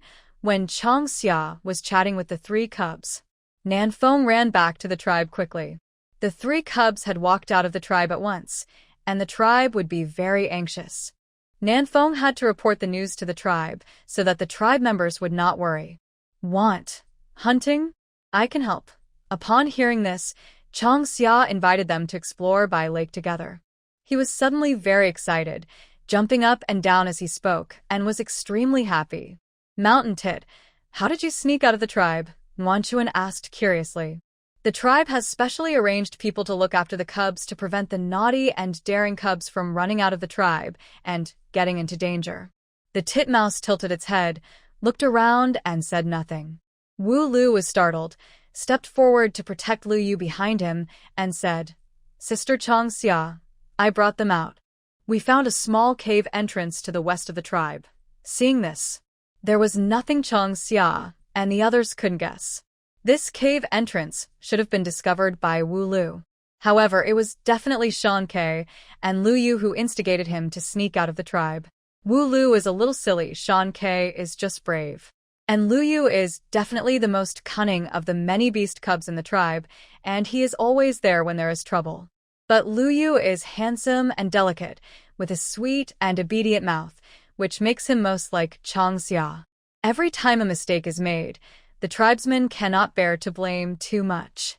Chang Xia narrowed her eyes and stared at Lu Yu quietly. As soon as this little cub learned how to transform, he dared to trick the older cubs into sneaking out of the den with him. When he was older, he persuaded Shan Ke and the others to run out of the tribe and play in the water by the White River. Every time something is exposed, it is Shan Tiao and Wu Liu who get beaten. Lu Yu is the youngest, knew how to act like a spoiled child, was sweet-mouthed and well-behaved, and was able to escape danger every time. Unfortunately, this trick didn't work against Chang Xia.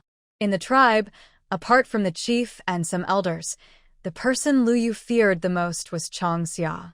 Chang Xia's pretty face sank slightly, and Lu Yu's delicate and cute face became tangled, with his chubby hands covering his face, making a gesture of surrender. Sister Chang Xia, don't slap me in the face, Lu Yu said in a low voice. Chang Xia smiled coldly, raised her hand and closed her index and middle fingers and said, Lu Yu, enjoy the loving beating from your sister. Chang Xia couldn't control the strength of the iron fist of love for the time being, fearing that she would hurt Lu Yu. But she was familiar with the beating of love. 2 thumps. Lu Yu's fair forehead turned red, and a small bump appeared. Lu Yu cried out in pain. She covered her cheeks and glared at Chang Xia, her round face puffed up. Sister Chang Xia, they say you shouldn't hit someone in the face. You're going too far. Haha. Chang Xia laughed and said, Next time if you encourage Shan Ke Wu Liu to sneak out of the tribe, I will not only slap you in the face, but also draw on your face. Lu Yu, this little fat boy, is clever, smart, beautiful, and arrogant. Except for the former, he doesn't look like a beast man at all, but looks exactly like the bird man on the Qinghai Plateau next door. The tribe discussed privately that Lu Yu's father and mother were both beast men. Since his ancestors had no bird blood, where did Lu Yu learn his vain personality? In the end, the tribe classified it as a mutation.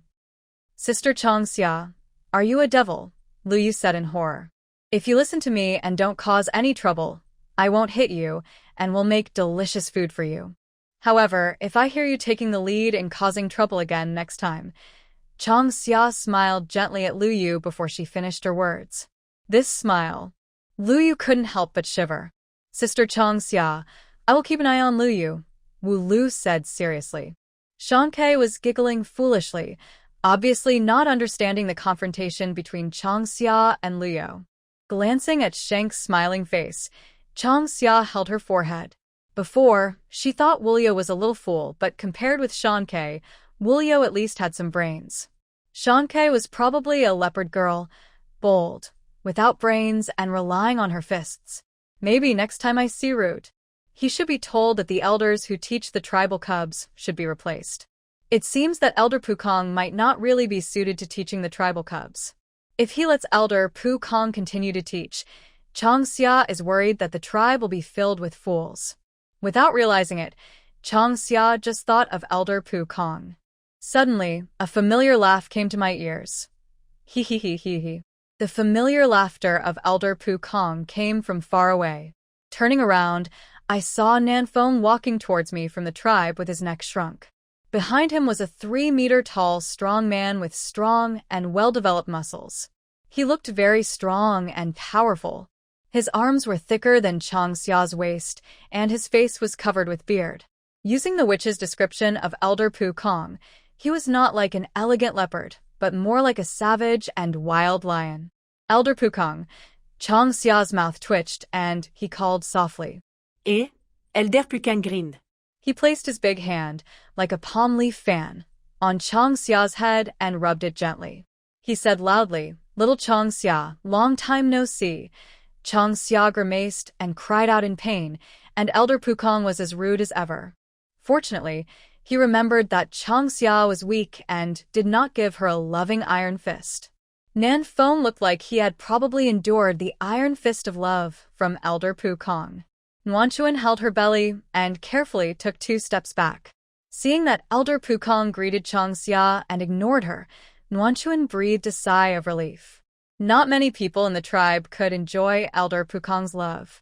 "Hello, Elder Pu Kong." Shenrong couldn't bear to see Chang Xia being wronged, so he stepped forward, protected Chang Xia behind him, and stretched out his right hand towards Elder Pu Kong.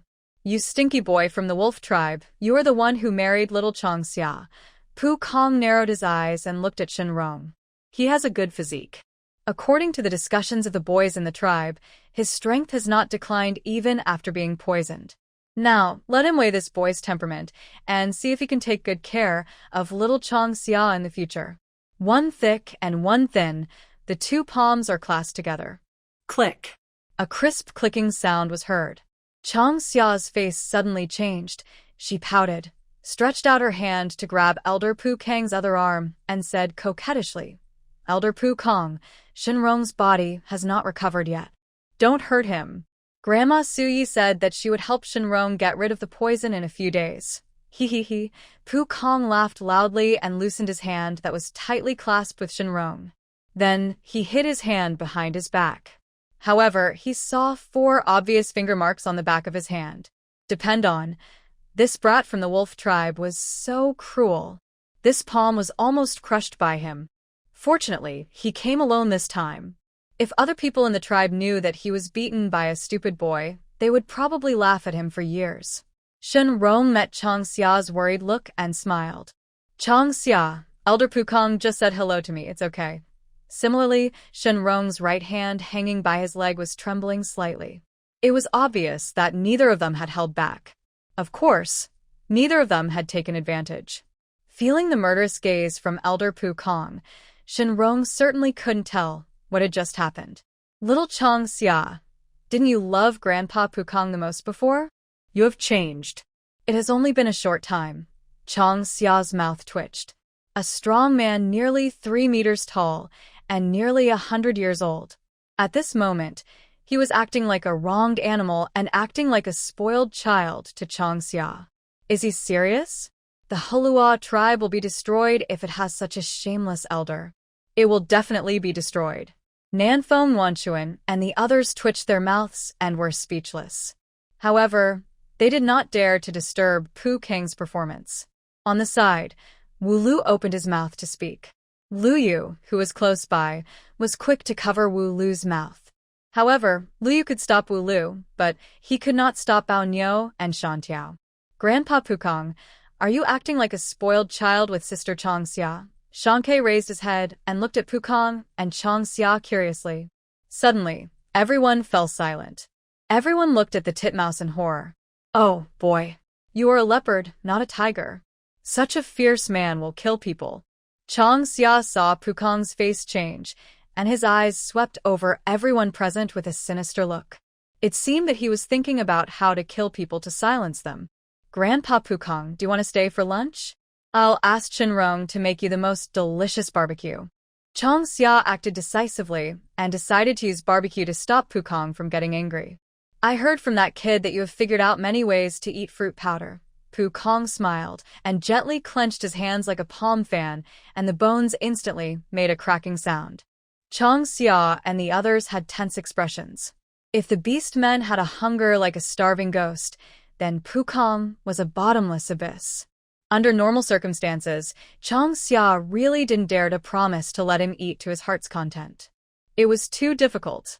However, she had no time to think right now. At noon, I will make sure Grandpa Pukong has enough to eat. Chang Xia gritted his teeth. They will do the trip to Baihu Lake next time. At night, I guess I'll have to ask Shenrong to help me with the massage again.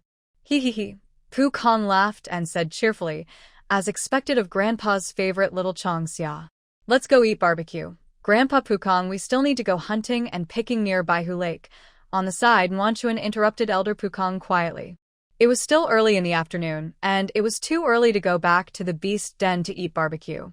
Besides, they originally planned to wander around the White Lake area. We can't give up on this plan before it even starts. Pukong paused and frowned.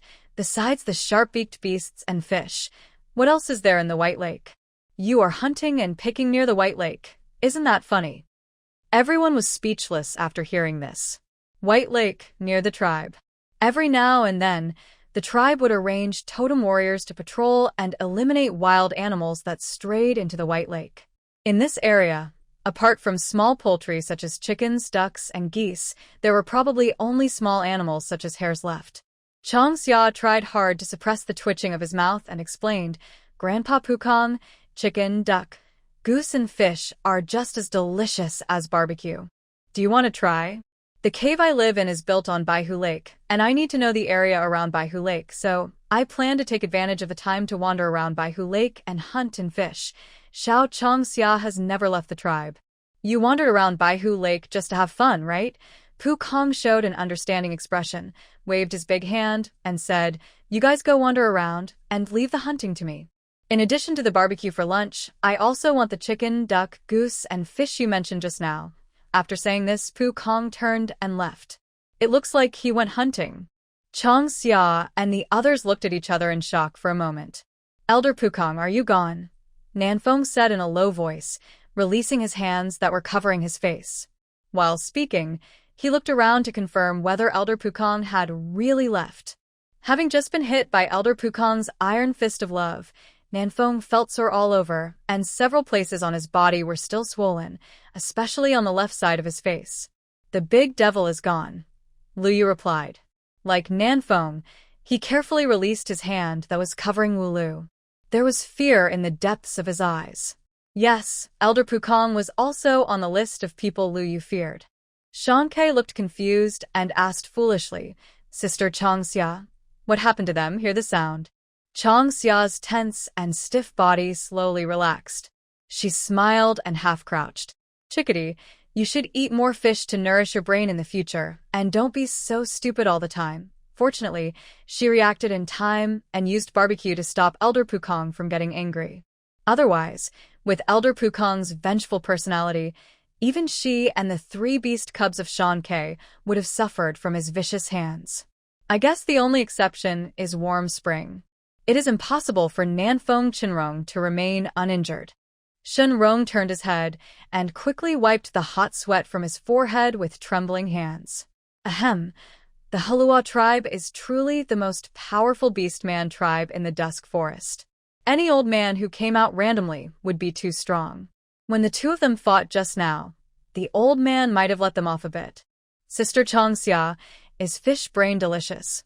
Shantia said happily. Obviously, the titmouse didn't understand what Chang Xia said at all.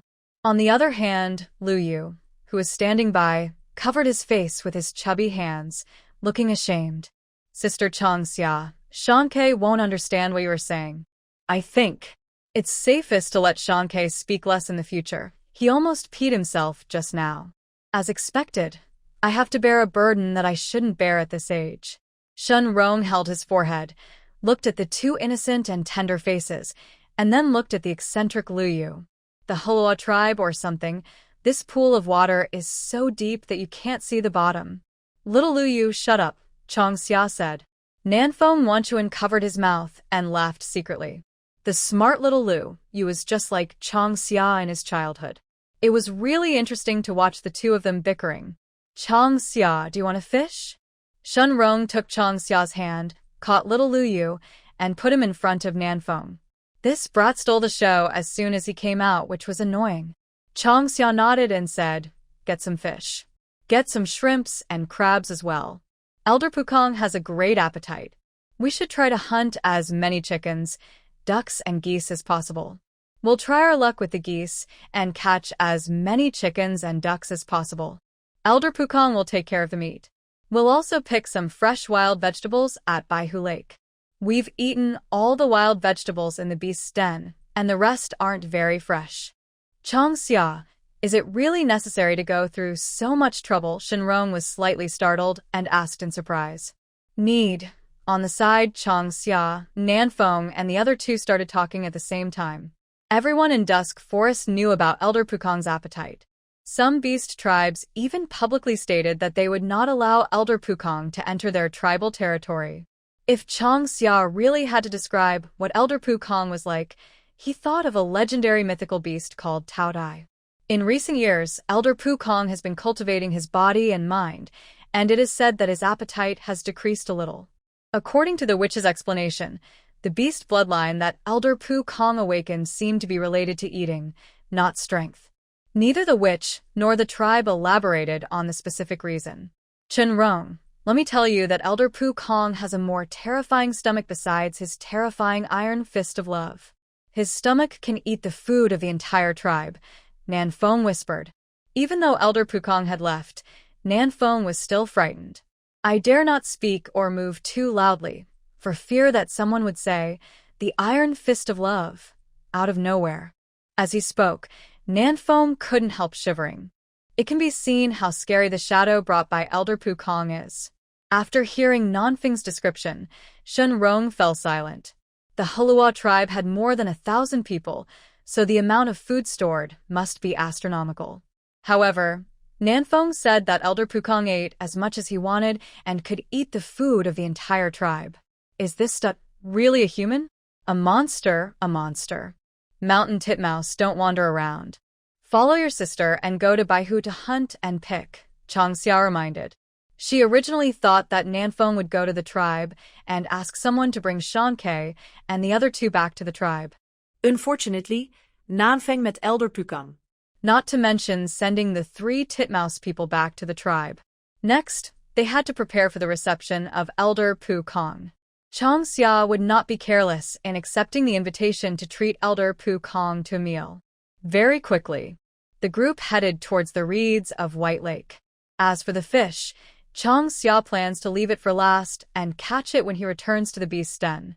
Now, let's go hunting and picking wild vegetables. There is no shortage of them in Yubai Lake. Besides, there are still many in the pool of Shenrongliai.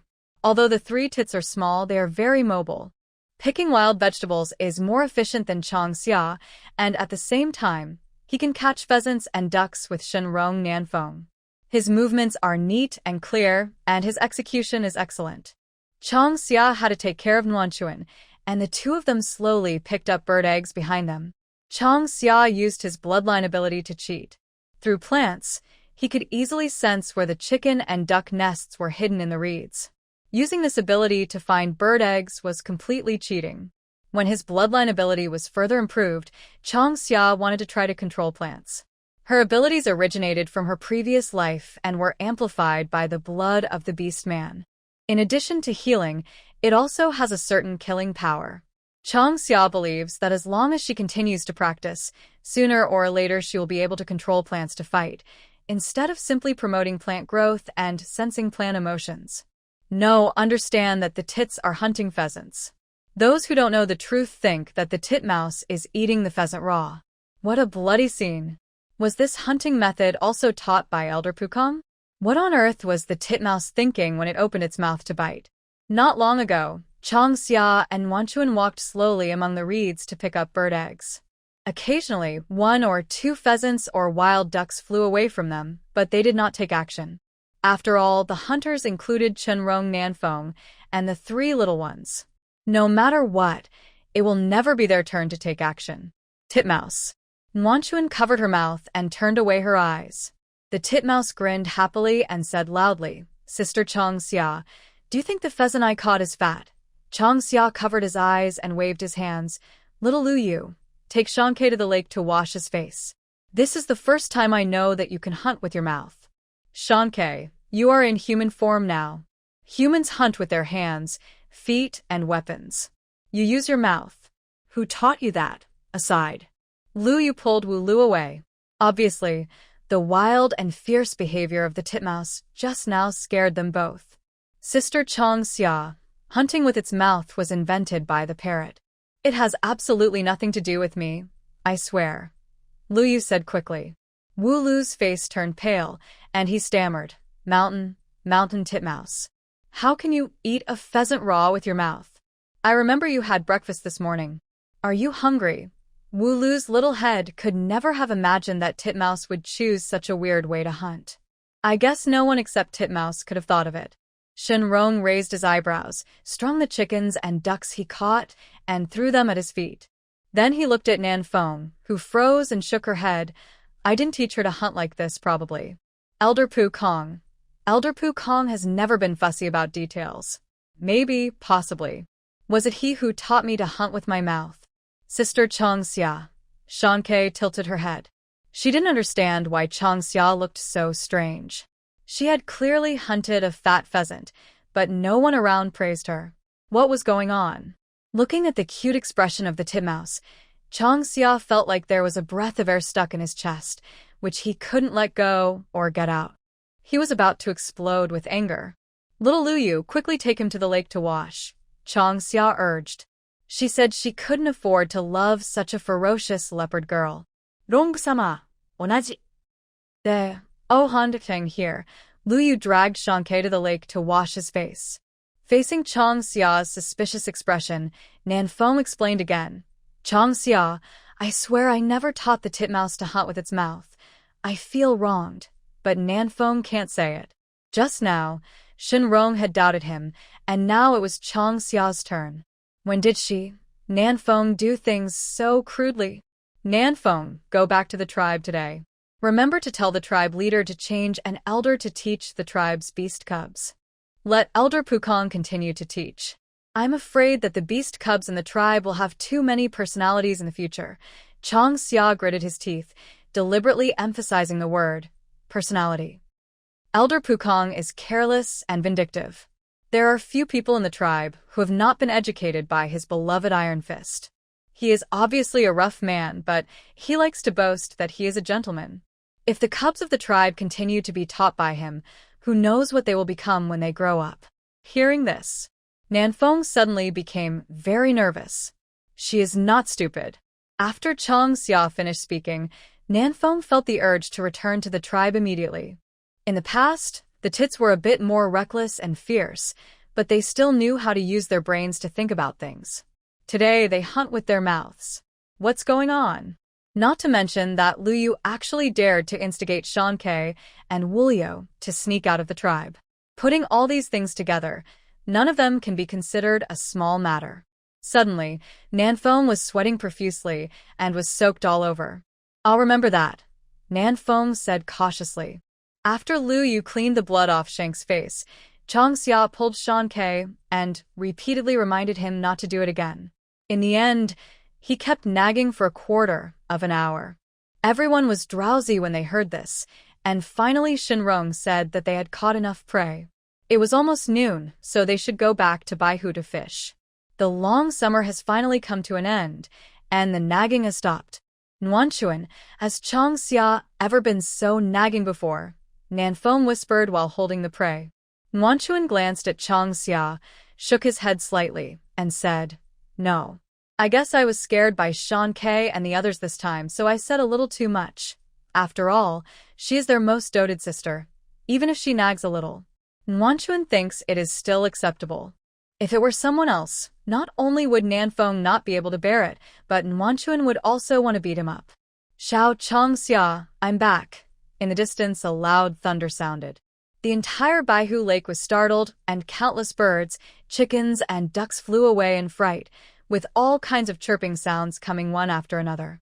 Even the water on the surface of Baihu Lake was rippling. Chong Xia staggered and looked in the direction of his own beast's den in fear. The three little tits were the weakest and fell directly to the ground. Their faces came into close contact with the ground, and Chong Xia felt pain on his face just by hearing the few thuds. Nuanchuan, Nanfeng was quick to drop the prey in his hand and protect Nwanchuan beside him. This saved Nwanchuan from the disaster and allowed her to touch the ground. Nwanchuan held her belly with her hands, looking like she had survived a disaster. "Is everything okay?" Shenrong asked softly. "No, it's okay." The titmouse was confused and got up. Lu Yu and Wu Lu were sitting on the ground, still not coming to their senses. Chang Xia held his forehead with his hand. Elder Pukong had always been casual, but he was unexpectedly even more ferocious now. If this happened in a place like the Great Snow Mountain, I'm afraid this sound could directly cause an avalanche. He. As soon as the shouting stopped, Chang Xia and the others didn't have time to recover. The familiar laughter once again entered my ears, and soon after that, Elder Pukong's ferocious face came into view. "Xiao Chang Xia, what are you doing with all these sharp-mouthed beasts? Grandpa Pukong, these are chickens and ducks." "For lunch," Chang Xia explained. She remembered that she had just said it in the morning. It had only been a short time, so why did Elder Pukong ask again? Oh. Really? Pukong showed a clear expression, without any embarrassment or shame. Should I really say that he is worthy of being an elder? His face is so thick that it is invulnerable. What are you guys standing there for? It's already noon. Why don't you go back to the den and cook? After a while, Chang Xia and the others did not respond. Pu Kang's face darkened, and he urged. Chang Xia and his companions had stiff faces and couldn't help cursing in their hearts, but they didn't dare to blame that shameless person. Mountain Titmouse, get up quickly. Let's go back to the beast den to prepare something delicious. Let's go home, Chang Xia said in a gentle voice. He called up the frightened people and walked towards the beast's den. When passing by the Baihu pond, Shenrong put down the chickens and ducks and went to fish in the pond. He was originally going to catch fish, but seeing Elder Pu Kang's anxious look, there was no time for fishing, so Shenrong fished directly from the pond. As for wandering around Baihu Lake or something, I guess I'll make further plans after I feed Elder Pukong. He. Elder Pukong's familiar laughter spread across the entire White Lake. Chang Xia and his companions quickened their pace towards the beast's den. Judging from the laughter, Elder Pukong seemed to be in a bad mood. Was he hungry? When I thought of the word hungry, suddenly, everyone's expression changed. A hungry Pukong elder is extremely dangerous and is definitely not something they want to see. Go quickly. Nwanchuan, please help steam the rice noodle skin later. Nanfeng and powder paste make fruit powder pancakes. Shenrong, as soon as he comes back with the fish, we grill it directly. Before this, Chang Xia needs to marinate the meat before processing the other things. The goose was not caught. After all, the time was too short to search among the reeds. The last time Yadong and his team caught a goose, it was in the upper reaches of Baihu Lake. Today, they haven't gone there yet. Sister Chang Xia, what should we do? Shankei rubbed his hands together, showing an eager expression. This time, Lu Yu and Wu Lu didn't say anything. They also knew how terrifying Elder Pukong was. Generally, the Pukong elders were either eating or on their way to eat. Otherwise, they would lie down in a corner of the tribe and take a deep sleep, which reduced their energy consumption and also developed their blood power. Of course, no one dared to ask Elder Pukong to confirm the authenticity of the latter. This is why Elder Pukong, who is obviously very powerful and unrivaled, was sent to guard Shankei and the others. Firstly, they were afraid that he would harm the tribe's cubs, and secondly, he was really not suitable. Who would have thought that asking him to look after the tits would cause trouble? I guess when people return to the tribe, Jen will talk to him. However, to chat. Jen should ask a few elders to accompany him. After all, there are really few people in the tribe who can resist the iron fist of love from Elder Pukong. Even if you don't have a root, if you go alone, you might get beaten badly. Are you hungry, Elder Pukong? There's bone soup in the stone pot. Would you like a bowl? Chang Xia put down the backpack, which was half filled with wild vegetables. She should have washed them in Baihu Lake, but considering Elder Pukong's unpleasant laughter, she decisively chose to rush back to the beast's den as soon as possible. Not far from the long table, there was a black-horned cow. Blackhorn Bull, one of the 3 tyrants of Dusk Forest. Fierce and aggressive, its killing power is no less than that of wild boars. The only consolation is that black-horned cattle will not attack people actively, so as long as you don't provoke them, it is safe to encounter them. An adult black-horned cattle weighs about 3,000 to 5,000 kilograms. The black-horned bull hunted by Elder Pukong was like a small mountain. Its two black horns looked like two sharp swords from a distance, which was terrifying. Drink. Pukong grinned and nodded. After exercising, he got hungry quickly. He looked at Chong Xia happily. Little Chong Xia really knew him best. Even if he stayed with her without saying anything, she knew what he needed. Shankei, help Grandpa Pukong serve the soup.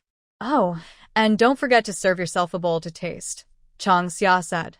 She took out a wooden bowl from the rattan basket in the den, rinsed it with clean water, and called Shankei and the others to come over to help. Okay, said the titmouse. He washed his face and hands with Lu Yu and Wu Lu and ran to Chong Xia to scoop soup with a bowl. Lu Yu sniffed, tiptoed, and peered into the stone pot. Chong Xia lifted the wooden lid, and a rich aroma filled his nose. Gurgle, gurgle. This time, before Elder Pukong could say anything, the little ones couldn't help themselves first. Hee hee hee. Pukong laughed and said, Xiao Chong Xia, don't worry about the soup, give me 2 bones, so I can chew them. Okay, I'll get it to you right away. Chong Xia smiled and hurriedly handed 3 or 5 bones in a wooden basin to Elder Pukong. He said he wanted to gnaw on the bones, obviously wanting to save the soup for the little ones. However, there was half a pot of bone soup in the stone pot, and the 3 little ones couldn't drink much. Each Shankei had a bowl of soup and was arranged by Chong Xia to sit at a long table to drink the soup first. Then, Chong Xia put the remaining soup in the stone pot directly into a clean ceramic pot and placed it on the long table so that Elder Pukong could drink it. Chong Xia, what should we do with the blackhorn cattle? Nanfeng took out the wooden basin and started to mix the flour paste. Looking at the hill-like black-horned cattle, he felt a headache. Chong Xia waved his hand, slowly cleaned the stone pot, added water to the pot, and lit the fire. He planned to use the stone pot to stew the beef bones and make beef bone soup. No hurry. Wait for Shinrong to come back from fishing and let him butcher the beef. Long summer.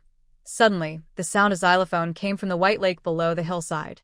Chong Xia was startled and looked up at Nanfeng Wanchuan. Nanfeng nodded towards Elder Pukong and told Chong Xia that the news of Elder Pukong's coming must have spread. Her mother came here because she was worried that Chong Xia couldn't handle it. As expected, along with Muqin came 3 females from Heyun. Elder Pukong, why didn't you tell me that you were leaving the tribe? And how did Shankei and the others escape from the tribe? Muqin greeted Chong Xia, then ran angrily to Elder Pukong and questioned him. Elder Pukong laughed and said loudly, Xylophone, these are all trivial matters. It can be seen that although Elder Pukong's voice was loud, his face was full of guilt, and a layer of hot sweat appeared on his forehead. Chong Xia and his friends turned around and snickered. Sure enough, the tribe was able to control Elder Pukong. Apart from Elder Yami, Muqin Amu is the best candidate. It's a small matter. Muqin suddenly raised her voice, stretched out her hand, grabbed Elder Pukong's ear, and said angrily, Chong Xia is just getting well, and you come here to torment her. Aren't you afraid that we'll come to trouble you? Besides, how old are Shankei and the others? What if they run out of the tribe and encounter danger? Hee hee hee. Pukong laughed and let Muqin teach him a lesson. This shameless look is exactly like a rolling knife. The wooden harp was chanting, and Elder Pukong listened, gnawing on the bones with big mouthfuls, making a crunching sound. Elder Pukong quickly gnawed all the bones in the pot, leaving no bone residue. Ahem. Shinrong returned to the beast's den with a basket of fish and said softly, Muqin, it's getting late. I've already dealt with the chickens, ducks, and fish. You help Chong Xia prepare lunch, and I'll go deal with the blackhorned cattle. If I continue reading, it will be dark. Besides, look at Elder Pukong's calm and composed look. It was obvious that he had been scolded by the xylophone many times and had enough experience to deal with it. In this case, it was the bystanders who felt uncomfortable. Muqin held her forehead and glared at Elder Pukong. She was really angry. She forgot how thick-skinned Elder Pukong was. He would not take her simple nagging to heart. Suddenly, Muqin stared at Elder Pukong sinisterly. Elder Pukong, if you make trouble again next time, your food will be reduced by half. As soon as he finished speaking, Elder Pukong stopped laughing. He stared at Muqin with his tiger eyes and said seriously, Muqin, please continue to scold me. It is absolutely not allowed to skimp on food or anything like that. Humph. Muqin snorted coldly and said, please go and help Chinrong deal with the black-horned bull. As for Shankei and the others, remember to go back and apologize to Elder Yami. It is impossible to scold Tits. All responsibilities will fall on the elders of Pukong. When he returns to the tribe, the other elders will punish Elder Pukong. Elder Pukong probably won't get away with it this time. Elder Pukong always likes to evade responsibility and always likes to push the responsibility onto others. Let's see how he pushes it this time. Thinking of this, Muqin Hyun and the others looked at each other with smiles in their eyes. Muqin, I didn't mess with Xiao Chongxia. Pukong defended himself, took out an animal bag from his arms, waved it a few times, and explained, I went to find her because I wanted to give her a gift, really. Muqin, you have to believe me. Pukong played the xylophone as he explained. Yami. He definitely didn't want to see Yami. That kind of female is more terrifying than a witch. If Muqin really told Yami what happened today, he would never think of being lazy again, let alone sleeping in the tribe. Xylophone's face was frozen. His arms were being held by Elder Pukong, and he was unable to struggle. The thunder-like wailing of Elder Pukong was in her ears, and Muqin's face showed pain. Elder Pukong, who was so reckless, was so terrible. Who could come and save her? Perhaps it was gods while that Chongxia came over. Chongxia walked over with a distorted face. This scene was really eye-catching. A tribal elder was being naughty and rude to a young kid. Fortunately, everyone present was from the same family, so he didn't lose face in public. Grandpa Pukong, what gift did you bring me? Chongxia smiled and put her hand on the back of Elder Pukong's hand that was pulling the xylophone and flicked it lightly. With a clever force, she flicked Elder Pukong's hand that was pulling the xylophone away. Huh! Elder Pukong exclaimed in surprise and looked at Chongxia in astonishment. Xylophone withdrew his hand and cried out in pain. She didn't notice what just happened. Grandpa Pukong, where's the gift? Chongxia spread her hands and asked for the gift. She didn't want to expose her strength for the time being, at least until her physical strength caught up. Otherwise, if she was really trained by Elder Pukong, she would definitely be worse off than dead. Pukong looked suspicious. Was he wrong? He thought. He handed the animal bag in his hand to Chongxia. Little Chongxia, this is Grandpa Pukong's treasure. No one in the tribe has it except me. Pukong was careless and didn't bother to think about it. Instead, he stared at the animal bag in Chongxia's hand and swallowed his saliva carefully. It can be seen that he values the things in the beast bag very much. Seeing this, Chongxia's expression changed slightly. She didn't rush to open the animal bag but just sniffed it. A light, sweet smell came out from the beast's sack. Sweet sugar? Chongxia, open it and take a look. In the distance, Nanfeng Wanchun stopped what they were doing and walked towards Chongxia. Okay, Chongxia replied. After saying that, she opened the animal bag and poured out a few yellow particles about the size of fingers. The sweet smell emanated from these yellow particles. Elder Pukong, what is this? Nanfeng asked curiously. Look, it doesn't look like gravel and stone. As for gemstones, they don't look like that either. The yellow particles are not smooth and have average glossiness. Little Chongxia, try it. Pukong grinned, pinched a yellow pellet, and fed it to Chongxia's mouth, explaining, it's sweet, although not as sweet as honey. But it tastes delicious too. Chongxia opened his mouth and took the yellow particles. Soon, a light sweetness filled the entire mouth. Sugar, Chongxia said in surprise. Hearing this, everyone became excited. Sugar, honey, Nanfeng squeezed over and stretched out his hand to take it and eat it. Elder Pukong reached out and slapped it, waving his hand. This is for Xiao Chongxia, Nanfeng. Stop messing around. Nanfeng, this is not honey. Chongxia looked at Elder Pukong seriously and asked, Grandpa Pukong, Where did you pick these yellow grains? These yellow granules are sugar, somewhere between hard candy and soft candy. If you must say, the yellow particles look more like solidified syrup. If she guessed correctly, it should be a syrup formed by the natural evaporation and condensation of some kind of tree sap or juice, completely natural. Red leaf ridge, Pu Kong said. Chang Xia was unfamiliar with the 3 words, Hongyiling. However, Muqin Hyun standing nearby was not unfamiliar. Hongya Ridge is a mountain range located in the south of Halua tribe. This mountain range has many tall deciduous trees, which are different from shrubs. The tribe would go into the mountains to pick wild vegetables and mushrooms. Normally, few tribesmen would go there. This time, Elder Pu Kong revealed a big piece of news. Muqin and the others were suddenly very excited. There is no beast man who doesn't love sugar. From the tribal elders to the young cubs, everyone loves sugar and is addicted to sweets. Muqin AM, where is Hongya Ridge? Chang Xia asked excitedly. Muqin took a deep breath and explained, Red Leaf Ridge is south of the tribe. It takes half an hour to get there. Half an hour, that's not far. Chang Xia said, Muqin AM, I want to go to Hongya Ridge to take a look. The sap of birch, maple, and palm trees can all be condensed into syrup. In terms of taste, maple sap has a higher sugar content and tastes better. However, no matter what kind of tree it is. All of this means that the Halua tribe will be able to eat sugar in the future, delicious and sweet sugar. Chang Xia licked the corner of his mouth, wishing he could fly to Hongya Ridge immediately. Little Chang Xia, it's my barbecue. Pu Kong looked at Chang Xia dimly, crossed his hands and reminded Chang Xia not to forget his barbecue. After all, the gift was given, and Chang Xia couldn't let him go hungry. The excitement of the crowd died down in an instant. Sugar or not, the most important thing at this moment is to prepare food for the Pu Kong elders. Chang Xia, let's go to Hongyiling tomorrow, Muqin said decisively. Chang Xia looked at Elder Pu Kong, put his thoughts aside and nodded. Okay. Next, Chang Xia's mind was completely focused on Hongya Ridge. I don't have much interest in cooking. With the help of Elder Pu Kong, Shen Rong quickly dissected the black-horned cattle, marinated them, and then grilled them. Chang Xia cut a few pieces and made fried steaks.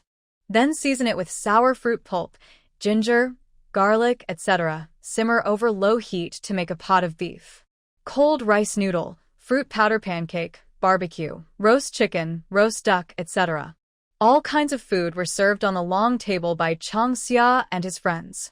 Elder Pu Kong laughed and ate with big mouthfuls. At the table, 3 little tits looked at the scene in horror. Sister Chang Xia, why is Elder Pu Kong so hungry? Listening to the titmouse's question, everyone remained silent. Not to mention the curiosity of the mountain sparrow, who in the Halua tribe doesn't want to know why Elder Pu Kong can eat so much. Elder Pu Kong Noged. To become a strong totem warrior, the first thing you must do is learn to eat. Eat more. Only by eating enough can you become stronger. Yes, this is Elder Pu Kong's explanation. Almost everyone in the Halua tribe has heard him say this. Elder Pu Kong is very strong, but no one knows how strong he is. However, Chang Xia heard Jen say something unintentionally. Elder Pu Kong stands on the top of the dusk forest. Sister Chang Xia, I want to eat more, Wu Lu said loudly. Chang Xia's eyes slid down to his bulging belly, walked forward and patted him twice, and said speechlessly, Wu Lu, if you eat any more, your belly will burst. Get up and walk a few steps to digest it. With the help of Qin Rong Muqin and others, Chang Xia didn't get exhausted.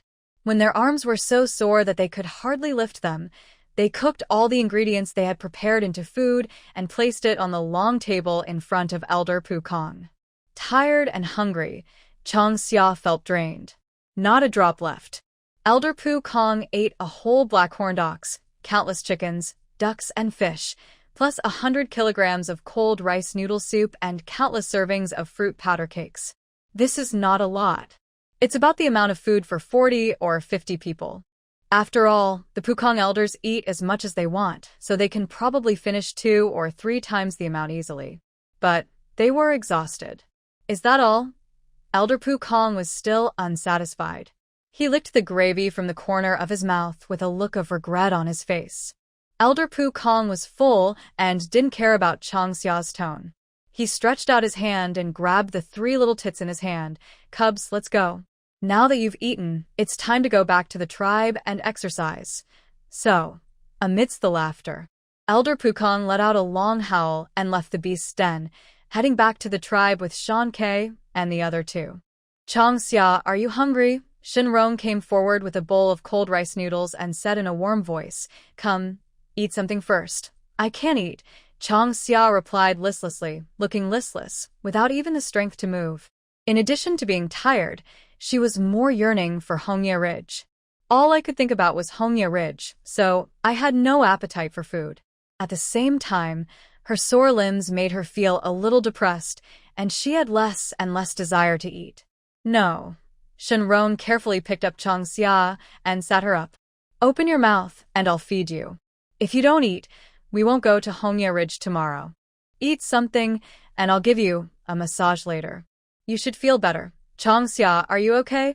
Elder Pu Kong is just unreliable. Seeing that Chang Xia looked uncomfortable, Mu Qin and Heyun began to blame Elder Pu Kong.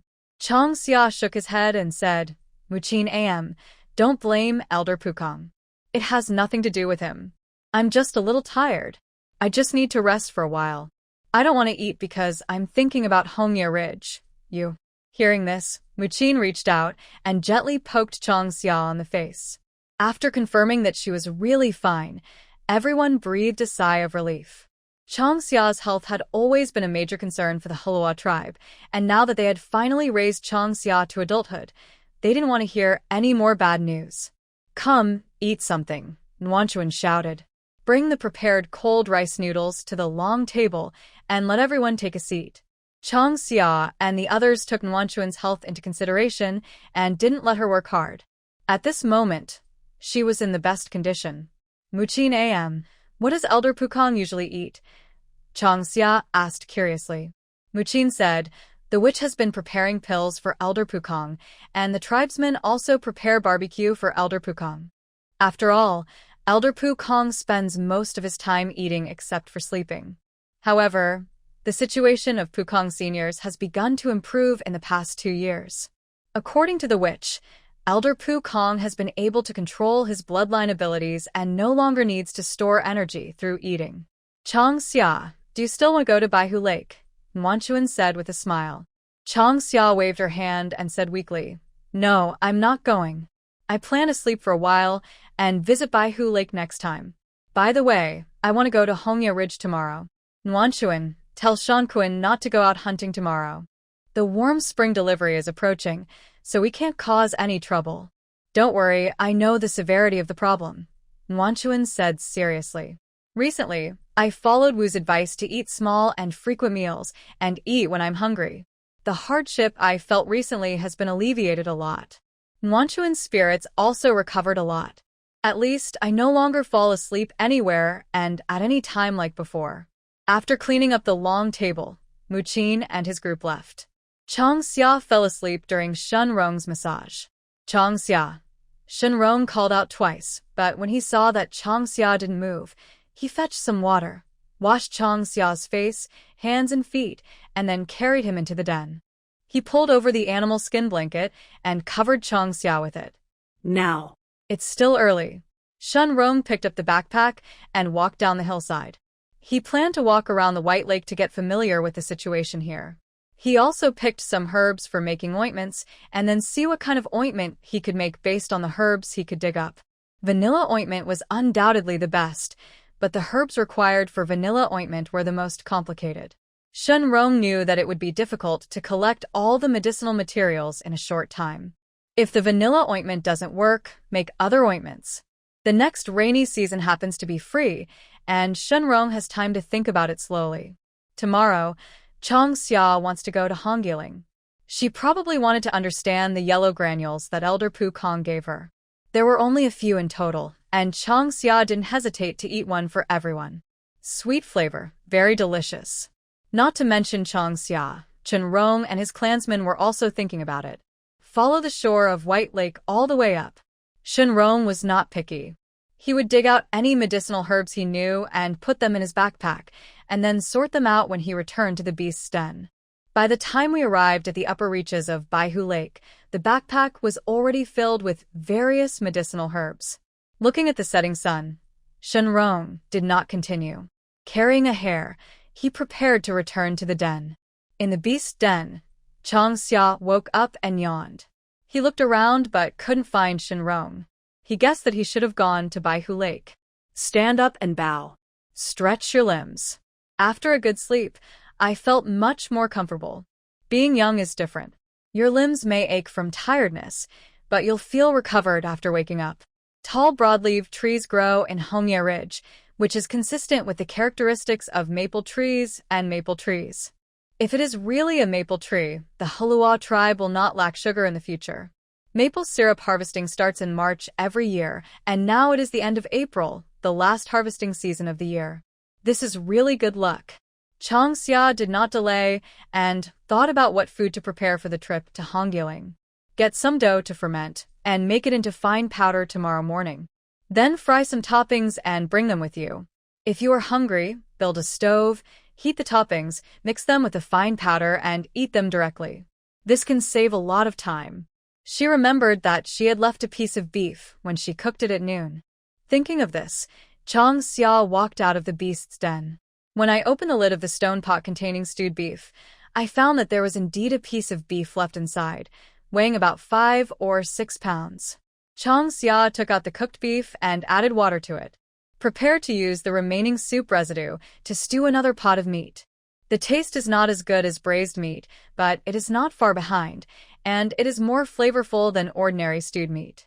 This kind of stewed meat is very suitable for taking out hunting. It does not need to be heated and tastes good when eaten directly. When Shenrong returned to the beast's den with the herbs on his back, Changxia had already prepared dinner.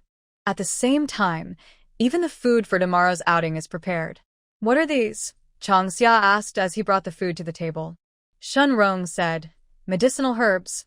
Shenrong, do you know medicinal herbs? Changxia was surprised. He stepped forward, squatted down, and picked 1 or 2 medicinal herbs, all of which were the most common Chinese medicinal herbs. I know you. The herbs are not complete yet. Once they are, I will prepare a few bottles of ointment for you. You can use them to apply on your face and hands, Shenrong explained. Hearing this, Changxia was really excited.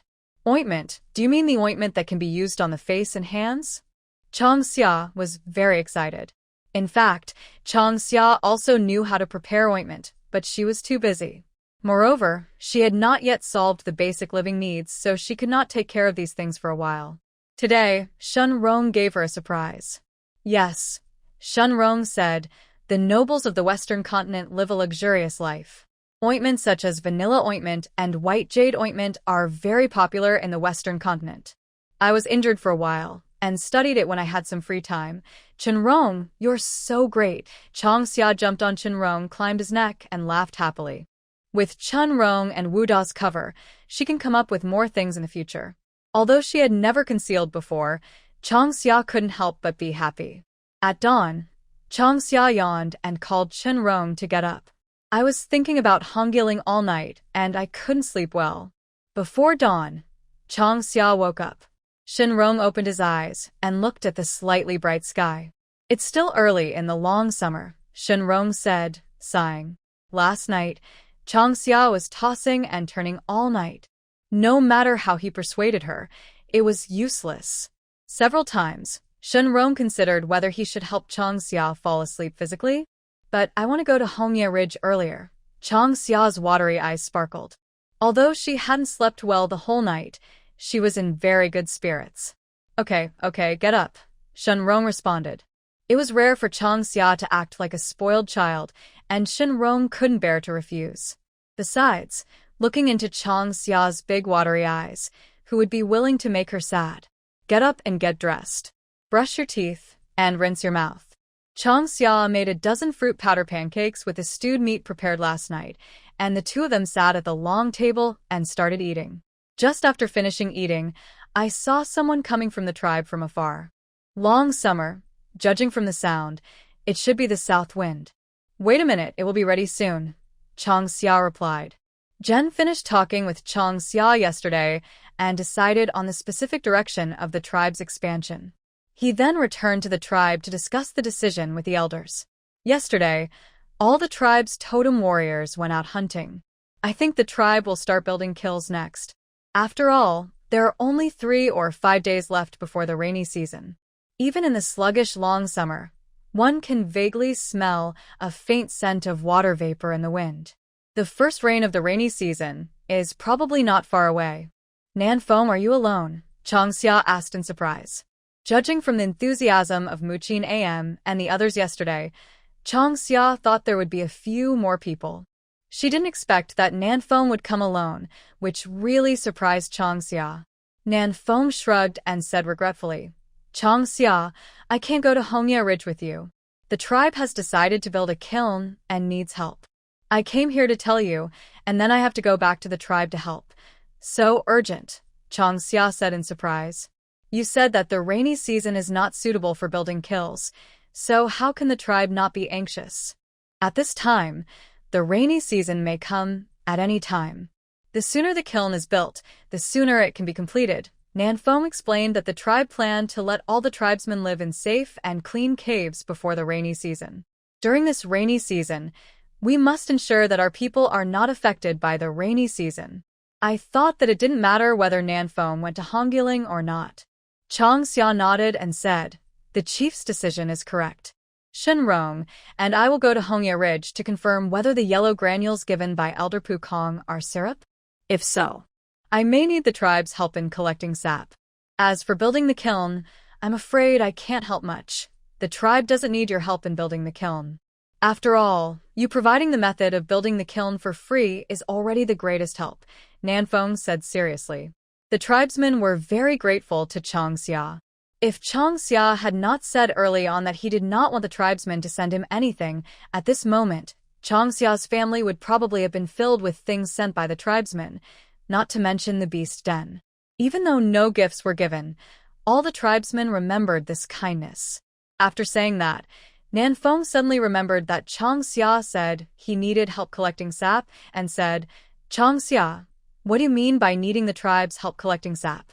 There's no rush for this. Let's discuss it after I go to Hongya Ridge to confirm, Chang Xia said.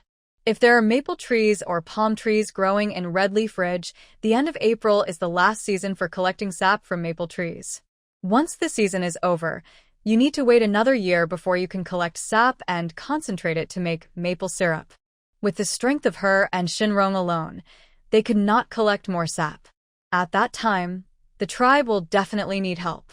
It just so happened that the tribe was in a hurry to build the kiln at this critical moment, and all the things were piled up at once. However, with the strength of the Hulua tribe, the two things should not delay the collection of sap and the construction of the kiln. To build a kiln, you just need to dig the kiln. Subsequent work can also be carried out during the rainy season. However, the same cannot be said for collecting sap. If you miss this last harvesting period, you really have to wait until next year. Okay, I won't keep you. Nanfeng nodded and said goodbye to Chang Xia. Having seen Shinrong's strength, Nanfeng was not worried about the safety of the two. Hongya Ridge was the hunting territory of the Hulua tribe.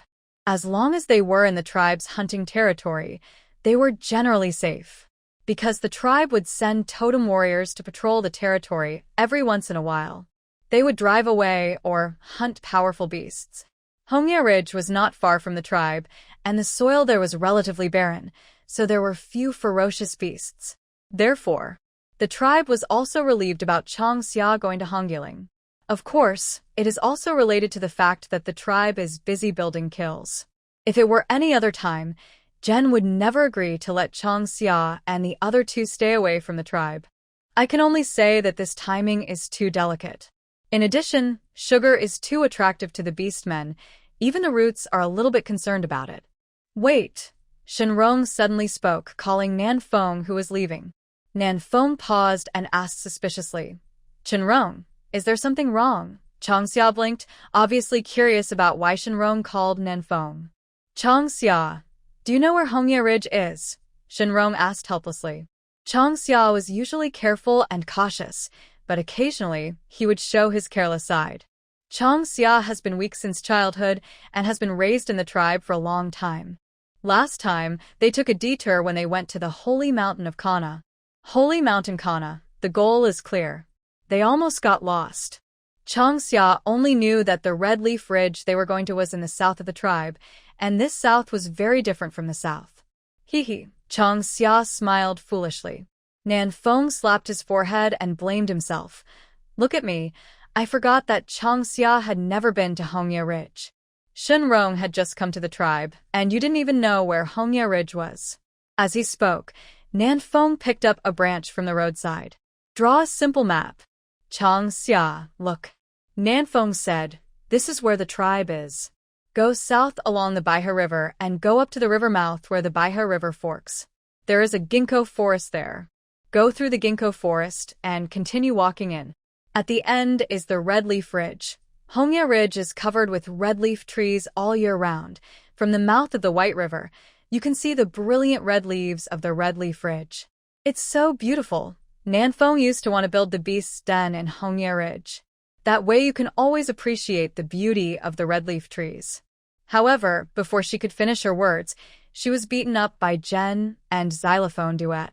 Although Red Leaf Ridge was the tribe's hunting territory, it was far away from the tribe's gathering place. Is it seeking death for a female to live there alone? Red Leaf Tree. Chang Xia's eyes lit up. He had originally guessed that there might be maple trees or palm trees growing on Hongya Ridge. However, after listening to Nanfeng's description, I am 80% sure that this red leaf tree in Chang Xia is the red maple tree. Scent. Developed. Maple syrup is made from maple tree sap, which has an excellent taste.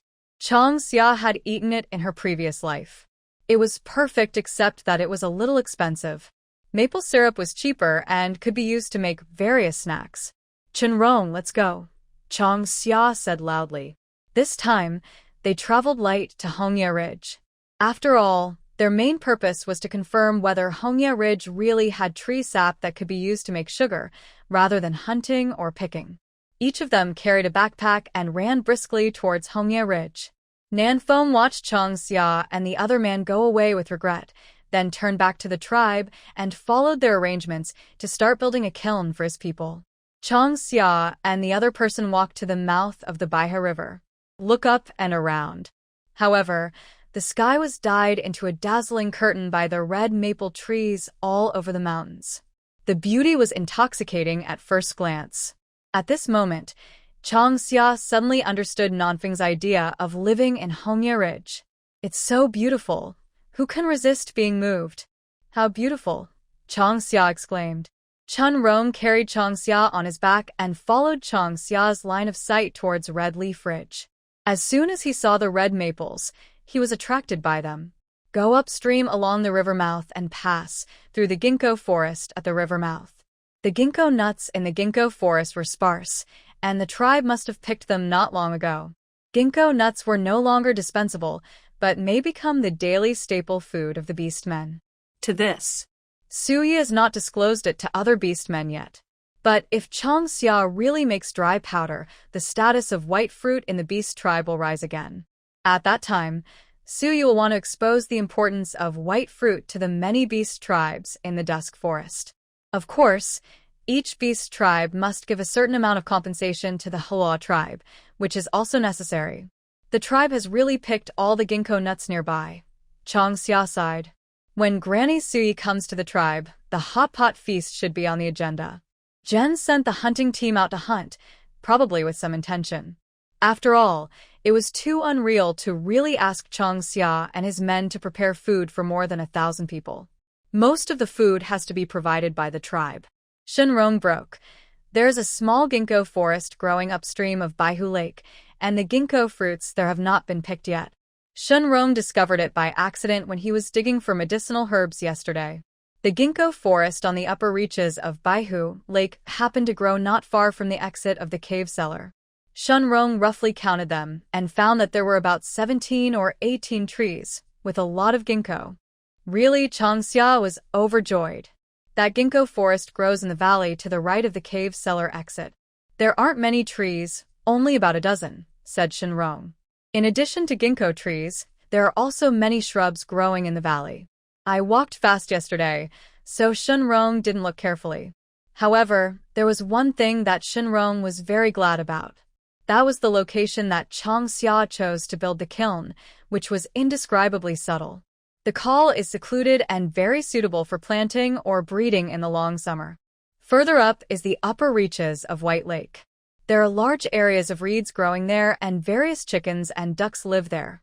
The expansion of the Hulua tribe to Baihu is definitely an excellent choice.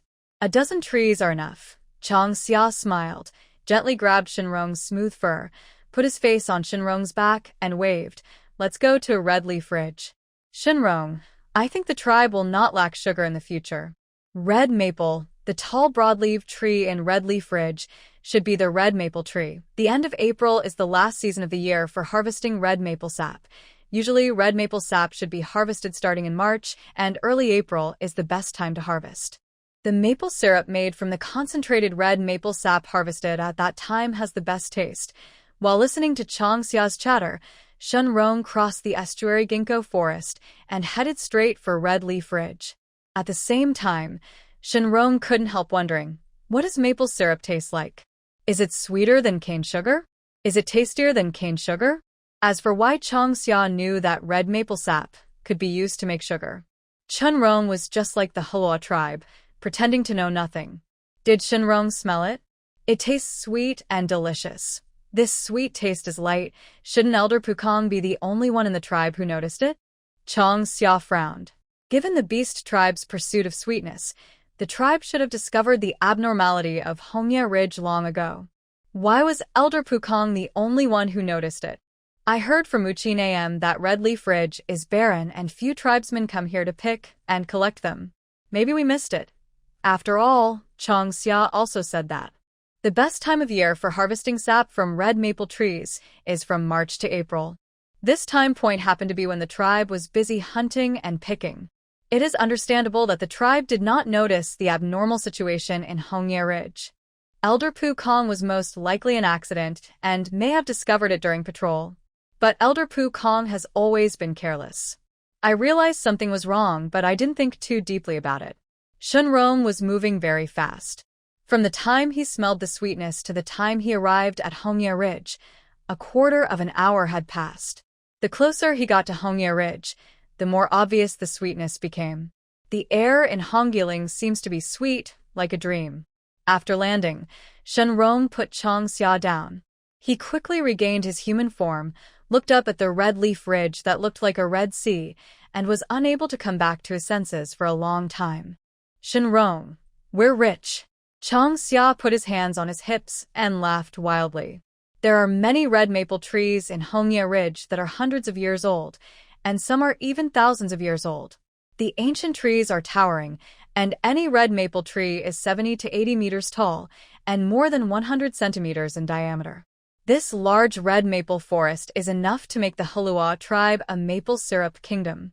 Maple trees have a lot of starch in their trunks, which turns into sugar in winter and turns into sweet sap when the weather warms up. Just drill a hole in the trunk and the leaves will flow out. The sap is then boiled down to make maple syrup. There are tens of thousands of maple trees in Hongyiling, some of which are thousands of years old. There are countless trees that are over 100 years old. With this number, Changxia said that the Hulua tribe had become a maple syrup kingdom, and he was not kidding. By the time the long summer returned to calm, 2 incense sticks had passed. Shunrong, try to find a red maple tree and drill a hole. I'll see if there's any sap. Shunrong put down the backpack and picked up a bone knife. He randomly picked a red maple tree that was closest to them, found a suitable branch, and inserted the bone knife into it. Soon, a tree hole the size of 2 of them was made. After a while, brown sap flowed out from the tree holes. Changxia stepped forward, sipped a little with his hand, and licked it. A strong caramel-like smell hits your nose. Shunrong, you try it too. Shunrong moved closer and took Changxia's hand into his mouth. Changxia froze. Her cheeks instantly reddened. She had intended to let Shunrong dip in the red maple sap to taste it, but Shunrong suddenly attacked her. She almost kicked the guy away. However, I don't think I can kick it away. Turning his head away, Chang Xia withdrew his hand and pretended that he noticed nothing. Shen Rong pursed his lips and chuckled. Sweet, very sweet. Chang Xia cleared her cough. She didn't want to know whether Chen Rong said the red maple sap was sweet or her hands were sweet. And was this considered an indirect kiss? Oh, she didn't seem to wash her hands. Suddenly, Chang Xia's thoughts flew farther and farther away. Only when I heard the sound of red maple sap dripping onto the ground did I come to my senses. Chen Rong, can you get a wooden barrel? Chang Xia regained his composure and asked. When they came, they brought 2 backpacks with them. There was nothing to hold the red maple sap, and she felt distressed when she saw the sap dripping. Shen Rong said, wait. After a while, Shen Rong used local materials. He used other wood to piece together a few wooden barrels. According to Chang Xia's instructions, he tied the barrels to the trunks of red maple trees. When the barrels were full, Chang Xia did not collect red maple sap anymore, but chose to walk around Red Leaf Ridge to confirm the number of red maple trees, and then prepared to return to the tribe to discuss collecting red maple sap with General. The sun is scorching, and there is an occasional breeze blowing through the mountains and forests, which still brings a sense of warmth. Chang Xia, it's time to set off back to the tribe, Shen Rong reminded. Chang Xia gently jumped down from the red maple tree, chewed the stew in his mouth and swallowed it, patted off the sawdust on his hands, took the red maple sap handed to him by Chen Rong, and took a sip. Great, Chang Xia said loudly. The rich caramel sweetness spreads from the mouth to the heart. Sweet and refreshing. Chang Xia and the other man hung the barrel on the tree and started to wander around Hongye Ridge. It took them several hours to circle Hongye Ridge. After a long summer of calculations, there are a total of 5,187 red maple trees in Hongyiling. Among them, there are 108,000-year-old trees. There are more than 3,000 red maple trees that are over 500 years old. The rest are all over 100 years old, and the red maple trees that are several decades old are the least numerous. At first, Chang Xia was puzzled, but after walking around Red Leaf Ridge, she suddenly understood. This space is occupied by red maple trees, and the old trees have not died. Newly grown red maple saplings will naturally wither and die without a suitable growth space. Perhaps it would be a good choice to find an opportunity to plant red maple trees outside.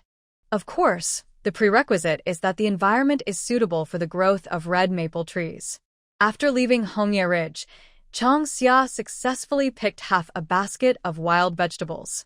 After that, Shen Rong transformed into a beast and ran towards the tribe. Chang Xia gently stroked Shen Rong's smooth fur. The hand feel is excellent and makes people linger. Compared with the Black Panther tribe's beast bodies, the Shenrong wolf tribe's beast bodies are more sturdy and beautiful, especially the fluffy feel, which makes people want to bury themselves in it. Unfortunately, Shenrong was restricted by the poison and could not maintain the beast form for a long time, let alone fight. Even so, Chang Xia was still envious. After all, chinchillas are animals that can do anything except be cute. Chang Xia has not yet found a suitable way to fight. Maybe wait a little longer? Shen Rong ran, feeling Chang Xia's touch on his body, and was very happy in his heart. Shen Rong was particularly happy that Chang Xia liked his beast body. Once upon a time, he resented the fact that he inherited the bloodline of the Fighting Wolf clan. The Dolong clan has rooted fighting in their souls. For them, fighting is as simple as eating and drinking. Shen Rong is peaceful by nature and does not like killing. However, it carries the blood of the Fighting Wolf clan. With the identity of a noble of the Yuan family, Shen Rong could not avoid fighting and slaughter. If the poison saved Shen Rong from imprisonment, Chang Xia gave Shen Rong a new life, allowing him to have the opportunity to live a simple and ordinary life like ordinary people. Long summer. Walk out of the ginkgo forest at the river mouth. Shen Rong went down the Baihe River and came to the mouth of the Baihe River, looking far away in the direction of the Hulua tribe. Various beast roars could be heard faintly in my ears. Chang Xia's eyebrows moved slightly, and he chuckled. It's okay, I guess this response is related to the tribe. The beast men easily reveal their emotions, and Jen nodded to expand the tribe. most of the tribesmen started to build kilns. When there are a lot of people, the noise will definitely be quite loud. Are you talking about Jian Kiln? Shenrong reacted very quickly and guessed. Chang Xia nodded and said, the tribesmen are all impatient. I think. The tribe roughly determined the list of people who will be relocated yesterday. Those who started building the kiln today should be those who have moved out of the tribe. After all, the tribesmen who remain in the tribe have the beast dens to live in, so they are not in a hurry. Furthermore, the tribe has a thick geological layer. Kilns can be built even in the rainy season. Zhen must have compared this with his tribesmen. With previous experience as a lesson, Chang Xia would never underestimate the wisdom of the beast men. This noise might attract wild beasts, Shenrong said cautiously. The mouth of the Baihe River is dozens of miles away from the Hluo tribe, and the noise can be heard from such a distance. It is not impossible that it attracts the covetousness of wild beasts. Chang Xia shrugged and said easily, it's just right that we don't have to go out hunting. That's right. Shenrong was silent for a moment, silently agreeing with Chang Xia's statement. With the ability of the Hluo tribe, they really wouldn't be afraid of a few wild beasts. What's more, the wild beasts near the tribe were cleared out and wiped out by the tribesmen day after day. Even if there were survivors, most of them fled far away. During the conversation, Shenrong carried Chang Xia back to Baihu. Before we got close to White Lake, a newly built stone wall blocked our way. Wolf Cub, where did you come from? Suddenly, a hoarse voice came from inside the stone wall. The stone wall was more than 10 meters high, and the work had not yet been completed. The flattened road was cut off and extended along the road to the mountains and forests on both sides. It looked somewhat similar to the city wall on the other side of the tribe. However, the tribe has just decided to expand. Building a wall right here on the White Lake, isn't that a bit too fast? Elder Dalai, this is Shenrong, he's my partner. Chang Xia slid down from Shenrong's beast and passed through the stone wall. He saw a wooden chair in the corner of the stone wall with a person sitting on it. This person had a broken leg, but even when sitting, he looked strong and muscular. Hearing the familiar shout, Dalai's ferocious face showed a kind smile.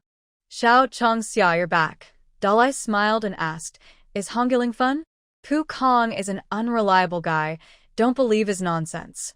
Elder Dalai, look what I brought you. Chang Xia laughed and motioned Shenrong to return to human form. She walked to Elder Dalai with a bucket of red maple sap, scooped a spoonful of red maple sap with a wooden spoon that Shenrong had sharpened, and handed it to Elder Dalai's mouth. Elder Dalai, taste this sap and see if it's sweet. Huh. Dalai took the wooden spoon and took a sip. He immediately cried out in surprise. He looked at Chang Xia in surprise and asked, Little Chang Xia, what kind of tree sap is this? When asking, he had some vague guesses in his mind. Could it be that Pu Kong is really reliable for once? Yesterday, Muqin returned to the tribe and told Elder Yami about Pu Kong going to Chang Xia's house to beg for money. Elder Yami beat Elder Pu Kong immediately, and today he also detained Elder Pu Kong in the tribe and asked him to help build the kiln. Elder Pu Kong was not given any chance to explain himself. The other elders were happy to see Pu Kong get humiliated, so naturally no one came to excuse him. Red maple trees. I renamed the red trees in Red Leaf Ridge as red maple trees. This sap is the sap of red maple trees. You can drink it directly or boil it into maple syrup. Sugar, honey? Yes, sugar as sweet as honey. When Elder Dalai heard Chang Xia say that maple syrup tasted like honey, he was overjoyed. In the short summer, is it easy to harvest the sap of the red maple tree? Dalai asked. Chang Xia said, the sap of the red maple tree is easy to collect. All you need to do is drill a hole in the trunk of the red maple tree and use a wooden bucket to catch the flowing sap. But, just what? Dalai was very happy to hear the first sentence, but when Chang Xia turned the words into but, he instantly became anxious. However, the sap of the red maple tree must be harvested before the rainy season, Chang Xia said. Upon hearing this, Dalai instantly understood Chang Xia's concerns. The tribe rushed to build the kiln before the rainy season and was unable to spare manpower to harvest the sap from the red maple trees. Leave it to me. Dalai narrowed his eyes and said, promising Chang Xia that he would handle the matter, and told Chang Xia not to worry and go back to the beast's den to rest. Okay, Chang Xia responded. After bidding farewell to Elder Dalai, he and Shenrong carried the red maple sap to the beast's den. Red Leaf Ridge was not far from the tribe, so at most, they could go there day and night to collect the red maple sap. Once you think positively, the sadness between Chang Xia's brows dissipated, and a smile appeared on his face again. Chang Xia, have you come to terms with it? Shenrong asked gently.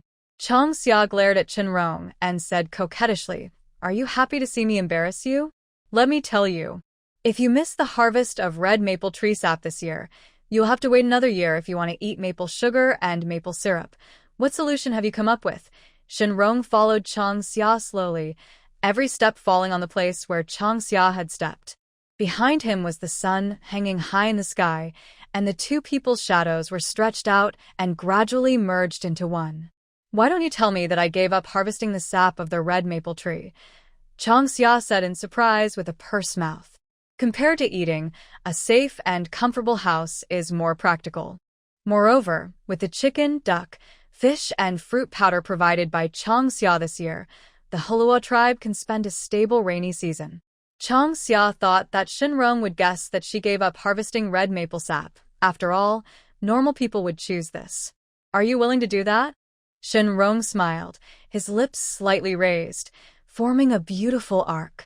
Although he didn't spend a long time with Chang Xia, it was enough for Shenrong to understand her. How could a person who is obsessed with food easily give up the food in his mouth? Chang Xia smiled, nodded, and said, I really can't bear to do it. So Shenrong must work hard. Let's make more wooden barrels and go to Hongya Ridge to collect red maple tree sap at night. Hurry up and collect as much as possible.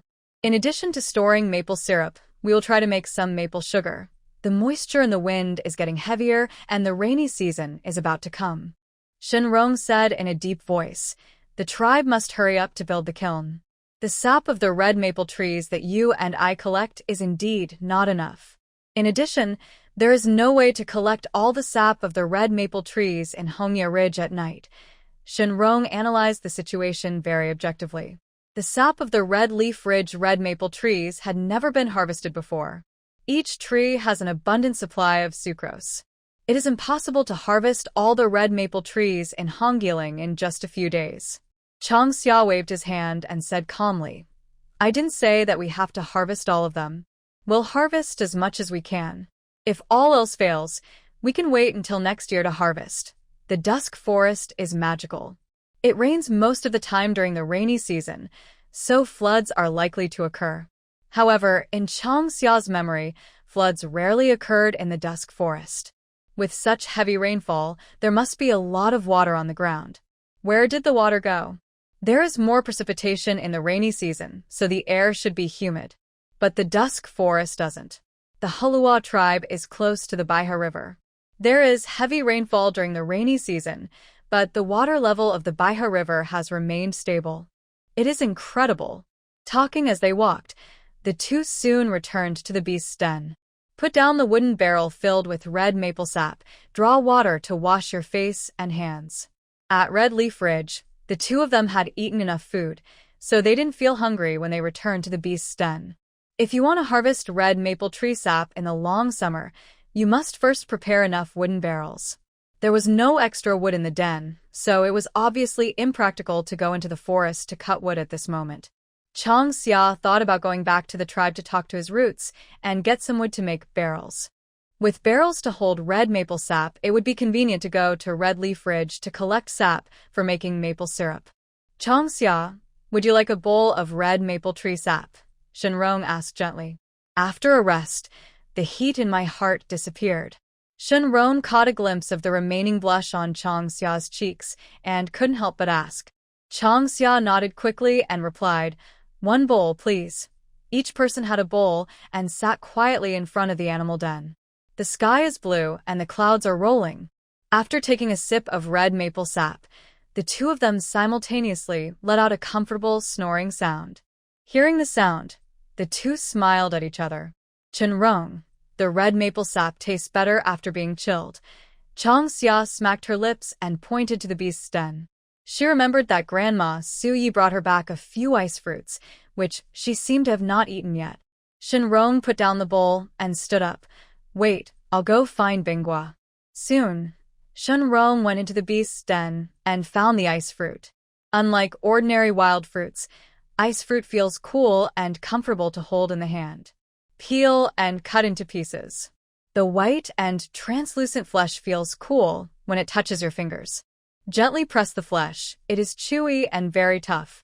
Shenrong took Chang Xia's bowl, added a few spoonfuls of red maple sap into it, and then added half a spoonful of ice fruit pulp. The pulp of the ice fruit comes into contact with the sap of the red maple tree. It makes a sizzling sound directly. Shenrong, look. Chang Xia called out to Shenrong and pointed at the wooden bowl for Shenrong to see. However, I saw water droplets coming out of the wooden bowl. The two looked at each other and said at the same time, Ice crystal grass. That's right, ice crystal grass. Chang Xia's eyes sparkled with bright light and she said excitedly, Shenrong, we must find the bird tribe to exchange for ice crystal grass. With ice crystal grass, we will no longer be afraid of the hot rainy season. Ice crystal grass, a pure natural refrigerator. Freezer, popsicles, ice cream, smoothies. Just thinking about it, Chang Xia couldn't help drooling. Chang Xia must find the bird tribe to exchange for ice crystal grass no matter what, and he will remember this clearly. Soon, the two finished drinking the red maple sap mixed with ice fruit pulp, feeling a bit unsatisfied. Unfortunately, there were not many ice fruits. Chang Xia wanted to save some for Granny Sui and Bai Qing to come over, and then enjoy them with the tribesmen. No matter how greedy you are, you have to press it. Long summer. Here, Chang Xia was just about to go back to the tribe to ask Jen about the wood. Down the hill came the brisk call of the south wind. South wind. Yes. It's her. Shenrong touched the tip of his nose. Nanfeng was really a leopard tribe instead of a wolf tribe. As soon as they got some good stuff, Nanfeng knew it. Is this sense of smell a little too sensitive? Chang Xia tiptoed and looked in the direction of Baihu Lake, hesitating. It seems. There are several people. Far away, except the south wind. It seemed like there were several more people walking towards their own den. Could it be? The two looked at each other and thought of the elder Dalai whom they had met under the newly built stone wall. Could it be that the tribe had received the news that they had returned from Hongya Ridge? After thinking about it, this was the only possibility. After all, the tribe was busy building the kiln, and they would not come to Chang Xia at this time if there was nothing important. Chang Xia, let me have a taste. Nanfeng came running over, staring at Chang Xia with his big eyes, and said incoherently, Elder Dalai said that the mangrove sap you mentioned is very delicious, sweeter than honey. Hee hee hee. Elder Pu Kang's signature laughter powerfully enters the camera. Soon, Jen, Muqin and others walked up the hill and followed closely. Shout, Chang Xia, give Grandpa Pukong a bucket to try, Pukong said.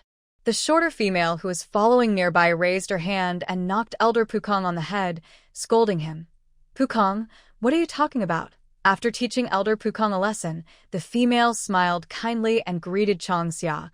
Chang Xia, how have you been lately? I heard that you went to Red Leaf Ridge and found tree sap that tastes as good as honey. Elder Yami, please take a seat. Chang Xia invited everyone to take a seat one by one and asked Shenrong to help prepare wooden bowls. There were no extra words, but he directly scooped red maple tree sap for everyone. There was no better explanation than drinking a bowl of red maple tree sap himself. Shenrong, peel some ice fruit, Chang Xia reminded. There are still a few ice fruits left. I keep 2 for Grandma Su Yi and Bai Qing, and the rest. I'll let the clan leader and elders have a taste. This time, in the future, it would be easier for her to exchange ice crystal grass with the bird tribe. I believe that once the clan leaders have tasted the red maple sap with ice fruit pulp, they will fall in love with its icy and slightly sweet taste. Bingwa, Xiao Chang Xia, where did you get the bingwa? Pukong asked in surprise. Elder Yami narrowed his eyes, looked at Chang Xia kindly, and explained, where else can the ice fruit come from except from witches? The bird tribe is a group of misers. They dare to ask for the price of a bee skin for a ball of thread. Ice fruit, Would the bird tribe be willing to use it for trading? Elder Yami is right. The ice fruit is a gift that Wu brought back to me from the Qinghai Plateau. I was also thinking of waiting for an opportunity to exchange it with the bird tribe for ice crystal grass, Chang Xia said confidently. Listen. Everyone gave Chang Xia a thumbs up. It takes courage to dare to exchange ice crystal grass with the bird tribe. Little Chang Xia, are you serious? Dalai was holding the bowl and had just taken a sip of red maple sap. When he heard Chang Xia say that he wanted to exchange ice crystal grass with the bird tribe, he choked and almost sprayed out the red maple sap in his mouth. The bird tribe is notoriously stingy, arrogant, and narcissistic. In terms of stinginess, they are even more stingy than the fish species. Sitting on the Qinghai Plateau, they also possessed rare items such as qingbu and ice crystal grass. They were completely incomparable to the barren beast tribe, which only had animal skins and wild vegetables and fruits. Fortunately, the Beastman tribe has a witch in charge. In addition, there is the military deterrence of Pukong and others. This is why the dusk forest where the beastmen lived was not invaded by the bird and fish tribes. Ice fruit can cool the sap of red maple trees, and ice crystal grass is even more effective than ice fruit. The dusk forest is hot and rainy during the rainy season. It would be great if ice crystal grass could be planted in the cave, Chang Xia said seriously. At the same time, ice crystal grass can slow down the decay of meat and keep food fresh. Whether the ice fruit tastes good or not is not important in Chang Xia. Chang Xia was very envious of the ice crystal grass's ability to keep fresh. Chang Xia must work hard to exchange for ice crystal grass with the bird tribe. Yami smiled. He turned around and looked at Elder Pukong and Elder Dalai, thinking in his heart, if it really doesn't work, let Pukong go to the Qinghai Plateau. The look in Chang Xia's eyes when she mentioned the ice crystal grass was so beautiful. Let the elders of Yami and others be amazed. Just like what Shinrong said, who would be willing to let such a Chang Xia be disappointed and sad? Yes. Please rest assured, Elder Yami, I will try my best, Chang Xia nodded.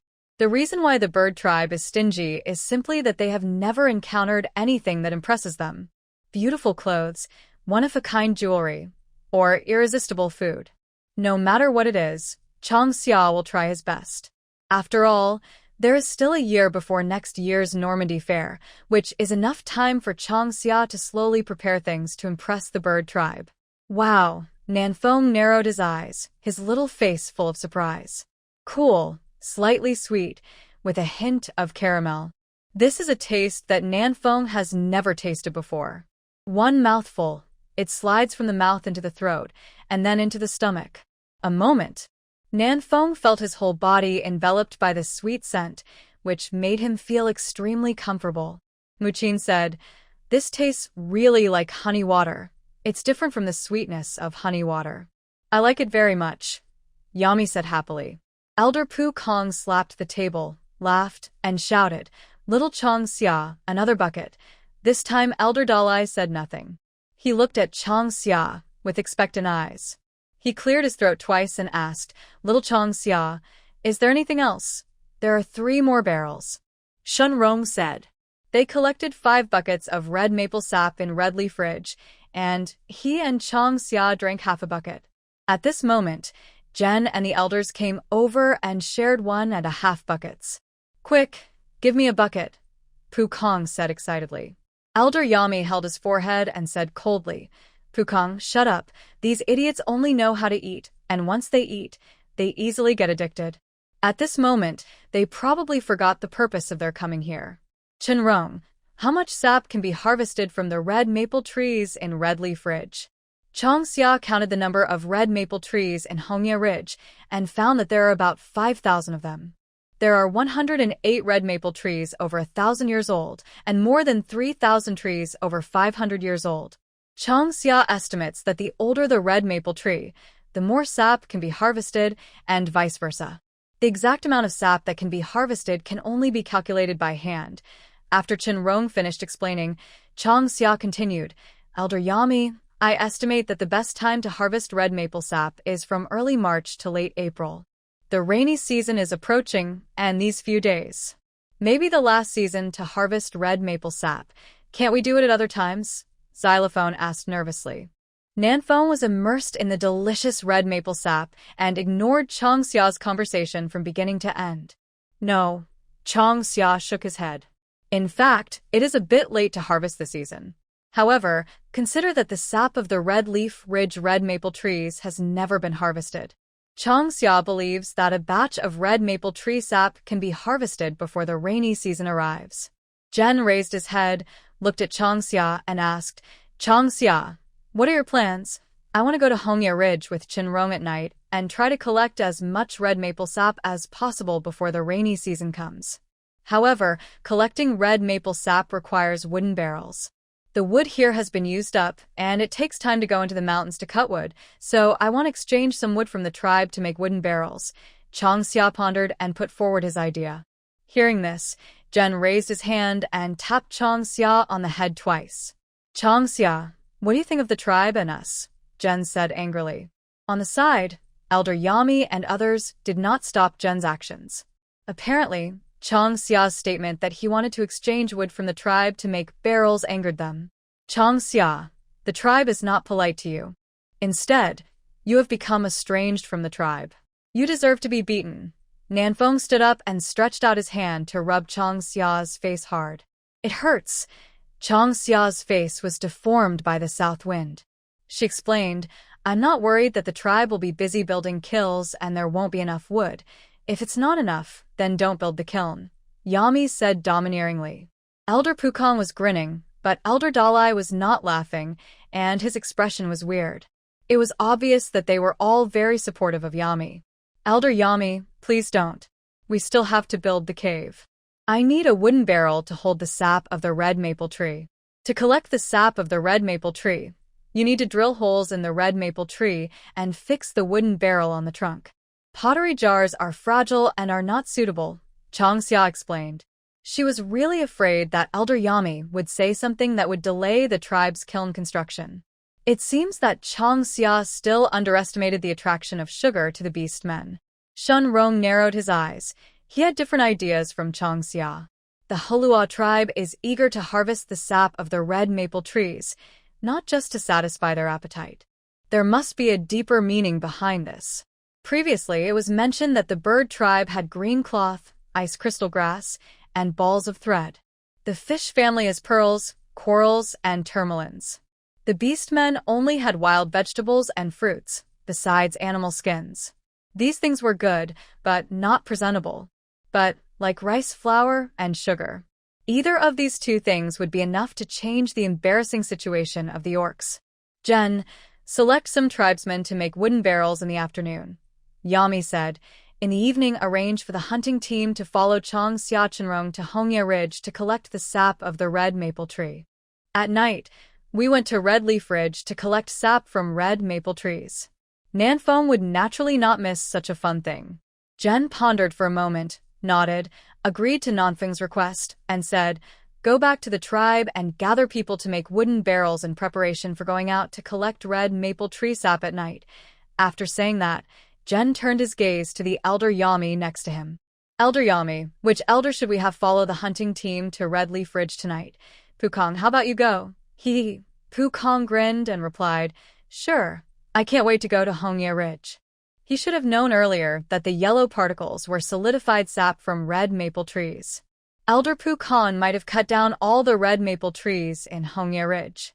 The reason why the red maple trees in Hongye Ridge were left here is that no one in the tribe cut them down. This is because the leaves of the red maple trees are beautiful.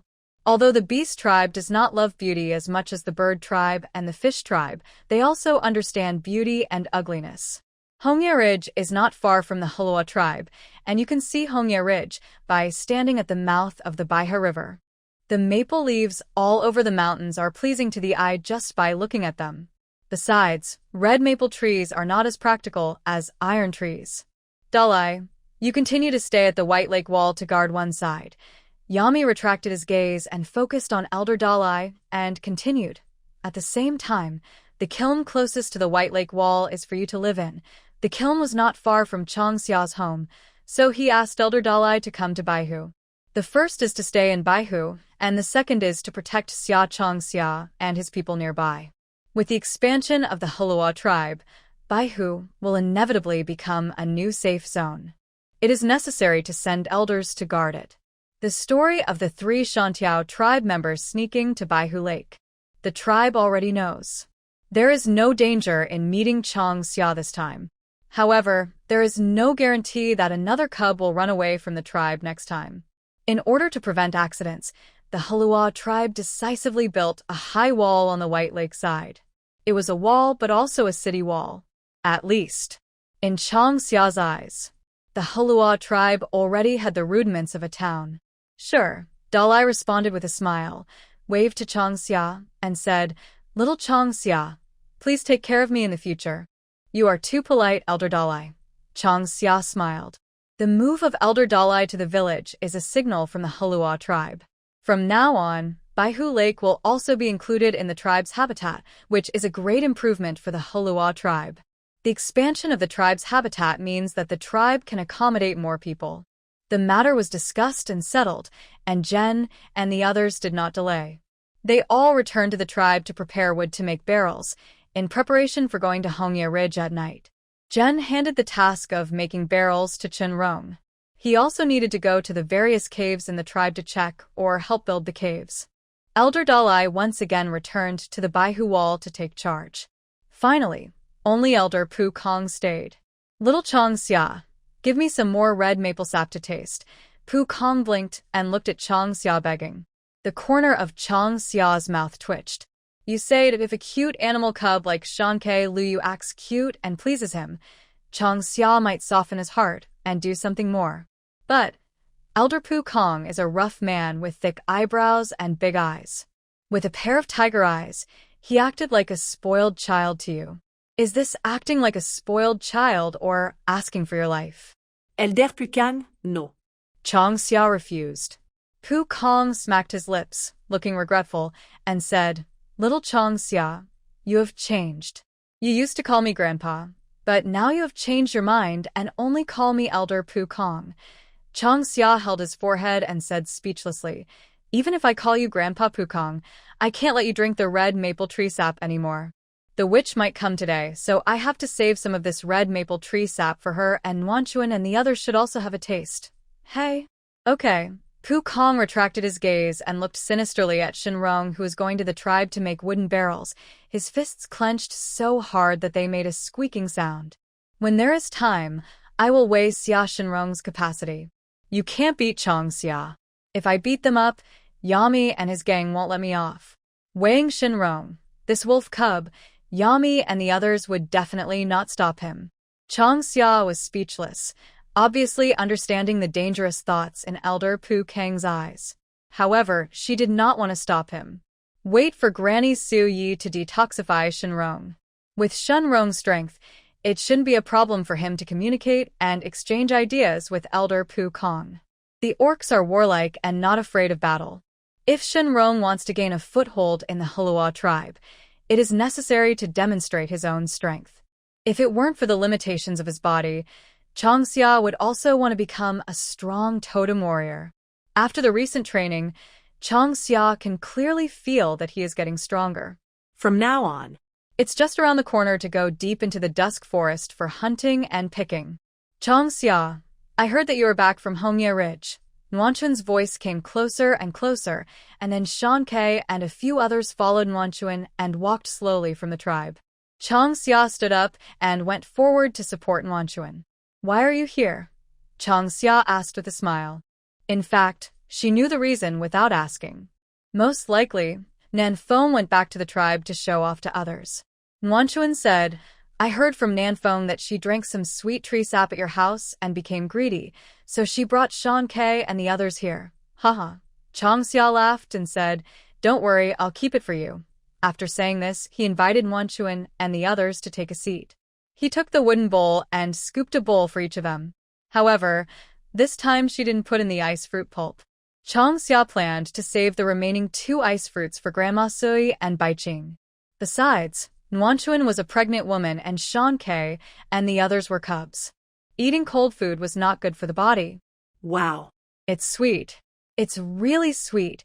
It's sweet and delicious. Soon, the noisy chirping of several tits was heard. Elder Pukong saw Nuanchuan and the others coming, and he got up and went back to the tribe, preparing to go over to help Chen Rongnanfeng make a wooden barrel. The wooden barrel was related to going to Hongya Ridge to collect red maple sap, so it couldn't be sloppy. He originally stayed to ask Chang Xia for some red maple sap to drink. Right now.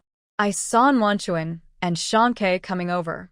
Rather than sit and watch them drink the sap of the red maple trees in the warm spring, it is better to leave. Why did Elder Pukong leave? Nuanchuan asked in surprise. Chang Xia chuckled and replied, he won't leave. Do you want to keep him to drink the red maple tree sap? He will go back to the tribe to help Chen Rong make wooden barrels. We plan to go to Red Leaf Ridge tonight to harvest the red maple tree sap overnight. Are you in such a hurry? Nuanchuan asked in surprise. Yes. It's urgent, Chang Xia said. Once the rainy season comes, we can no longer harvest. Chang Xia sighed helplessly. It's all because of her poor health. I wish she could recover sooner. These little things are not all squeezed together. Oh. My body. Seems like I can't help in any way. Nuanchuan blamed herself. Chang Xia reached out and pinched Nuanchuan's cheek. Nuanchuan had been eating well and resting well recently, and she had gained weight, and her blood and she were rosy, no longer looking pale and weak like before. You, just give birth to the cub obediently, it will be a great blessing, Chang Xia said. Nuanchuan, why don't you move to Baihu first? The cave house is more spacious, and you'll be more comfortable when giving birth, I told Shanquan, and he moved the things from the tribe's beast den to the Baihu cave. Now it depends on when the witch will come, and when they are willing to come out. Nuanchuan drank the sap of the red maple tree and gently stroked her bulging belly. I have been eating a lot, and eating well recently. My spirits improved. I am no longer listless as before. All this is thanks to the long summer. Thanks to Shui Qianqi, Mo Gio, Feng Mo Yunqing, and others for their monthly tickets. Nuanchuan is pregnant with twins and is about to give birth. Given Granny Su Ye's personality, if there were no issues at Kana Holy Mountain, she would probably bring Bai Qing here today. If she didn't come, it was probably because she had something to deal with. There are hundreds of beast tribes, large and small, living in the dusk forest. All matters, big or small, will be handled by the witch. Of course, some small tribes are too weak to cross the dusk forest to the holy mountain of Kana, and they cannot get close to the holy mountain of Kana. Only the powerful beast tribes can truly enter the holy mountain of Kana to meet the witch. However, the witch will inspect the dusk forest every few years to ensure the safety of all the beast tribes living in the dusk forest. Wu's daily life is not easy. I'm so glad that our tribe is close to the holy mountain of Kana, Nuanchuan said with emotion. Chang Xia shook her head slightly and said with a smile, Nuanchuan, you are wrong. What did I say wrong? Nuanchuan asked suspiciously, bewildered. The leopard tribe can live in the holy mountain of Kana and live next to the witch. This is not luck. It all stems from the leopard tribe's powerful strength, Chang Xia said confidently. In the beast tribe, the strong are respected. Witch, who manages the entire beast tribe. Strength, wisdom, ability. All aspects must be top-notch. Otherwise, how can we suppress the unruly beast tribes? The leopard clan is rooted in the Hulua tribe. It is close to the holy mountain of Kana, and it is obviously responsible for guarding the holy mountain of Kana and worshipping witches. Of course, the roots and elders did not make this clear. However, Chang Xia could sense it to some extent. Putting these aside, just talking about the tribes bordering the Hulua tribe, we can see the strengths and weaknesses. The closer to the holy mountain of Kana, the stronger the beast tribe is. Conversely, the farther away the beast tribe is, the weaker it is. The various beast tribes in Dusk Forest seem to be loose. In fact, they all spread out in all directions with the holy mountain of Kana as the center. The Hulua tribe is located at this center point. Nuanchuan was slightly startled and asked in surprise, Chang Xia, please tell me in detail. There's nothing to say about this. Nuanchuan, you have to remember that as long as the Hulua tribe continues to grow stronger, no one can shake the status of the leopard tribe, Chang Xia said casually without elaborating. Some things don't need to be explained too thoroughly. The general direction is controlled by the roots and tribal elders, so there is no mistake. The people just need to live a good life. Nuanchuan narrowed her eyes and thought about what Chang Xia had said. I seem to understand, but didn't ask any more questions. On the side, the titmouse and the willow sipped the sap of the red maple tree, looking very happy. Only the youngest Luyu frowned and listened carefully to the conversation between Chang Xia and Nuanchuan. Sister Chang Xia, the leopard tribe will definitely be the strongest. When I come of age, I will become the most powerful totem warrior in the tribe. Lu Yu's soft voice was full of determination and confidence.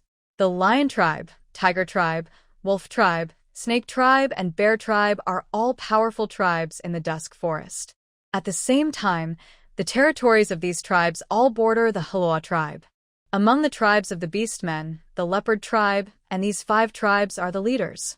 The 6 tribes assist the witch in managing the Dusk Forest, allowing the tribes of the beastmen to thrive in the Dusk Forest and live an ordinary and peaceful life. Hearing this, Chang Xia showed a surprised expression. Lu looked like he understood the implicit meaning of her words. How interesting. Chang Xia narrowed his eyes and said nothing more. He reached out his hand and patted Lu Yu's head gently. TSK, the mountain sparrow TSKS. Lu Yu, you can't even beat me. You still want to become the most powerful totem warrior in the tribe? Dream on, you. Lu Yu pouted and glared at Shanke angrily, wanting to refute, but looking at Shank's waving fist, he decided to follow his heart. Shanke successfully suppressed Lu Yu. Suddenly, Gao Xing waved his little fists and let out a crisp laugh. After drinking the red maple tree sap, Chang Xia cleaned the wooden barrel and bowl and led the group to the cave. Jian Kiln has roots and elders, so Chang Xia doesn't need to intervene. Chang Xia had explained all the details of the kiln construction to the tribesmen. They were all physical work, and it just so happened that the beast men were least afraid of physical work. Only half a day had passed. Chang Xia stood in front of his cave house and vaguely saw many more cave houses around him. Among them, the Nanfeng Wanchuan ones were the most conspicuous. After all, these cave houses had been built, and the smooth cliff surface was particularly bright in the sun. She could even see ginkgo nuts drying in front of Nuanchuan's cave. The stove was built, and a bonfire was burning. The curl of smoke drifted from the chimney into the sky. Chang Xia, what are you going to do with so much rosewood? Nuanchuan asked curiously. However, in the flat yard in front of the cave, there were piles of red sandalwood. There were about dozens of them, so many that they could make hundreds of sets of tables and chairs. Although Chang Xia's cave was large, there was no need to make so many tables and chairs, right? Chang Xia looked at the red sandalwood in the yard excitedly. She had specially asked Yadong to help her cut it down. Each piece was about the same size and very uniform. I plan to build a corridor along the cliff face of the cave house and build an eaves above the cave house. In this way, whether it rains or blows, I can sit or lie on the corridor to listen to the rain and watch the snow. In fact, it can also be made with luss. However, the long summer wants to add some ancient style and some literature and art. Chang Xia, it would be more suitable for you to use ironwood to build the corridor and eaves. Rosewood is a bit of a waste. Besides, ironwood can repel insects and ants and can also resist attacks by animals. Nuanchuan gave advice. Although rosewood is good, it is exposed to the sun and rain, and she doesn't believe that Chang Xia won't feel sorry for it. As expected, Nuanchuan finished speaking. Chang Xia's bright little face was instantly covered with dark clouds. I really didn't think of this. Chang Xia stroked the red sandalwood, sighed, and said regretfully, it seems that I have to give up the idea of extravagance. It is safer to build the corridor and eaves with ironwood. This batch of red sandalwood can be used to make furniture. As the tribe expanded, all members of the tribe built kilns. Furniture is in short supply, so Chang Xia is not really worried about wasting this batch of rosewood. After all, who can resist furniture made of rosewood? Great, Nuanchuan said happily.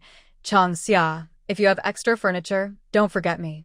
My house is very empty, Whether it's tables, chairs, or wooden beds, we are all short of them.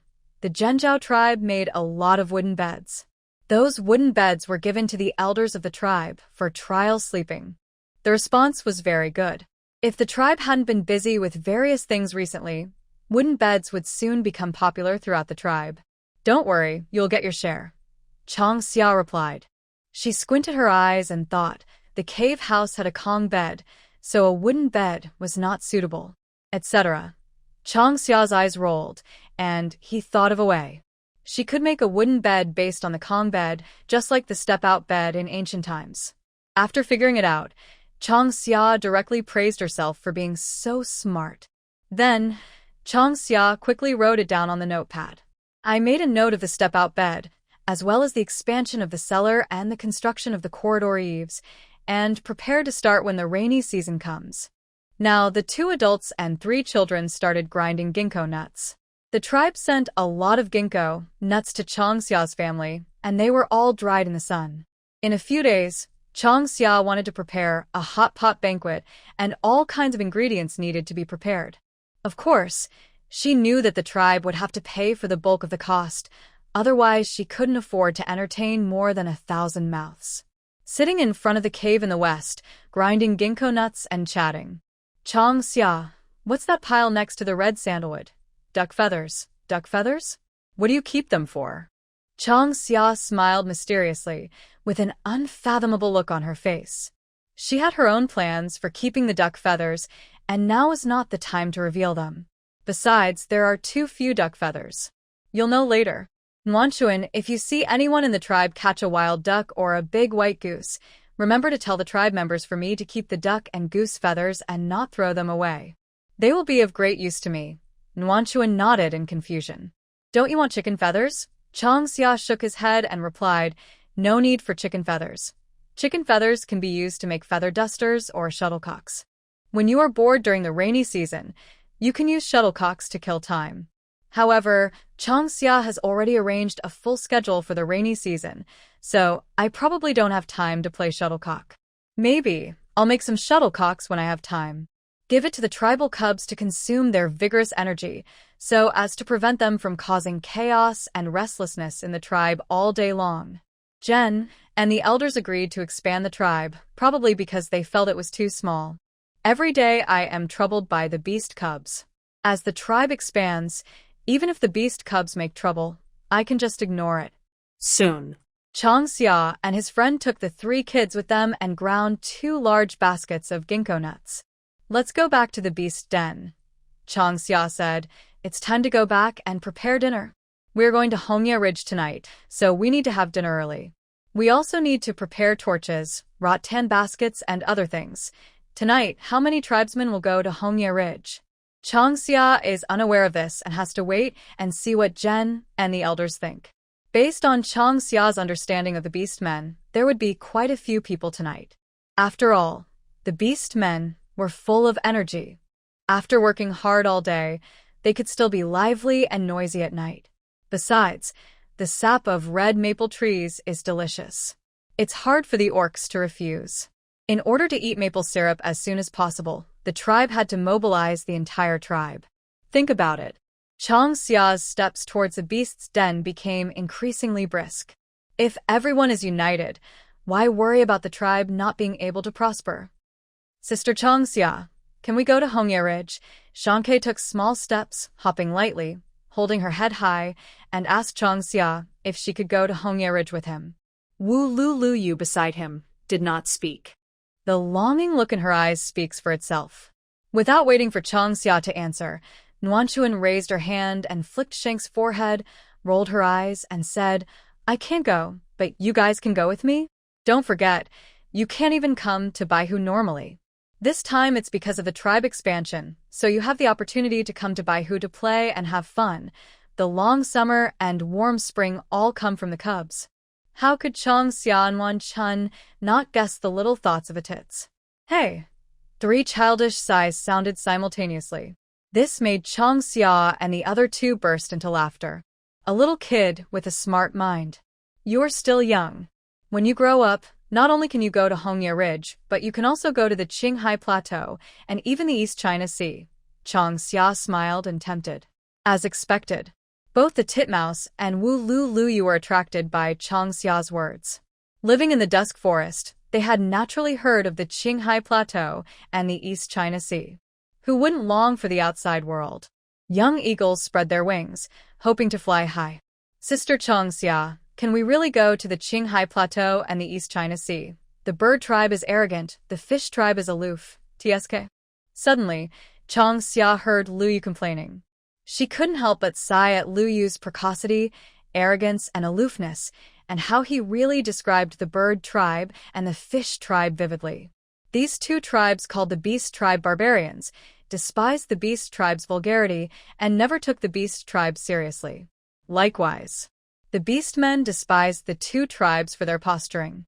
Chang Xia, Shun Rong asked you to prepare dinner early. As Chang Xia returned to the beast's den, Nanfeng's familiar voice was heard outside the house. But then, Nanfeng came over carrying 2 wooden barrels. Unlike ordinary wooden barrels, the barrel on Nanfeng's shoulder looked like a wine barrel with a lid. Looking at the 2 newly made barrels, Chang Xia's face was full of smiles. This wooden barrel is really suitable for holding red maple sap. Don't worry, I'm preparing it. Chang Xia responded and asked, who made this wooden barrel? Chen Rong. He said this is a wine barrel from the western continent, usually used to store beer. Nanfeng opened the lid and showed the barrel to Chang Xia. The more he looked, the more satisfied Chang Xia became. Good, very good, Chang Xia exclaimed. Nanfeng put down the wooden barrel and said excitedly, Elder Yami, let all the elders of the tribe make wooden barrels. I feel that they are ready to clean out Hongya Ridge.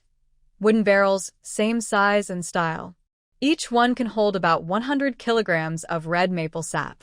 Each maple tree can usually produce 35 to 50 liters of sap, and 40 liters of sap is concentrated and refined into about 1 liter of maple syrup. The red maple trees in Hongyiling are old and have never been harvested for sap. This ratio should be higher. Chang Xia estimates that each red maple tree that is over 1,000 years old can produce about 60 to 100 liters of sap. Each red maple tree that is 500 years old can produce 50 to 70 liters of sap, and the remaining red maple trees can produce about 45 to 60 liters of sap. If calculated this way, the entire red leaf ridge can produce at least 10,000 kilograms of maple syrup. There are more than 10,000 kilograms of food in the Halua tribe, and each person can get about 10 kilograms on average. Thinking of this, Chang Xia became very excited. About 10 pounds per person, which doesn't sound like much. However, this is definitely a considerable fortune for the Halua tribe. After all, this is just an estimate for Chang Xia. The production capacity of the red maple trees in Hongyiling can only be determined when they are actually harvested. Nanfeng, how many round wooden barrels has the tribe made? Chang Xia asked. Nanfeng said, there are probably several hundred now. Upon hearing this, Chang Xia was shocked. So many? Chang Xia asked, how many tribesmen did Elder Yami call? All the elders of the tribe have been called, and Shiling and the others are also here, Nanfeng replied. Shiling is also a tribal beast cub. However, he is older than Shan Ke and his friends, and is 13 years old this year. He is usually taught various hunting techniques by the elders of the tribe, and occasionally he'll go out with a hunting team to participate in hunting activities. Elder Yami, you are amazing, Chang Xia said silently. Nanfeng said that the tribe wanted to wipe out Hongya Ridge, and this idea was not groundless. The tribe is most likely to take action. The Gunha tribe really dispatched more than 100 people to go to Hongya Ridge. It is actually possible to harvest the sap of the red maple trees in Hongya Ridge before the rainy season. At night, Chang Xia had no mind to think about food. Bone broth was simmering and barbecue was being cooked.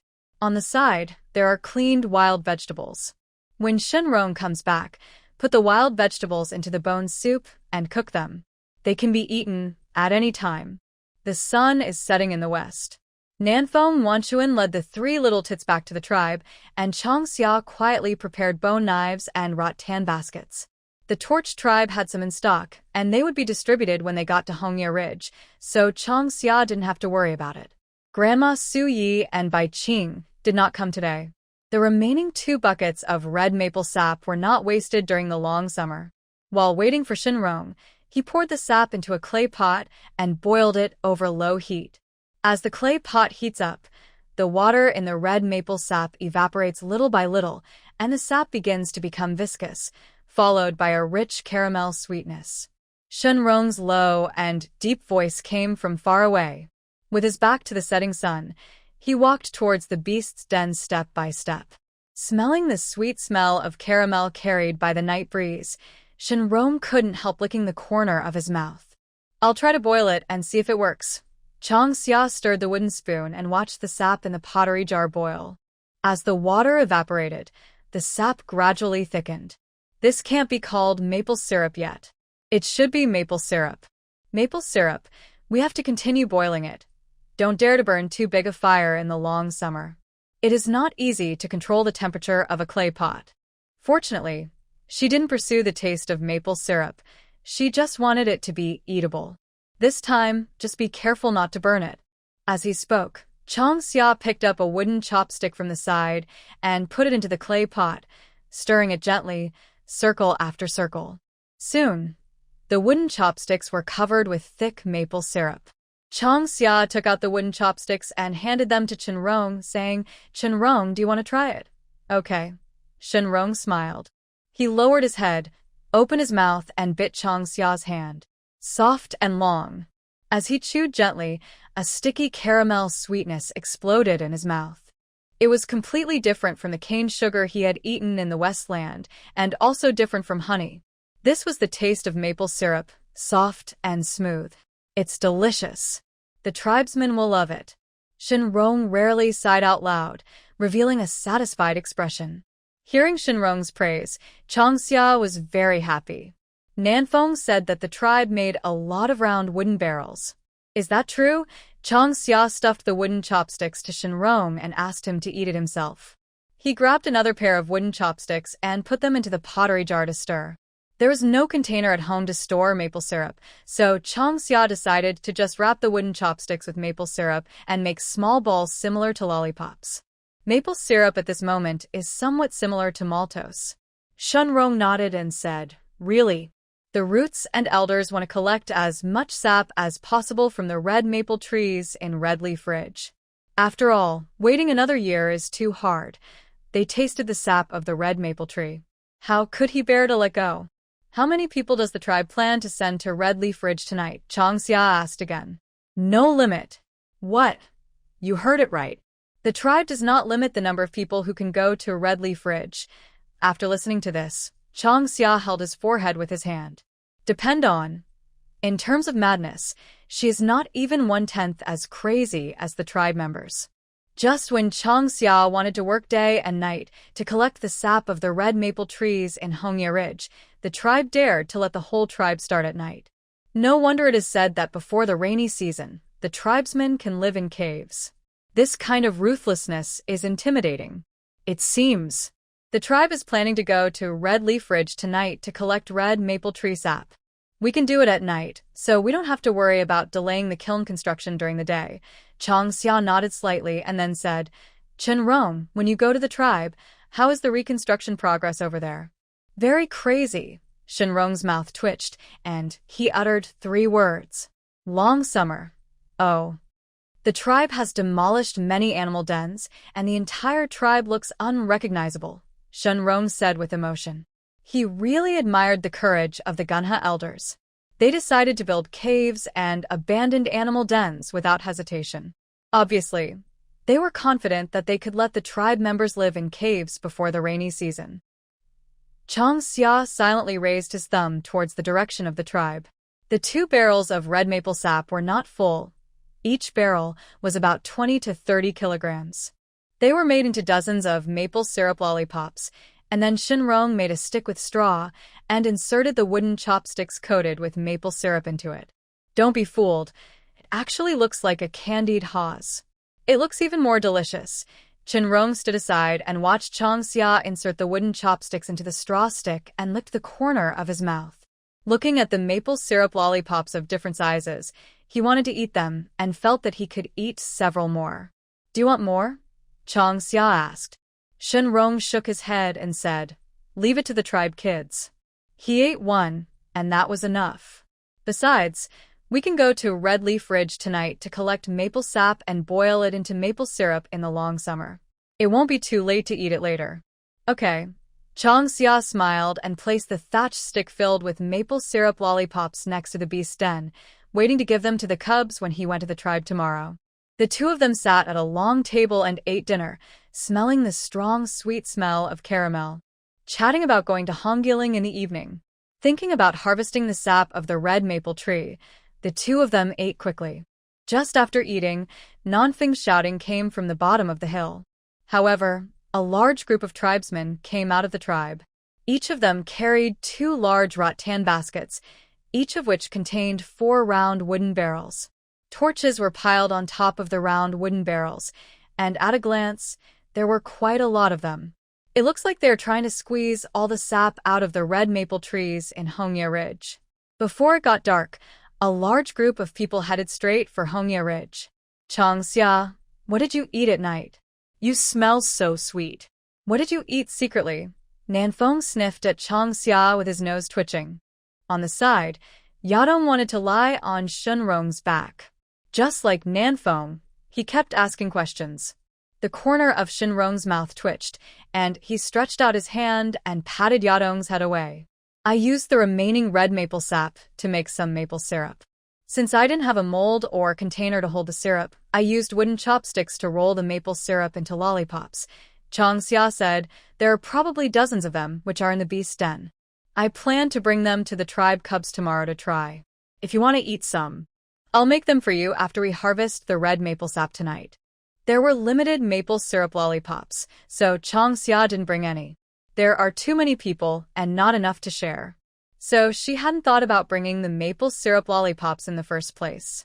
Not far away, the tribesmen pricked up their ears and listened. After hearing Chang Xia make maple syrup lollipops with red maple sap, everyone swallowed their saliva desperately. However, no one asked Chang Xia to taste the maple syrup lollipops. After all, Chang Xia said that those dozens of maple syrup lollipops were reserved for the tribal beast cubs. They wanted to wait until tonight to harvest the sap of the red maple tree, and Chang Xia would naturally teach the tribesmen how to make maple syrup. Thinking of this, the tribesmen only wished they could rush to Hongya Ridge and do a big job right away. Chang Xia, don't forget. I'm here, yes, and us. In an instant, Yadong, Kongshan and others came over. Anything produced in Chang Xia must be of high quality. Recently, with the various delicious recipes provided by Chang Xia, the food in the tribe has improved several levels.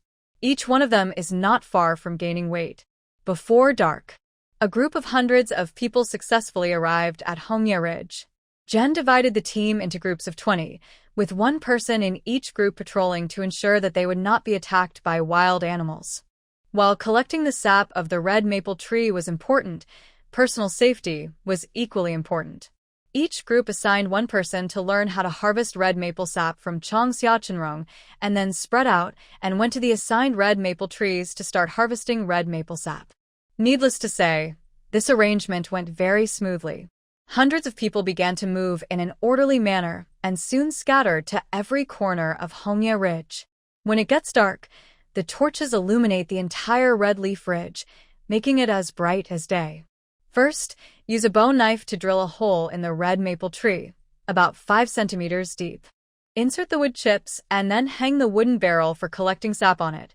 Chang Xia couldn't find the catheter, so he asked Chenrong to carve out a suitable piece of wood. The wood chip is used as a guide tube and inserted into the drilled hole. The sap drips into the barrel through the wood chip. Generally, only one hole can be drilled for a red maple tree with a diameter of 25 centimeters. Too many holes can easily damage the red maple tree. However, the sap from the red maple trees at Red Leaf Ridge has never been harvested. At the same time, the red maple trees here are old, and basically each red maple tree can be drilled 3 to 4 holes. Red maple trees over 500 years old can be drilled 6 holes. For 108 red maple trees over 1,000 years old, It is estimated that 10 holes can be drilled in Changxia without damaging the vitality of these 108 red maple trees, which can ensure that the red maple trees can rest and recuperate. Drill the holes, paying attention to the spacing between the trunks. The hanging barrel must be tied firmly to prevent it from falling down. Secure the torches and watch out for sparks. Changxia's voice of admonition could be heard from time to time in Hongye Ridge. The tribesmen and Shenrong were reluctant to let her work hard, so they asked Changxia to hold a torch and walk through every corner of Hongye Ridge to remind the tribesmen of the wrong actions when collecting the sap of the red maple tree. The entire Hongyeling, except for the long summer. The elders who came over all climbed up the tree, drilled holes, inserted wood chips, and tied the barrels. After a whole set of actions, they watched with satisfaction as the sap of the red maple tree flowed along the wood chips and dripped into the barrels hung on the tree trunk. So sweet. I feel like I could drink a whole bucket of sap. Don't eat for free, just work hard. All kinds of discussions and conversations alarmed the entire Red Leaf Ridge. The wild beasts lurking at night sensed the movements of Red Leaf Ridge and quickly disappeared into the darkness. They didn't even dare to approach, let alone sneak attacks. In order to prevent accidents from happening, Jen directly asked the tribesmen to release their own auras. Fierce and bloodthirsty. If the night had color, tonight, Red Leaf Ridge must be blood red. Hee. Pu Kong lay on a 1,000-year-old red maple tree, sucking the sap with his mouth open. He didn't care about his face or shame. Pu Kong has always been shameless, dare to say. Look at the iron fist he loves. Elder Yami did not come tonight. After all, the tribe needs people to take charge. If everyone comes to Hongye Ridge and something happens to the tribe, it will be a big problem. Jen's head was full of black lines, and he looked at the embarrassing scene of Elder Pu Kong in the firelight in silence. Raise your hands and cover your eyes. Invisible. As long as he couldn't see, he had no idea what was happening. Pukon. This group of people pretended to be deaf and dumb, and the other members of the tribe trembled in fear and dared not say a word. A roar filled with anger pierced the sky.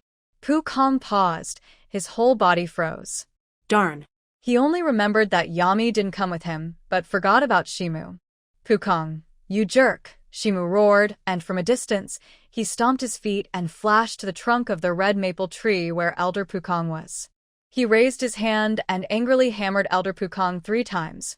Pu Kong, if you don't collect 100 barrels of red maple sap tonight, you are not allowed to eat the maple syrup made in Changxia. The tribe can support you alone, which is enough to support a small tribe. Pu Kong, you are too presumptuous. Changxia said that 40 liters of red maple sap can make 1 liter of maple syrup. It's a waste for you to drink so much. You can eat it anyway, so go eat the bark. Immediately afterwards, Elder Shimu spoke clearly one sentence after another. Changxia didn't know whether Elder Pu Kong had fainted or not, but she felt a little dizzy after hearing it. So Changxia retreated quietly. Elder Shimu is a serious and taciturn person.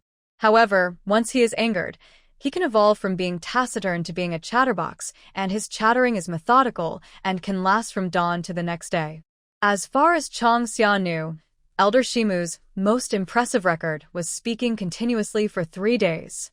The target is Pu Kong elders. In the entire tribe, except Elder Pu Kong, no one could make the stern Elder Shimu change his expression. Therefore, in most cases, the tribesmen would separate the two. Because when these two met, it was like lightning and fire. Chief. Not far away, some tribesmen were staggering, sending a distress signal to the route nearby. Oh my God! Why would Elder Yami allow Elder Shimu to come to Hongye Ridge tonight? Didn't she know that Elder Pu Kong would come? Jen's face was pale, his legs were a little weak, and he grabbed the branches of the red maple tree, barely avoiding falling from the tree. Let's go, Jen said guiltily. When these two people got into a fight, no one could persuade them except Wu and Elder Yami. Terrible. Too terrible. As soon as he finished speaking, Jen ran away first. Seeing this, the tribesmen who were collecting sap from red maple trees nearby quickly ran away. What's wrong? Shenrong jumped down from the red maple tree, grabbed Changxia, who was still frightened, and said softly, I looked up and around, but didn't notice anything unusual nearby. Chang Xia reached out to cover Shenrong's mouth, raised his index finger, and whispered, "Shuh," seeing this. The tribesmen nearby all looked over. "Pukong, the ginkgo trees in the Xiangfeng mountain of Kana Holy Mountain have not been harvested yet. If you have time, go there and pick all the ginkgo nuts. After all, you are such a voracious eater, and the number of ginkgo nuts stored in the tribe is still too small. I heard that you let some of the titmouse cubs run away from the tribe yesterday. I thought I'd just give you 3 days' worth of food as a punishment so that you won't forget your lesson." Quiet red leaf ridge. In an instant, Elder Shimu's lukewarm mutterings reached the ears of all the tribesmen. Suddenly, Shenrong and his clansmen understood everything. This jerk, Shenrong, was slightly stunned and looked at Chang Xia suspiciously. Chang Xia patted his chest and said with a headache, "This is Elder Shimu. Elder Pukong annoyed him, and he is teaching Elder Pukong a lesson. Elder Shimu is usually a very nice person, but once he gets angry, he becomes very scary." Yes. An angry Westwood elder is scarier than a witch. What did Elder Pukong do again? Don't expect to have a peaceful night. Elder Yami is gone. What should we do? Here Chang Xia told Shenrong in detail how Elder Shimu behaved after he got angry. She rubbed her brows with a headache, and she needed cotton urgently. Shenrong's mouth couldn't help but twitch again. Every time he thought he knew the Hulua tribe well enough. The Hulua tribe will once again present an astonishing scene, breaking Shenrong's cognition. What should we do now? Shenrong saw Chang Xia's distorted face, stretched out his hand and placed it on her cheek, stroking it gently, trying to calm her anxiety. "No way." Chang Xia shrugged, with a paralyzed face, letting Shenrong rub his face. "Ignore them, and when Elder Shimu doesn't want to talk anymore, he will stop naturally. However, with Elder Shimu keeping an eye on Elder Pukong, we will be able to harvest the sap of the red maple tree much faster. Elder Pukong doesn't look reliable. But, seriously, he is very strong, otherwise the tribe would not allow him to mess around all day long. The only sound in Hongya Ridge is the dripping of red maple tree sap into wooden barrels." There was also the constant nagging of Elder Shimu, and Elder Pukong might have been annoyed by it, and occasionally said something in reply, but he was quickly suppressed by Elder Shimu. In order to avoid Elder Shimu's nagging, Elder Pukong could only work hard. Suddenly, even his signature grinning voice revealed grievance and powerlessness. The tribesmen hiding in the red maple trees laughed secretly. While enduring the evil voice of Elder Shimu, they mocked Elder Pukong for his evil deeds. After all, who in the tribe has not been hit by Elder Pukong's iron fist of love? Anyone who has tasted it knows the feeling. "Chang Xia, go back to the tribe and rest," Shenrong said softly. Late at night, the tribe harvested a batch of red maple sap and prepared to send it back to the tribe. Shenrong wanted Chang Xia to follow the tribesmen who were escorting the red maple sap back to the beast's den to rest. Staying up late was harmful to the body. Chang Xia had just recovered, and Shenrong didn't want her to be too tired. Chang Xia told the tribesmen everything that needed to be explained in Hongyiling. It made no difference whether she was there or not. Chang Xia was yawning, and indeed felt a little overwhelmed. "I'll go back, can you guys?" Chang Xia hesitated. "Your body's poison hasn't been cured yet, can you hold on?" Chang Xia is not worried about his tribe members. The beastmen are physically strong, so staying up late has little effect on them. Besides, the tribe doesn't need to go out hunting recently, so the danger is greatly reduced. "I'm fine," Shenrong said. Compared with the previous battles in the Western continent, this was nothing. With Chang Xia warming his body every night, the previous injuries to his body were almost healed. Now, he just had to wait for the witch to expel the poison from him. "Don't worry, no matter how weak I am still a totem warrior." Seeing Chang Xia looking worried, Shenrong made reassurances again and again. Jen went to Elder Shimu and interrupted him. "Elder Shimu, please escort this batch of red maple sap back to the tribe." "How many are there?" Shimu said with a sullen face, retracting his gaze from Elder Pukong. He looked at Jen seriously and earnestly. At this moment it was almost midnight. 1/3 of the red maple trees in Red Leaf Ridge had been harvested. The remaining 2/3 will take 1 to 2 days. It takes time for the sap to drip into the barrel, and it is not possible to drill a hole, and the sap will flow out immediately. 28 barrels, Gen replied. Shimu nodded with a serious face and said, 28 barrels, not bad. Pukong, I will escort the red maple sap back to the tribe later. When I come to Hongya Ridge again, I hope there will be another 28 barrels of red maple sap. Pukong opened his eyes wide and glared at Elder Shimu. Is this guy crazy? He worked all night to get these 28 barrels of red maple sap.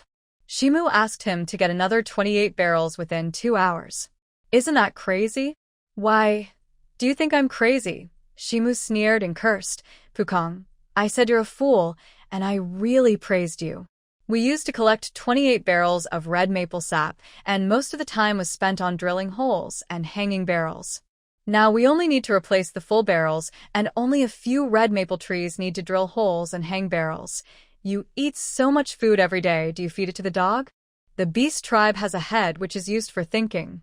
If you don't think, chop off your head and don't keep it. Thus, a new round of muttering began again. Jen wanted to say something but stopped himself. Facing the solemn and dignified expression of Elder Shimu, he really didn't know how to interrupt this devilish sound that sounded like chanting a sutra. Elder Shimu, it's time for us to set off back to the tribe. Chong Xia came from behind the red maple tree with a smile and reminded. Chong Xia was very sleepy after running back and forth all day. To be honest, I am still a little weak. This time, we will escort the red maple sap back to the tribe and arrange for 50 people to return to the tribe to rest.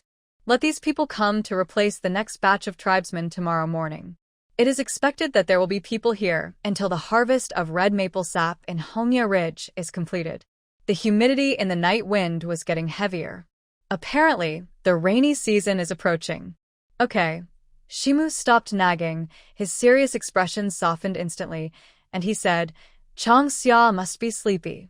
Let's go. What are you still standing there for? Take the red maple tree sap and set off back to the tribe. More than 50 people and 28 barrels of red maple sap. It was not Chong Xia's turn to intervene. She walked with Nanfeng, said goodbye to Chinrong, left Hongya Ridge, and headed towards the tribe. From time to time in the middle of the night, you can hear the cries of 1 or 2 wild beasts. The cold season has just passed, and the earth is warming up. The wild animals that had been hibernating for the entire winter season began to wake up and start moving. After leaving Hongya Ridge, Chong Xia discovered that from time to time, 1 or 2 dark shadows would appear from the forests on both sides of the road. However, before the dark shadows could get close, they were killed by the tribesmen traveling with them. When they arrived at the Baihu Wall, Company Commander Xia Nanfeng was holding 2 hares in his hands. I have gained a lot along the way. All the red maple sap collected this time was sent to the tribal square. A stone pot has been set up over there, ready to make maple syrup at any time.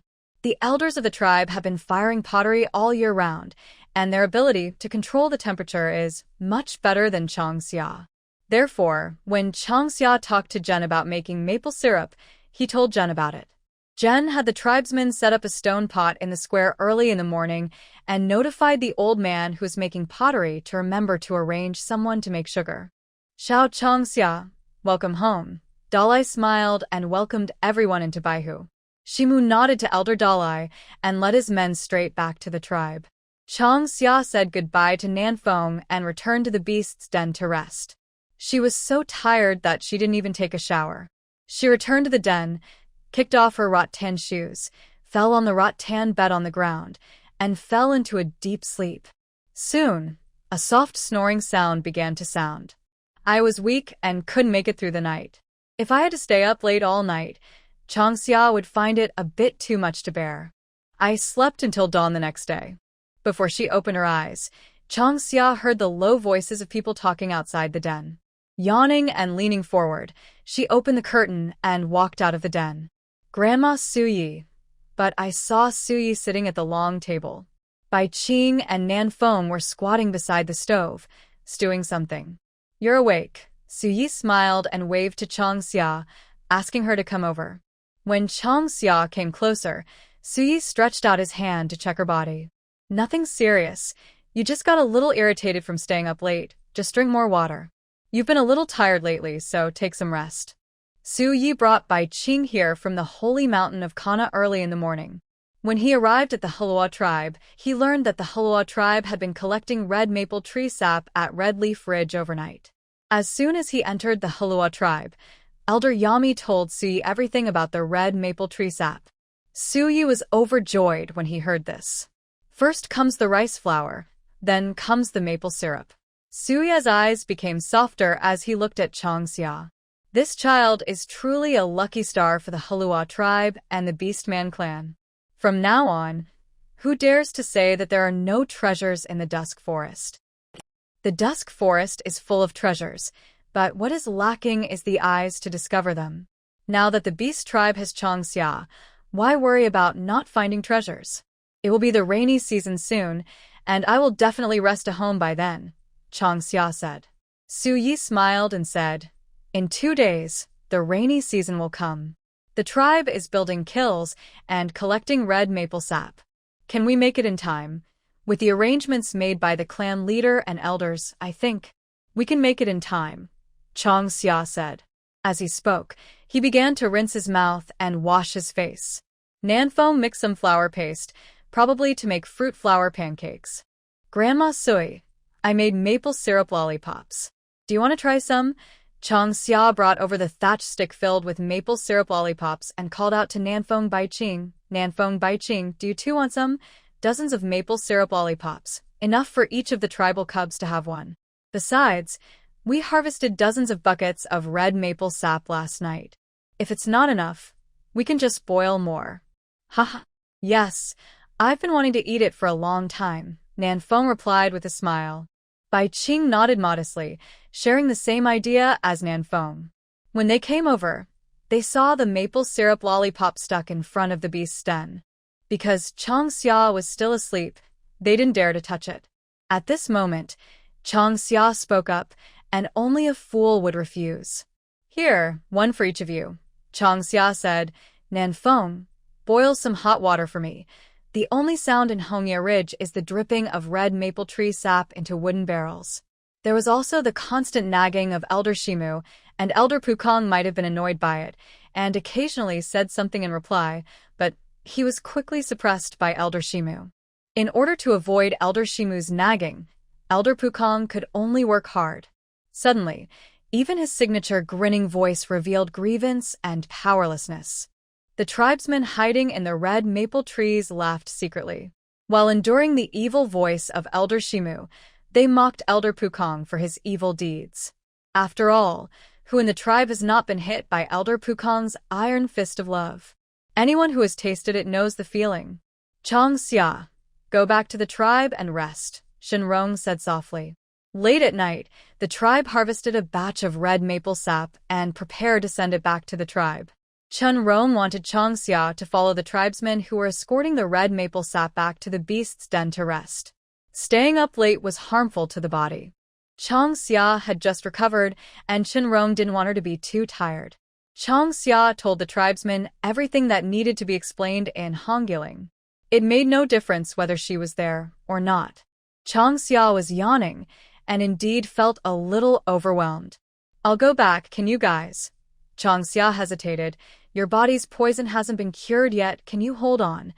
Chang Xia is not worried about his tribe members. The beastmen are physically strong, so staying up late has little effect on them. Besides, the tribe doesn't need to go out hunting recently, so the danger is greatly reduced. I'm fine, Chenrong said.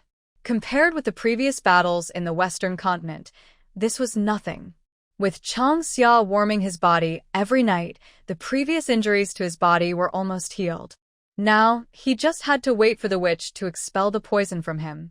Don't worry, no matter how weak I am still a totem warrior. Seeing Chang Xia looking worried, Shenrong made reassurances again and again.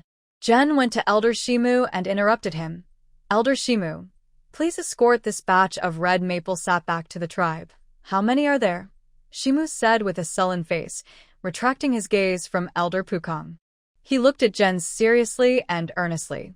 At this moment it was almost midnight. 1/3 of the red maple trees in Hongyiling have been harvested. The remaining 2/3 will take 1 to 2 days.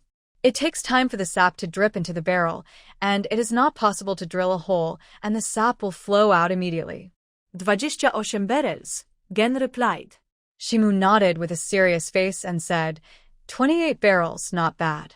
Pukong, I will escort the red maple sap back to the tribe later.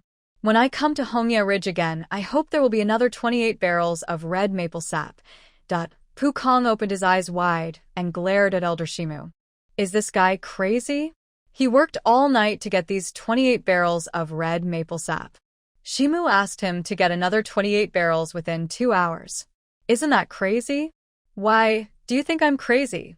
Shimu sneered and cursed. Pukong, I said you're a fool, and I really praised you. We used to collect 28 barrels of red maple sap, and most of the time was spent on drilling holes and hanging barrels. Now we only need to replace the full barrels, and only a few red maple trees need to drill holes and hang barrels. You eat so much food every day. Do you feed it to the dog? The beast tribe has a head which is used for thinking. If you don't think, chop off your head and don't keep it. Thus, a new round of muttering began again. Jen wanted to say something but stopped himself. Facing the solemn and dignified expression of Elder Shimu, he really didn't know how to interrupt this devilish sound that sounded like chanting a sutra. Elder Shimu, it's time for us to set off back to the tribe. Chong Xia came from behind the red maple tree with a smile and reminded. Chong Xia was very sleepy after running back and forth all day. To be honest, I am still a little weak. This time, we will escort the red maple sap back to the tribe and arrange for 50 people to return to the tribe to rest. Let these people come to replace the next batch of tribesmen tomorrow morning. It is expected that there will be people here until the harvest of red maple sap in Hongya Ridge is completed. The humidity in the night wind was getting heavier. Apparently, the rainy season is approaching. Okay. Shimu stopped nagging. His serious expression softened instantly, and he said, Chong Xia must be sleepy. Let's go. What are you still standing there for? Take the red maple tree sap and set off back to the tribe. More than 50 people and 28 barrels of red maple sap. It was not Chong Xia's turn to intervene. She walked with Nanfeng, said goodbye to Chinrong, left Hongya Ridge, and headed towards the tribe. From time to time in the middle of the night, you can hear the cries of 1 or 2 wild beasts. The cold season has just passed, and the earth is warming up. The wild animals that had been hibernating for the entire winter season began to wake up and start moving. After leaving Hongya Ridge, Chong Xia discovered that from time to time, 1 or 2 dark shadows would appear from the forests on both sides of the road. However, before the dark shadows could get close, they were killed by the tribesmen traveling with them. When they arrived at the Baihu Wall, Company Commander Xia Nanfeng was holding 2 hares in his hands. I have gained a lot along the way. All the red maple sap collected this time was sent to the tribal square. There was a stone pot set up over there, ready to make maple syrup at any time. The elders of the tribe made pottery all year round, and their ability to control the temperature was much better than Chong Xia's. Therefore, when Chong Xia talked to Jen about making maple syrup, he told Jen about it. Jen had the tribesmen set up a stone pot in the square early in the morning and notified the old man who was making pottery to remember to arrange someone to make sugar. Xiao Chong Xia, welcome home. Dalai smiled and welcomed everyone into Baihu. Shimu nodded to Elder Dalai and led his men straight back to the tribe. Chong Xia said goodbye to Nanfeng and returned to the beast's den to rest. She was so tired that she didn't even take a shower. She returned to the den, kicked off her rattan shoes, fell on the rattan bed on the ground, and fell into a deep sleep. Soon, a soft snoring sound began to sound. I was weak and couldn't make it through the night. If I had to stay up late all night, Chong Xia would find it a bit too much to bear. I slept until dawn the next day. Before she opened her eyes, Chong Xia heard the low voices of people talking outside the den. Yawning and leaning forward, she opened the curtain and walked out of the den. Grandma Suyi. But I saw Suyi sitting at the long table. Bai Qing and Nanfeng were squatting beside the stove, stewing something. You're awake. Suyi smiled and waved to Chong Xia, asking her to come over. When Chong Xia came closer, Suyi stretched out his hand to check her body. Nothing serious. You just got a little irritated from staying up late. Just drink more water. You've been a little tired lately, so take some rest. Suyi brought Bai Qing here from the holy mountain of Kana early in the morning. When he arrived at the Halua tribe, he learned that the Halua tribe had been collecting red maple tree sap at Red Leaf Ridge overnight. As soon as he entered the Halua tribe, Elder Yami told Suyi everything about the red maple tree sap. Suyi was overjoyed when he heard this. First comes the rice flour, then comes the maple syrup. Suyi's eyes became softer as he looked at Changxia. This child is truly a lucky star for the Halua tribe and the Beastman clan. From now on, who dares to say that there are no treasures in the Dusk Forest? The Dusk Forest is full of treasures, but what is lacking is the eyes to discover them. Now that the Beast tribe has Changxia, why worry about not finding treasures? It will be the rainy season soon, and I will definitely rest at home by then, Changxia said. Suyi smiled and said, in 2 days, the rainy season will come. The tribe is building kilns and collecting red maple sap. Can we make it in time? With the arrangements made by the clan leader and elders, I think we can make it in time, Changxia said. As he spoke, he began to rinse his mouth and wash his face. Nanfeng mixed some flour paste, probably to make fruit flour pancakes. Grandma Sui, I made maple syrup lollipops. Do you want to try some?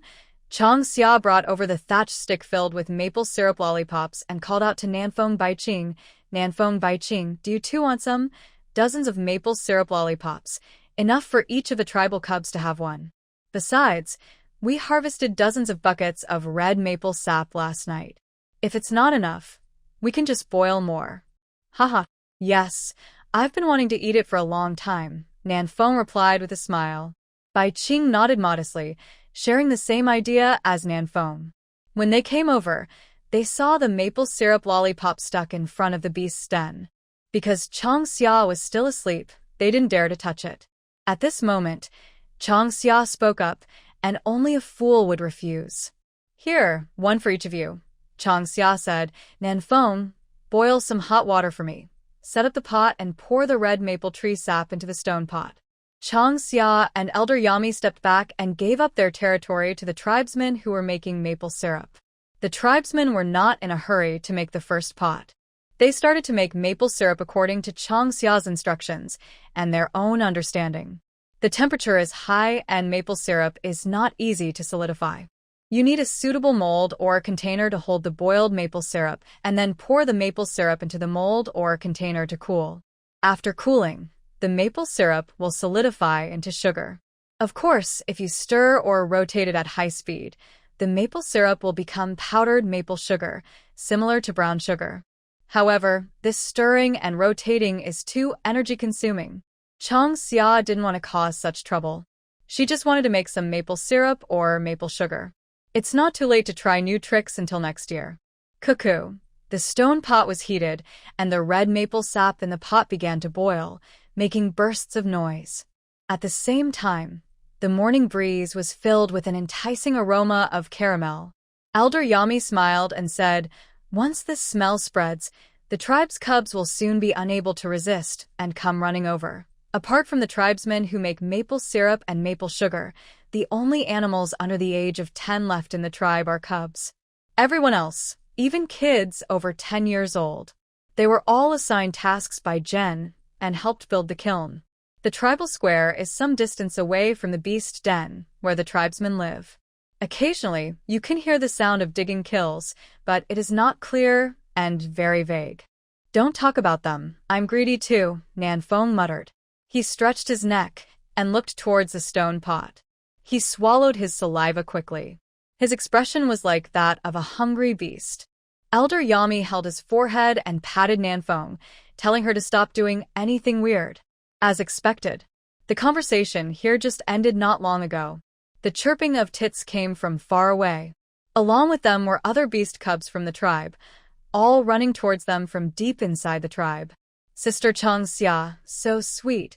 Tree sap, can we drink some tree sap? It tastes sweet, Titmouse. Is this the sap you mentioned? Suddenly, all kinds of soft and sticky children's voices rang out one after another. Changxia covered his ears and took a few steps back. The devilish sound filled his ears, and he was terrified. Nanfeng twitched his mouth and let Changxia hide behind him. Elder Yami frowned and raised his hand to suppress the naughty cubs. He shouted, "Stop. If you want to drink the sap of the red maple tree, you are not allowed to talk. If you want to talk, come one by one. It's not proper to make a lot of noise." With the help of Elder Yami, the group of radish heads quickly quieted down. Changxia, hiding behind Nanfeng, let out a sigh of relief. "Sister Changxia, why are you hiding?" Luyu asked with a smile, walked forward, and gently pulled the corner of Changxia's clothes. Changxia rolled his eyes and complained, "What am I hiding from? Can't you guess it?" Luyu is a little boy with a big brain and a very clever manner. In terms of cunning, Luyu is definitely the smartest among all the beast cubs. She had heard from Grandma Su Yi before that if Luyu did not lack the qualifications to be a witch, Grandma Su Yi would have wanted Luyu to inherit the position of witch. This is definitely the highest compliment to Luyu. Bai Qing has the qualities of a witch, but his character is not as good as Luyu's. However, Changxia believes that as a witch, as long as one has enough strength, personality is not a problem. If a problem is difficult to solve, then solve it physically. Hee. Luyu laughed and said, "Sister Changxia, is that for us? Maple syrup lollipops. Let Chickadee distribute them." Changxia nodded and replied, "Listen, this maple syrup lollipop is definitely for them." Luyu raised his little mouth and ran towards the sparrow. No one knew what he said in the sparrow's ear. The titmouse quickly ran to the Elder Yami. Elder Yami nodded and gave the thatched stick to the chickadee. Then the titmouse took the straw sticks and led the group of cubs away. It came quickly and left quickly. What's even more rare is that Shankei and his friends didn't bother Changxia this time. They probably knew that the tribe was busy recently and Changxia didn't have time to take them out to play. Having gotten the benefit, the cubs left obediently. They returned to the place designated by the tribe for them to play or exercise. Elder Yami, has Elder Shimu gone to Hongye Ridge? Changxia watched Shankei and the others leave. Before leaving, Luyu waved to her. Yami said, "In the early morning he went there with his people, right now. I guess a group of tribesmen should be returning from Hongye Ridge." As expected. From a distance, I could hear the sound of noisy footsteps. Turning around, I saw a team walking into the tribe. This time it was Jen who led the team. When he comes back, he should keep an eye on the kiln construction in the tribe. At the same time, most of the tribesmen also returned. Holes have been drilled in the red maple trees in Hongye Ridge, and wood chips have been inserted. All they need to do is wait for the sap of the red maple trees to be harvested, and not too many tribesmen are needed there. Besides, the tribe also needs manpower to build a kiln. Although female beastmen are strong, they are not as strong as males. When it comes to building kilns, males are more efficient and direct. "Look, they're back just as we were talking." Yami smiled and went to Greek and his tribesmen. Then he directed them to put the wooden barrels of red maple sap aside and wait until the first pot of maple syrup was ready before deciding how many more pots to make at the same time. The first pot requires practice. Elder Yami, Changxia, Jen greeted, walking over. "Chief, how is the progress of Red Leaf Ridge?" Changxia asked. "When the temperature starts to rise, the sap of the red maple tree will precipitate and turn into sucrose, and then the sap can no longer be harvested. The tribe wants to harvest more red maple sap, but they can only do so within these 2 days. The progress is going smoothly. The tribe will be able to stockpile a batch of red maple sap before the rainy season arrives," Jen said happily. With this batch of red maple tree sap as the base, it is possible to produce dry powder, even if the long summer does not produce it. Next year at the Normandy Grand Fair, the tribe will also be able to make a splash. "Okay, that's good," Changxia said happily. Elder Yami also showed a happy expression and said, "Now wait until the first pot is finished, and let the tribesmen taste the maple syrup." "Chief, I asked the tribesmen to prepare barbecue. You call them over for breakfast. After breakfast, we have to busy ourselves with building the kiln. There was not much progress yesterday, but we successfully built dozens of cave dwellings. Today, some tribesmen continued to build tile kilns, while others have begun to do detailed work such as carving kills, scraping cliff faces, and tidying up mud walls. It can be done before the rainy season and left to dry for a few days. You can live in it. Originally, when Grandma Sui came over, Changxia was planning to prepare a hot pot banquet. But now the whole tribe is busy. I guess I'll have to wait until I'm done with this before I'll have time to prepare a hot pot feast. While chatting, Jen and the tribesmen from Hui tribe ate some barbecue. Elder Yami's first pot of maple syrup is almost done. The first time I tried the water, Changxia felt that it was better to be thinner. If it was too thick, it would be hard to share. After all, there were too many people in the square at the moment, and if the amount was small, there would not be enough to share. Chief, prepare the bowls. The first pot of maple syrup is ready. Everyone come and try it. It's fragrant and sweet. It smells so good. The caramel-colored maple syrup contrasts with a cool-toned stone pot, creating an indescribable strange harmony between the warm and the cold. In the square, each tribesman held a small bowl of maple syrup. Dip it with wooden chopsticks and eat it in small bites. As the maple syrup entered their mouths, everyone showed similar expressions. Sweetness, sugar. This is a delicacy that the tribe has never tasted before. The taste buds are instantly filled with surprise. Changxia, there is a can of maple syrup in this basket. Take it to Wu and Baiqing. Elder Yami handed Changxia a rattan basket with a can of maple syrup in it. It was specially reserved for Wu and Baiqing. The tribe has been too busy these days. Neither the roots nor the tribal elders had time for the witch. Fortunately, Wu has a kind personality and doesn't like too many people following her. Okay. I'll take it back to Wu later. Changxia replied with a smile. The witch protects the beast men, and the beast men respect and love the witch. This was the dusk forest she knew.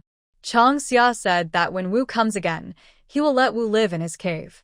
This time, Wu came to the Halua tribe in advance for the birth of her baby.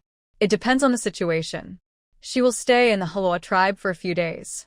Nanfeng, go to the cave where the tribe stores animal skins and move the animal skins, pottery, and other supplies needed by the witch to the Changxia family's cave. Jen finished the maple syrup in the bowl and licked the wooden chopsticks with satisfaction. See Elder Yami hand the rattan basket to Changxia. He immediately remembered that the witch would stay in the tribe for a few days, which was a rare honor, so he ordered Nanfeng to prepare the necessities for the witch's life. In addition to Wu, Baiqing cannot be left behind. Every beast-man tribe will prepare a portion of these things. I just hope that one day the witch can stay in my tribe, preferably for a few more days. In the past, Wu often came to the Halua tribe to visit Changxia's situation. However, it is very rare to spend the night in the Halua tribe. After all, in addition to the leopard tribe, there are many other tribes in the beast tribe. She favors Changxia, but cannot lose fairness. Wu never lets people gossip about important matters and cause chaos within the beast tribe. This time, Nuanchuan was pregnant with twins. Whether it is for the Halua tribe or for the entire beast tribe, these are all great joys. The witch returned to the holy mountain of Kana and met with other beast-man tribes. The news that Nuanchuan from the Halua tribe was pregnant with twins was told to other tribes. At the same time, other tribes were asked not to come to the holy mountain of Kana for the time being, because she will go to the Halua tribe and wait for the warm spring to give birth.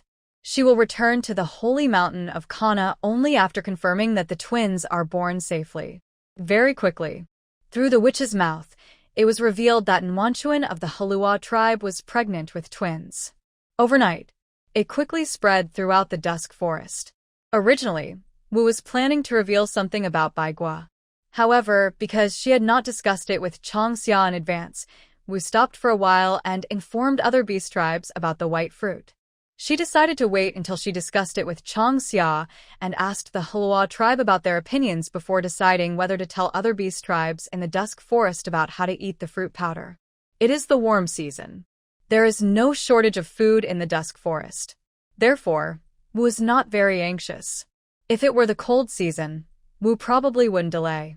After all, in the cold season, food represents human life and cannot be taken lightly for even a moment. Chief, The witch said that the rainy season may arrive in a day or two. Chang Xia took the wicker basket and spoke. Yeah. I understand. Jen nodded. This year's rainy season is still late. In previous years, the first rain of the rainy season should have fallen by this time. Chang Xia, go back to Baihu quickly. Suddenly, Elder Dalai called out, coming from the white lake in the distance. Suddenly, everyone in the tribal square changed their expressions. Chief, I'll go back to Baihu first. Chang Xia didn't say anything more. He turned around and ran towards Baihu with the wicker basket. Behind him, Nan Feng wanted to catch up. Elder Yami held her in his mouth and said, Nan Feng, don't rush to Baihu. First move Wu and Baiqing's things to Chang Xia's cave in Baihu. Don't let Wu and Baiqing find out that their things are missing when they move in. Elder Yami, do you want me to go to White Lake? Jen asked. Elder Yami shook his head and said, You don't have to come. Go, and keep an eye on Jian Yao. I'll go to Baihu Lake myself. If I'm not mistaken, Nuanchuan is about to give birth. Elder Dalai asked Chang Xia to return to Baihu, most likely because of the witch's request. During the warm spring production, the roots can't be of much help. What? Nan Feng exclaimed. His legs went limp, and he almost fell to the ground. Jen, who was standing by, was quick to react and grabbed the man. Nan Feng, don't join in the fun. Nuanchuan has its own witch to protect it. Go to the cave and get the things now, Elder Yami said calmly. After that, she gave instructions on how to make maple syrup in the square. Then he asked someone to notify Muqin and Hyun. The three of them prepared some things that Nuanchuan might need and left the tribe to head for Baihu. This side, Chang Xia hurried towards Baihu. Before she could walk back to her own beast's den, Baiqing's voice came from the next hill. Chang Xia, the witch asked you to come over to help. Nuanchuan is about to give birth. Please come over to help light the fire and boil water and notify the tribe. Just now, Elder Dalai shouted. Baiqing stared at Elder Dalai in silence. The elders of the Hulua tribe were all reckless. They were thick-skinned and rough-mannered, and only said and did things that sounded good and were easy. Just now Wu Mingming said to notify the tribe to send people over. Elder Dalai agreed. Then he shouted to the tribe and called Chang Xia alone. What a lonely cry. Elder Dalai, who was guarding the Baihu wall in the distance, felt the anger coming from Baiqing. The old face was full of smiles. If this little beast cub was not the successor of Wu, he really wanted to learn from that jerk Pu Kong and give him an iron fist of love. Unfortunately, he is not as shameless as Pu Kong. Did Baiqing really think he just called her Chang Xia? With Yami's ability, how could he not guess what happened to Nuanchuan's birth? Why? Sure enough, being too smart will make you lonely. Thinking about it, Elder Dalai took out a small jar, opened the wooden lid, and took a sip. The sweet taste of red maple tree sap slid from the mouth all the way into the stomach, making me feel comfortable. Then I squinted my eyes and leaned back on the wooden chair, feeling very comfortable. Oh. I got it. Chang Xia didn't go back to the beast's den, but turned and walked towards Nuanchuan's cave dwelling. Baiqing was confused and looked at Chang Xia, who was walking over. Don't we need to go back to the tribe and notify some people to come over? Chang Xia looked at Baiqing's confused expression and explained, Don't worry, someone will come to help soon. Elder Dalai asked me to go back to Baihu. The tribe will definitely guess that Nuanchuan is about to give birth. Upon hearing this, a look of embarrassment flashed across Baiqing's young face. He misunderstood Elder Dalai. If you have the chance, you should apologize to them. Grandma Sui, how is Nuanchuan? Chang Xia asked as she handed the wicker basket to Baiqing and told him that it contained maple syrup. If you want to eat, just help yourself. Sui said, The labor pains have started, and it will take some time before the actual birth. Help me light a fire and boil water and make some food for Nuanchuan. Okay. Chang Xia agreed and asked, Is Shankuan not at home? Nuanchuan's situation was special, so the tribe didn't let Shankuan go to Hongye Ridge, nor did they let him participate in the kiln construction. At most, when Nuanchuan was accompanied by someone, they would let him go over and give some pointers. After all, he and Yadong were the first people to build the kiln with Chang Xia. In terms of experience, Shankuin has more than others. When I came over, he was called away by the tribesmen to help, Su Yi said. Nuanchuan is about to give birth, and Shankuin will probably be back soon. He is at Baihu Lake, and it won't take much time to go back and forth. Bai Qing said, it seems that Jian Kiln encountered some trouble, and they asked Shankuin to go over and solve it. He was there just now, and heard the conversation between Shankuin and the others. Yeah, Changxia nodded, got up and made a fire to boil water. She was afraid that Nuanchuan would look for Shankuin when she was having labor pains, so she asked where Shankuin had gone. Knowing that Shankuin was in Baihu, Changxia did not ask any more questions. Finding someone is just a matter of shouting. Nuanchuan's cave dwelling is a 3-hole cave. There is an extra cave on the left, which is the kitchen. There was a stove inside, on which were placed 2 stone pots and a clay pot. In the corner of the kitchen, there was a clay jar filled with fruit powder and a clay pot for fried meat. Wild vegetables, bird eggs, etc. were placed in rattan baskets. Everything was neatly arranged and kept very clean. It can be seen that Nuanchuan Shankuin loves cave dwellings very much. They were reluctant to dirty the cave house, so both inside and outside the house were kept very clean. At the same time, open space is reserved near the cave. Changxia guessed that it was a vegetable field. Nuanchuan said that after giving birth to a cub, she wanted to learn how to grow vegetables from Changxia. In the past, Nuanchuan liked to dig some flowers and plants back to the animal den and then ask Shankuin to help plant them. Unfortunately, few of the planted flowers and plants survive. Before, Nuanchuan found it incredible when she saw Changxia grow ginger, onions, and garlic so easily. The tribesmen tried transplanting and planting, but the survival rate was too low. Over time, the tribesmen stopped paying attention to it. The dusk forest is rich in resources. Except for the cold season, the beastmen have no shortage of food in the warm season. Transplanting is not necessary. Nuanchuan, do you want to eat anything? Changxia asked. Perhaps the pain was relieved a little. Nuanchuan took Wu's arm, slowly walked out of the cave, and walked slowly back and forth in the open space in her own yard. The witch said that walking more before giving birth can help with delivery. Nuanchuan walked in small steps and stopped when she felt severe pain. She walked and stopped, and she didn't think it was troublesome, but she felt a little embarrassed for bothering Wu too much. She was looking forward to having tribesmen from the tribe come over. After all, having a witch serve her was something Nuanchuan couldn't even think of. She felt that she was being too presumptuous. Raw rice noodles. Nuanchuan thought for a while, licked the corner of his mouth, and said 4 words. Changxia covered her face, spread her hands, and said, Nuanchuan, the fine powder for raw rice noodles needs to be fermented in advance. What can I use to make raw rice noodles for you now? Can rice noodles be made into soup noodles like raw rice noodles? Sure. Nuanchuan nodded quickly. She had never heard of noodle soup before, so it must be delicious. Thinking about it, Nuanchuan felt hungry again. When Mingming Wu came over, she had just finished breakfast. Just thinking about eating, even the stomach pain was relieved a lot instantly. Wu couldn't help laughing when he saw Nuanchuan's greedy look. Changxia had recovered since he became an adult, and the atmosphere in the Hulua tribe had become better. Everything is moving towards a good direction. Wu thought it was great. Wu. Yami came over with Muqin Hyun, greeted Wu first, then looked at Nuanchuan and asked softly, Nuanchuan, how are you? I can still hold on. Nuanchuan said. Changxia, what are you doing? Muqin was immediately confused when she saw Changxia and Fenhuhu. She remembered correctly that Changxia had eaten breakfast. What were she and Fenhuhu planning to do now? Changxia pouted at Nuanchuan and explained, Wu asked me to prepare some food for Nuanchuan, but I haven't started yet. Nuanchuan feels hungry again. I'm just greedy, not hungry, Nuanchuan retorted in a low voice, embarrassed.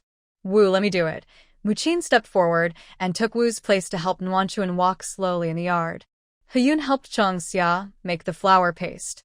Nuanchuan's family didn't have an animal bone pot, so they could only use a clay pot to steam the rice noodles. Changxia was worried that it would stick, so she brushed a layer of oil before pouring in the fruit flour paste. Fortunately, I only need to make noodle soup for Nwanchuan. Otherwise, your hands will be tired and sore from steaming rice noodles all summer long. There is nothing you can do if the kitchen utensils are not convenient to use.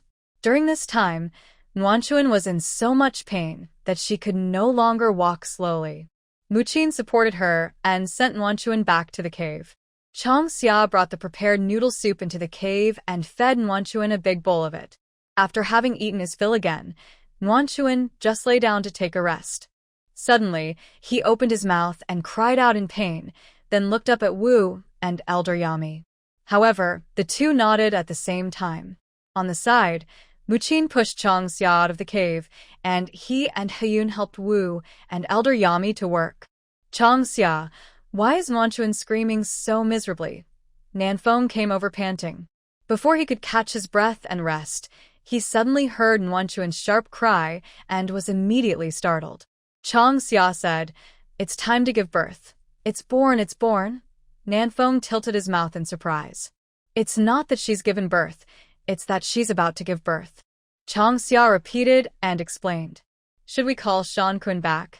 I just met him downstairs, and he seemed to be heading towards Yadong's cave," Nanfeng said. She had just sent Wu and Baiqing's animal skins, blankets, and daily necessities to Chang Xia's cave. When I was leaving and walking towards Nwanchuan's house, I happened to meet Shankun. "Look, Shankun should be instructing his tribesmen to build a kiln." "Yes, hurry up," Chang Xia nodded and urged. Nanfeng sighed in her heart. She was living a hard life and could not rest for even a moment. He turned around and ran straight towards Yadong's house. At the same time, he opened his mouth and shouted Shankun's name loudly. This shout directly alarmed the entire Baihu Lake. Shankun. Hearing the sound, Shankun looked up towards his own cave dwelling. What did Nanfeng ask him to do? "Shankun, go home quickly." On the side, a tribesman reacted quickly and reminded Shankun to go home. Shankun paused, as if he suddenly remembered something.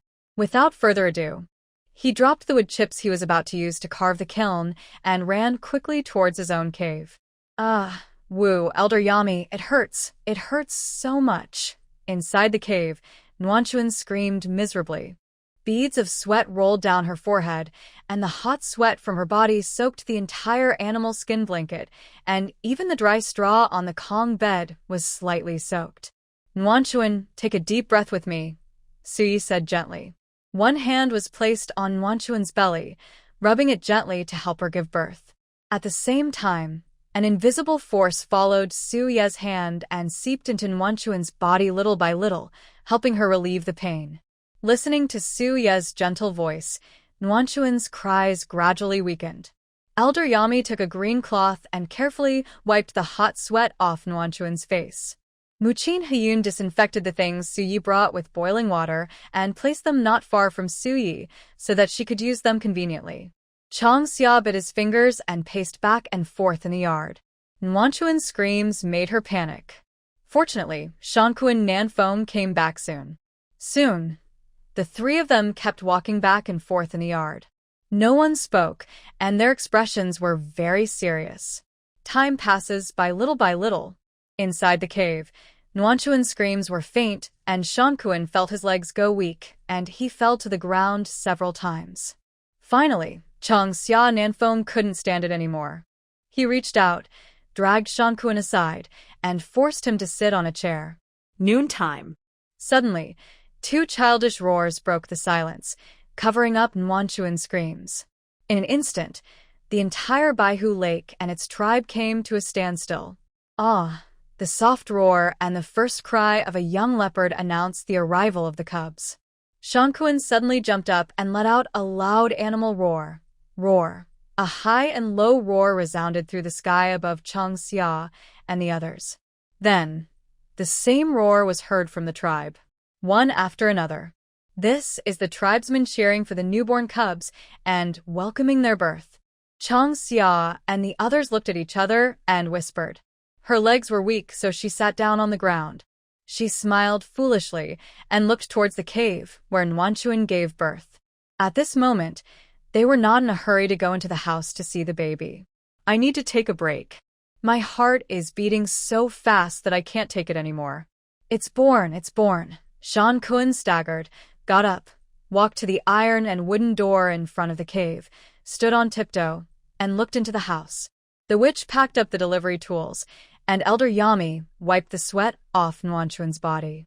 Muchin Hyun helped wash the newborn cub, cleaned it up, wiped the water droplets off the cub's body with a soft green cloth, and then wrapped the cub and placed it next to Nwanchuan.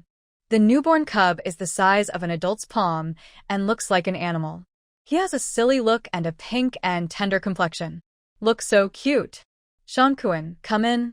After a while, Wu and Elder Yami walked out of the cave, opened the door, and let Shankuan in.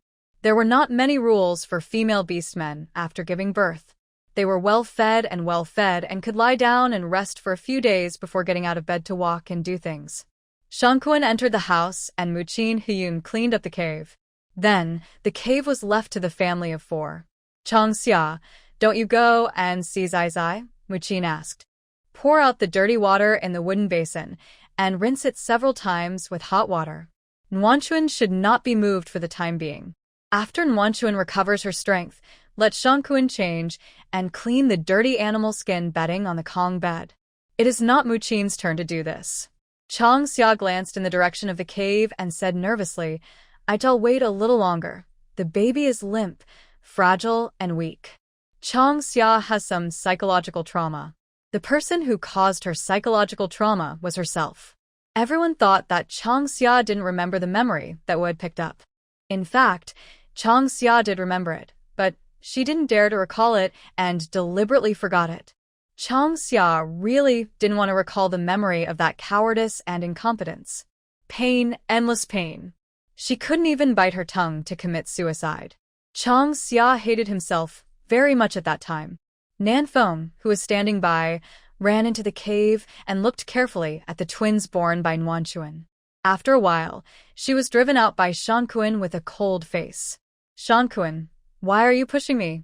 I'm not wrong, your cub is really ugly, like a little mouse, small and ugly. I remember Chang Xia was super cute back then.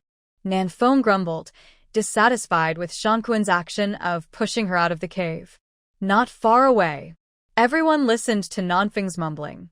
Everyone was confused as to what Nanfeng was saying. No wonder he was driven out of the cave by Shankuan. Nanfeng, what nonsense are you talking about? The cub is so cute. What are you talking about, little mouse? Muchin stared at her adopted daughter speechlessly. Her words were becoming more and more thoughtless. He always says Yadong is stupid. In Muchin's opinion, the south wind is not much better than Yadong. Nan Feng was dissatisfied and went to Su Yi and asked, Wu, do you think Chang Xia was very cute when she was a child? She was white and soft, and it was super comfortable to hug her. Chang Xia, she is really beautiful in her animal form. Su Yi nodded. The chinchilla family, the body of the animal is usually gray, black, and white, 3 colors mixed with each other. Pure-colored chinchillas are extremely rare. Chang Xia is one of the very few pure-colored chinchilla tribe members. Of course, it's not quite right to say it's a solid color. Chang Xia's body is pure white, with a streak of gold at the tip of its ears, between its eyebrows, and at the tip of its tail. To some extent, Chang Xia should be a member of the heterochromatic chinchilla family. When Wu picked up Chang Xia that year, he was very shocked. There are many chinchillas in the dusk forest. They depend on the snakes and foxes for survival, and live in the west of the dusk forest.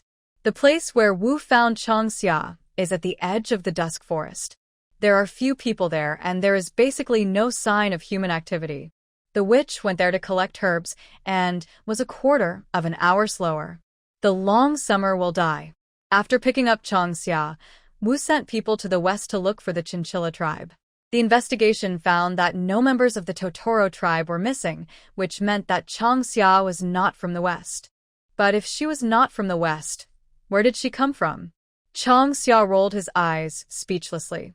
She has not forgotten the time when she was unable to transform into a human form as a child. She is always hugged by others, and everyone who hugs her likes to pinch and kiss her. Although she hates being close to others, Chang Xia will be particularly happy every time she is hugged and kissed by others. That feeling is still unforgettable in Changxia. So much so that Changxia suspected that she had split personality. Although he said he disliked it, he really liked it in his heart. Tsundere, and all that. She is definitely not at Tsundere. Long summer. Suddenly, Shenrong's shouting came from a distance. Changxia stood up suddenly and replied, "Shenrong, I'm at Wanchuan's house." She turned around, looked at Wu, quickly explained a few words, and rushed to her home. Shenrong had been busy all day and night and must be hungry. She had to go home to help Shenrong get some food. "Wu, Elder Yami, Shenrong is back from Red Leaf Ridge. I will go back to the beast's den first, and then come to visit the cubs later." Wu waved his hand and said, "Go back. Take Bai Qing back with you. He can't help much here." Bai Qing had just been sitting quietly beside the stove, helping to light the fire. "It's boring to stay here. I might as well go back to Changxia." "Bai Qing, come home with your sister." Changxia shouted and ran away without waiting for Bai Qing. Bai Qing walked slowly, with a paralyzed face. On this side, Nanfeng was still arguing with Shanquan. However, seeing that Wanchuan looked tired, the two of them unconsciously lowered the volume of their argument. "Muqin, please help take care of Wanchuan. Huyun, and I will go back to the tribe. We still need more people to boil the red maple tree sap, so we will go back to help." Yami said. Sui nodded and said seriously, "It will rain tomorrow night." The day after tomorrow, the rainy season officially arrives. Whatever the tribe wants to do, hurry up. In fact, it rains a lot during the rainy season. However, this does not mean that it rains every day. However, the rain will increase during the rainy season. Sometimes it will be fast and heavy. In addition, when the rainy season comes, all kinds of poisonous insects and snakes will appear in the forest. So the orcs don't like the rainy season very much. After all, hunting and picking are inconvenient when it rains. We were wet, sticky, and hot all over. In addition, we had to be on guard against the attacks of poisonous insects and snakes, which made hunting and gathering very difficult. The hot pot banquet in Changxia might be troublesome, Muqin said with a smile. Sui thought for a moment and said, "We can hold a hot pot banquet tomorrow night." Of course, if the tribe can spare the time. The rainy season arrives and the first rain will last for several days. Then it will turn into a sudden rain which will fall for a while, stop for a while, fall again and stop again, and so on. This situation will continue for more than a month, after which it will gradually subside. After the official rainy season begins, everything will return to normal. According to the Earth's seasonal division, the period between spring and summer is the rainy season. As summer approaches, things will return to normal. In fact, the main reason is that the beast men do not clearly divide the seasons. They simply divide the seasons according to the weather. When it rains, it is the rainy season. When it is warm, it is the warm season.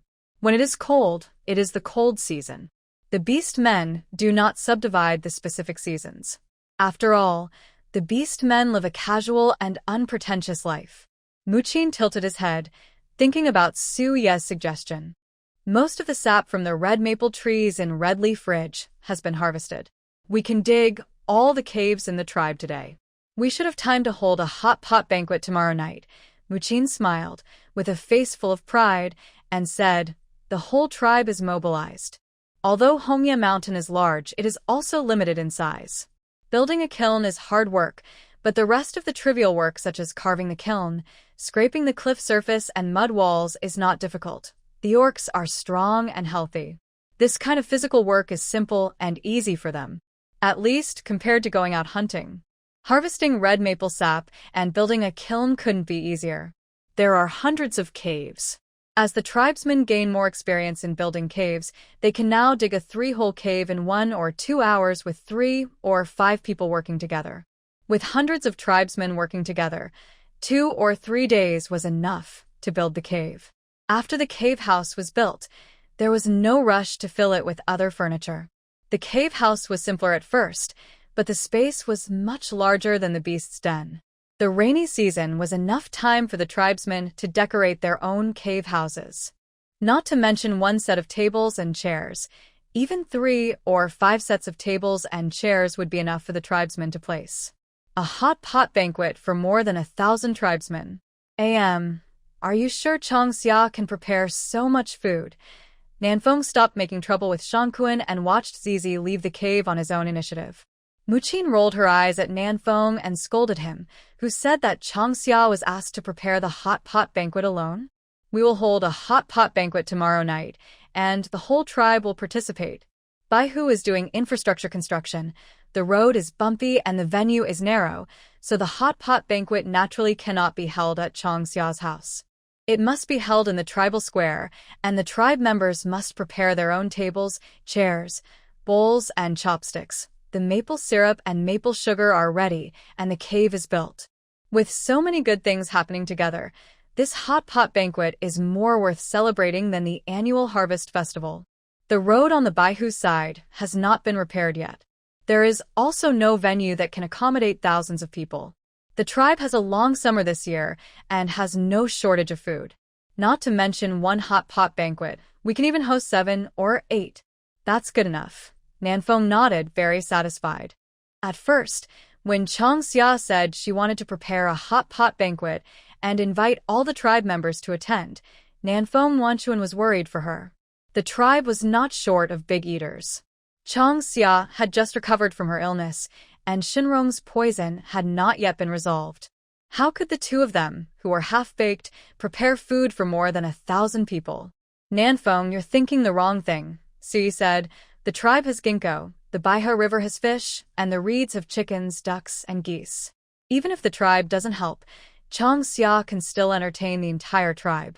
The only difficulty lies in the process of preparing food for more than 1,000 people. In the past, they only had barbecue and fruit powder porridge to eat, and one harvest festival could consume all the tribe's harvest for a month. Now it is different. With other foods, the consumption of meat is greatly reduced, which is undoubtedly a great thing for the tribe. Oh, that's right. Nanfeng thought about it carefully and quickly understood Su Ye's explanation.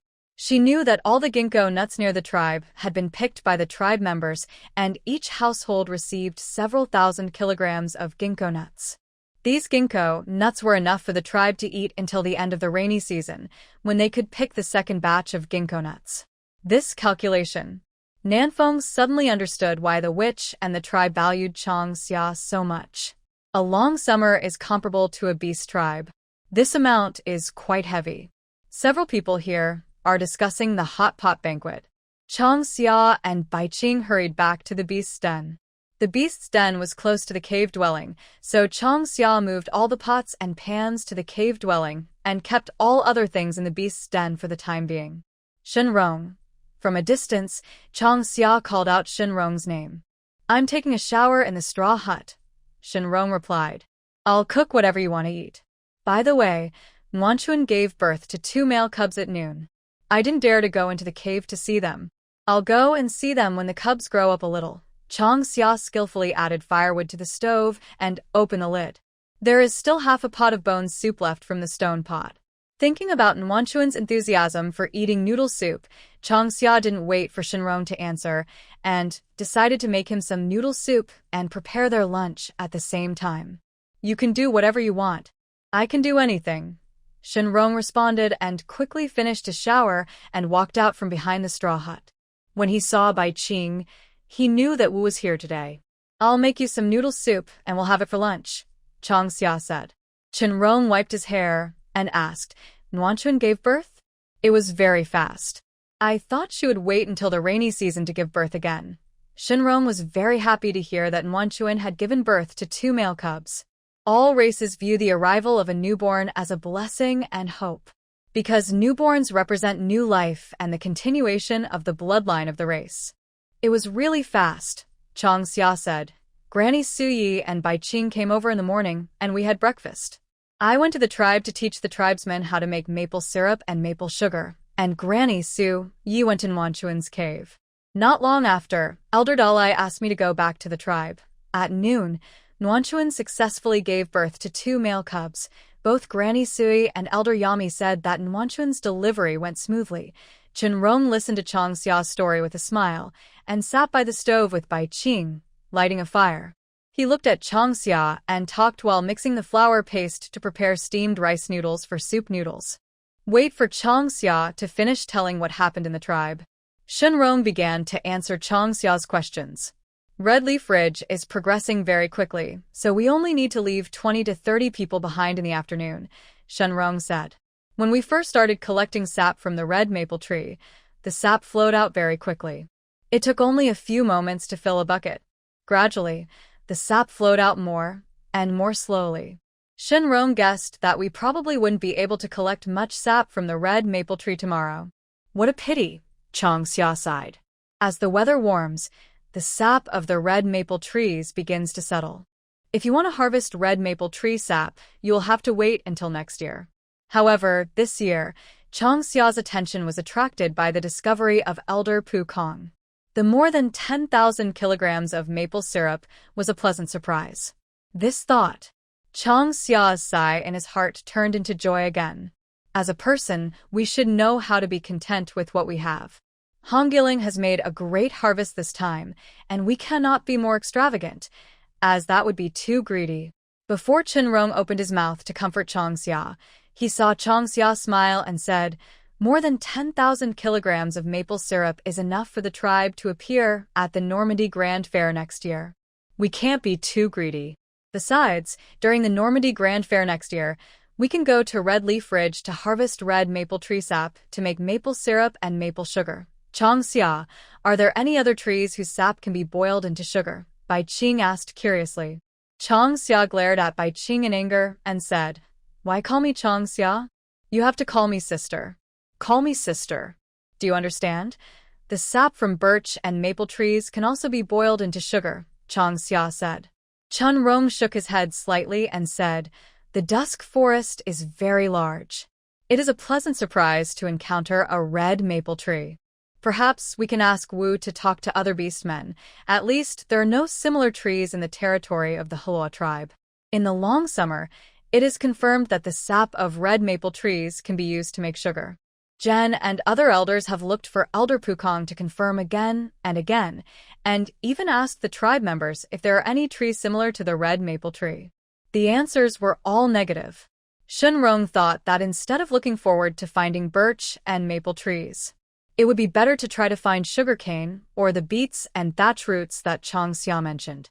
All three are plants, and the dusk forest is filled with flora and fauna.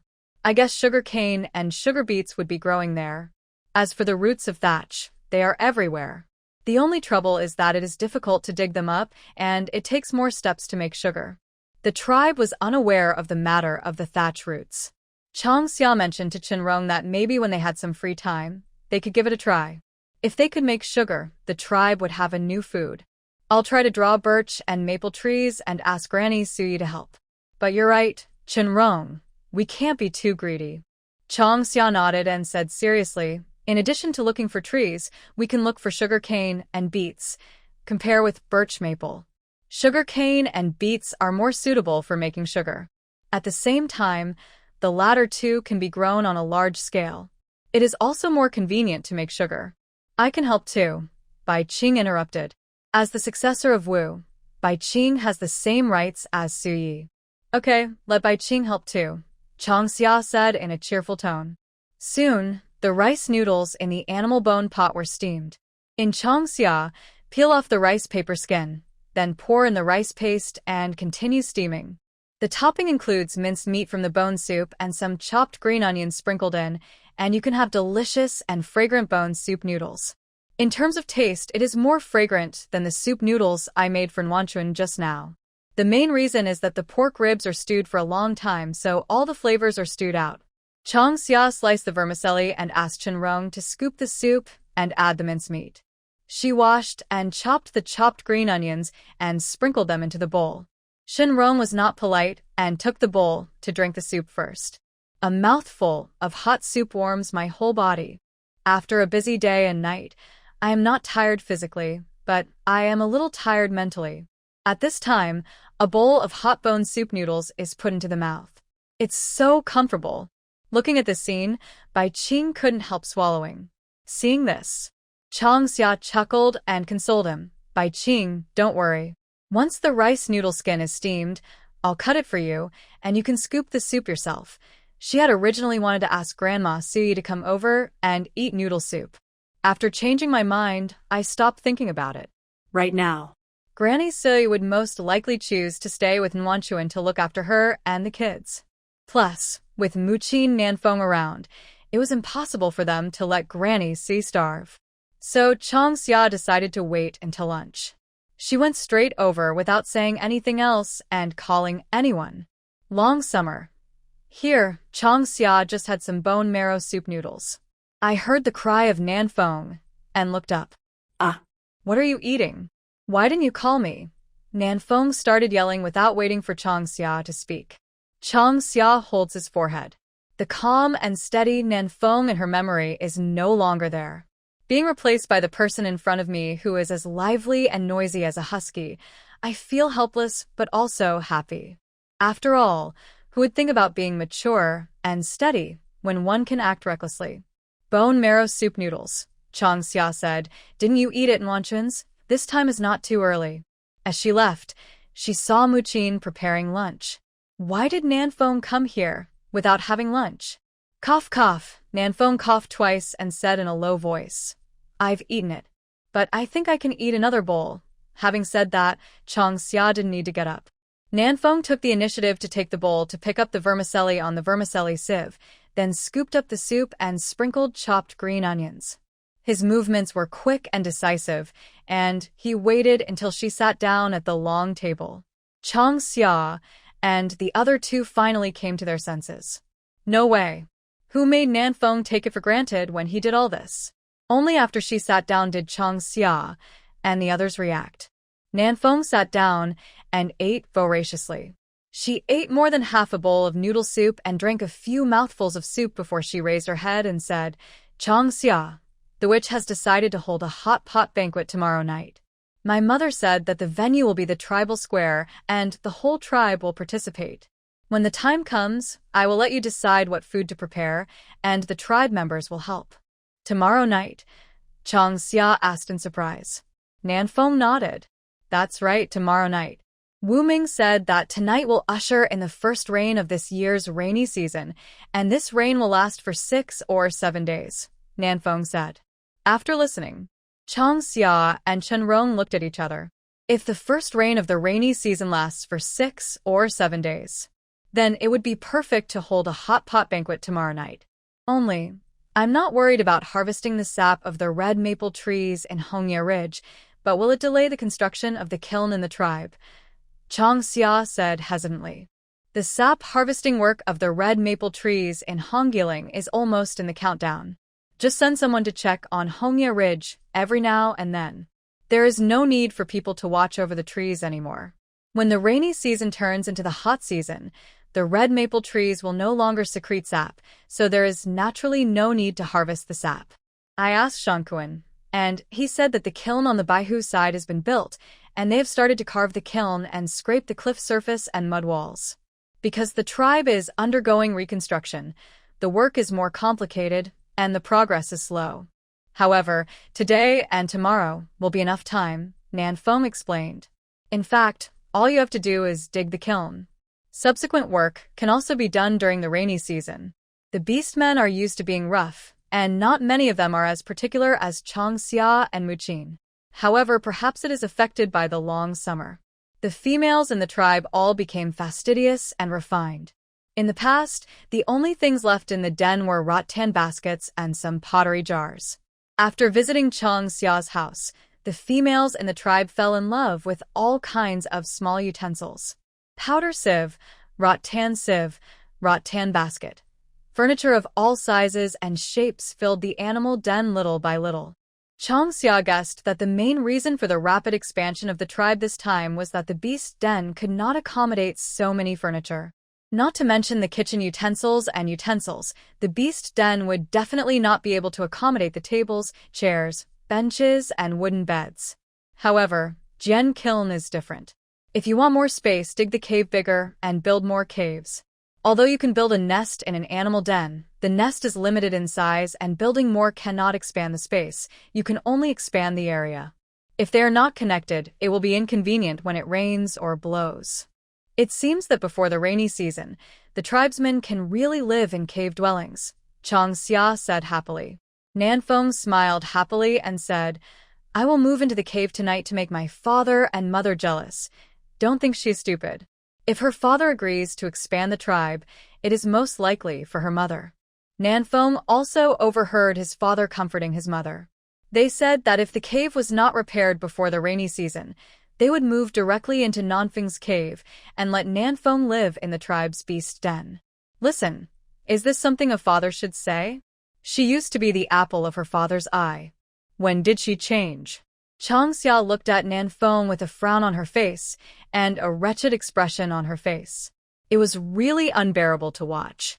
Shenrong glanced at Nanfeng, and Nanfeng shrank his neck unconsciously. So cold. Why do I feel a chill again? Chang Xia, shall we move to the cave tonight? Shenrong asked gently. Wu and Bai Qing came over, but the beast's den was too small for them. If Wu and Bai Qing were asked to live in the cave, they would not go. They would probably feel uncomfortable. After all, the new cave was Chang Xia's new home. Move. Chang Xia nodded and asked, Nanfeng, has the tribe prepared animal skins, blankets and toiletries for Granny Su Yi and Bai Qing? She is too poor. The family's assets consisted of some food. There were no such things as animal skins. Don't worry, the tribe asked me to move all of Wu and Bai Qing's belongings here. The animal skins, bedding, and other things are all placed in the cave on the right, Nanfeng replied. Chang Xia nodded and breathed a sigh of relief. Don't worry, once I'm cured of the poison, I can go hunting with a hunting team. Our family will have animal skins and bones in the future, Shenrong said confidently. What others have, Chang Xia will also have. Chang Xia has what others don't have. Chang Xia, I have a lot of animal skins in the holy mountain of Kana, Bai Qing said seriously. Bai Qing didn't know that the Chang Xia family was short of animal skins and other things. Similarly, Wu probably didn't know. As the most powerful beast tribe in the Dusk Forest, the Hulua tribe was not short of things like animal skins and bones. However, they forgot that the Hulua tribe was not short of it. This does not mean that there is no shortage of long summer. Chang Xia was so sick that she couldn't even join the hunting team for the most common picking and gathering. All the supplies she needed for her daily life came from the tribe's free donations. The marriage found the poison Shenrong again, and they met each other weekly. If you want to accumulate wealth, you need the support of two people and work hard. Chang Xia chuckled, rubbed Bai Qing's cheek vigorously, and said with a smile, Bai Qing, don't worry. The lack of animal skins is only temporary. When Shenrong and I recover, we will have these. Chang Xia doesn't lack animal skins, she is just stupid, Nanfeng complained. How to make fish balls, how to make fruit powder, how to build a cave dwelling. Any of these could be exchanged with the tribe for animal skins. But Chang Xia refused everything except the ginkgo nuts and yams sent by the tribe. She didn't want anything. The only thing she accepted was pottery, because she couldn't find a container to store things in the animal den. I'm not stupid. Chang Xia slapped away Nanfeng's hand that was rubbing her head. The tribe raised her selflessly, so how could she still eat the tribe's food for free? But animal skins are not a necessity. You can have it or not. Besides, it's just like Shenrong said. Once they recover, hunting will not be difficult. After eating, Chang Xia asked Shenrong to rest in the beast's den first. After they visited Nuanchuan, they would go back to the beast's den and move to the cave. Suyi decided to hold a hot pot banquet tomorrow night. Muqin will definitely inform the tribe about this matter. I think the tribe has received the news by now. However, Chang Xia wanted to ask Suyi if he had any taboos. The rainy season is coming, and this year's rainy season has been delayed for several days. Is there any problem? Shenrong, you stay in the beast's den and rest later, Chang Xia reminded. She didn't let Shenrong go to Baihu to help build the kiln, but let him go back to the beast's den to lie down and rest. After working all day and night, she didn't want Shenrong to tire himself out. Shenrong hesitated and asked, Can Jianyao handle this? We don't need your help in building the kiln. You can go back to the beast's den and rest, Chang Xia insisted. If the tribe was too busy, Muchin would not agree with Suyi to hold a hot pot banquet tomorrow night. Okay, I'll sleep for a while. Chenrong didn't force it and followed Chang Xia's instructions to go back to the beast's den to sleep. Wu came to the Hulua tribe, except for the birth of Nuanchuan. It should be to prepare for the detoxification of Chenrong. Before that, Chenrong had to take good care of his body in order to cope with the subsequent detoxification. Chenrong used to not value life. Now, he has a long summer. Suddenly, I don't want to die anymore. I want to live, and I want to live for a long time. You go visit Nuanchuan just to make room for Chenrong to rest. Nanfeng pouted and looked at Chang Xia unhappily. The cabbages that I grew at home were eaten by pigs. Now, I can also take care of the pig. No matter how he thought about it, Nanfeng felt angry and wanted to hit someone. Bai Qing was extremely calm. I walked slowly behind the two of them. It didn't matter where I stayed. Compared with the silent holy mountain of Kana, the Hulua tribe is very lively, which Bai Qing thinks is pretty good. Yeah, Chang Xia didn't deny it and nodded directly. Nanfeng snorted coldly and said, "You have males, but no females. Nanfeng, if you feel tired, I can take you back to the cave to rest. You don't have to force yourself," Chang Xia said with a smile. TSK. Nanfeng stretched out his hand and rubbed Chang Xia's face fiercely. "I'm not Chenrong. This little bit of tiredness is nothing." Chang Xia pursed her lips and chuckled. She did not expose Nanfeng's true colors and tolerated Nanfeng's final stubbornness. The three of them walked towards Nuanchuan's house laughing. "Ha! Why are you here again?" Suya asket in surprise. Chang Xia said. "I'll let Chenrong sleep in the beast's den for a while, and come over to chat with Grandma Suyi. We need a plan for how to prepare the hot pot banquet tomorrow night." Regarding the hot pot banquet, Muchin said that the tribe hopes to hold it in the square. "You can discuss with the tribe what needs to be prepared," Suyi said. She is a witch of the Beastman tribe and will not interfere too much in the affairs of the Beastman tribe. Unless the Beast tribe asked proactively, Suyi would generally not interrupt or intervene. "Chang Xia, can you make a dish like that?" "Menu?" "Yes, it's the menu. Take a menu and I'll notify the tribe to prepare the ingredients. There's construction going on in Baihu, so there's no place to accommodate a banquet for over 1,000 people. Do you think it's feasible to hold it in the tribal square?" Muchin discussed with Chang Xia in an inquiring tone. The hot pot banquet was proposed by Chang Xia, so Muchin naturally wanted to focus on Chang Xia's meaning. This hot pot banquet, like the annual harvest festival, was of great significance. The tribe had the same idea as Chang Xia and wanted the tribe members to celebrate. Starting this year, no one in the tribe will suffer from hunger or cold. Thinking of this, everyone's breathing couldn't help but quicken. The hot pot banquet must be held. It must be held. "Okay, I'll prepare the menu," Chang Xia replied. "It is imperative to make the best use of the tribe's ingredients. Given the tribe's appetite, barbecue is an indispensable dish. In addition, several delicacies made by fruit fans are also indispensable. Chicken, duck, and fish are a must, and goose is a matter of luck. Chang Xia, can I have the raw rice noodles, the cold rice noodles, and today's soup noodles that we ate last time?" Suya sighed. This is what is said. The xylophone and the south wind are all moving. "Sure." Chang Xia nodded and said, "The raw rice flour needs to be fermented in advance. To prepare the amount for the whole family, at least a few 100 kilograms of fruit powder will be needed.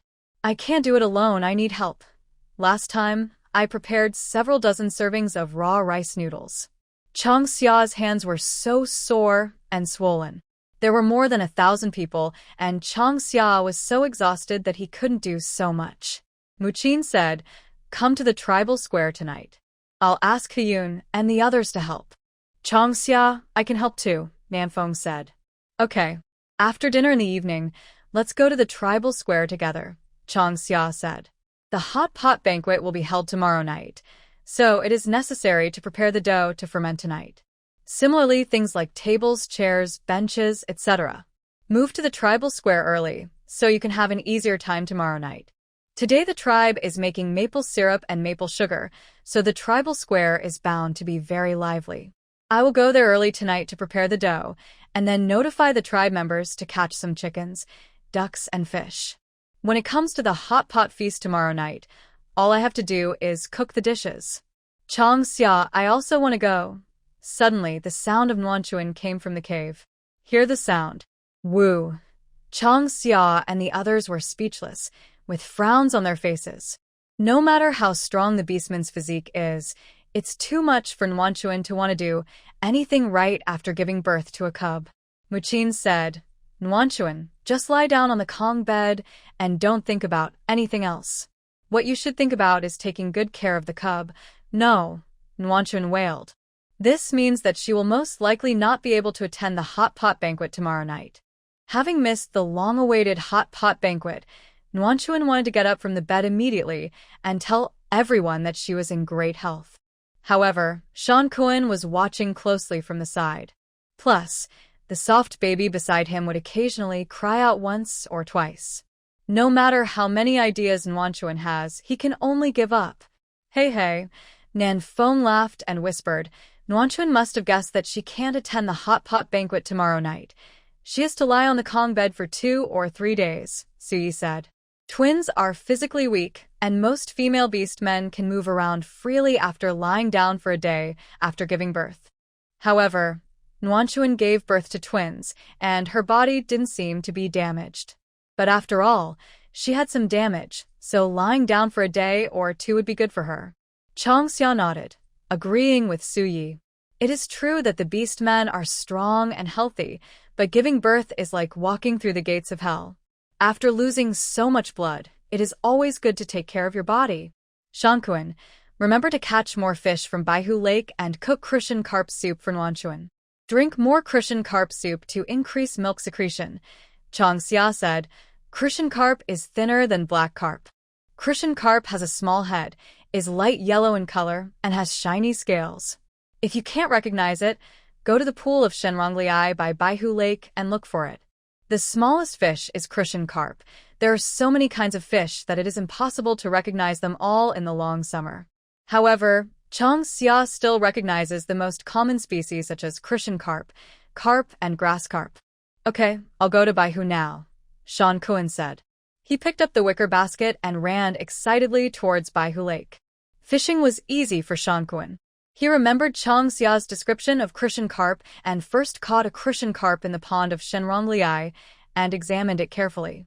Then go down to the lake and fish. The fish in Bai Lake are fat, and an ordinary crucian carp weighs over 10 pounds. For the bigger ones, it is common to weigh 20 or 30 kilograms.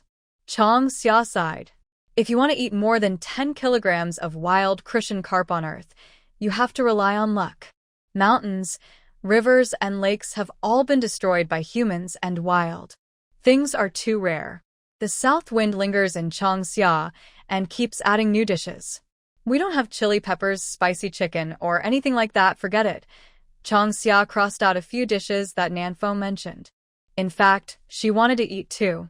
Unfortunately, there is no trace of chili peppers in the tribal territory. Maybe, when the rainy season comes, I will find a chance to go to King Shanyan. After all, the chili peppers last time were found by Kongshan at Qingshan Rock. Chang Xia, I have peppers, Bai Qing said suddenly. Suddenly, everyone looked at each other and stopped what they were doing. Suyi asked in surprise, Bai Qing, where did you get the chili peppers? It was sent by the Lion tribe.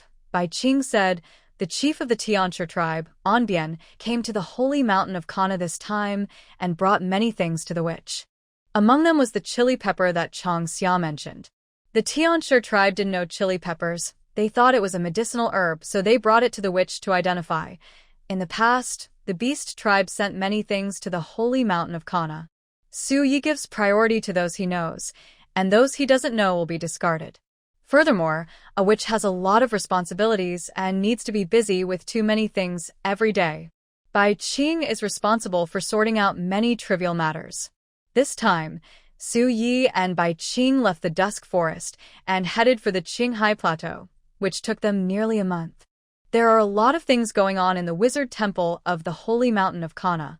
After Su Yi returned to the Wizard Temple of the Holy Mountain of Kana, he was busy preparing medicines and dealing with matters that were reported to the Wizard Temple by various tribes.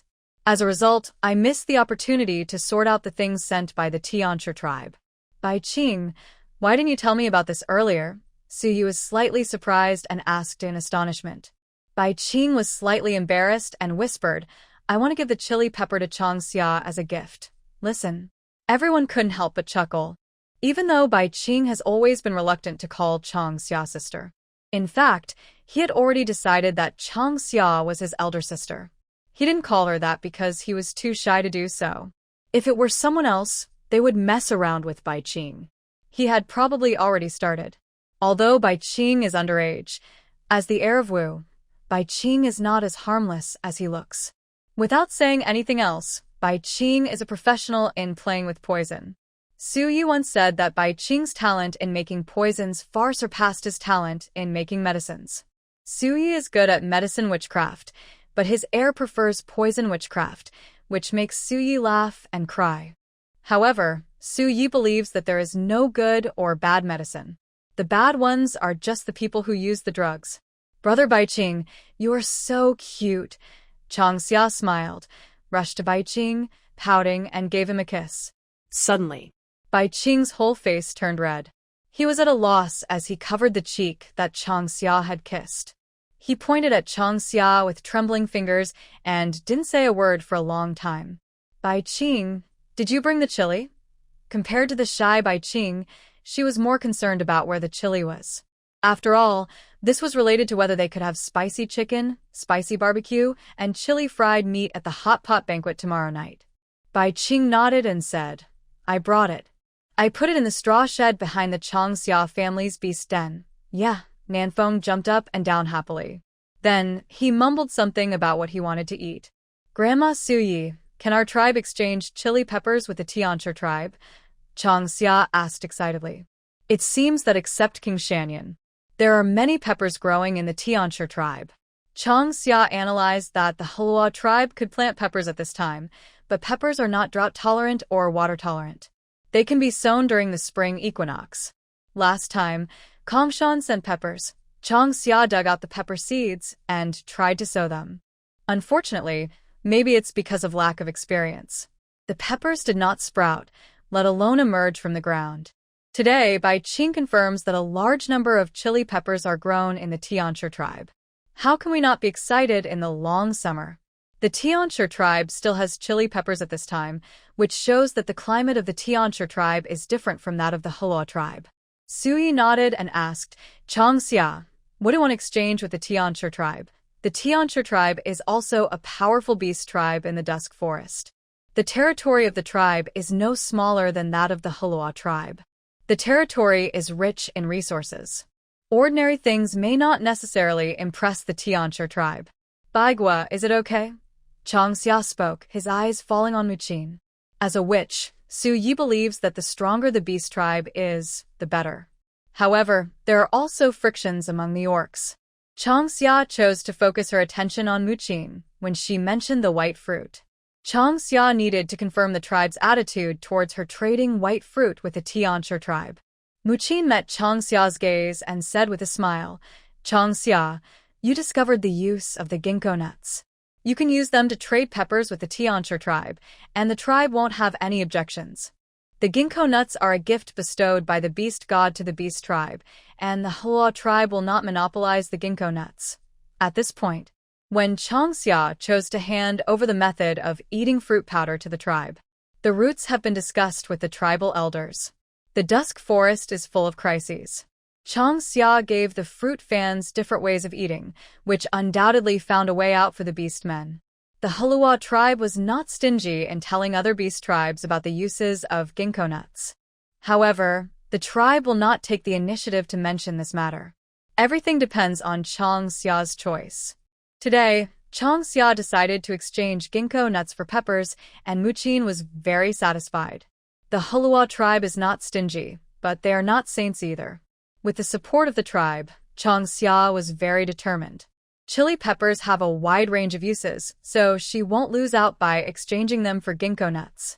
At the beginning, Chang Xia never thought of hiding the use of ginkgo nuts.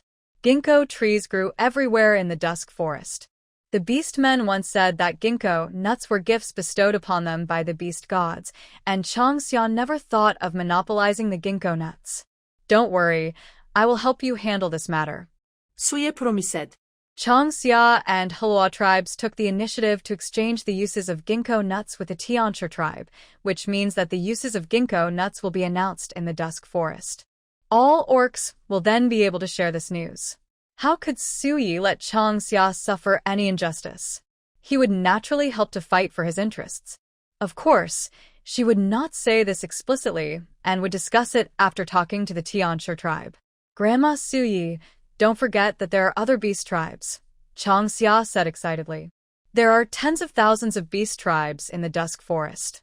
With the help of the major beast tribes, why worry about not having a good life? Suyi smiled and pointed at Changxia with his finger in the air. He nodded to her quietly, agreeing to Changxia's proposal. In fact, even if Changxia didn't speak, Suyi also had the same plan. Changxia was very happy to get Suyi's consent. Soon, the menu for tomorrow night's hot pot feast was decided. Muqin took the menu, told Nanfeng to stay at Wanchuan's house to help temporarily, and hurried back to the tribe, handed the menu to Elder Yami, and asked her to prepare the ingredients needed for the menu.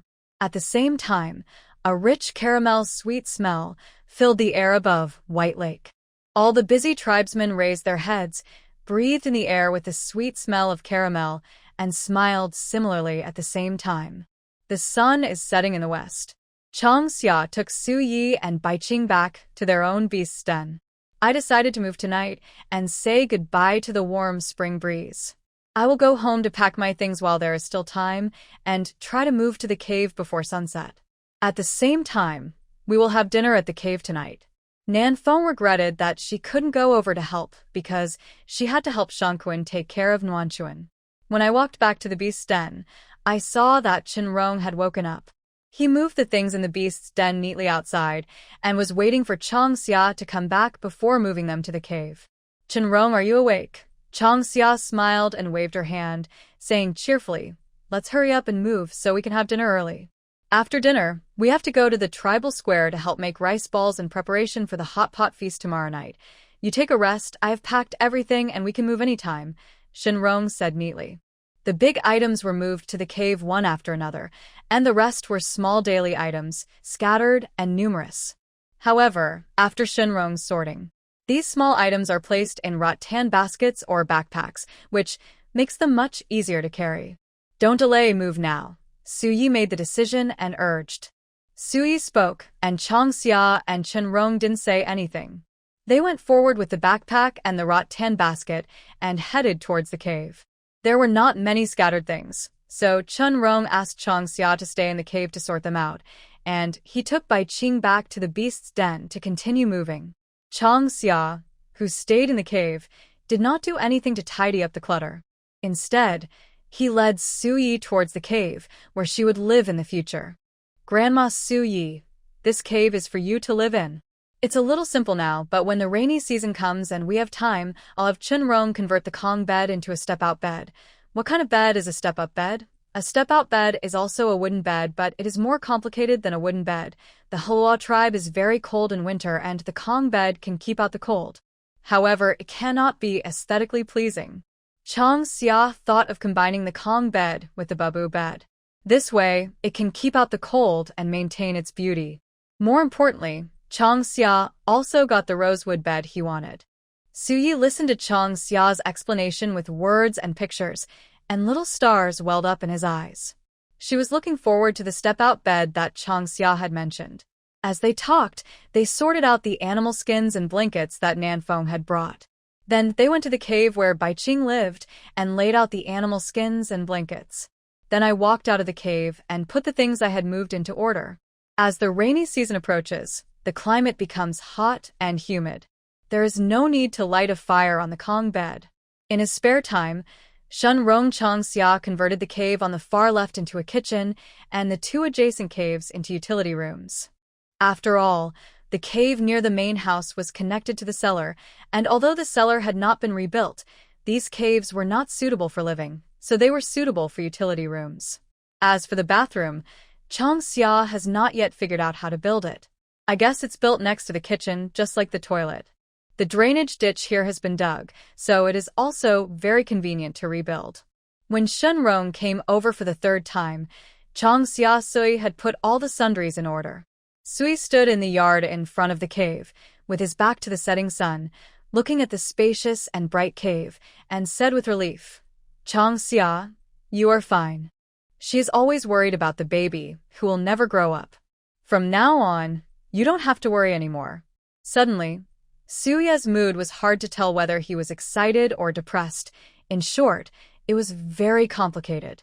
It's all thanks to the protection of Grandma Su Yi and the tribe, Chong Xia said. She held Suya's arm and leaned her head on Suya's body. Smelling the faint smell of medicine on Suya's body, she felt very comfortable and at ease.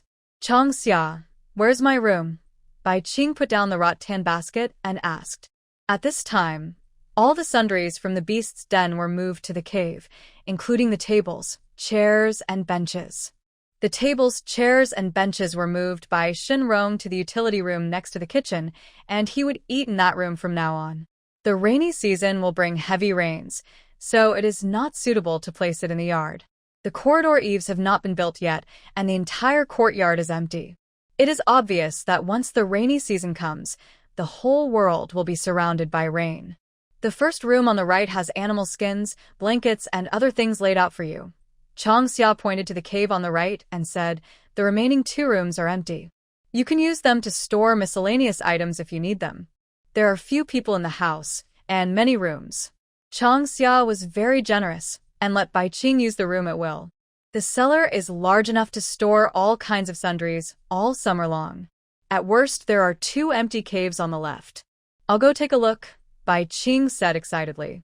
Showing the tenderness that is befitting his age, he ran happily towards his own cave. Suyi watched the scene with a smile and said nothing. Woo, what do you want to eat tonight? Shenrong asked. They had to go to the tribal square in the evening, and even though it was not dark yet, Shenrong was preparing dinner. Suyi said casually, I won't be picky, you and Chong Xia can watch and prepare. I want to eat the barbecue you make, Chong Xia said. You make the barbecue, and I'll kill a chicken. And stir-fry some spicy chicken. She suddenly remembered the chili peppers that Bai Qing mentioned and had originally planned to make chicken soup. So, I quickly changed the name to Spicy Chicken. Having said that, he ran to look for the chili peppers that Bai Qing had brought.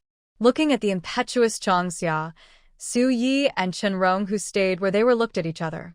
Shenrong, you should take good care of your body recently. After the hot pot banquet, I will start to detoxify you, Su Yi said in a deep voice. The poison has been lingering in your body for a long time. After the detoxification, you may be weak for a while. The rainy season is perfect, Shenrong said. Hearing this, Su Yi nodded, agreeing with Shenrong's choice. Dusk is the devil's hour. Chong Xia brought the fried, spicy chicken to the table. On the side was the barbecue prepared by Shenrong, as well as fruit powder pancakes and cold rice noodle skin. Ahem. The moment the spicy chicken was served, Su Yi and Bai Qing started sneezing and coughing. Shenrong was very calm, staring at the spicy chicken on the table with an eager look on his face. It's so choking, Su Yi said. Bai Qing covered his mouth and nose, looking at the bowl of spicy chicken in horror. Chong Xia was slightly embarrassed and explained, I fried it a little dry, so I choked a little. She wanted to eat chili so much that she accidentally added too much when cooking. In addition, the taste was naturally pungent when it was deliberately stir-fried. Smelling the pungent, spicy smell, Chong Xia couldn't wait to take a seat. He brought over a bowl of cold rice noodles, called out to Su Yi and Shenrong to eat with him, and picked up the wooden chopsticks to eat the chili peppers. My mouth was shaking from the spiciness, but I couldn't bear to stop. Spicy, really spicy. Delicious. Dishes with chili peppers are indeed more delicious. Chong Xia ate and talked. Her mouth was swollen from the spiciness. Her eyes were red and filled with tears, and Shenrong and the other 2 at the table looked at each other in bewilderment. Is this delicious or unpalatable? Chong Xia. Bai Qing held up his chopsticks, but was hesitant to move. Su Yi chuckled and said, if you want to eat it, try it. If you are afraid of spicy food, drink water. As he spoke, Suyi took the initiative to reach for the spicy chicken with his chopsticks. The smell was fragrant, spicy, and pungent. However, the taste was completely different when he ate it.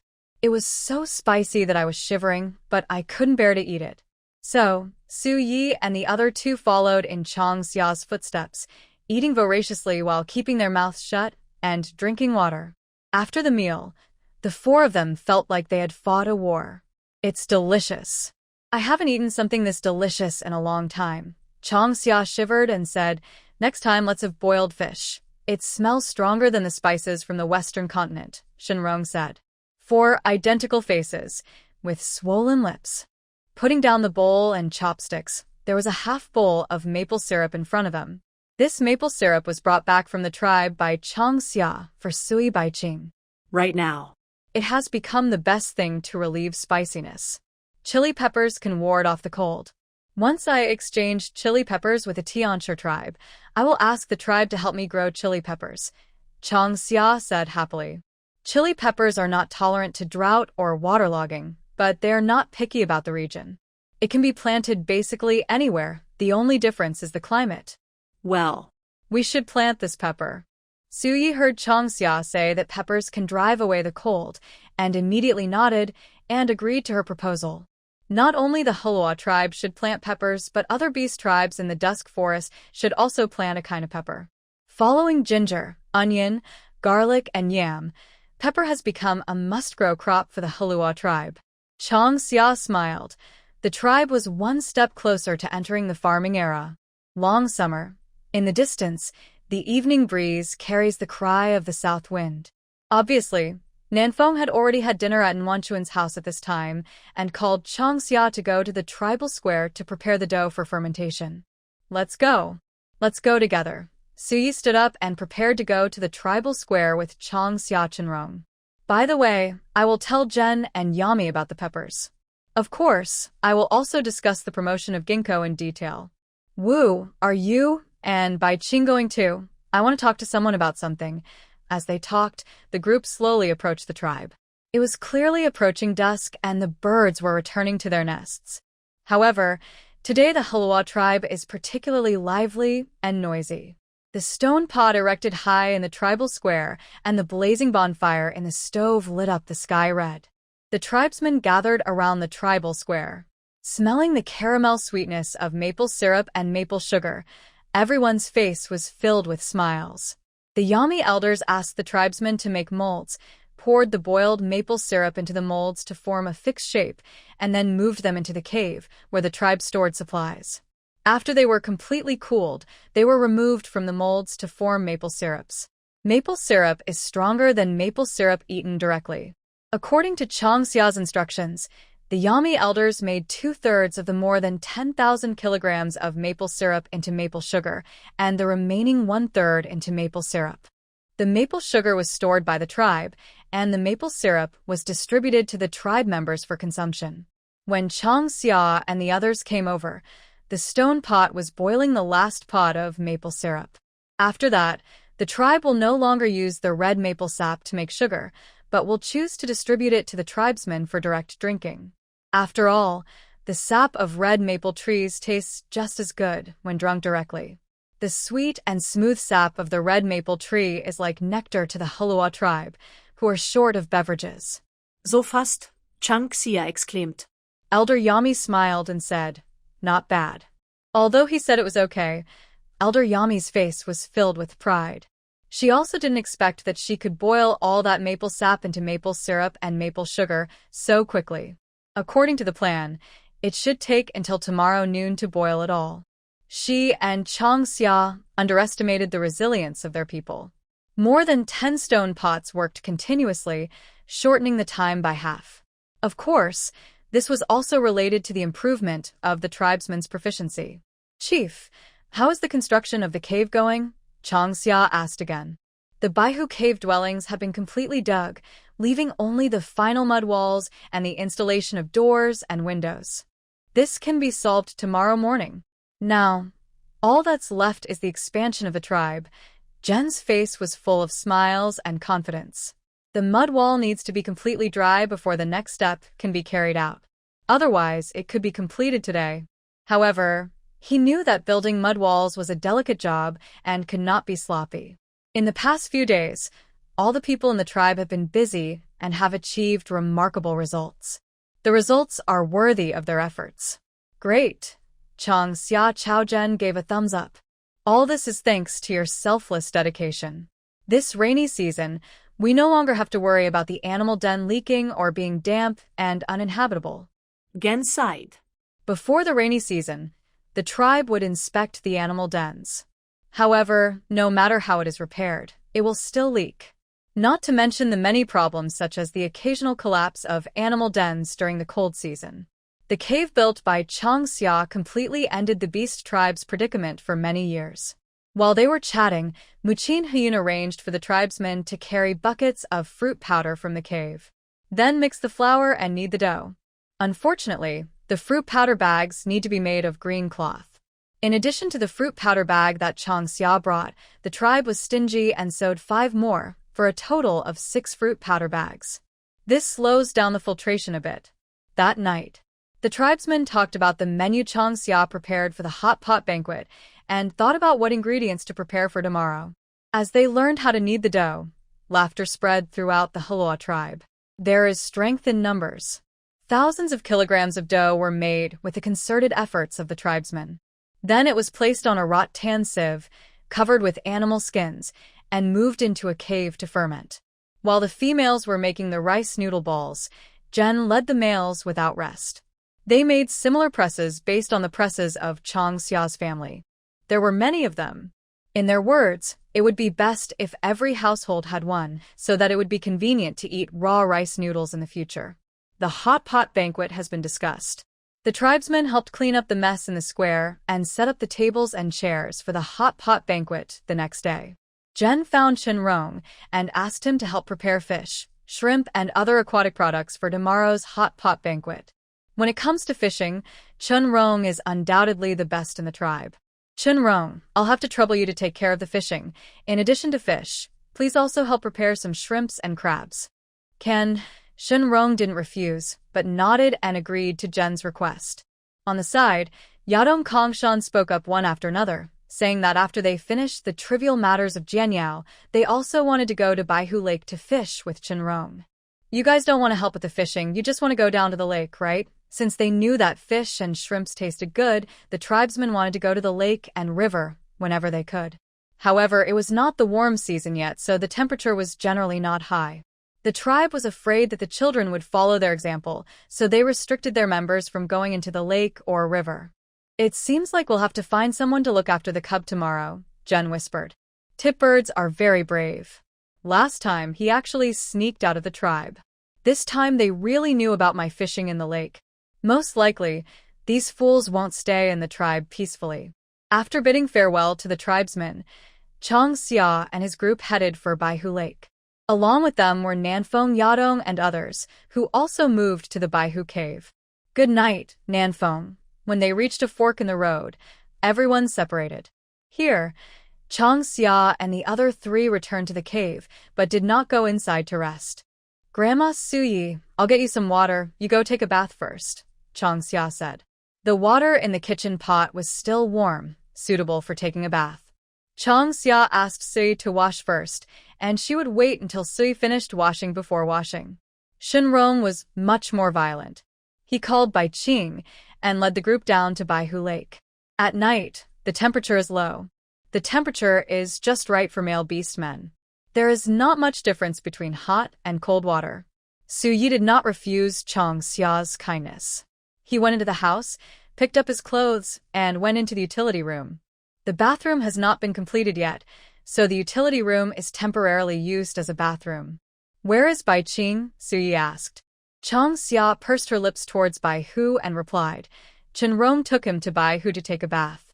Granny Su Yi, is there anything I can use to take a bath and wash my hair? I have been washing my hair with wood ash for a long time. Chang Xia is worried about being bald. She had looked for soapberry near the tribe, but didn't find any. At the same time, Chang Xia also asked the tribesmen, and they all said that they had never seen soapberry. Soapberry, Suyi said. It is a large tree that grows in the Tianlang tribe. Its fruit can be used to wash hair and clean animal skins. Changxia didn't mention it, and Suyi really didn't think of soap beans. It seems that the Hulawa tribe does not have soap berries. Thinking about it, Suyi was a little embarrassed and said, I forgot that the Hulawa tribe doesn't have soap nuts. This time I brought a bag of soap nuts. Wait.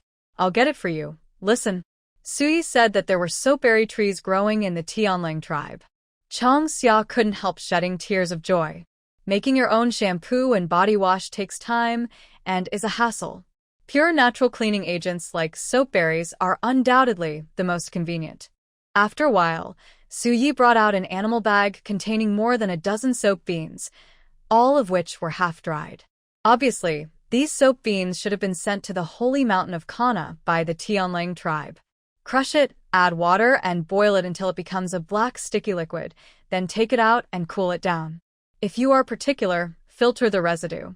If you are not particular, just wet your hair, apply some soap nut liquid on your hair, and wash it directly, Suyi said. Okay. Changxia took the animal bag with brisk steps and poured out the soap beans. He chopped the soap beans with the ironwood knife and crushed them bit by bit with the handle of the knife.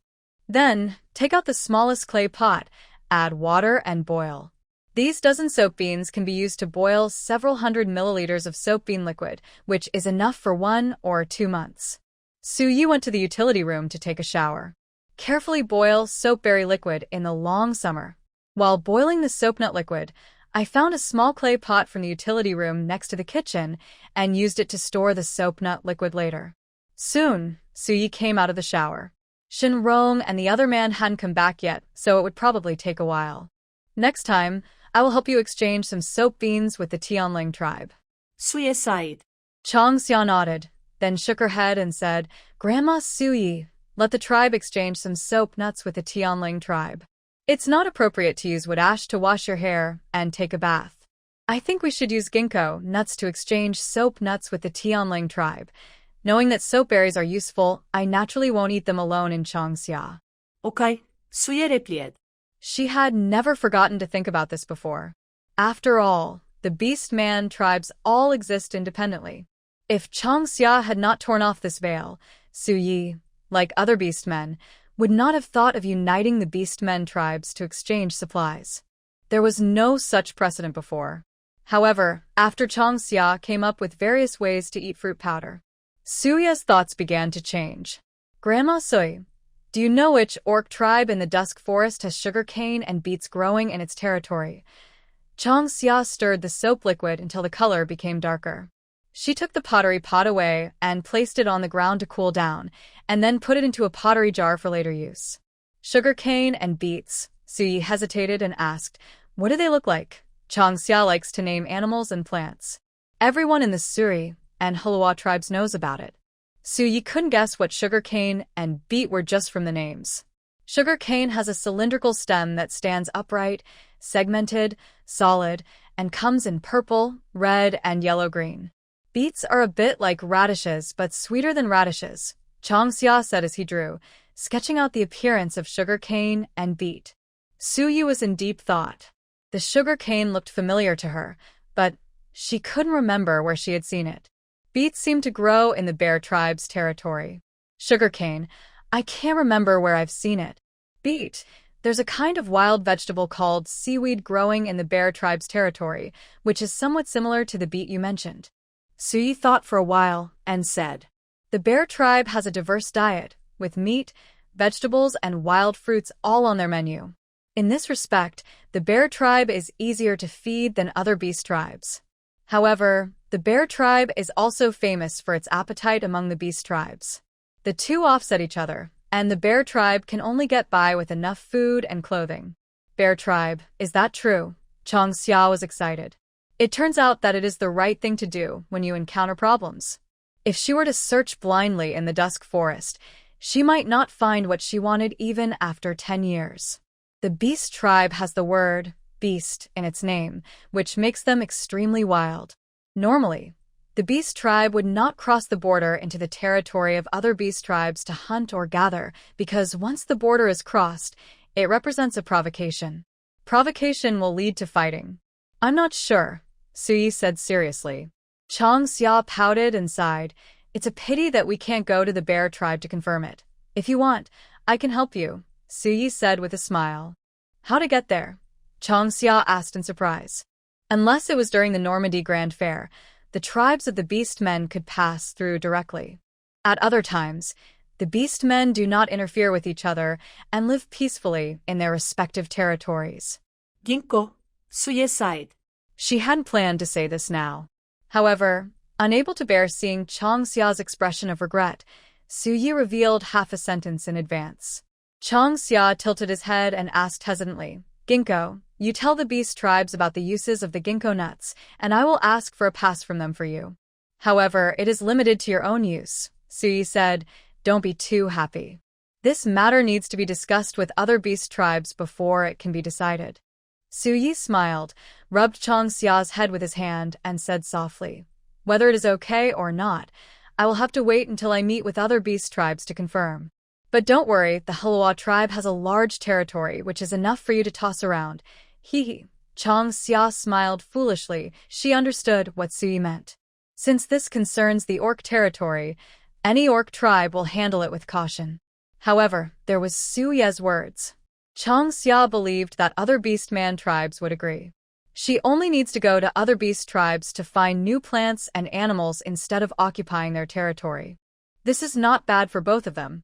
You can make the dry powder while you have some free time during the rainy season, Suyi said. The beast tribe lags behind the bird tribe and the fish tribe and has been squeezed by them for many years. Don't worry, Grandma Suyi, I will try my best. Chang Xia clenched his fist and said seriously, where there are people, there is the world. There is never a shortage of intrigue. It's just that the Hluo tribe protected Chang Xia too well and didn't let her come into contact with him. Wu, what are you talking about? Shenrong came back with his hair still wet. Bai Qing followed him into the kitchen. Smelling the pungent smell of soap liquid, the two of them covered their mouths and noses and took a few steps back. They looked at the two people in the room with horrified expressions and asked what happened in silence. Chang Xia looked at the two people's actions, smiled slightly, and replied, just chatting. Grandma Suyi gave me some soap beans and I just boiled them into soap bean liquid. I will use it to wash my hair and take a bath later. No wonder we smelled a strange smell when we entered the house. Shenrong leaned over and looked at the soapberry liquid in the pottery pot. He was unfamiliar with soapberry. However, he used shampoo. But I don't know what shampoo is made of. After all, it's not like the comfrey ointment, which I went to learn about specifically. The soapberry liquid made by the witch is not so pungent, Bai Qing complained. The cave is small, so the smell of soap liquid will naturally be stronger.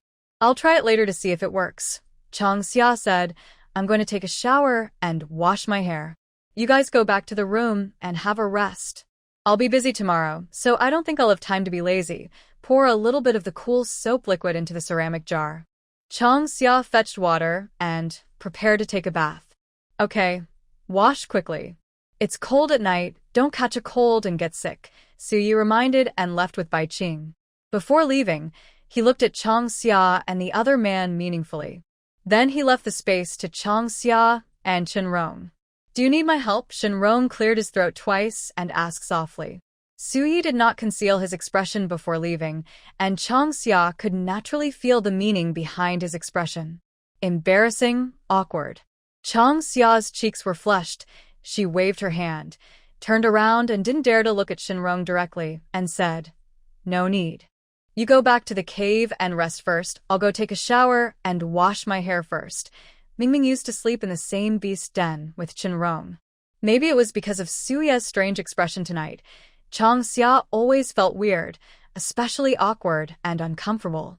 There was a flash of smile in Shenrong's eyes, and he didn't push too hard. For fear of scaring Chang Xia, he gave Chang Xia time to slowly accept him. Okay, I'll go back to the cave and make the bedding first, Shenrong said. The low and deep voice sounded even more hoarse and lovely in the dark night. Hearing the sound, Chang Xia couldn't help but shiver. He felt a stream of heat rushing directly from the soles of his feet to his forehead, and his whole body became soft. Immediately, she quickened her pace and rushed into the utility room. She decided to take her time to wash tonight, and it would be best if she could wash until Shenrong fell asleep when she returned to the cave. Then all the discomfort will disappear. Late at night, the scattered fluorescence of the light stones makes the cave very warm. The bright white light is hazy and looks very soft. Chang Xia wiped her wet hair and sat in front of the stove to dry it, looking back at her cave from time to time. Su Yi and Bai Qing's room was already dark, and they had obviously gone to bed. Only her and Shenrong's cave still emitted light. Before moving to the cave, Chang Xia thought about whether to ask Shenrong to sleep in separate rooms. However, Su Yi Baking lived at home, and the tribe was watching, so Chang Xia didn't dare to mention it. Coward, I have the desire but not the courage, Chang Xia muttered softly. Although she admired Shenrong's face, she was afraid to get close to him. The night before, after helping Shenrong recuperate, she lay obediently on her rattan curtain, not to mention rubbing her hands. Even getting close to Shenrong made her heart beat faster. She is beyond help. While wiping his hair, Chang Xia wailed in his heart, wondering what to do. After a while, the hair was half dry. Chang Xia yawned frequently and felt very sleepy. So, Chang Xia encouraged himself for another 2 minutes, extinguished the firewood in the stove, and walked towards the cave with the light stone. Sleep, not asleep. Sleep, no sleep. Mumbling, Chang Xia walked to the cave where she and Shenrong slept. He placed his hand on the iron and wooden door and gently pushed it in. He stuck his head out and looked into the room and saw Shenrong lying on the Kong bed, without a sound. Hey. Is he asleep? For a moment, Chang Xia felt a little regretful. She said she didn't know why she felt regretful. Step forward and walk into the cave. After glancing at the Kong bed again and confirming that Shenrong was indeed asleep, Chang Xia quietly breathed a sigh of relief. He carefully removed the light stone from the cave and put it together with the light stone in his hand into the wooden box. Then he approached the Kong bed, walked slowly to the edge of the bed, kicked off his rattan shoes, climbed onto the bed swiftly, lay down quickly, and fell asleep in seconds. Plop, plop. At this moment, Chang Xia felt his heart beating so fast that it was about to explode. Woohoo! Nothing happened. Why are you jumping? In the quiet night, Chang Xia closed her eyes and lay down. She could feel the scent of Shenrong more and more clearly, a strong masculine smell. The smell was completely different from when I was in the beast's den. Chang Xia bit her lip and calmed down. It must be because the moonlight tonight is too beautiful, and I'm thinking too much. After constantly comforting himself, Chang Xia finally fell into a deep sleep. Just as she calmed down her breathing, Shenrong beside her suddenly opened his eyes. The corners of his mouth were raised with a smile, and in the dark night, his deep and restrained eyes stared at Chang Xia's face unscrupulously, full of wild and domineering aggression. Shenrong leaned sideways, quietly examining Chang Xia's face. He stretched out his fingers and used his fingertips to trace Chang Xia's cheek in the air, over and over again. Then he leaned closer to Chang Xia and lingered on Chang Xia's lips for a few seconds. Good night. Following Chang Xia's example of saying goodbye to Nanfeng and the others, Shenrong whispered to Chang Xia. Perhaps because of shyness, Chang Xia did not help Shenrong comb his body tonight. However, there is a foundation laid before. Shenrong's hidden injuries have recovered. Now all he needs is Su Yi to help him detoxify. Only after the poison is detoxified can Shenrong be considered to have truly recovered. At that time, it was either hunting or gathering. They no longer have to be confined to this corner of White Lake. It was late at night, and only the chirping of insects could be heard. The entire White Lake fell silent. The two heartbeats get closer and finally merge into one and become the same frequency. The next day, it was dawn. The gray sky was just tinged with light. Chang Xia was immersed in his sleep when suddenly a loud noise exploded in his ears. Ah!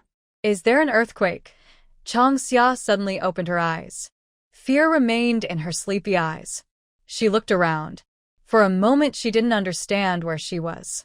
Shenrong was quick with his eyes and hands, and he grabbed Chang Xia into his arms.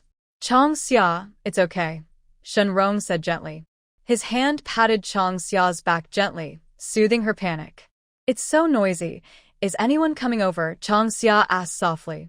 With Shenrong's comfort, Chong Xia gradually recovered from her fear. Yawning, she stayed in Shenrong's arms for a while, mumbling for a while. Shenrong said, Yadong, I guess he came to ask him to go fishing in White Lake. But isn't this time too early? I really shouldn't have agreed to go fishing with them at White Lake last night. Hey, get up, Chong Xia pouted. He fermented the dough last night and had to prepare other ingredients today. Chicken, duck, and fish were easy to prepare, but other prey depended on whether the tribe went out hunting or directly took the food stored in the cave. It's still early, you can sleep a little longer, Shenrong said.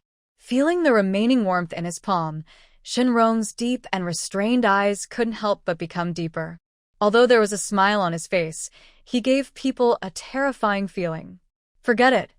Chong Xia shook his head lightly and put his hand on Shenrong's wrist.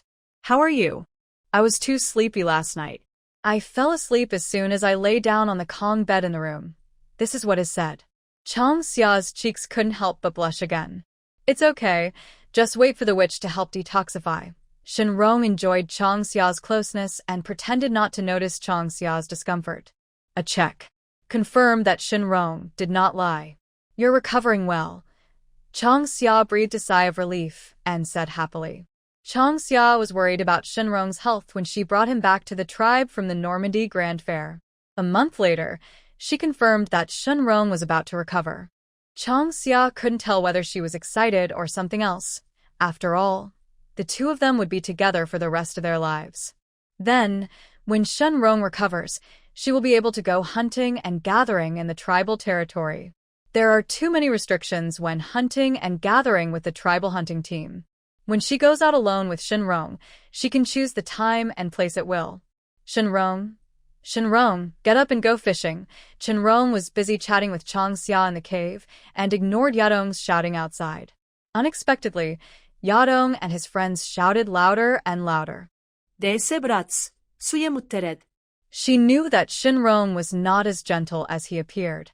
Yadong and his men wanted to make trouble for Shenrong Chong Xia and wait for him to laugh at them. Afterwards, they had to be careful that Shenrong would settle the score later. Chong Xia pounded the bed angrily, turned over and got up, intending to settle the score with Yadong. Shenrong stopped Chong Xia, patiently tied her hair, and said gently, Don't be angry, let me handle it. Are you sure? Yadong, they often cause trouble, and they are not easy to deal with, Chong Xia said. The Beast tribe is not short of troublemakers. As the most outstanding totem warriors of the younger generation of the Hua tribe, Yadong and his people are much better at causing trouble than Shan Ke and his people. You don't believe it. Shenrong raised his eyebrows and looked at Chong Xia with a wicked smile. Ugh, Chong Xia froze and shuddered for no reason. Shenrong looked scary like this. Chong Xia felt a chill on the back of her neck and didn't dare to meet Shenrong's eyes. I'll get up first. Do you want to sleep a little longer or get up? Shenrong pinched Chong Xia's face, then stepped over Chong Xia with his lean and straight legs and walked off the Kong bed. He dressed neatly, opened the door, and greeted Yadong and the others. Shenrong. Yadong and his friends were making a lot of noise. Mengbu ran met Shenrong's gaze and was immediately choked and dared not say a word. They turned into quails and followed Shenrong to Baihu in a listless manner. Along with them was the thin figure of Bai Qing. Chong Xia, are you up? It's too noisy. I have to wake up. Bai Qing, I went to Baihu with Shenrong. Suyi pursed his lips towards Baihu with a big smile on his face. After getting used to the bustle and hustle of the Hua tribe, he would probably feel lonely when he returned to the holy mountain of Kana. Thinking about it, Suyi felt that it was time for the holy mountain of Kana to change. Is it really that fun to go fishing in the lake? Chong Xia asked in confusion. Suyi smiled and said, Male romance. Chong Xia choked. Suya's words reminded her of another similar saying on Earth. Men remain young until they die. Grandma Sui, would you like to have fish meal for breakfast? Changing the topic, Chong Xia stopped caring about Shenrong's affairs and asked what to eat for breakfast. Okay, Sui nodded and said, fry some fruit powder pancakes and pair them with grilled meat and fish powder. Okay. Changxia quickly washed up and went into the kitchen to prepare breakfast. There were 2 fish in the wooden barrel in the kitchen, and there were even chickens and ducks. These were prepared by Shinrong before, and Changxia was not as careful as Shinrong. Soon, a wisp of smoke rose above the white lake. The aroma of food gradually spread. Nanfeng, hurry up. I smell the scent of fruit powder cake. It smells like barbecue. There was a lively chirping sound coming from the hillside of Baihu Lake, and the south wind ran over from the tribe with a long string of radish heads and tits. Originally, they wanted to watch Shinrong and his team catch fish, and even wanted to go down to the lake to play in the water. Nanfeng had no choice but to step forward and persuade the people to leave. This is fish meal, Nanfeng shouted happily, leaving behind a few little tits and running quickly towards Changxia's cave. Titfly Wulio followed without saying a word. Luyu covered his face and looked at the scene in silence. Changxia, Changxia. Nanfeng waved his hands and shouted. In the courtyard, Suyi looked up at Nanfeng and the group of idiots behind him. Nanfeng's temperament is getting more and more cheerful, and Muqin has a headache. Suyi muttered softly and replied, Changxia is preparing breakfast in the kitchen. Why did you come so early? We want to see the fishing. Yadong and his friends went fishing in the lake, and I saw lots of big fish. They wouldn't let us go down to the lake, so we came to find you. The chirping responses came one after another, and suddenly Changxia felt dizzy. Stop, Luyu, speak. Changxia held his forehead and said. Luyu came over from behind and said, Shanke woke us up early in the morning and said he wanted to go to Baihu Lake to watch people fishing. We went to Baihu Lake, but Shenrong and the others wouldn't let us get close. Have you had breakfast? Changxia asked again. No, Luyu shook his head, his eyes twinkling with stars, and asked, Sister Changxia, what do you have for breakfast? Fish meal, fruit meal pancakes, and barbecue. Changxia replied. Sister Changxia, can we have breakfast at your house? Shanke was the most direct, holding her stomach to express her hunger. Jumping around early in the morning, she must be hungry. Okay, but you have to help, Changxia replied. Then, all kinds of soft and sticky responses rang out. Changxia didn't spoil the kids, and directly took a group of kids into the kitchen. Suyi was afraid of something going wrong, so he followed them into the kitchen. A well-organized kitchen quickly becomes chaotic. All kinds of strange questions and laughter quickly filled the entire kitchen. Nanfeng suddenly remembered meeting Shanquan by the White Lake. There were many things going on in the tribe today, and Muqin Hyun couldn't spare the time to come and help Shanquan take care of Nuanchuan. Last night, Nuanchuan took a sip of the fish soup that Shanquan cooked in the evening. And then, nothing happened. Is Shanquan not good enough? Changxia asked suspiciously. Nanfeng covered his mouth and chuckled, explaining, Nuanchuan was hungry that night, so Shanquan took the initiative to make a pot of crucian carp soup. Nuanchuan took a sip and said she didn't want to drink any more. Whether you want to grill meat or fry some fruit pancakes, Nanfeng can help. However, Nanfeng, who was making fish soup, said she was also helpless. Changxia, help Nuanchuan make some crucian carp soup first. We can eat it later. It won't delay anything, Suyi said. Next to them, Liu said, Sister Changxia, can we go to Sister Nuanchuan's house to see the baby? When Lu Yu and the others heard Nanfeng mention Nuanchuan, they immediately had an idea. He is the smallest cub in the tribe. As the youngest animal cub, how could he not be curious about the cubs smaller than himself? Sure, Changxia said, when I make the crucian carp soup, you can help me deliver it to Sister Nuanchuan's house and visit Sister Nuanchuan's little cub while you're at it. Okay. I want to go see the cub. I want to see the little cub, too. Immediately, several kids responded and expressed their desire to see the little kid. In this regard, Changxia and Suyi did not refuse, but showed great support. The spirit of unity of the beast tribe is passed down from generation to generation, and these need to be cultivated from an early age. Then, Changxia asked Nanfeng to help with the barbecue. She started to make crucian carp soup for Nuanchuan. There are 2 fish in the kitchen, 1 black carp and 1 crucian carp. The black carp has been cooked in Changxia, and the remaining crucian carp can be used to make soup in Nuanchuan. The soup cooked by Sister Chong Xia is so delicious. Shantiao stood on tiptoe and looked at the milky fish soup in the stone pot in amazement. She remembered that the fish soup made by her own mother was white and looked very refreshing. Drinking it, the taste is also very ordinary. Even with ginger, onion, and garlic, the taste is not very good. However, the fish soup made by Sister Chong Xia looks delicious. Chong Xia, why is the fish soup you made so beautiful in color? Nanfeng squeezed over and looked at the pot of milky white fish soup in shock. Chong Xia paused for a moment, then suddenly understood. The tribesman made soup in a simple and rough manner, even though she suggested using ginger, onions, and other ingredients to remove the fishy smell. However, they don't know that the water for making fish soup must be boiling water. Only by adding boiling water to boil, the fish soup will appear milky white. After you fry the fish, do you add cold water or boiling water to make fish soup? Chong Xia did not rush to answer, but asked Nanfeng instead. Nanfeng tilted his head, looking confused, and hesitated. Does this make a difference? Of course there is a difference. If you want to make a milky fish soup, you must add boiling water. It is absolutely impossible to make a milky fish soup with cold water, Chong Xia said. These are some small cooking tips. Remember them and don't forget them next time you make fish soup.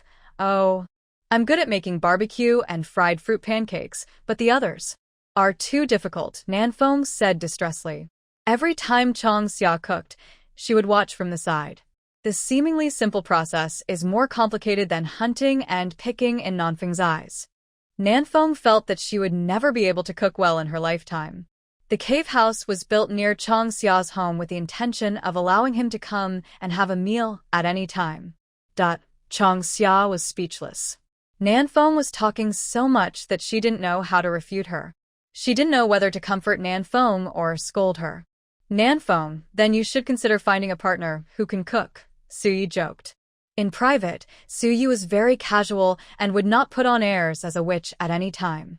Instead, he preferred to hang out with the beast men and chat.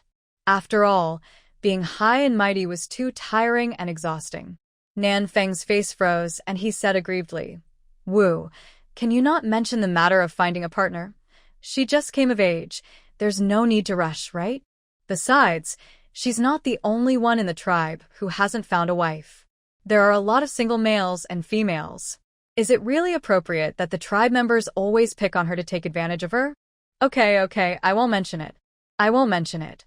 Suyi replied with a smile, and that expression made Nanfeng change his expression again. Chong Xia shrugged, looking helpless. Shankei opened his mouth to say something, but Luyu quickly covered his mouth. It's really dangerous. The last time the titmouse angered Elder Pu Kong was still fresh in my memory. Although Nanfeng doesn't have the iron fist of love, she is not inferior to Elder Pu Kong in terms of cruelty. In fact, no matter whether it is male or female in the tribe, they really love their children, but when they really fight, they are also really fierce. Shankei, what do you want to say? Nanfeng narrowed his eyes and looked directly at Shankei and Luyu. That expression was exactly like the look on Elder Pu Kang's face when he wanted to teach someone a lesson. Not only Shankei and Luyu were silent, but the other cubs beside them were also frightened. The titmouse swallowed its saliva and dared not open its mouth. Luyu quickly shook his head, raised his head, and met Nanfeng's scrutinizing gaze with a smile and said cleverly. She didn't want to say anything. She just wanted to ask Sister Chong Xia if she could have breakfast. After all, she had to go and give fish soup to Sister Nwanchun later. Yes. Shankei suddenly became smarter and kept nodding his head to agree with Luyu. The other cubs followed Luyu's words and asked Chong Xia if they could start breakfast. In the distance, Chong Xia Sui smiled and watched this harmonious scene quietly. Nanfeng, stop teasing them. Hurry up and bring the barbecue and fruit powder pancakes to the long table. I'll cut the rice noodles into pieces and scoop out the fish soup. Seeing that the situation was almost the same, Chong Xia finally spoke. She knew that if she let Nanfeng tease her any further, Luyu would get anxious. With Luyu's brain, who knows what kind of trouble he would cause in a hurry. Never underestimate a child's ability to cause trouble. They can make you regret for the rest of your life. He drove a bunch of carrot heads to the long table and asked Nanfeng to distribute the food to them. Then, he brought Sui's fish meal to the table and asked her to take a seat. Chang Xia took out the firewood from the stove, leaving only 2 or 3 sticks, and simmered the fish soup over low heat. Then, he took his own bowl to the table, leaving Shenrong and Bai Qing's portion on the stove until they came back to eat. Thinking about their male romance, Chang Xia gave up the idea of calling them home for breakfast. If they were hungry, they should know to go home for dinner. After all, they were not animal cubs. Sister Chang Xia, don't we need to call Brother Shenrong and Bai Qing back for dinner? Lu Yu looked up and asked. Chang Xia said, no. They will come back by themselves after they are done. Eat quickly, and after you finish eating, you will be responsible for bringing fish soup to Sister Nuanchuan. After dinner, she had to go for a walk in the reeds of White Lake. The last time I met Elder Pukong, I was unable to go to Baihu for a stroll, so Chang Xia decided to seize this opportunity. Even if I went to Baihu during the rainy season, I probably wouldn't be able to step into the reeds. By that time, the water level of White Lake will have risen, and the reeds should be mostly submerged. You can go, but it won't be very convenient. Shenrong Bai Qing still didn't return to the cave. Chang Xia poured the boiled cushion carp soup into a ceramic pot, covered it with a wooden lid, put it in a rattan basket, and asked Nanfeng to carry it to Nuanchuan, along with a group of titmouse chicks. Watched Nanfeng and his group leave. Chang Xia took out a backpack from the utility room and planned to go to the reeds in Baihu Lake. Chang Xia, I'll come too, Sui said. She then took a backpack from the utility room and called Chang Xia, intending to go for a stroll in the reeds with her. In the early morning, there was a lot of noise at Baihu Lake. Sui guessed that many people from the tribe had come to Baihu. In addition to Yadong and his group fishing, Muqin may have taken people to the reeds. It is not certain whether they were hunting or picking, but they definitely came to Baihu. In terms of distance, Baihu Lake is closer than Baiha Beach. At the same time, the tribe was expanding to Baihu, and the reeds in Baihu needed to be cleaned up. Combining hunting with picking can also eliminate accidents, which can be said to be a good thing to kill 3 birds with 1 stone. Grandma Su Yi, why don't you go to Nuanchuan's house and take a look? Chang Xia said in surprise. Sui shook his head and said, Shan Kun didn't mention it to Nanfeng, so Nuanchuan is probably fine. I'm going to take a walk around Baihu and pick some herbs for you. I saw some processed herbs piled up in the utility room. Are they picked by Shenrong? The elders of the tribe can identify herbs and will ask the tribesmen to help pick them. However, Elder Yami did not know how to prepare herbs. The herbs piled up in the utility room of the Chang Xia family were clearly carefully prepared. Although they were all very common herbs, being able to classify and distinguish the herbs was obviously not something that ordinary people could do. Suyi knew that Chang Xia should know some herbs. But I don't know many of them. Likewise, she, like Elder Yami, does not know how to prepare herbs. At least, Suyi had never seen Chang Xia prepare it. Shenrong is different. He comes from the Tianyuan tribe in Shilu. Born into an aristocratic family, his knowledge and experience are unmatched by ordinary people. In addition, Shenrong is also an awakener of the Fighting Wolf bloodline, which makes him even more extraordinary. Those herbs were indeed picked by Shenrong. He said he wanted to make ointment for hands and face. Chang Xia did not hide anything and directly revealed Shenrong's family background. The Beast tribe doesn't have so many conspiracies and tricks. The stronger you are, the more support and love you will get from your tribe. If Shenrong wants to live with Chang Xia in the Hua tribe for a long time, some things will be exposed sooner or later. Rather than being exposed passively, Chang Xia prefers to take the initiative. The love of beauty is human nature. If Shenrong can really develop the ointment, then the chance of exchanging light stones and ice crystal grass with a bird tribe will increase a bit. After all, no female can refuse skincare products and cosmetics. He is really thoughtful to make ointment for hands and face. Su Yi smiled, his eyes sweeping over Chang Xia's slender hands covered with cocoons. Chang Xia was weak and was pampered by the tribe. Before she reached adulthood, she wasn't even fully familiar with the tribe. She had never participated in activities like hunting or gathering. Apart from the fact that her skin was slightly yellow due to illness, It was not an exaggeration to describe her as delicate and frail. After adulthood, the long summer illness gradually recovered. She was a competitive person, so she actively participated in the tribe's picking and collecting activities. The originally smooth hands and feet began to become rough and gradually left scars. Su Yi and the tribesmen saw this, and while they felt distressed, they also felt a strong sense of pride and relief. In fact, Su Yi and the tribe were also worried. They had pampered Changxia when he was growing up. Will this cause the long summer to go bad? Fortunately, Changxia did not let down this trust and protection. Grandma Suye, don't worry.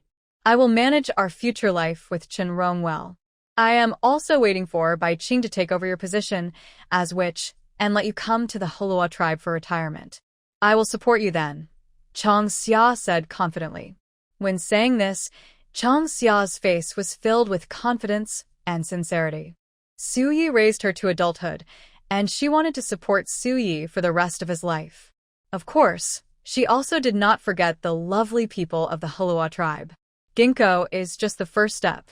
Next, she will use actions to improve the lives of the tribe little by little and then slowly radiate to the entire orc community in the Dusk Forest. Okay, I'll wait. Su Yi said happily that she did not discourage Changxia's enthusiasm. After all, when anyone hears such words, the first emotion that comes to mind is touching, followed by sentimentality. Even the calm and collected Su Yi was not immune to this. She had invested too much personal affection in Changxia and even treated Changxia as her own child. Now, Changxia's words let Su Yi know that all her efforts were not in vain. With brisk steps, the two walked out of the cave together. There are now several more pools beside the White Lake, and each pool has a type of fish. Judging from the number, there are quite a lot of them. Changxia looked at Shenrong and others who were tumbling in the White Lake with a frown on his face. There are at least tens of thousands of kilograms of fish in the pond. Fish are not like other prey. They will die easily out of water. Although they are kept in a pond, they will not die quickly. However, the tribe is close to White Lake and White River. If you want to eat fish, you can catch it any time. These people were just pretending to fish, but they were really playing in the water. They were all adults, so why were they as unstable as Bai Qing, a minor? Once they got into the water, they forgot who is who. Chenrong, you should take Bai Qing home for breakfast, Changxia said loudly. The group of people were getting farther and farther away from the lake, and if their voices weren't loud enough, they might not be heard. Hearing the sound, Shenrong jumped up from the lake holding a big fish. A rough estimate showed that the fish in his arms weighed no less than 100 kilograms. If this weight was placed on Changxia, he would most likely be dragged into the lake by the fish. Changxia, where are you going? Shenrong froze for a moment, then remembered what happened this morning. He had clearly wanted to take a small revenge on Yadong and the others, but after entering the water, he had forgotten about it, completely immersed in the excitement of catching fish. In the past, when he was in the Yuan family of the Tianyuan tribe, Shenrong was always tense. Since returning to the Dusk Forest, the calm and wise Shenrong is gone. It is true that the environment shapes a person's character.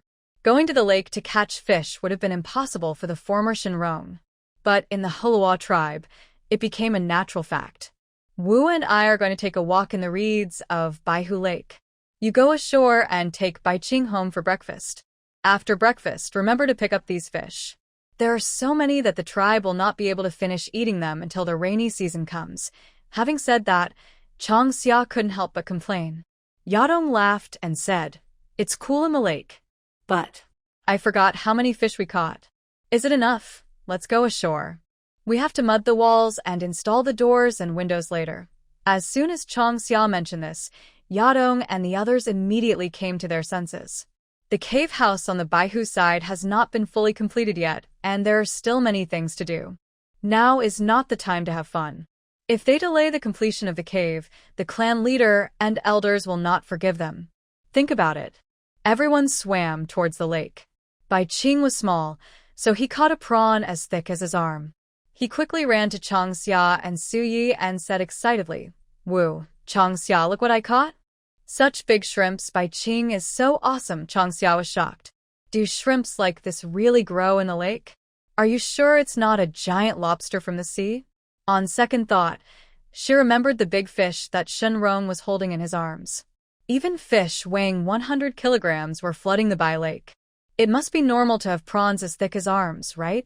Normal. It's normal. Even shrimps have grown this big. Can people still fish in a friendly way? This side. Bai Qing received praise from Chang Xia. Immediately, I was very excited. Chang Xia, I want to eat it for lunch. Bai Qing was very excited and made his own little request. Chang Xia nodded without saying anything and replied, Sure. Do you want it braised or steamed? There must be several kilograms of shrimp here, enough for you to have a meal. The braised seasoning was not complete. However, Chang Xia was willing to do something for Bai Qing. After all, the meaning of life lies in struggle. If you repeat the same life pattern day after day, what is the difference between that life and salted fish? What is braised and what is steamed? Before Bai Qing could open his mouth to answer, Yadong, who had climbed ashore, took the lead. I saw Kongshan and others coming ashore one after another. They all looked at Chang Xia with similar eyes. It was obvious that they had also heard the conversation between Bai Qing and Chang Xia and were also curious about the difference between braised and steamed food. There are certain requirements for cooking in the long summer. This is a fact recognized by the Halua tribe. At this moment, hearing the new term again, Yadong and the others became excited as usual. Does this mean that there is something delicious to eat again? Braised dishes need to be seasoned with color, bright color, ruddy color, salty, fresh and slightly sweet, crispy, soft and glutinous, with yellow juice and rich fragrance. For steamed dishes, just add seasoning and auxiliary ingredients. Put them in the pot, cover and steam until cooked.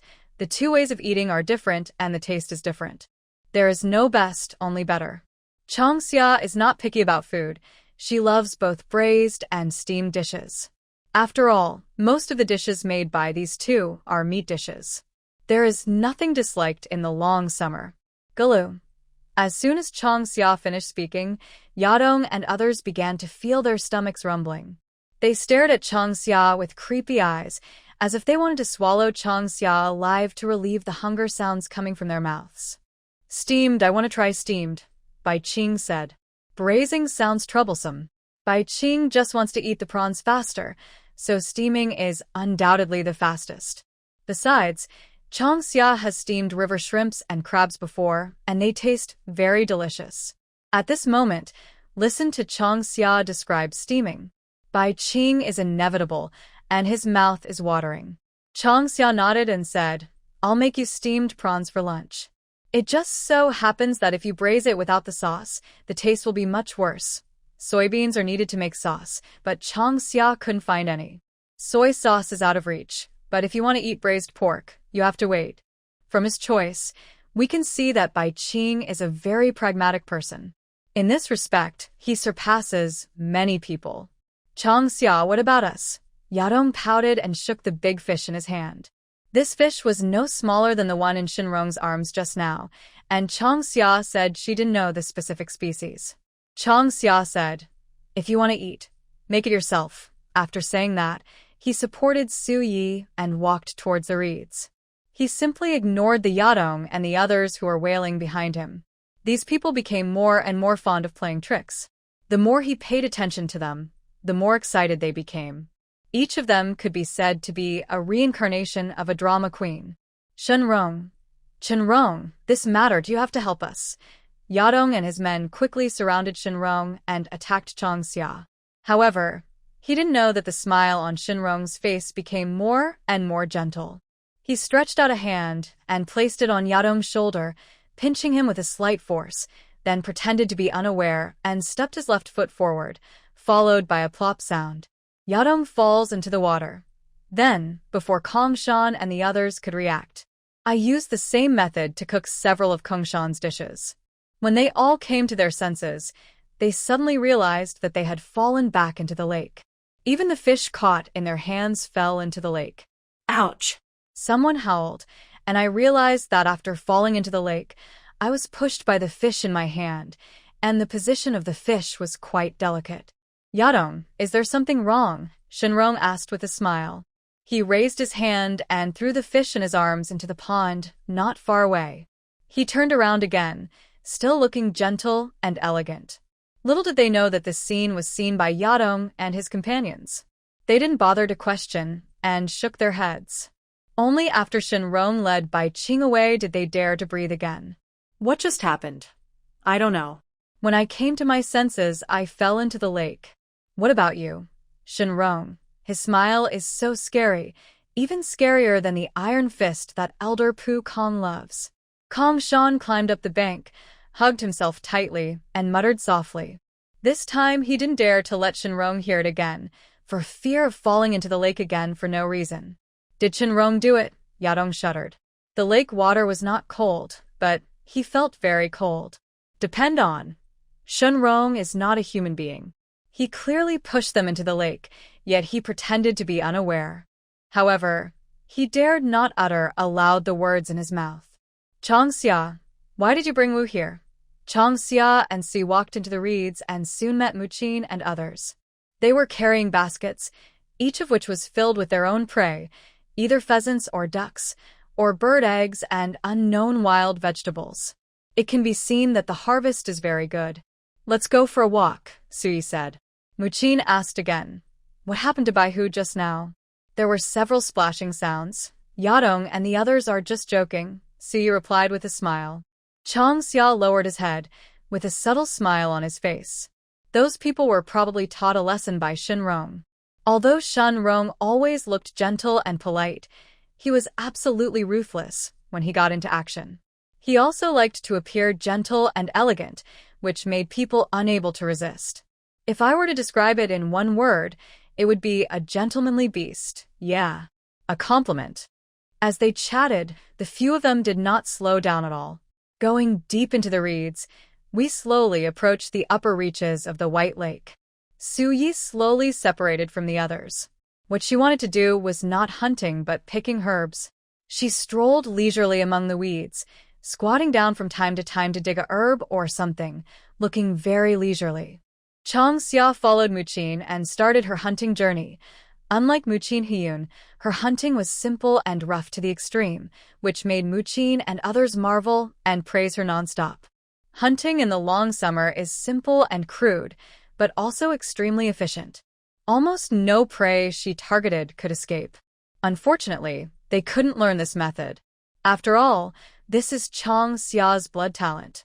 He uses the perception of plants to determine the traces of prey and then hits the target with one strike. This makes it impossible to learn. Changxia could only explain that it was talent. Muqin and the others did a carpet-style sweep. They had just walked through 1/3 of the reeds on the White Lake side when they hunted hundreds of chickens and ducks and filled several baskets with bird eggs. The amount was too much, so they decided to set off back to the tribe.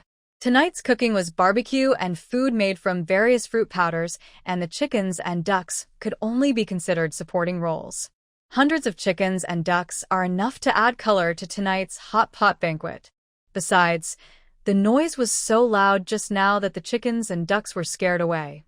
In the future, the harvest may not be as much as it is now. After some thought, Muqin decided to end the White Lake cleanup operation. Changxia, carrying half a basket of bird eggs, successfully arrived at the valley that Shenrong mentioned. This valley was connected to the back door of her cellar. Standing in this valley, Changxia held her forehead and said nothing. A valley the size of several basketball courts. Is this the small area that Shenrong said? She really believed Shenrong's lies. There are 17 or 18 ginkgo trees growing in the valley. The ginkgo nuts on the trees have not been picked yet, and the heavy ginkgo nuts look very green. But Changxia understood. Just pick these seemingly green ginkgo nuts and dry them in the sun for a day or two, and they will become edible ginkgo nuts. The ginkgo nuts in the valley were enough to sustain the daily needs of her and Shenrong.